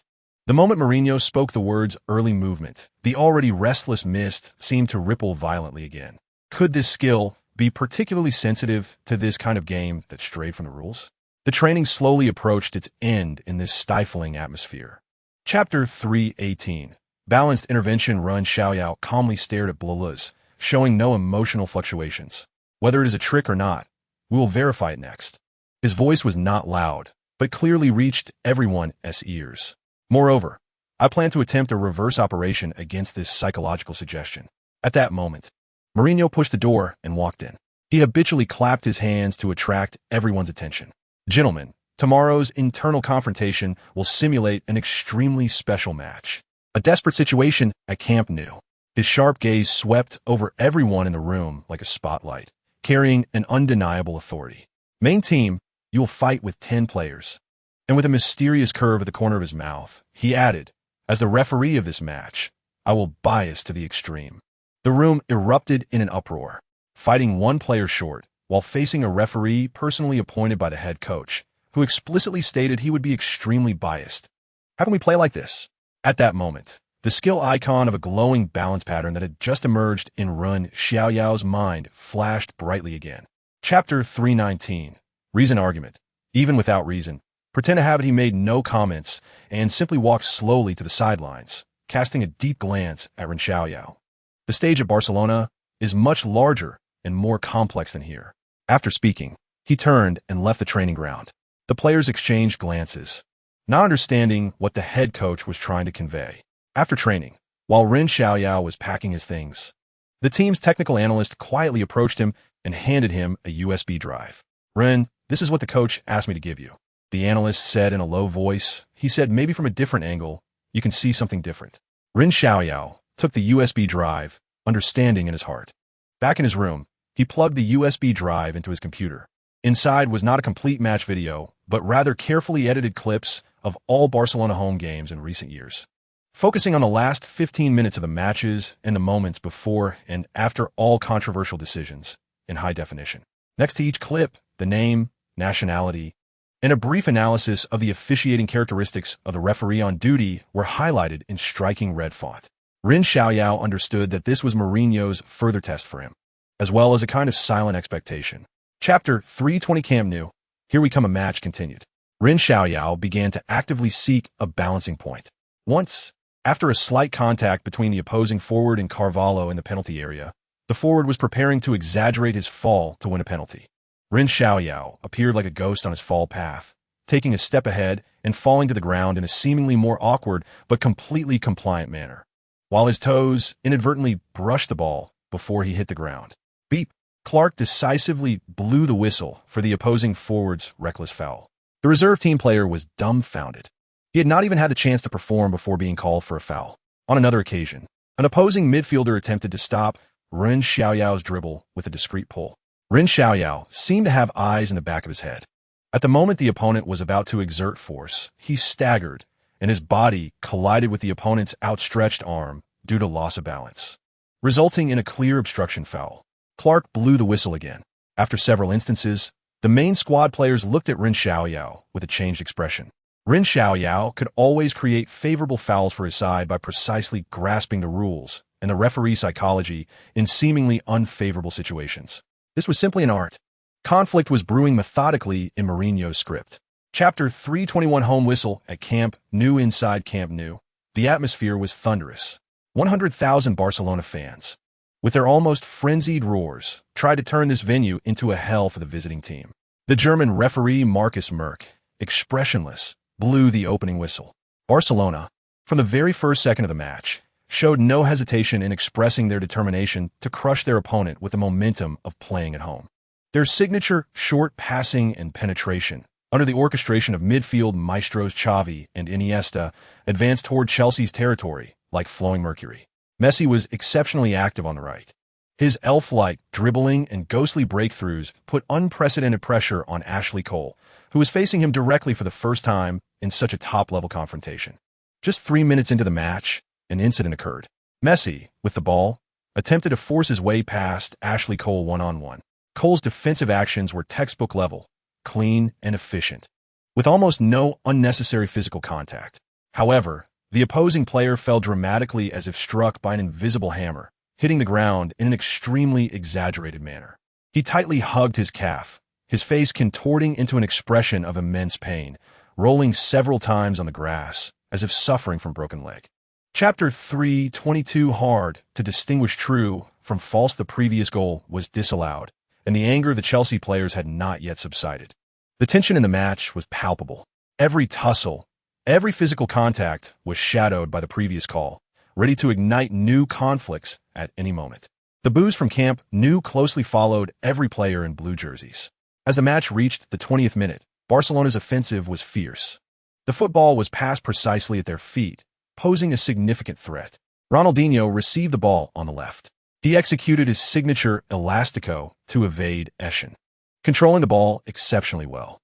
Carvalho, the experienced Portuguese center-back, quickly positioned himself to defend, focusing intently on every move of Ronaldinho. Ronaldinho, with the ball, rapidly cut toward the penalty area. His speed was quick, and his body movements were large. His feints were convincing enough to mislead. Carvalho calmly retreated, hesitant to make a rash challenge, knowing that any recklessness against such a top attacker could lead to consequences. In an instant, Ronaldinho suddenly accelerated, attempting to force his way past Carvalho on the right. Carvalho, seasoned, almost simultaneously positioned himself. There was clear physical contact between the two at the edge of the penalty area. Chapter 3:23 Subtle Influence. Merck ultimately did not award a penalty. After Ren Xiaoyao's performance of drawing fouls and counter-drawing, along with Ronaldinho's somewhat exaggerated second fault, the experienced German referee chose to penalize both players, issuing Ronaldinho a yellow card for simulation. He also verbally warned Ren Xiaoyao to be mindful of his actions and not to provoke the opponent or interfere with the referee's decisions. This call instantly erupted a huge chorus of boos and dissatisfaction from the Camp Nou crowd. The Barcelona players were even more incensed, surrounding Merck to argue. But Merck remained unmoved, standing by his decision.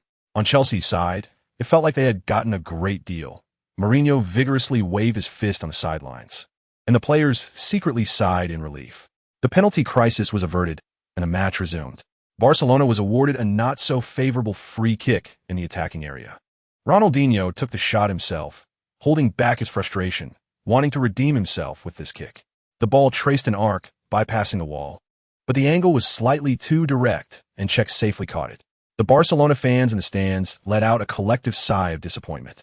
Chapter 3:24 The most formidable technical midfielder under these circumstances, the young Messi began to ask for the ball in a deeper midfield position. He tried to use his extraordinary individual ability to tear through Chelsea's ironclad midfield, composed of Ren Xiaoyao, Eschen, and Ballack. This trio was considered one of the most suffocating midfield barriers in European football at the time. Eschen held down the defensive midfield, responsible for sweeping and intercepting. Ballack, with abundant stamina, was excellent in both attack and defense, covering a vast area, while Ren Xiaoyao acted as the midfield commander, connecting the team's offense and defense with his vision and passing.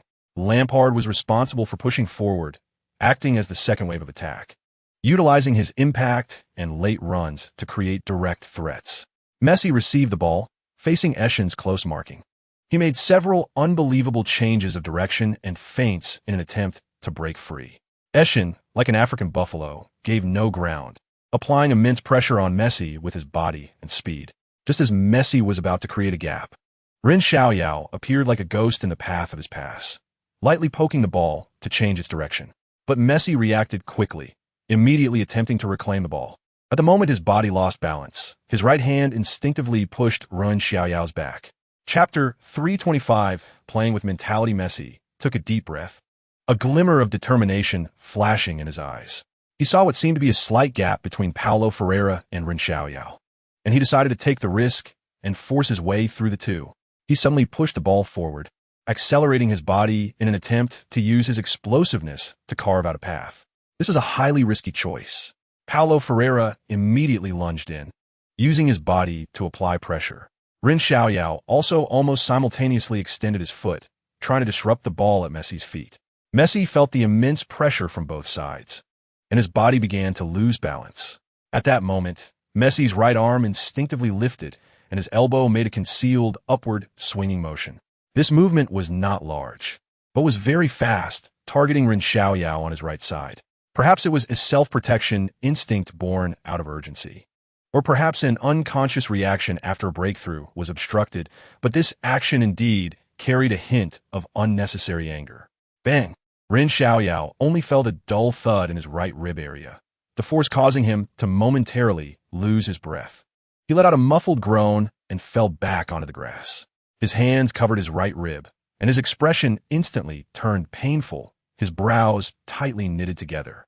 Chapter 3:26 An unexpected red card. Merck blew the whistle to resume the match, and Chelsea players quickly set up a free kick on the left side of Barcelona's half. Ren Xiaoyao stood in front of the ball, his gaze focused. As the boos from Camp Nou surged, towards him like a tide, trying to disturb his mind. He took a deep breath, ran up, and with the inside of his right foot, he accurately curled the ball in a beautiful arc over the wall, sending it with strong spin straight to the far corner of the goal. Barcelona goalkeeper Valdez was on high alert. He had already predicted Lampard's shooting direction. His body was like a top bow, and at the moment the ball was about to enter the net, he stretched out with all his might, his fingertips barely touching the ball. The ball changed its flight trajectory slightly, grazing the post and going out of bounds. "Oh, Valdez, what a great save!" The commentator at Camp Nou shouted excitedly, and the fans erupted in huge cheers, applauding this crucial save. A corner kick. Ren Xiaoyao walked towards the corner flag again, his expression still calm. Chelsea players, especially the tall Terry and Carvalho, charged into Barcelona's penalty area like heavy tanks. Ren Xiaoyao took the corner, the ball curling inwards and accurately finding Terry, who leapt high in the middle of the penalty area. Chapter 327. Another red card. The cheers from Camp Nou suddenly stopped, replaced by a collective gasp. Barcelona's defenders desperately chased back, but the speed and strength of Drogba were not something they could easily catch up to. The beast Drogba sprinted with the ball, and in front of him was only the advancing Barcelona goalkeeper Valdez. Just as Drogba was about to enter the penalty area and prepare to shoot, Barcelona's last defender Oleg flew in from the side and tackled him. Bang! Drogba fell to the ground. The ball also rolled aside due to the interference. Oleg's tackle had successfully tripped Drogba, who was about to form a clear one-on-one chance. Beep! Merck's whistle echoed through Camp Nou again. This time, it was sharper and more attention-grabbing than ever before. He quickly ran to the scene of the incident, right at the top of the arc of Barcelona's penalty area. Everyone's hearts were in their throats. A penalty or a free kick just outside the penalty area? This directly affected Chelsea's chances of equalizing or even taking the lead. More importantly, Oleg was Barcelona's last defender. Would this foul result in another red card? Chapter 328. This is Camp Nou. The atmosphere at Camp Nou reached a peak of tension. Barcelona's players were agitated, surrounding referee Merck. Coach Rijkaard also lost his usual calmness, rushing to the sidelines and loudly protesting to the fourth official. What is this decision? A red card? Oleg's action doesn't even warrant a red card. You are ruining the game. The fourth official tried to calm him down. Mr. Rijkaard, please calm down. The referee's decision has been made. Please return to the coaching area. But Rijkaard continued to wave his arms stubbornly. In the stands, the roar, curses, and boos from the Catalonia fans mixed together, creating a massive uproar. The match was interrupted due to this sudden red card controversy. Merck struggled to maintain order on the field. His serious face turned pale, and the veins on his forehead slightly throbbed. He used the sternest warnings and gestures to try to disperse the gathered Barcelona players, but it was not very effective. This chaotic scene was broadcasted to the whole world. In the center of this chaos, Ren Xiaoyao appeared unusually calm. He quietly picked up the ball, walked to the spot where the referee had awarded the free kick, and gently placed it down. Chapter 329. Iron Blood defense. Barcelona's players were momentarily stunned, but their fighting spirit quickly reignited. The referee's whistle sounded, announcing the start of a more intense offensive and defensive battle. Attack! Attack! We must win! In the stands of Camp Nou, the Catalonia flags waved, and fans shouted with all their might, creating a tremendous noise. Amidst this cheering, Barcelona's players were in high spirits, launching a fierce assault towards Chelsea's half. Messi moved quickly through Chelsea's defense, his dribbling agile, each touch of the ball eliciting gasps from the Camp Nou fans. We must break their defense, Messi thought, his footwork becoming faster. Eschen and Lampard were almost glued to him in defense, slowing his advance. On the other side, Ronaldinho was also using his excellent footwork, constantly attempting to break through Chelsea's flanks. Over here, there's an opportunity. He observed his teammates' movements, and each stop in turn was highly threatening. Eto'o was lurking at the edge of the penalty area, looking for a shooting opportunity, telling himself, "Calm down, Samuel." Finding a gap means a fatal blow. However, Chelsea's defense, led by Captain Terry, remained resolute. Chapter 330. Starting to play dirty? Beep, beep, beep. Referee Merck blew the final whistle. Within Camp Nou, two entirely different emotions erupted at that moment. On one side, Chelsea's bench and coaching staff were completely ecstatic. Players and staff rushed onto the field like madmen. Mourinho was the first to rush out. He opened his arms, as if to embrace every soldier in the blue jersey. The face that usually bore a habitual expression of dissatisfaction and criticism was now completely taken over by an unabashed smile. On the other side, Barcelona's players were all left despondent, collapsing onto the grass. Messi covered his face with his hands, his thin shoulders slightly heaving. Ronaldinho gazed up at the night sky of Camp Nou, his eyes vacant, filled with indescribable disappointment. In the stands, the boos, curses, and discontent from the Catalonia fans surged towards the center of the field like a tide. Their target was directed at referee Merck and those Chelsea players who were celebrating wildly. "We did it, Ren. We really did it." Terry excitedly rushed over, putting his arm around Ren Xiaoyao's neck. Chapter 331. Shadows over Stamford Bridge at the Cobham training base. The Chelsea training ground was shrouded in dark clouds, much like the gloom hanging over the team's heart at that moment. "Boss, what do these bastards want?" Drogba slammed the ball towards the empty goal, and the football hit the crossbar with a loud bang. He turned around and shouted at Mourinho on the sidelines. "I can't even focus on training anymore. What those newspapers say is just nonsense." Mourinho stood with his hands in his pockets, expressionless, watching the field. He didn't respond to Drogba immediately, but waited for the players to gather around. "The newspapers?" He finally spoke, his voice low but icy. "If your attention can be distracted by the ink on a few pieces of worthless paper, then what are we even doing playing against Barcelona? You might as well go home and hug your kids." Lampard stepped forward. "Boss, that's not what we mean. It's just disgusting. They're clearly trying to mess with our mentality." "So what?" Mourinho countered. "Your mentality is shattered because of a few meaningless words?"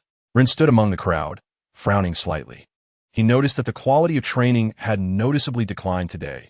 The players were less active, and there were more passing errors. This pressure from outside was genuinely affecting the team. Chapter 332. The storm of the hearing. Jose, Ren, remember to keep your composure during the hearing.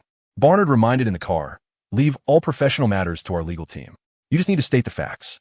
Mourinho scoffed, looking out at the passing scenery. "Composure? If they want to turn white into black, it's hard for me to stay composed." Ren was much calmer. "I understand, David. I will cooperate." In a solemn meeting room at the FA headquarters, three stern-looking members of the FA's disciplinary committee sat at one end of a long table, led by an elderly man with graying hair and a stern demeanor named Hargreaves, said to be a senior disciplinary officer of the FA. Opposite them, Mourinho and Ren took their seats, surrounded by their legal team. "Mr. Mourinho, Mr. Ren, welcome to the Football Association of England," Hargreaves began formally. "Today's hearing aims to investigate possible misconduct by personnel associated with Chelsea Football Club in recent league matches. We will proceed with fairness and impartiality." Mourinho crossed his arms over his chest and remained silent. Chapter 333. The bargaining chip. Scudamore's expression indeed changed, although the change was instantaneous, quick as an illusion caused by flickering lights. He raised his glass, his fingertips rubbing against the rim, the amber liquid gently swaying in the glass. He did not respond immediately to Abramovich's almost accusatory question. After a moment, Scudamore's voice emerged, still striving to maintain a steady tone, but slightly more subdued. "Roman, some things cannot be said without evidence. The operations of the FA have their own rules and regulations. We have received complaints and have some concerning match footage. Investigating is part of our duty."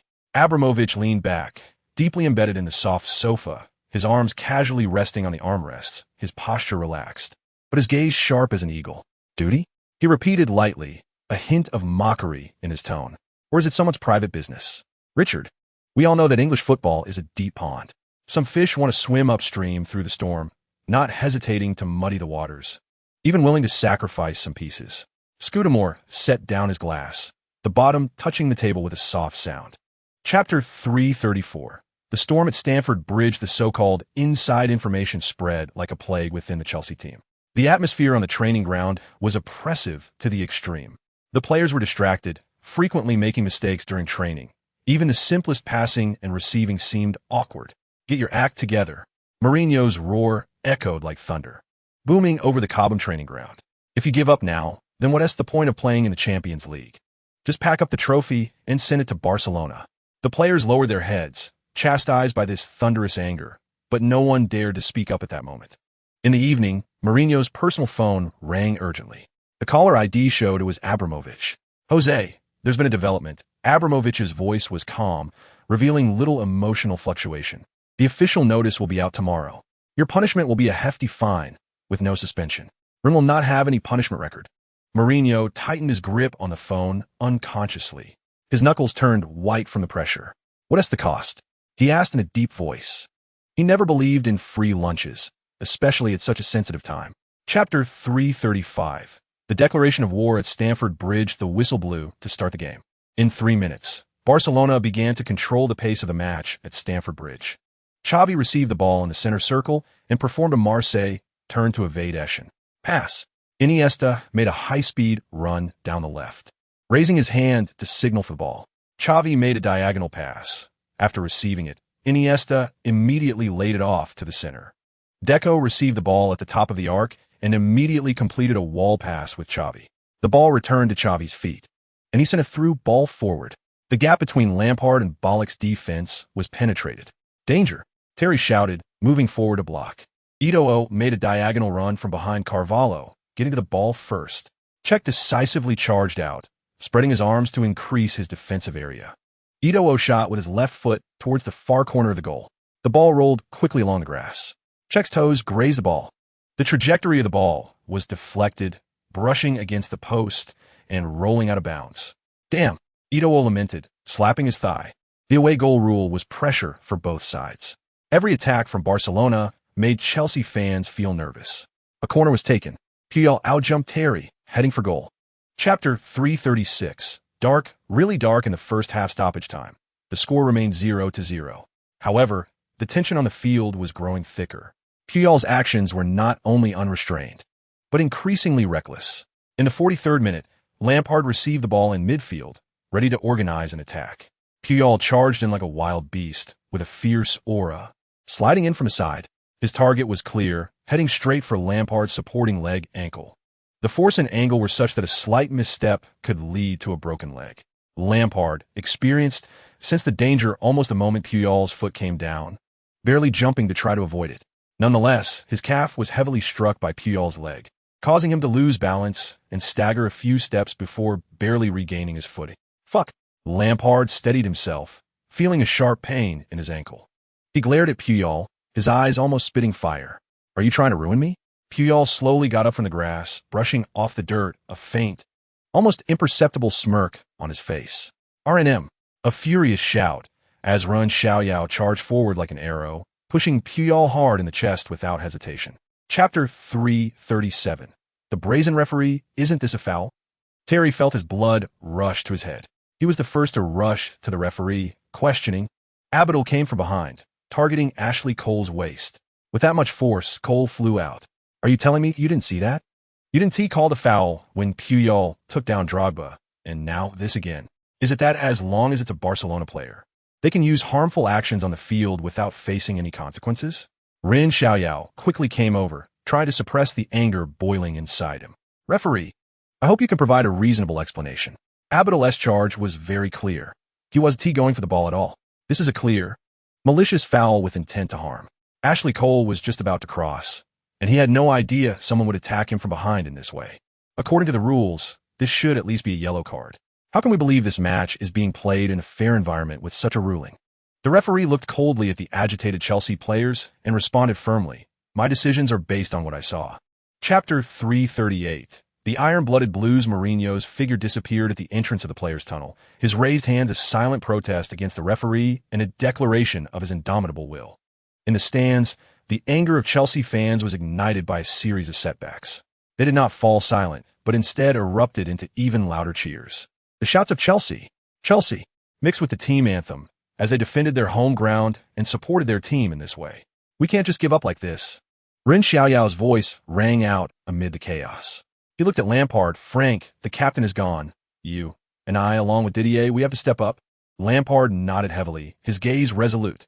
That's right, Xiaoyao. They want to break us this way. No way. In every remaining minute. We need to show them what the iron-blooded Blues are made of. Ren Xiaoyao turned to Drogba. Didier, I know you're angry, and so am I. But now, channel that anger into strength. We need you to charge at them. Drogba panted, veins bulging on his forehead. They will pay for it. For Jose, for John. Chapter 339. Undercurrents the locker room was lively, everyone celebrating the victory. Ren Xiaoyao stood alone in a corner, repeatedly recalling several unusual moments from the match. Lampard approached with a glass of champagne. "Xiaoyao, what are you thinking about all alone?" "Frank, do you really think everything was normal in this match?" Lampard's smile faded a bit. The referee's decisions were indeed problematic. Several times they were unfavorable to us, too biased towards them. It's not just about the decisions. Ren Xiaoyao lowered his voice. "I noticed during the match that someone in a certain box in the stands was using binoculars to observe our coaching staff and technical area. Their focus was not on the game at all." Lampard furrowed his brow. "Are you saying they weren't watching the game?" "Yes. I suspect someone is using this method to listen in on our tactical instructions and even record every subtle adjustment made by our coaching staff," Ren Xiaoyao stated firmly. At that moment, Drogba also walked over with champagne, noticing the serious expressions on their faces, and asked, "Hey guys, what are you talking about? Why so tense?" Chapter 340. The recording scandal erupts at 6 in the morning. Ren Xiaoyao was startled awake by a loud knocking on the door. Outside, Lampard's voice was excited and slightly out of tune. "Ren, hurry, turn on the TV." Ren Xiaoyao yanked the door open. Lampard rushed in like a gust of wind, heading straight for the TV remote. The BBC Morning News flashed on the screen, a bold red headline, strikingly alarming. Exclusive. Senior officials of the English Football Association suspected of secret transactions with foreign football organizations, attempting to manipulate the UEFA Champions League semi-finals. The TV screen abruptly switched, and a processed recording began to play. A hoarse voice, dripping with undeniable arrogance, said, "Mourinho must be suspended for at least 2 matches. That kid Ren Xiaoyao can't be allowed to feel too comfortable." Another voice responded, laced with flattery, "This price is enough for us to operate as you wish." The hoarse voice continued, "We will pay special attention to the arrangement of the match officials." Lampard's coffee cup hung in midair as he whispered in disbelief, "My God, they really are manipulating the matches." The BBC anchor's face was serious, with background subtitles scrolling rapidly. The recording clearly reveals that the chairman of the FA's disciplinary committee, Hargreaves, conspired with a man claiming to be a Barcelona representative to influence the outcome of the Champions League semi-final between Chelsea and Barcelona through improper means. Chapter 341. The madman at the Cobham Training Center. Sunlight bathed the pitch as players engaged in recovery training. A dark Bentley stopped at the entrance of the training facility. The car door opened, and a person stepped out. The newcomer had graying hair, meticulously styled, and a face full of wrinkles. It was Ferguson, the Manchester United coach, stepping into Cobham with an invisible pressure. News of his arrival quickly reached Mourinho.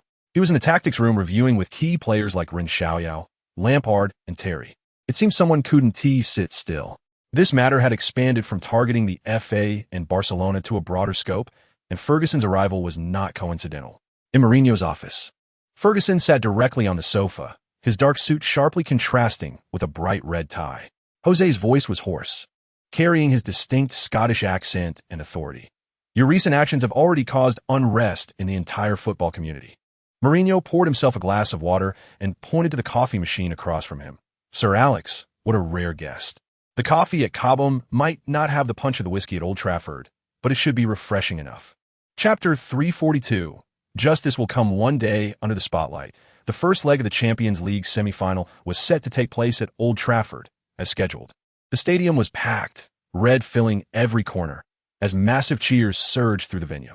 Ferguson stood at the sidelines, still chewing gum, but his tightly furrowed brow and sharp glances at the referee revealed his inner turmoil. Mourinho, dressed in a sharp suit, arms crossed, wore a cold expression, seemingly unaffected by the noise outside. The match was filled with intense physical confrontations from the first minute. Players from both sides were relentless in every tussle in the midfield, with players frequently going down. Chelsea's counterattacks were decisive and effective, with Ren Xiaoyao's organization in midfield and sudden runs consistently putting pressure on Manchester United's defense. In the 18th minute, Lampard delivered a precise long pass from midfield, and Drogba sprinted forward, using his body to forcefully push past Ferdinand's defense. Facing the onrushing Van der Sar, he calmly chipped the ball into the net. Goal. Didier Drogba. Chelsea took the lead away from home. The commentator's voice was filled with excitement. Chapter 343. An earthquake is coming. Ferguson appeared spirited. "This is a hard-fought victory. My players have displayed the true Manchester United spirit." never giving up. We deserve this win. As for certain remarks about the referee, I just want to reiterate that at Old Trafford, football itself speaks. And tonight, our football spoke very clearly. Regarding Mr. Mourinho's record here, I think tonight's result has given a new answer, hasn't it? Back in London, Chelsea was enveloped in an atmosphere of oppression and anger. Although the media was filled with doubts and discussions about the officiating, most mainstream media were relatively cautious in their wording, as they needed to consider the authority of the FA and UEFA. Only a few media outlets closely related to Chelsea or known for their boldness dared to directly use terms like scandal and corruption to report on the match. With 48 hours until the second leg, early in the morning, the harsh ringing of a phone shattered the sleep of Harrison Ford, the sports editor of the Times. He grabbed his phone and opened the email marked as top priority. Chapter 344. The phone gate erupts. Meanwhile, on the Apennine Peninsula, a long-brewing earthquake erupted without warning. The Italian league, the phone gate incident began to explode. Initially, the turmoil quietly spread across the inconspicuous pages of a few sports tabloids. Scattered speculations pointed to the assignment of referees, suggesting that certain match results had long been predetermined. Most fans dismissed it with a laugh. Similar rumors in Serie A had long been commonplace, like the story of the boy who cried wolf. After hearing it too many times, people became numb. However, when the Gazzetta dello Sport and Il Corriere dello Sport, the mouthpieces of the Italian sports world, began to report with unprecedented seriousness that the Naples prosecutor's office was conducting a secret investigation, things started to change. For the first time, shocking terms like wiretapping and phone recordings appeared in the reports. The focus was no longer vague speculation, but directly pointed at specific club executives, even implicating some highly respected figures in football. Conte Nas, Juventus training ground. Buffon had just finished strength training, beads of sweat dripping from his golden short hair onto the cold floor. He picked up his phone, habitually refreshing the news. Chapter 345. The out-of-control chain Switzerland, 9. UEFA headquarters. Platini's office was conducting a video conference. Michel, this is no longer a problem that the Italian Football Federation can solve on its own. The Gazzetta dello Sport's call went straight to my office, and they are asking what UEFA's stance is. Stance? What stance can we have? What does FIFA say? What is Blatter's opinion? He wants us to come up with a plan first. The entire media in Europe is watching us. Sponsors have already sent 3 sharply worded inquiries, assessing the damage this scandal will cause to the Champions League brand value. Platini tapped his fingers on the table. Everyone, this is not the time for mutual blame. The Italian Football Federation must provide an explanation, but we also need to take action. I propose that we immediately set up a special investigation team to cooperate with FIFA and conduct a thorough investigation into the abnormal phenomena in European football in recent years. There was silence on the other end of the conference, and someone hesitantly spoke up. Michel, abnormal phenomena? That scope is too broad. Are you implying that it's not just in Italy? Chapter 346. Judgment Day at Stamford Bridge. Match day, London, Stamford Bridge. The atmosphere outside the stadium was unusually tense. Reporters thrust microphones at every official trying to enter the stadium, and flashes of cameras went off continuously. The songs and chants of fans could be heard clearly several blocks away, with various supportive and derogatory banners intertwining to form a sea of emotion. Inside the referee's changing room, the temporarily appointed German referee Markus Merck wiped the sweat from his forehead with a towel. His assistant was quietly organizing equipment nearby. Merck knew that every whistle he blew today would be scrutinized, judged by billions of eyes around the world. This was not just a football match. It felt more like a severe test, a public examination of the credibility of the sport. Are we all ready? Merck looked at his assistant, his voice steady, trying to ease the tension in the changing room. The assistant took a deep breath and replied, "Sir, everything is ready." His voice was slightly tense. Just that this match was too high profile. Merck nodded, his gaze firm. Precisely because of this, we must focus even more. Every decision must be worthy of the badge on our chest. Let us go, fulfill our duty. He stood up and led the way to the players' tunnel. Chapter 347. The unsung heroes. Stamford Bridge Stadium erupted once again. Lampard raised his arms and embraced his teammates tightly. The Manchester United players began to show clear signs of losing their composure. Scholes received a yellow card for a completely unnecessary challenge from behind in midfield. Rooney added a sneaky elbow to the challenge for a header with Terry in the forward, receiving a verbal warning from Merck. In the 44th minute, Ren Xiaoyao received a pass from Eschen in midfield. He chose not to dribble through alone, but instead used his trademark outside foot to deliver a precise, curving ball that sliced through the entire Manchester United defense. The ball seemed to have eyes, accurately finding Drogba's head as he sprinted forward. Drogba jumped high, using his strong body to overpower Ferdinand, and forcefully smashed the ball into Van der Sar's net. 20. Before the halftime whistle, Chelsea had almost secured the victory with these 2 goals. As the second half began, Manchester United attempted to launch a counterattack, but their overall formation appeared chaotic, and the players' actions became increasingly distorted due to impatience. In the 67th minute, it was Ren Xiaoyao's turn to showcase his abilities. Chapter 348. A fatal strike, just as tensions were rising and conflicts were about to spiral out of control. A calm voice rang out. "Sir Ferguson." Everyone turned to look in the direction of the voice. Ren Xiaoyao, who had been quietly sitting next to Mourinho, stood up at that moment. He did not look at the frenzied reporters, but instead stared directly at the furious Ferguson. "We just showed the video of Chelsea being unfairly penalized in the match. What are you so anxious about? Are you afraid it contains Ferguson time?" His voice was not loud, but it was like a thunderclap, instantly overshadowing all the noise in the venue. Ferguson was stunned, and Mourinho was also taken aback. Ferguson time? This term is all too familiar to anyone who has followed English football for more than 5 years. It is a legend, a meme, a special symbol that hovers over Old Trafford, evoking mixed feelings in opponents and pride among Manchester United fans. It represents Manchester United's never-give-up spirit in the dying moments of a match, as well as Ferguson's clock that always seems to run slow, and the extra time that referees always seem to grant.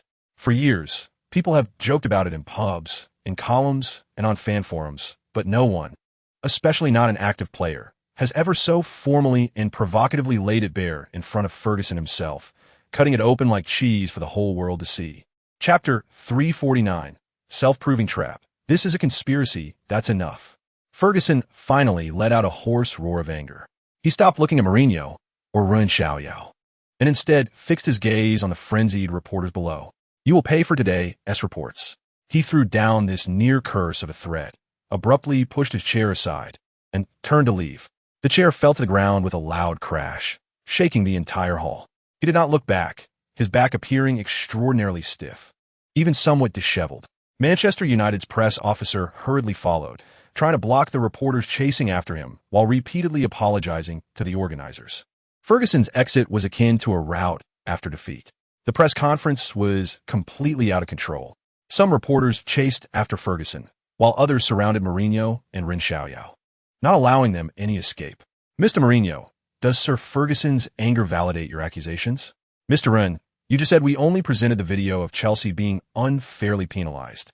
Are you referring to yourself and Mr. Mourinho, or the entire Chelsea club?" Chapter 350. The Elegant Man on the Road, Switzerland. 9. In the UEFA headquarters conference room, Platini sat at the head of the table, with several newspapers from major European media spread out before him, all reporting the same thing: Ferguson time. "Gentlemen, we are not discussing a single match, nor are we discussing a referee's decision. We are discussing the credibility of European football over the past 20 years. The sponsors' calls have not stopped since 6 in the morning. They want to know if the Champions League, in which they invest hundreds of millions of euros each year, is merely a manipulated drama." The representative from the English FA looked pale. The representative from the German FA had a look of amusement, while the representatives from Spain and Italy exchanged complex glances. The Italian phone scandal has yet to settle, and now England is caught up in it as well, making the power dynamics of European football delicate. Michel, an assistant, handed him a document, a recently received joint letter from 12 clubs in the Bundesliga, La Liga, and Serie A, demanding that UEFA establish a completely independent investigation committee to review all UEFA Champions League matches involving Manchester United over the past decade. Chapter 351. Anxious Athens in the Olympic Stadium of Athens. Nearly 70,000 fan shouts echoed under the night sky. The Red Milan fan area and the Blue Chelsea fan area were clearly delineated, with their respective flags and songs clashing in the stands. In the players' tunnel, the atmosphere was tense. Ren Xiaoyao stood in the middle of the team, his hands clenched tightly, his heart pounding vigorously in his chest. This was unlike any match he had experienced before. The pressure of the Premier League, FA Cup, and League Cup could not compare to this moment. This was the Champions League final. Behind him, Drogba had a blank expression, but his eyes were filled with unhidden desire. Lampard was continuously clapping his hands, while Terry was patting his teammates on the shoulders one by one. "Guys, listen." His voice was deep and powerful. "This is the moment we have been waiting for all year." Not far away, the Milan players had various expressions. Maldini's face was filled with calm and determination. Nesta stood silently, exuding a serene aura. Gattuso was jumping in place like a beast ready to pounce on its prey. Ren Xiaoyao's gaze finally landed on Kaká. The Brazilian had his hands together, eyes closed, seemingly praying. The calmness on his face, that sense of having everything under control, sent a chill down Ren Xiaoyao's spine. He knew this was the opponent he would face tonight. Chapter 352. The unique young master in the 42nd minute of the match. The deadlock continued. Ren Xiaoyao attempted to combine with Ballack again, but a figure anticipated the passing route and executed a fierce yet clean sliding tackle to send the ball out of bounds. It was Gattuso. He sprang up from the grass, brushed off the bits of turf on his clothes, and yelled towards Ren Xiaoyao. "Is that all you can do? Go back to England." His eyes were filled with bloodthirsty provocation. Ren Xiaoyao coldly glanced at him, not responding. This kind of provocation was useless against him, but the anger in his heart was genuinely stoked. The Milan defense, under the protection of Pirlo and this mad dog, was like a tightly sealed iron cage. Lampard ran over and quietly said, "Ignore him, Ren. He wants to get in your head." "I understand." Ren Xiaoyao nodded. But the irritation in his heart could not be dispelled. Every exquisite pass, every coordinated run, was easily resolved by the opponent's well-oiled defensive machine. Just when everyone thought the first half would end in this suffocating stalemate, the situation on the field was completely changed by one person's action. In the 44th minute, Pirlo was pressured by Eschen and Lampard in the midfield, but he remained calm, deftly flicking his ankle. The ball bypassed Eschen's outstretched leg and accurately found Kaká near the right side of the midfield line. Chapter 353.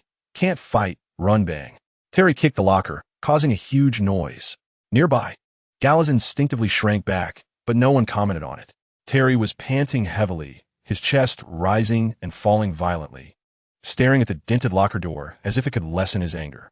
"Boss, that goal was impossible to defend." Lampard's voice was hoarse, breaking the silence. "I tried to stick with him, but he didn't even look at the goal before shooting."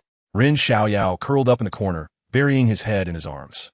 Kaká's dribbling and shooting form kept replaying in his mind, a sense of helplessness crushed by pure talent.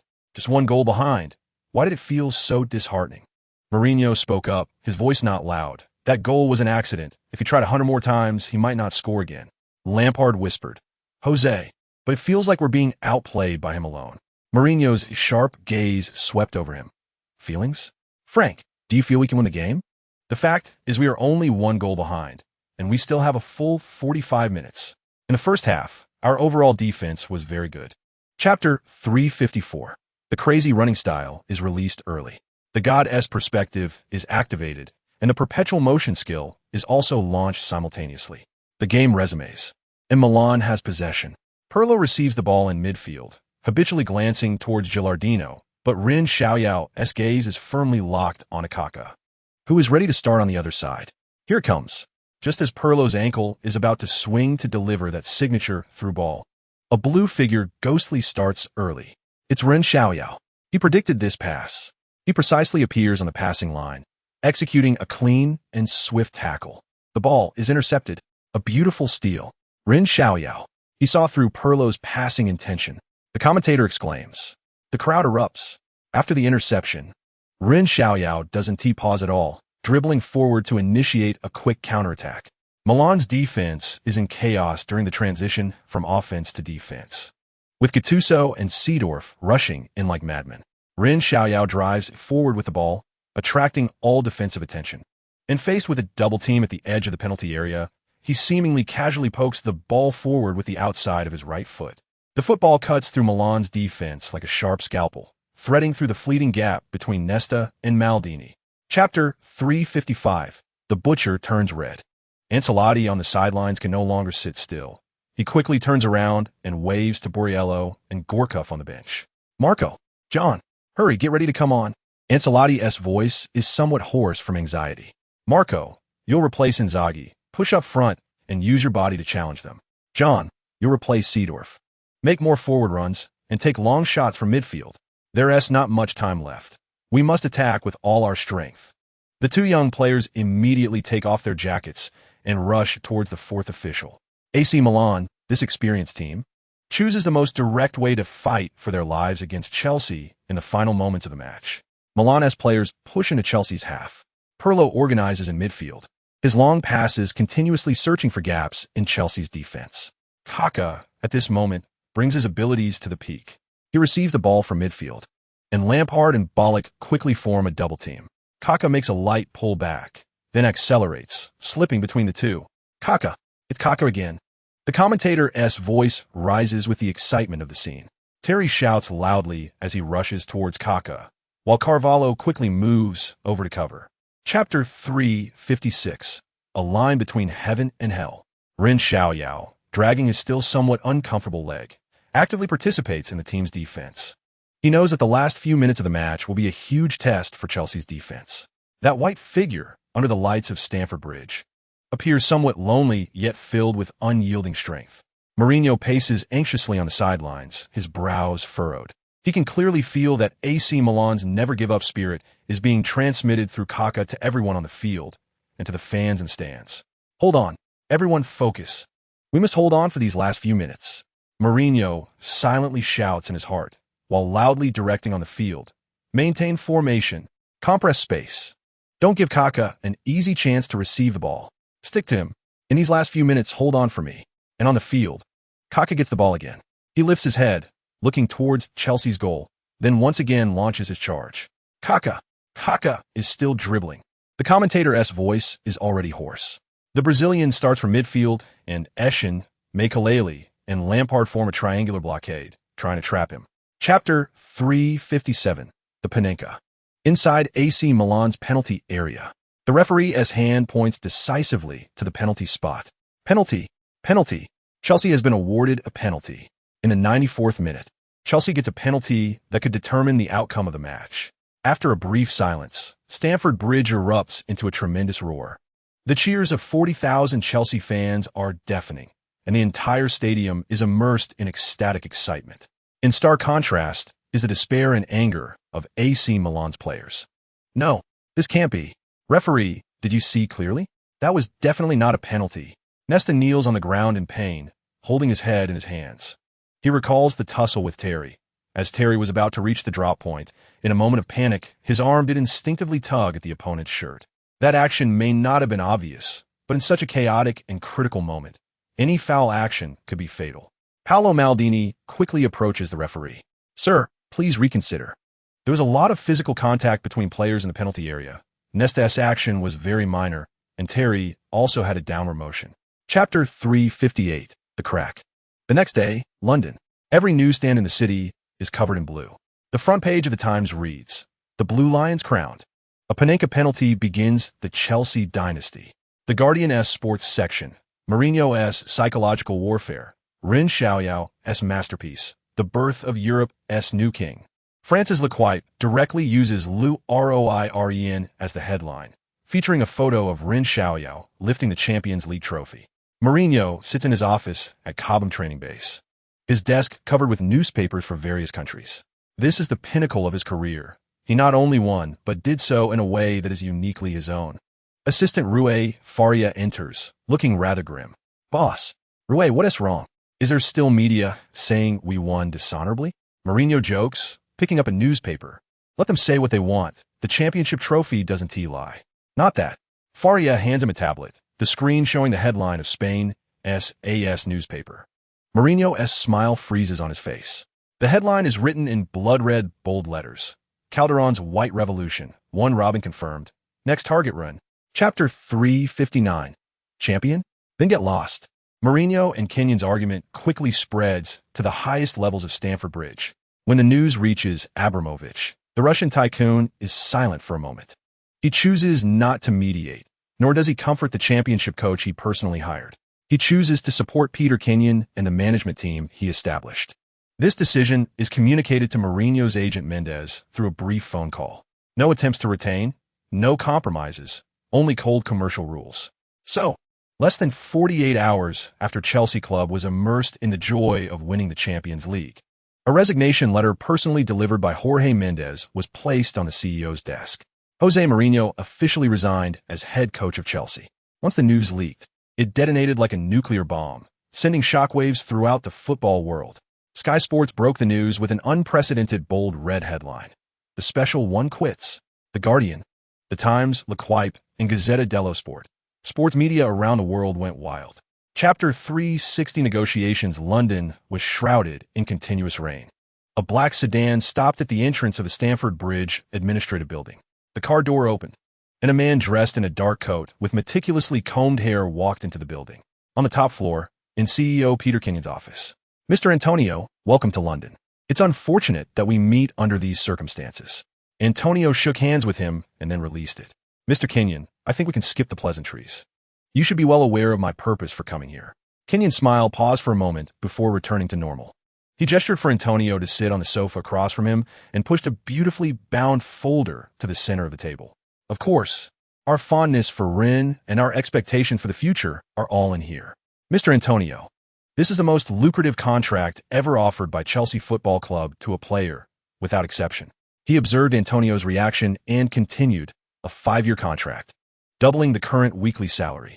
We assure you and Ren that he will be the absolute tactical core of the team for the next 10 years. Chapter 361. Your turn to shine. The buzz in the transfer market was growing louder, with Ren Xiaoyao's name occupying the headlines of various sports media at an unprecedented frequency. In the eye of the storm, Ren Xiaoyao suddenly received an unexpected phone call. The caller ID showed an unfamiliar number, originating from Manchester. The moment he answered the phone, Ren Xiaoyao knew who it was. Sir Alex Ferguson? He asked tentatively. It's me, kid. I hope I haven't disturbed your rest. The voice was gentle. No, sir. You are too kind. Ren Xiaoyao adjusted his sitting posture as if the elderly man on the other end was sitting across from him. I know everyone in the world is talking about you right now. I'm not calling to persuade you to come to Old Trafford. You know, that's too difficult. Ren Xiaoyao listened quietly, his doubts deepening. I just saw the news and thought of some past events. Ferguson's tone carried a hint of nostalgia, recalling David Beckham. Ren Xiaoyao's breath momentarily stilled. He was a genius, just like you, with talents that others dream of. Chapter 362. The foundation of a dynasty. The night was so quiet that one could hear their own heartbeat. Ren Xiaoyao stood alone in front of the floor-to-ceiling window of his hotel suite. Real Madrid, Sir Alex Ferguson's advice, Mourinho's summons. It was a difficult choice. He took a deep breath, his consciousness sinking into the depths of his mind. A familiar deep blue light screen unfolded before his eyes, accompanied by the cold and mechanical system prompt sound. Detected that the host is facing a major career choice. Ultimate Bond task triggered. Task name. Foundation of a dynasty. Task content. Choose a team, and within the next 5 years as the absolute core. Lead the team to win at least 2 league titles and 1 UEFA Champions League title. Starting a dynasty that truly belongs to you. 2 league titles. 1 Champions League title. 5 years. Absolute core. This was not only a test of his personal ability, but also an ultimate evaluation of his vision, leadership, and decisiveness. His breath became involuntarily rapid. Task reward. Unlock legendary template Franz Beckenbauer. Peak. Beckenbauer, the football emperor, the pioneer of the libero, the absolute ruler of the defense, the initiator of attacks, the spiritual leader. Chapter 363. Transfer rumors. Barcelona has officially made an offer. Their plan is completely different from Real Madrid's. They hope you can play as a center forward. Guardiola particularly appreciates your dribbling and passing ability. He thinks you would fit perfectly into Barcelona's front line. Antonio was busy. He needed to go to Barcelona. Meanwhile, Ren Xiaoyao needed to talk to someone who truly understood. Luis. Ren Xiaoyao found Figo in the relaxation area of the training base. Antonio sent a message. Barcelona has made an offer. Figo paused for a moment. Barcelona is a good platform, but it will always be a paradise for La Masia kids. Others are always just passing through. It has nothing to do with whether you're a superstar. He leaned back in his chair, his gaze becoming distant. Ren, let me tell you my story, not the version everyone knows from the media, but my version. Ren Xiaoyao remained silent. He knew this was what he truly wanted to hear. When I decided to leave Barcelona, my agent told me that Florentino would make me the face of Real Madrid. Does that sound familiar? Figo's tone was calm. I was the captain of Barca, the darling of Catalonia. I thought it was just a transfer, a professional choice, but I was wrong. Chapter 364. Conspiracy theories. Ronaldo was discarded, and soon Messi would also be discarded. Even Cruyff, Maradona, and Ronaldo could be traded. That's just how the football world works. Talking about loyalty comes at a price. No one should think about moral coercion. He and Cristiano could be packaged by Real Madrid. That's business. The next day, the Portuguese team held a pre-match press conference before facing Iran. Scolari attended with Captain Figo, Deco, and Ren Xiaoyao. The atmosphere at the press conference was relaxed, with most reporters' questions revolving around Portugal's preparations. Ren Xiaoyao handled a few questions about the team's playing style, and everything seemed normal until a Spanish reporter from Marca got the microphone. Mr. Deco, hello. We all know you are one of the core players of Barcelona and a good friend of Ronaldinho. But now there are rumors that the Barcelona management has made up their minds to sell Ronaldinho this summer to make room for Mr. Ren Xiaoyao. What do you think about the club's operation? This question detonated like a heavy bomb, exploding at the press conference. Chapter 365 group stage the second half began. Ren Xiaoyao's playing style changed. He no longer sought one-on-one breakthroughs, but instead focused more on receiving the ball in the center and on the flanks. Once 2 to 3 Iranian players were attracted by him, he immediately made the simplest pass.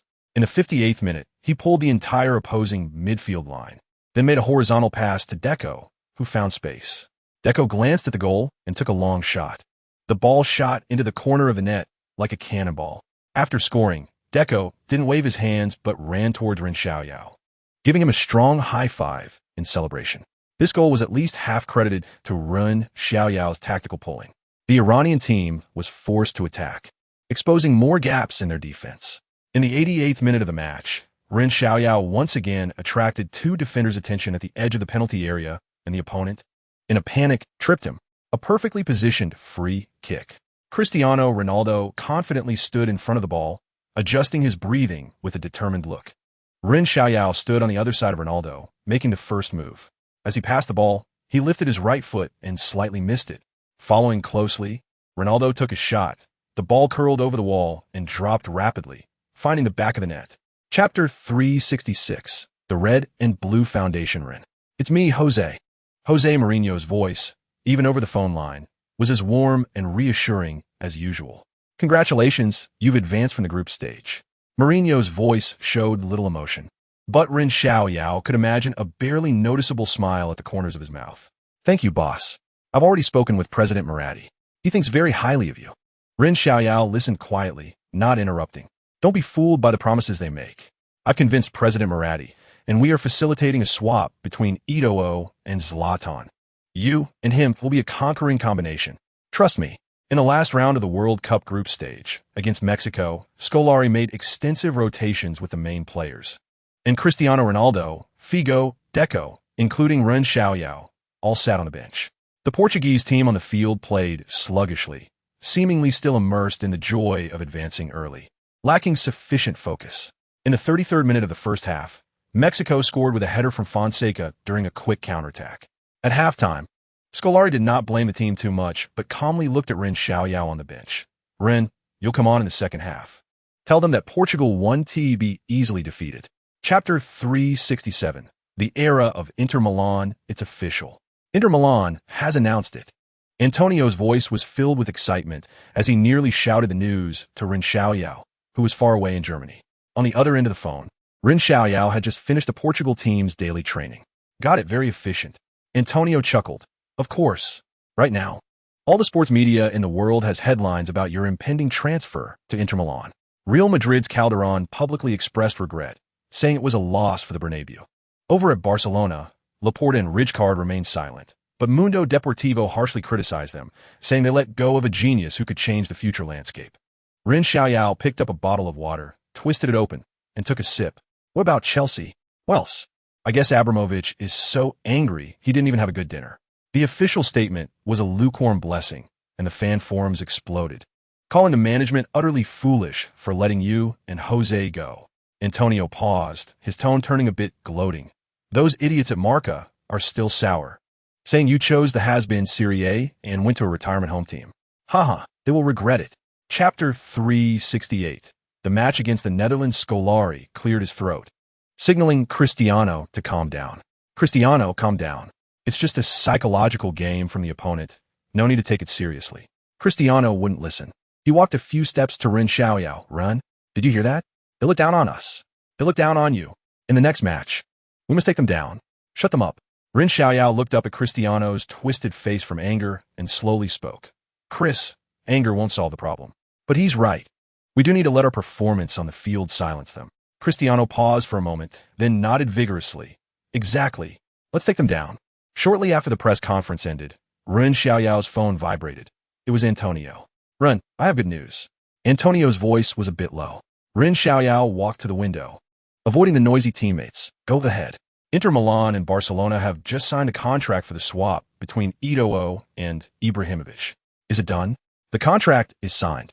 Barcelona traded Ibrahimovic for Eto'o plus 46 million euros. Wow, Barcelona is really generous. With this extra 46 million, Jose must be very happy. Chapter 369. The weakness of the German team at halftime in the Portugal team's locker room. We are leading 1-0, which is a good start, but we cannot slack off. The Netherlands will definitely counterattack with full force in the second half. They have no way back. He looked at Ren Xiaoyao. Ren, continue to organize the attack at your pace in the second half. Your distribution is crucial. Observe Cristiano's positioning closely. Once there is an opportunity, decisively utilize his speed to launch counterattacks. He turned to the other players. Everyone else, stay highly focused on defense, maintain formation, and don't give them easy space to penetrate or shoot from distance. Move more during attacks. Keep offering support. Remember, what we want is victory, a thorough victory to advance. On the other side, the atmosphere in the Dutch team's locker room was somewhat oppressive. Van Basten's expression was not good. We are only 1 goal behind. In the second half, we must strengthen our attack and put pressure on them right from the start. Sneijder, your long shots need to be more decisive. The forwards must be more active in their positioning. We need to score, understand? Now is not the time to be conservative. We must go all out and show all our attacking power. Chapter 370. The twin connection breaks Germany the next day during training. German media flocked in.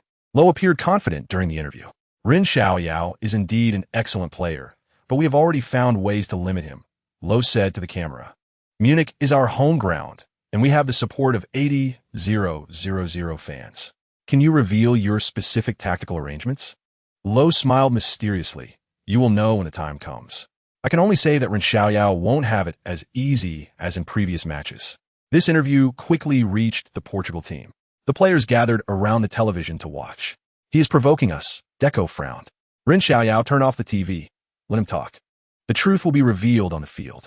But he knew in his heart that Lowe was not just bluffing. The German team has indeed made ample preparations. As night falls, Ren Xiaoyao trains alone in the hotel gym. Cristiano Ronaldo pushes the door open. Still training? There's a game tomorrow. I can't sleep. Ren Xiaoyao puts down the dumbbells. What about you? I can't sleep either. Ronaldo starts jogging on the treadmill. To be honest, I'm a bit nervous. Cristiano Ronaldo gets nervous too? Chapter 371. Assisting hat trick. At the beginning of the second half, the German machine's offensive was even fiercer than at the start. The German team was clearly not disrupted by the goal conceded at the end of the first half. Rather, the deafening cheers from the home fans quickly reignited their fighting spirit. Lowe made targeted arrangements during halftime, with Frings and Schweinsteiger becoming more focused on their positioning, applying tighter area marking against Ren Xiaoyao, trying to cut off his connection with his teammates. However, the tactical autonomy that Scolari granted Ren Xiaoyao turned into an unresolvable poison within the German defense system. Ren Xiaoyao's movements became increasingly elusive. Sometimes he would retreat like a ghost to the defensive midfielder position, receiving the ball from Deco and Maniche, orchestrating the team's attacking direction with precise long and short passes. At other times, he would dash to the wings like a gust of wind, executing exquisite 1-2s with Ronaldo or Figo, tearing apart the German defense on the flanks. And at certain moments, he would unexpectedly surge forward, like a sharp knife, piercing the most sensitive area right in front of the German penalty box. The German defenders felt like they were playing a whack-a-mole game. Just when they had set up heavy defenses in one area, Ren Xiaoyao would stir up trouble in another. Chapter 372. The night before the final. The festive night in Munich had just come to an end, and the news of the Portuguese team's historic advance to the World Cup final spread like wildfire to every corner of the world. Major sports media headlines were invariably dominated by Ren Xiaoyao and Ronaldo. The Golden Twins shine at Allianz, Portugal's nuclear power engine. They will change the history of football. Similar headlines abounded. praising the dual-core drive contributed by the two as an unprecedented attacking combination for Portuguese football. A few hours later, another semi-final concluded at Dortmund's Westfalenstadion. The Blue Legion of Italy, thanks to a controversial penalty created by left-back Grosso in extra time, and a late goal from Prince of the Zebras, Del Piero, eliminated the French team, led by Zidane, with a score of 2-0. The matchup for the final was thus set: Portugal versus Italy. Upon receiving the news, the Italian media celebrated their team's advancement while expressing unprecedented caution towards the Portuguese team, especially the combination of Ren Xiaoyao and Ronaldo.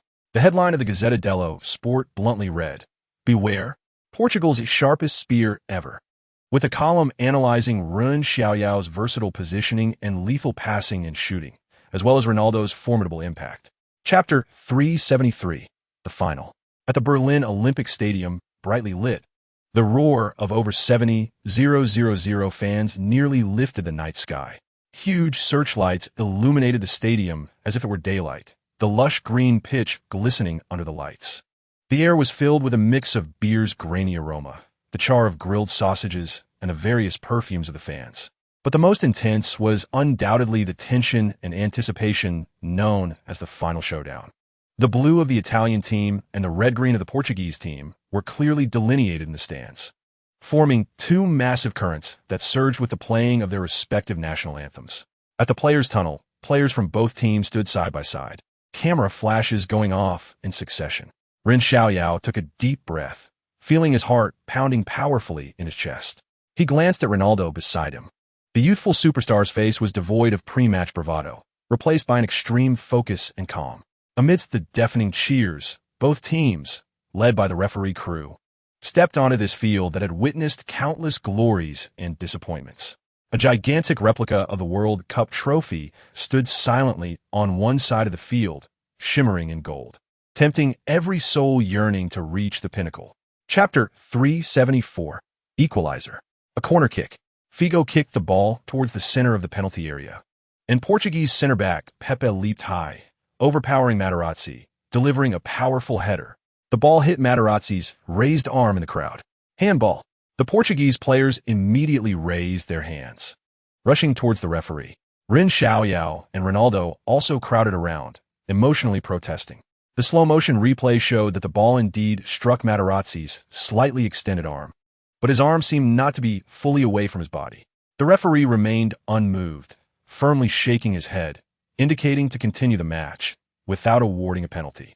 This decision triggered strong dissatisfaction from the Portuguese players and coaching staff, with Scolari excitedly waving his arms on the sidelines, prompting the fourth official to step in to calm him down.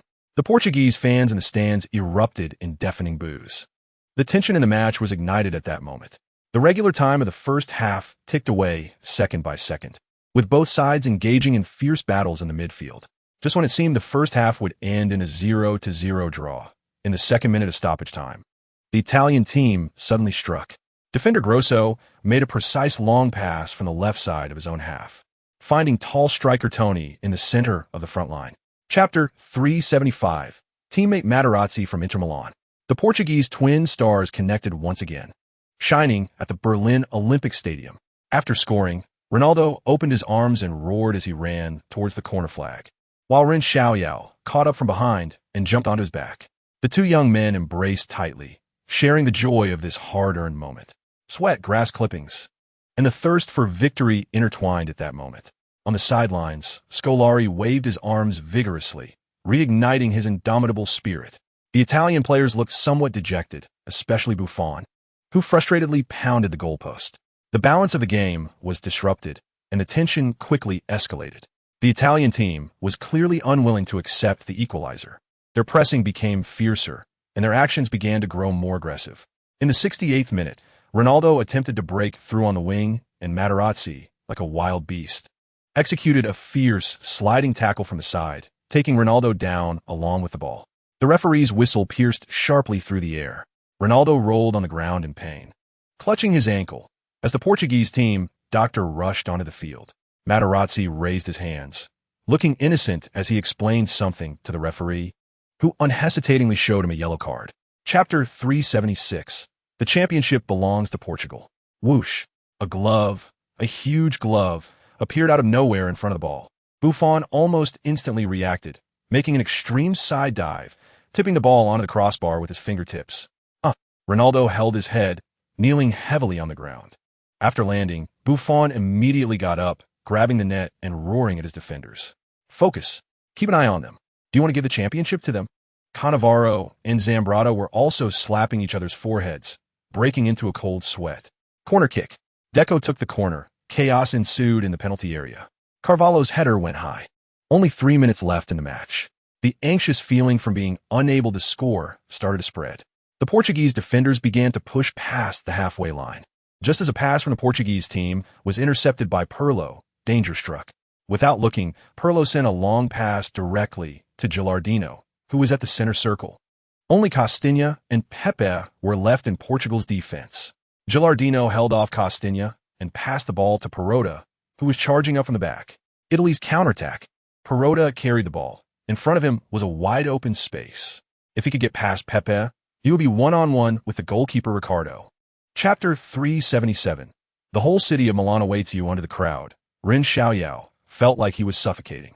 The mix of sweat, tears, and champagne filled the air, and the roars of his teammates made his eardrums buzz. He wanted to laugh out loud, but he could only make a choking sound, his lungs empty. But this was a happy suffocation, the weight of glory. After an unknown amount of time, the crowd finally dispersed. Ronaldo pulled him up from the grass, gave him a strong hug, and roared in a choked voice in his ear. We are the champions. Ren, we are the fucking world champions. Ren Xiaoyao gasped for air, hugging his friend back and patting his back hard. Figo, Deco, Carvalho, every teammate came up to embrace him, all with tears of excitement on their faces. He looked up, his gaze passing over the crowd, celebrating wildly in the stadium, and looked towards the stands. In that familiar spot, he saw the man his adoptive father, Antonio. The old man didn't rush down. He just stood there, covering his mouth with his hand, his shoulders shaking violently, tears streaming down his face. Ren Xiaoyao's heart felt as if it had been struck by something, both sour and warm. Chapter 378. The Hall of Ancient Honors. 2 days later, Lisbon Airport. Ren Xiaoyao was alone, dragging a simple suitcase, having passed through security. He didn't let Antonio come to see him off. He couldn't bear to see the old man's parting gaze. Sitting on the flight to Milan, he leaned against the window, watching the plane pass through the clouds. Below was the familiar land of Portugal, where his home was, where his brothers fought alongside him, the starting point and first peak of his career. The glory of Berlin seemed like it was just yesterday, the golden confetti and thunderous cheers still ringing in his ears. But he knew Mourinho was right. All of that was just a prologue. He closed his eyes, his mind sinking into his thoughts. Superstar Development System. Host. Ren Xiaoyao. Current template. Ruud Gullit. Fusion Degree 95. World Cup Champion task completed. Rewards being calculated. Rewards. 1 template Fusion Degree 5. 2 free attribute points 10. 3 special skill card Heavy Gunner upgraded to Thor's Hammer. Thor's Hammer. Passive skill. When the player is in a state of full stamina. Long-range shot power and accuracy increase by 20. When the player is at a critical stamina point, there is a certain chance to trigger a desperate outbreak, greatly enhancing the power, speed, and unpredictability of the next long-range shot. Chapter 379. Meazza. Afterwards, they drove to the temple in the hearts of countless players. The Giuseppe Meazza Stadium. During the day, Meazza, devoid of the hustle and bustle of match days, stood quietly in Milan like a sleeping giant. Walking through the players' tunnel, when the lush green pitch and the red, blue, and black stands came into view, Ren Xiaoyao couldn't help but take a deep breath. The air seemed to still carry the essence of countless superstars, and he could almost hear the cheers and songs of 80,000 fans. He slowly walked to the center of the pitch, extending his hand as if to touch the passion swirling beneath this sky. Here would be his battlefield for the next 5 years. How does it feel? Mourinho had unknowingly walked up beside him, like a stage waiting for a king's coronation. Ren Xiaoyao smiled. Mourinho laughed, clearly satisfied with the answer. Then get ready. Your coronation ceremony starts tomorrow. The next afternoon, the press conference hall at Inter Milan's headquarters was packed. Hundreds of reporters from all over the world had set up cameras, waiting for the star to appear. When Ren Xiaoyao stepped onto the stage accompanied by Moratti and Mourinho, the flashbulbs went off simultaneously. The clicking of shutters sounded like a torrential downpour. Chapter 380. The power begins to show after training. Just as Ren Xiaoyao was about to leave, a taxi stopped at the training base entrance. The door opened, and a not particularly tall, but exceptionally fit black player stepped out, exuding confidence and pride. He wore sunglasses, but Ren Xiaoyao recognized that iconic face at a glance. The Cameroonian cheetah, Samuel Eto'o. Eto'o clearly noticed the players who had just finished training. He took off his sunglasses, scanned the crowd, and his gaze precisely landed on Ren Xiaoyao. He grinned, showing a mouthful of white teeth, and walked straight over, extending his hand. Xiaoyao, I watched the World Cup. Every match. You played better than what they said on TV. His English had a strong French accent, but the admiration in his words was unmistakable. Hello, Samuel. I've long admired your name. Ren Xiaoyao smiled and shook his hand, welcoming him to Milan. I'm here to continue winning championships, Eto'o said with a smile. Jose told me that you, me, and that Argentine will form a front line that will make all of Europe tremble. He looked Ren Xiaoyao up and down, patted his shoulder, his tone filled with anticipation. They say you are a new phenomenon. I don't care about new or old. Chapter 381. This is Italian football Florence, a team that has been trained for many years by the famous coach Prandelli, known for their tough style and tactical discipline comparable to an army. Their home ground, the Artemio Franchi Stadium, is known as a devil's home in Serie A meat grinder for visiting teams. More importantly, their frontline features Luca Toni, the Italian cannon, who has just returned to Serie A from Bayern, standing at 194 meters tall. At the pre-match press conference, the usually elegant Fiorentina coach Prandelli, contrary to his usual demeanor, had a smile that concealed a knife. Ren is a phenomenal player. His performance in the World Cup conquered the world. He paused, smiling at the flashing lights. But the World Cup is a party. Serie A is war. Here, just having talent can lead to a quick death. We will welcome this Ballon d'Or winner in the most Italian way possible. Trust me, this will be the most valuable lesson in his career. A blatant display of dominance. For a moment, discussions about whether Ren Xiaoyao can adapt to Serie A's defense became rampant. He is too elegant. Those butchers in Serie A will chop him back to Portugal. Watching him play in the World Cup is like watching ballet, but in Italy, you must first learn a box. Chapter 382. The journey begins in Serie A in the 28th minute. Fiorentina obtained an excellent opportunity. A Fiorentina player sent a precise cross from the left, and the tall Luca Toni charged into the penalty area like a beast. Samuel and Lucio were both scattered by his impact. Toni leaped high and powerfully headed the ball. The ball flew towards the bottom left corner of the goal like a cannonball. Although Caesar made a save attempt, it was too late. 10. The Franchi Stadium erupted instantly. The Fiorentina fans celebrated wildly. Massive fireworks exploded in the stands, and the entire stadium trembled. Toni ran to the corner flag, making an extremely provocative celebration gesture. He pointed at the Inter Milan bench and made a throat-cutting gesture. Materazzi rushed over angrily, but was firmly held back by Zanetti. Ren Xiaoyao stood in the center circle, watching the Fiorentina players celebrate wildly, his expression emotionless. After the second half began, Inter Milan's tactics changed significantly. Ren Xiaoyao no longer dropped back to receive the ball, but appeared more around the opponent's penalty area. Eto'o and Milito pulled wide to create space for him. In the 55th minute, Ren Xiaoyao received a pass from Cambiasso in the middle. Chapter 383.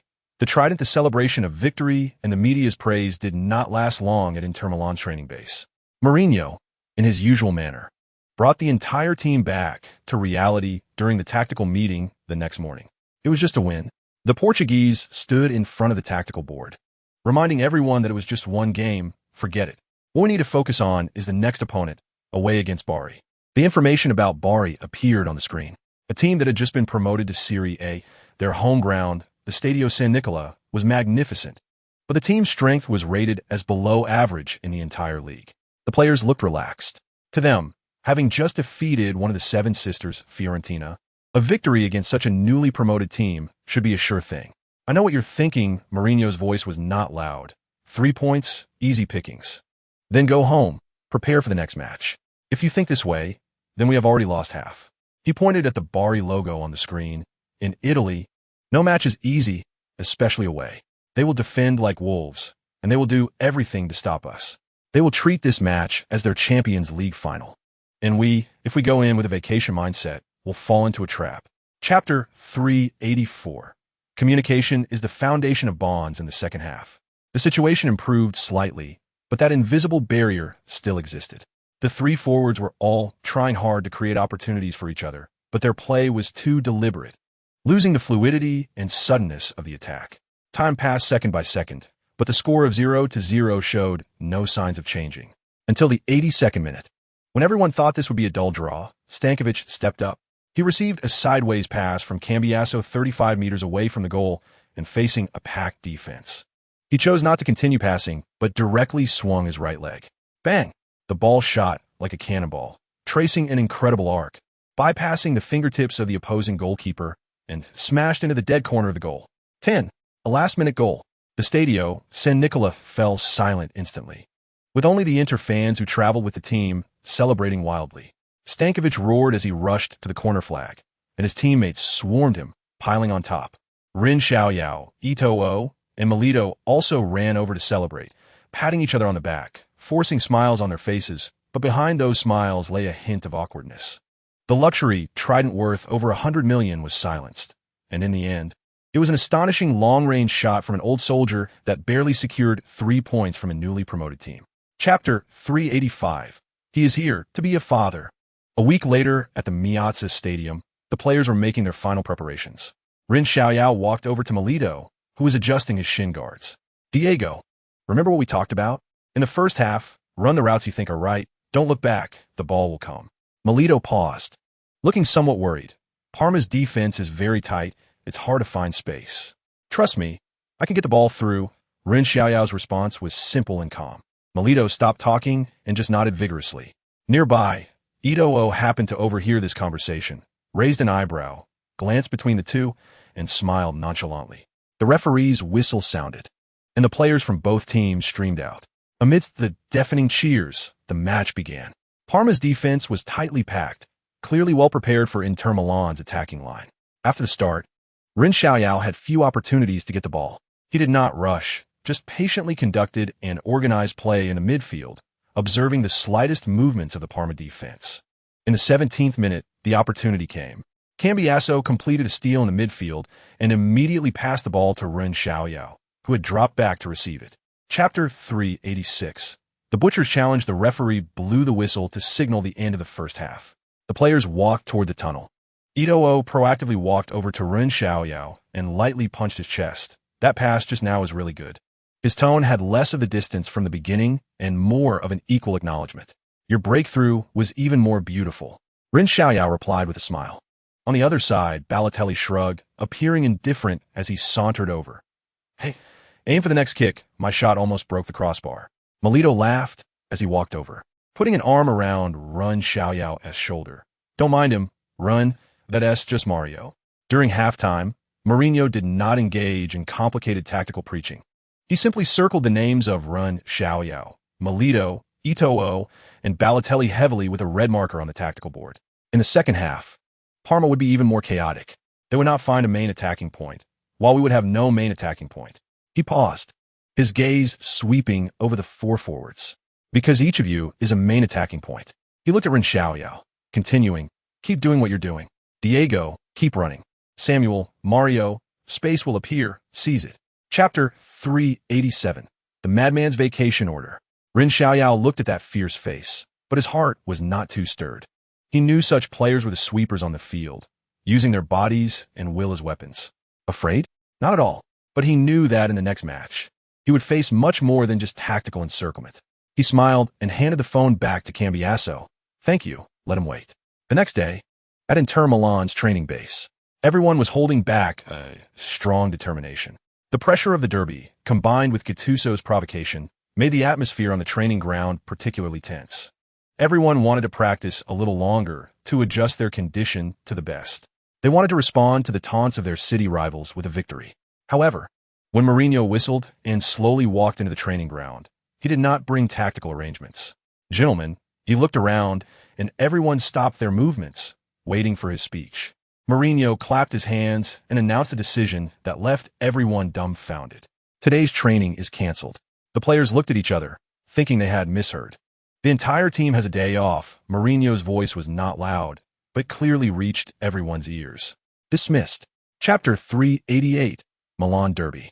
On match day at San Siro, it was no longer the quiet building from Ren Xiaoyao's memories, but a waking, divided giant. Half was a fiery red and black, the other half an ocean-like blue and black. Two waves of sound collided and tore through the air above the stadium, creating a pressure that could almost knock someone over. The moment he stepped out of the players' tunnel, Ren Xiaoyao felt he was not stepping onto a lawn, but into the Roman Colosseum. The red and black South stand hurled curses and boos at him like a roaring tsunami, while the blue and black North stand responded with even more fervent songs. Ren Xiaoyao's gaze swept across the stands, and he seemed to see the thin boy who defended him and the proud old man in the cafe. He took a deep breath. The air mingled with the smell of grass, gunpowder, and fervor. He saw Gattuso, number 8, in the opposing lineup. That man was staring at him with a beast-like gaze.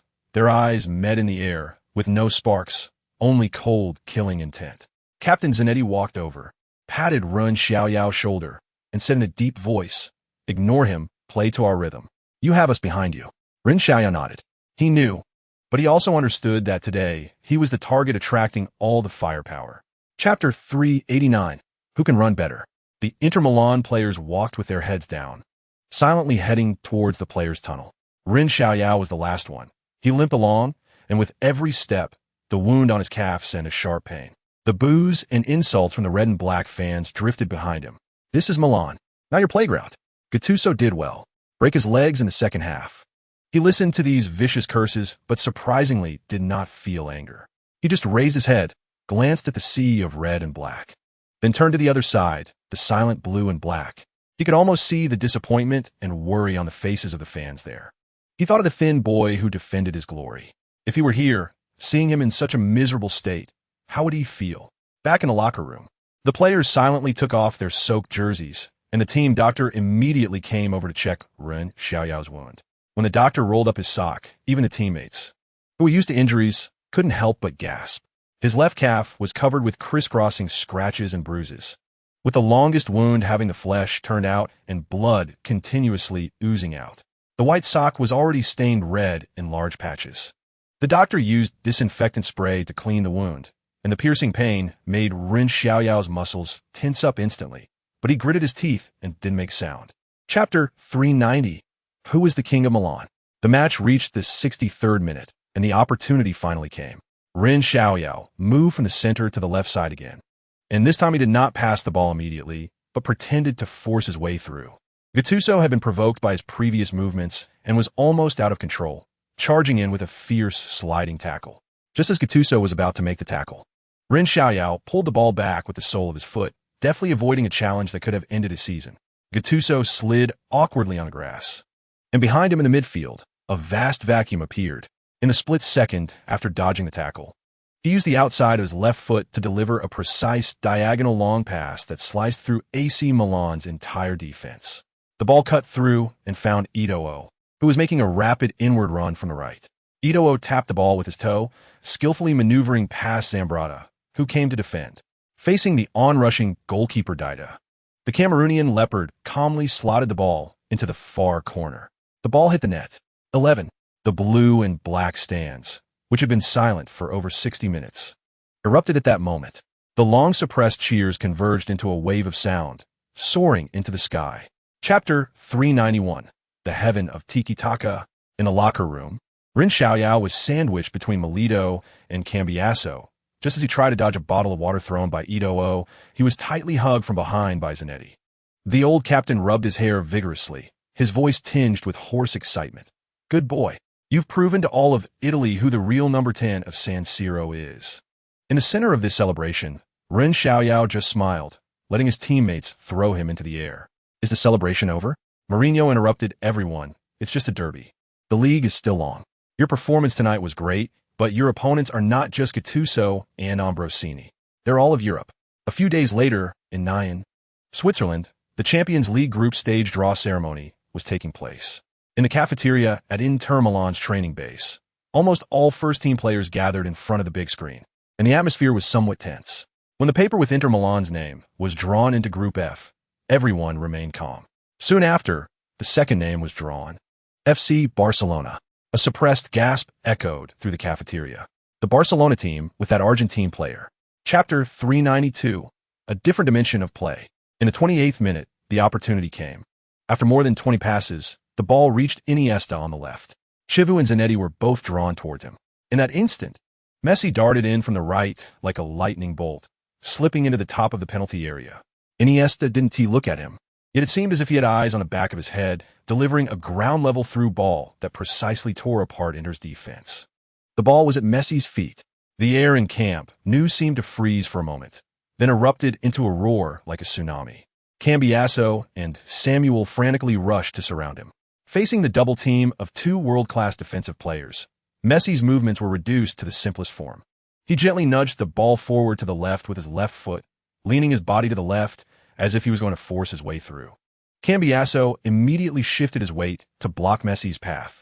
However, at the very moment Cambiasso moved, Messi's left foot flicked the ball sharply back to the right. Behind his supporting foot, it was the simplest yet most astonishing nutmeg. The ball seemed to stick to his foot, instantly slipping between the two players. Cambiasso and Samuel collided, while Messi had already taken the ball into the penalty area. Chapter 393. The essence of Mourinho in the second half. We will not change our tactics. We will continue to defend, continue to run, and continue to let them control the ball, but one thing we need to change. He picked up a pen and drew a heavy circle on the tactical board, enclosing the midfield area. We will no longer blindly chase the ball. We will let them fall into our trap. We will wait. Wait for what? Zanetti asked softly. Wait for their mistakes. Mourinho's eyes glimmered with cold light. Even the most precise machine will show fatigue after running for a long time. No matter how perfect the system is, there will be moments of relaxation. They will think we have completely given up. They will think the game has lost its suspense. And that moment will be our opportunity. He pointed to a spot on the tactical board where Messi often operated. Messi is strong. He can dribble at high speed and provide a decisive pass. But most of the time, he does not participate in defense. Ibrahimovic is also strong. He can score, but his enthusiasm for defending is low. Xavi, Iniesta, Busquets. They're all good at controlling the ball and passing, but they are not defensive warriors. Chapter 394. The magic of the magic bird, the world of football, was completely ignited by Ren Xiaoyao's unreasonable elevator shot. From Madrid's Marca to Milan's Gazzetta dello Sport. From London's Times to Munich's Kicker, the front pages of major sports media were all occupied by the same photo of Ren Xiaoyao shooting, the ball in front of him, with the despairing stands of Camp Nou in the background. UFO lands at Camp Nou. Enters New King silences 100,000 with a shot defying physics. This was the headline of Spain's AS. God's compass. Ren Xiaoyao redefines long shots. Italy's Corriere dello Sport elevated the goal to the realm of theology, believing that only a miracle could explain this unbelievable goal. The end of the system? One man's magic destroyed Barcelona's perfect victory. The UK's Guardian provided a deeper commentary, defining the draw as a clash between individual heroism and team football philosophy. The goal's video went viral on major video websites and social media. Slow-motion replays from various angles, frame analysis, interviews with physicists, and fan imitation challenges. Within the next 24 hours, the relevant videos of this goal easily surpassed 100 million views globally. Chapter 395. Be a soldier. As the smoke of Camp Nou had not yet dissipated, Inter Milan had already returned to the Apennine Peninsula, preparing for the next round of league challenges against Fiorentina for the second time this season. This Fiorentina team, led by tactical master Cesare Prandelli, is an undeniable technical force in Serie A. They are not as star-studded as AC Milan, nor as deeply rooted as Juventus, but they possess one of the most meticulous and precise tactical systems in all of Italy. At the pre-match press conference, Prandelli presented a starkly different demeanor from Guardiola. He did not discuss luck, but brought everything back to the tactical level. Of course, I watched the match between Inter Milan and Barcelona. It was an exciting duel. Prandelli adjusted his glasses, his tone gentle, yet exuding a scholarly confidence. Ren Xiaoyao is a genius. That goal was a perfect combination of talent and inspiration, truly admirable. But football matches, especially a 90-minute league game, ultimately depend on the team as a whole. He paused and threw out his core view of the match.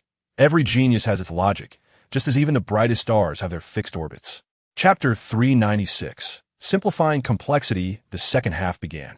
When Ren Xiaoyao reappeared on the field, his expression had changed. The previous restlessness and confusion had vanished, replaced by a calmness akin to a still pond. The Fiorentina players were on high alert. Their cage tactic had been hugely successful in the first half, and they were confident in continuing to trap Inter's core in the second half. Soon, the ball was once again at Ren Xiaoyao's feet. As in the first half, Montalivo and Melo immediately formed a blockade, cutting off his forward path. Everyone expected Ren Xiaoyao to try to break free again or to reluctantly pass back. However, the moment the ball rolled to his feet, he simply used the arch of his right foot to lightly nudge the ball, which rolled at a moderate pace towards Stankovic behind him. A simple pass. Simple, straightforward, and devoid of imagination. After receiving the ball, Stankovic had to adjust Fiorentina's defensive formation, moving towards him. A few minutes later, Ren Xiaoyao received another pass from Zanetti on the left. This time, Vargas was next to him. He still did not attempt to break through, instead passing the ball with his left foot to Cambiasso in the center, then continued to run forward. Chapter 397. We are on the right path as the match reached the 78th minute. The songs of the home fans at the Franchi Stadium gradually gave way to a tense atmosphere. They watched helplessly as their team transformed from the dominant force in the first half to the pursuer in the second half. Inter Milan's players, however, appeared extremely patient. Mourinho's team excelled at finding the opponent's flaws in such a suffocating atmosphere. The ball once again came to Ren Xiaoyao's feet. This was his 12th touch in the past 10 minutes. Montalivo in front of him had become somewhat numb, symbolically pressing him, ready for another safe back pass or sideways pass. For the 11th time in a row, Ren Xiaoyao chose a simple pass. Each of his touches was textbook standard, yet as bland as plain water. This blandness had led Fiorentina's defenders to develop a kind of habitual thinking. And this time, when Ren Xiaoyao lifted his head, a perfect passing lane appeared in his vision. Diego Milito was making a ghostly diagonal run alongside the opponent's center back with a precise over-the-top pass. A one-on-one opportunity could be created. That passing lane was full of temptation. Chapter 398. Play simple and efficient football. Mourinho's words instantly settled the restlessness in the locker room that had arisen from victory. The players are no longer just joyful for a victory. They're beginning to truly understand the deeper meaning behind this ugly win. It is not just about the 3 points. It is a forging of belief, a cornerstone on the path to the Hall of Champions. As the team bus left Florence and returned to Milan, the twilight outside was gradually replaced by the city's lights. Ren Xiaoyao leaned against the window, quietly watching the play of light and shadow in front of him, repeatedly savoring every word Mourinho had said.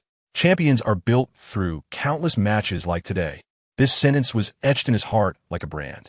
He recalled his obsession with beautiful football when he first arrived in Europe, his fascination with every dribble and every exquisite pass. Now, he seemed to touch the deeper essence of football victory, pure, unembellished victory. He knew that Mourinho was shaping this team into a machine born for victory in an almost obsessive way. And he, from a glamorous ornament, was being forged into the most precise and deadly cog in this machine. Chapter 399. Collision of ideas after training. The players dragged their exhausted bodies into the locker room. The oppressive atmosphere continued from the training ground into here. Quaresma silently sat in his spot, forcefully untying the laces of his shoes.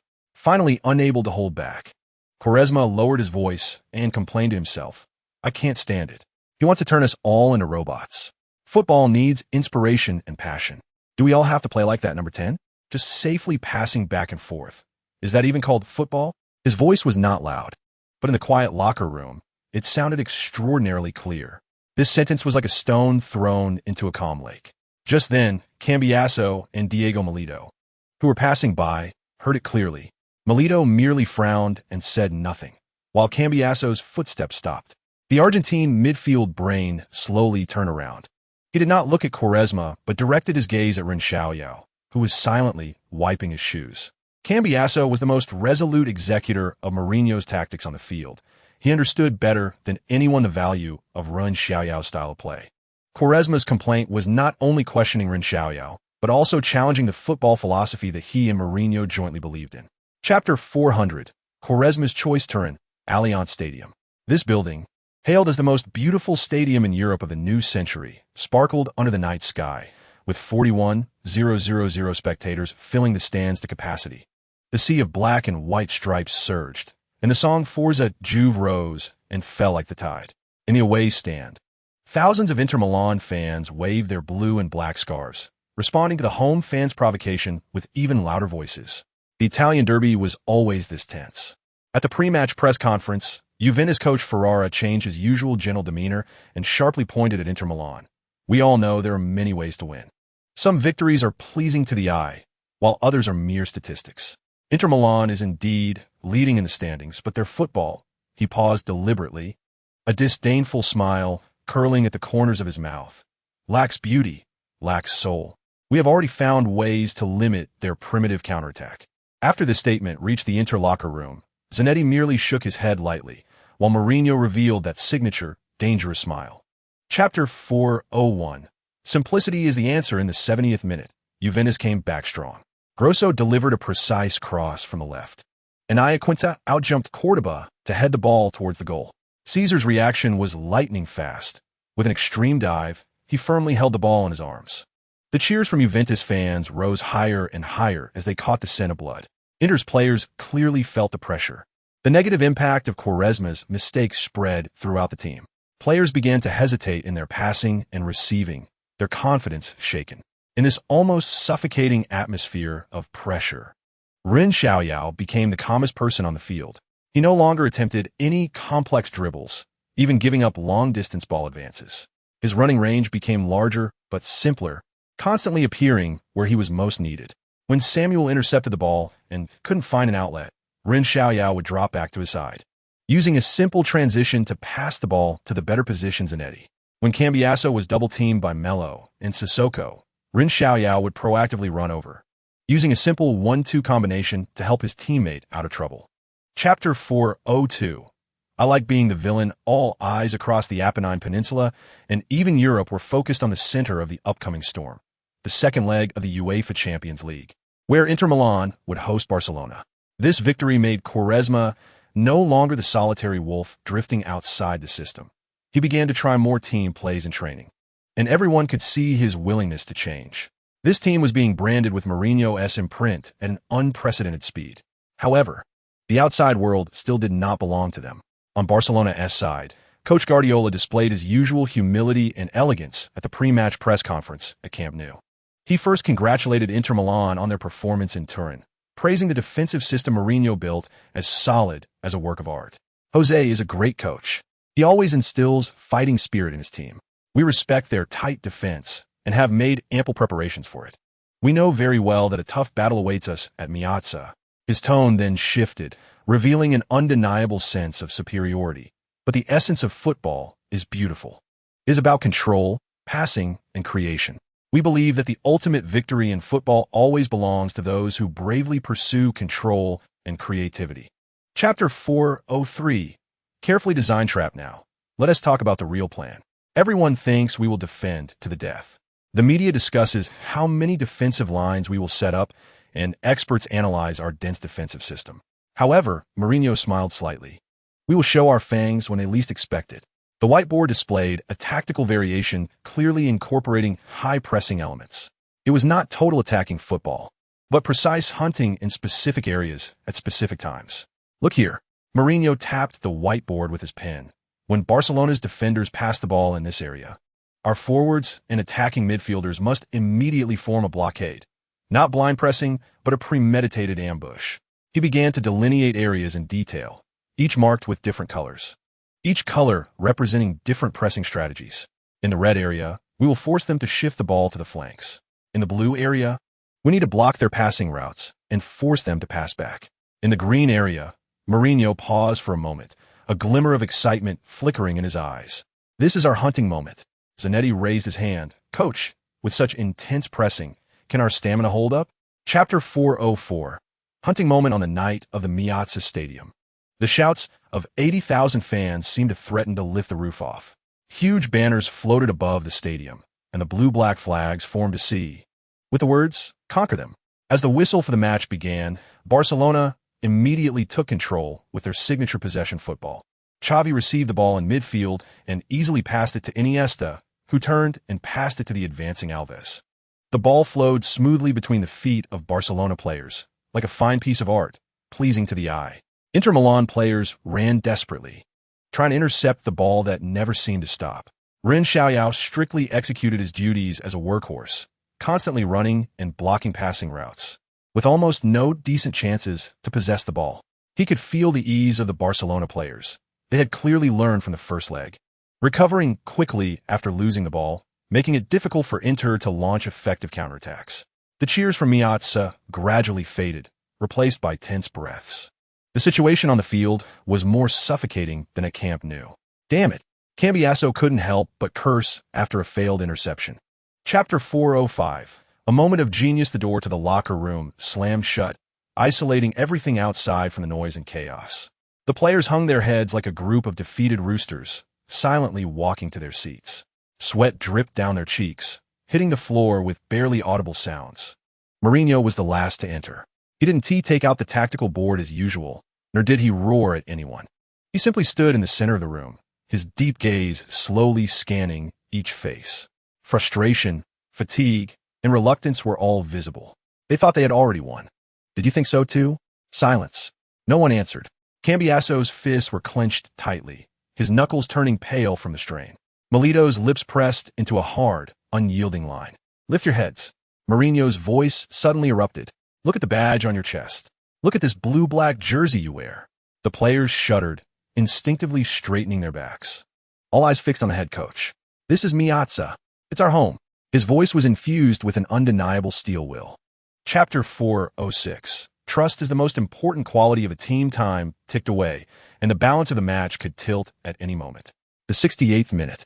On the sidelines, Mourinho suddenly moved. He quietly walked step by step to the front of the technical area.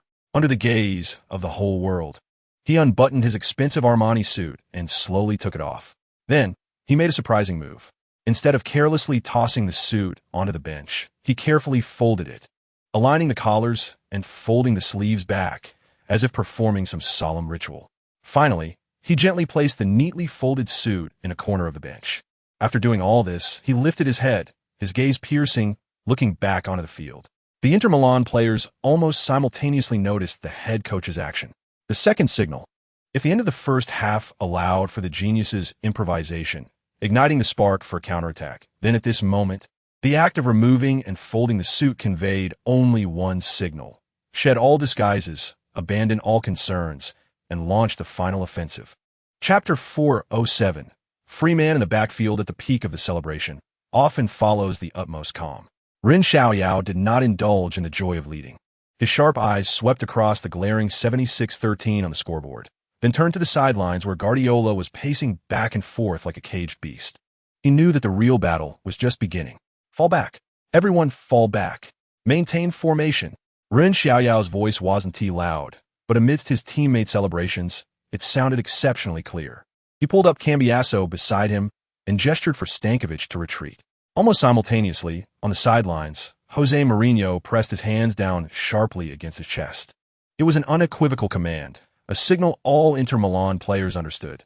Contract, defend, and with our flesh and blood. Build a blue-black wall of size in front of Meazza's goal. The euphoria of the goal faded within seconds, replaced by a near-tragic resolve. The attackers, who had stirred up the storm in the front, now unhesitatingly retreated to their half. The formation quickly collapsed from aggressive 4-2-3-1 to a suffocatingly tight 4-4-1-1, and even morphed into a more extreme 5-4-1 as Barcelona crossed into Inter's half. Chapter 408. The power of spirit. Time passed second by second. In the third minute of stoppage time, Ren Xiaoyao, during a defensive play, fouled the breaking Iniesta with a tactical foul and received a yellow card. He accepted the decision without complaint. For him, stopping a quick attack was worth a yellow card. The clock pointed to 94 minutes. This might be Barcelona's last attacking opportunity. Pique sent a direct long pass from the backfield, aimed at Inter Milan's penalty area. Samuel leaped high, winning the aerial duel once again, and he headed the ball towards the flanks. However, the ball didn't fly far and was intercepted by the retreating Messi. Messi dribbled laterally, attracting two defenders before suddenly passing the ball to the left. Just substituted for Zanetti, the energetic Ghanaian midfielder Montari faced Barcelona's left-back Maxwell. Maxwell attempted a forced cross. The ball hit Montari's leg, changing direction and rolling out of bounds. A corner kick. In the final moments of the match, Barcelona earned one last corner opportunity. Guardiola made an astonishing decision. He waved his hand, pointing towards Inter's goalkeeper Victor Valdez, and rushed forward.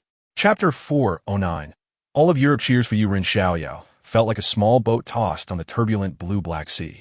With every lift, he could see the excited faces of his teammates, and with every descent, he felt countless strong arms catching him securely.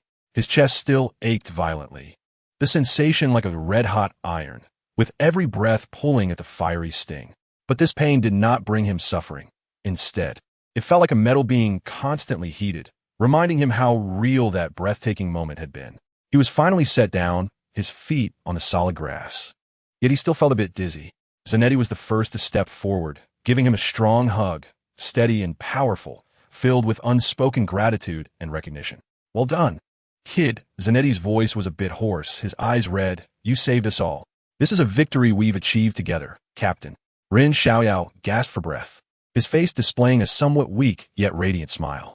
The players swarmed around him like a tide. Stankovic ruffled his hair, laughing and shouting something in his ear, but he couldn't hear a word. All he could hear was the thunderous chant of "Run, Ren, Ren." Ito'o pulled him into a clumsy dance. The African cheetah, in that moment, looked like a joyful child.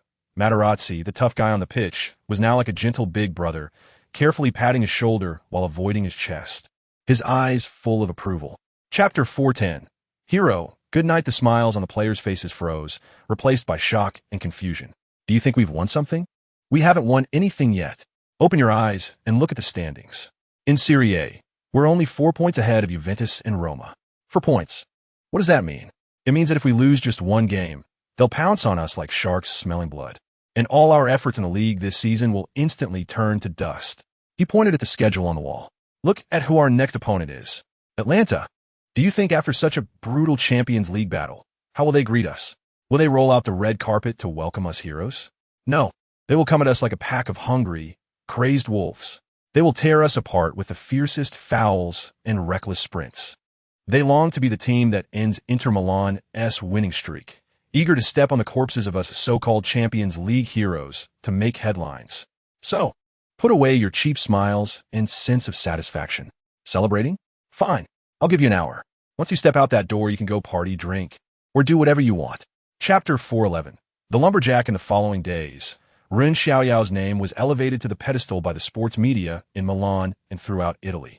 The Gazzetta dello Sport headlined him as the new king of Miazza, praising his steel-like will and unparalleled talent.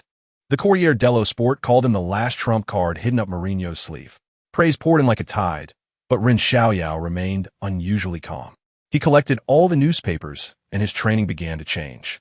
He started observing more, passing more, and even in internal scrimmages, he deliberately chose simpler plays instead of obsessing over one-on-one breakthroughs like he used to. This change did not go unnoticed by the old captain Zanetti, Cambiaso, and Mourinho, who saw it clearly. No one said much, but the understanding and approval were quietly communicated through glances and gestures on the training ground. Sunday's match arrived as scheduled, with Inter Milan visiting Atlanta. The Atleti Azzurri Stadium in Bergamo is notoriously one of the toughest away games in Serie A. The fans here are passionate and exclusive, and the home team's style of play is known for its toughness and aggression. Chapter 412. Finding the winning door. The match resumed. Everyone thought that the refreshed Ren Xiaoyao would retaliate against the opponent with a sharper breakthrough. But everyone guessed wrong. People were surprised to find Ren Xiaoyao moving significantly further back. He no longer roamed behind the forwards, no longer clung to the ball, and didn't he even attempt to dribble easily. He retreated to the defensive midfielder position, almost parallel to Cambiaso. Had he completely turned into a coward? The Atlanta players were puzzled, but they remained highly vigilant. However, they soon realized that this was not retreating, but a more advanced and lethal fighting style. Ren Xiaoyao began to play at a rhythm they could not adapt to. The ball was at his feet, never lingering for more than 2 seconds. One touch to pass. He was no longer the explosive player needing space, but had transformed into a metronome controlling the space on the field. When an Atlanta midfielder lunged at him fiercely, he anticipated it and used a clever back heel to pass the ball to Sneijder, who had joined during the winter break. When the opposing defense tried to push forward as a unit to compress space, he received the ball and, without stopping it, delivered an accurate long pass to the unmarked Eto'o on the wing, instantly changing the tide of the battle. Chapter 413. Rome only needs a prince the next day.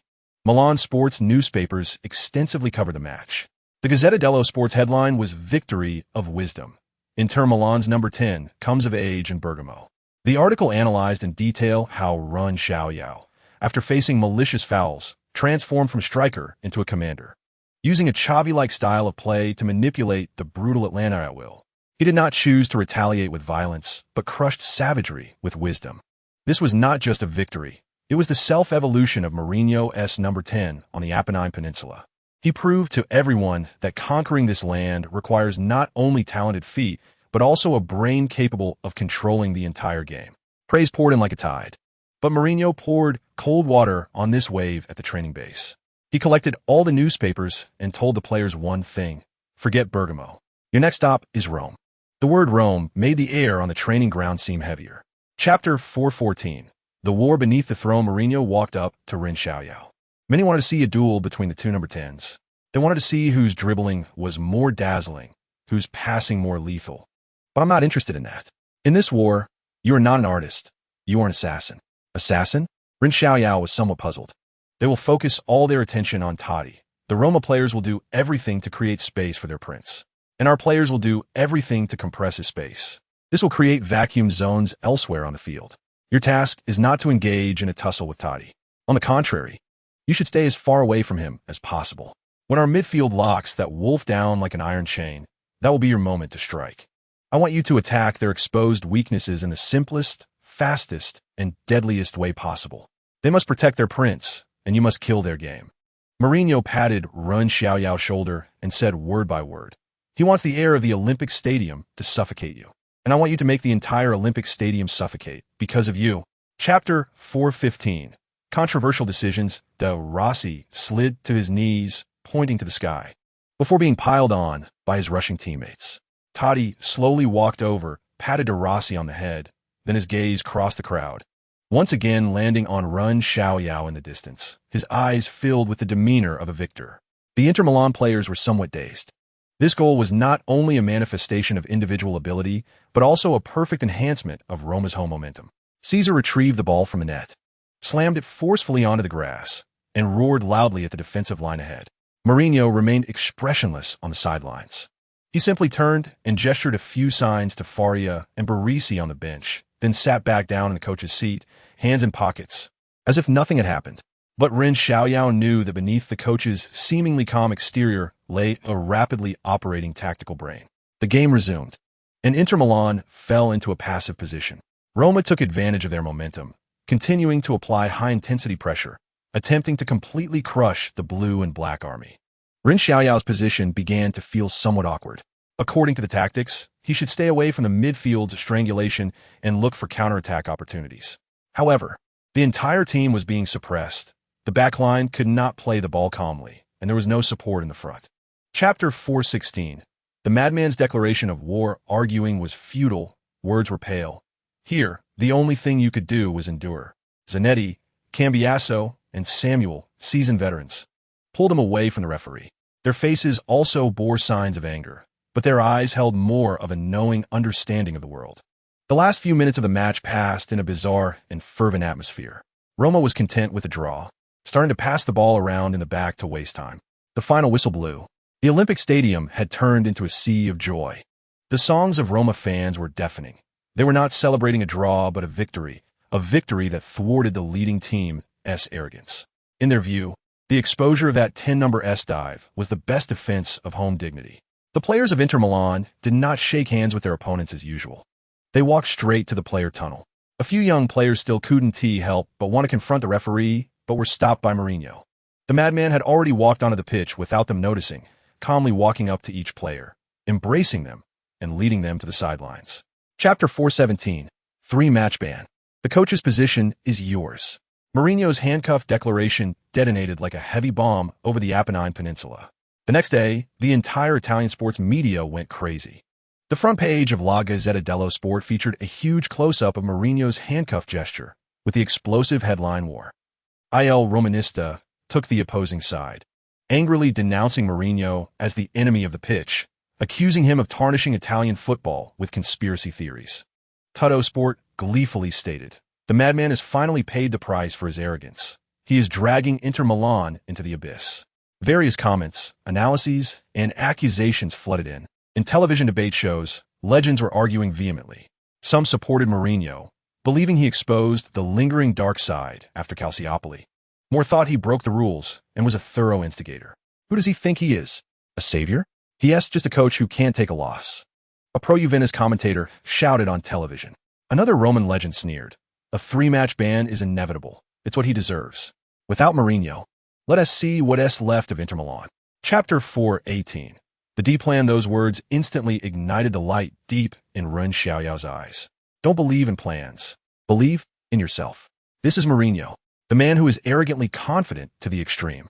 The so-called plans A, B, and C are merely the steps handed to Ren Xiaoyao. A scepter for him to conquer those proud warriors in the locker room. And this final D plan is what Mourinho truly wants to convey. He is not betting on a flawless tactical plan.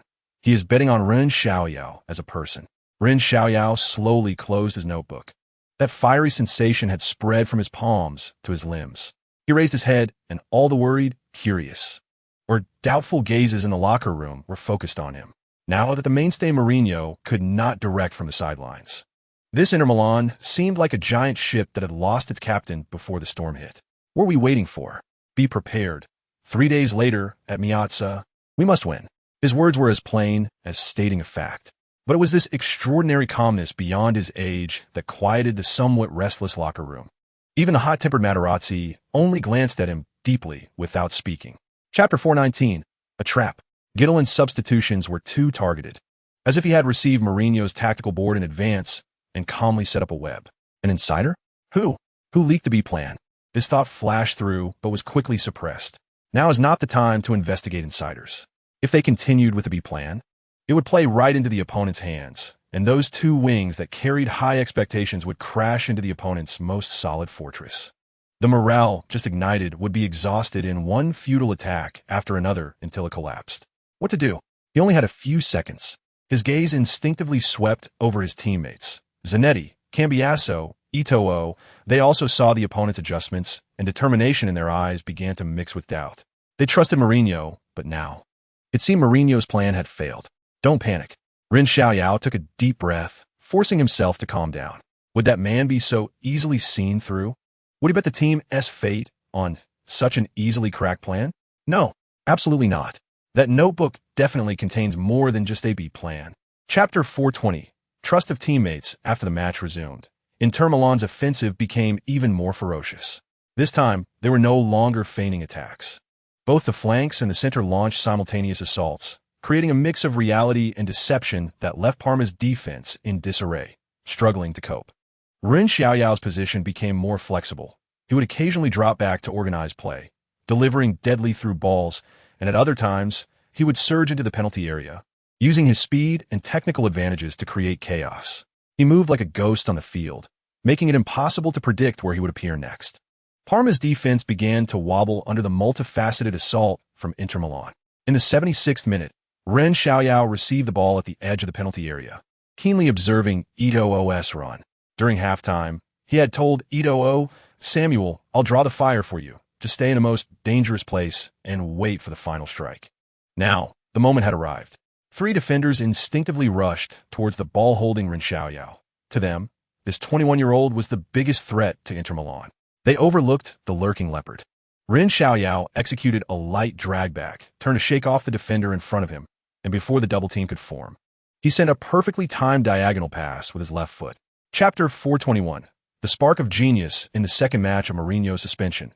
Inter Milan hosted Sampdoria. The day before the match, Italy's largest sports newspaper, Gazzetta dello Sport, used a provocative headline, "Without a coach, who is the brain?" Inter faces Sampdoria's artistic football. The accompanying images featured a calm Mourinho watching from the stands and a striking photo of Ren Xiaoyao controlling the ball in midfield. The media's intention was clear. They portrayed the match as a showdown between Mourinho's proxy and tactical mastermind Walter Mazzarri, inadvertently placing the immense pressure on a 21-year-old. In the locker room, the atmosphere was subtly tense. The shadow of an informant lingered, and today's tactical setup was conveyed by Mourinho's assistant, Giuseppe Baresi. The plan was very simple, even conservative.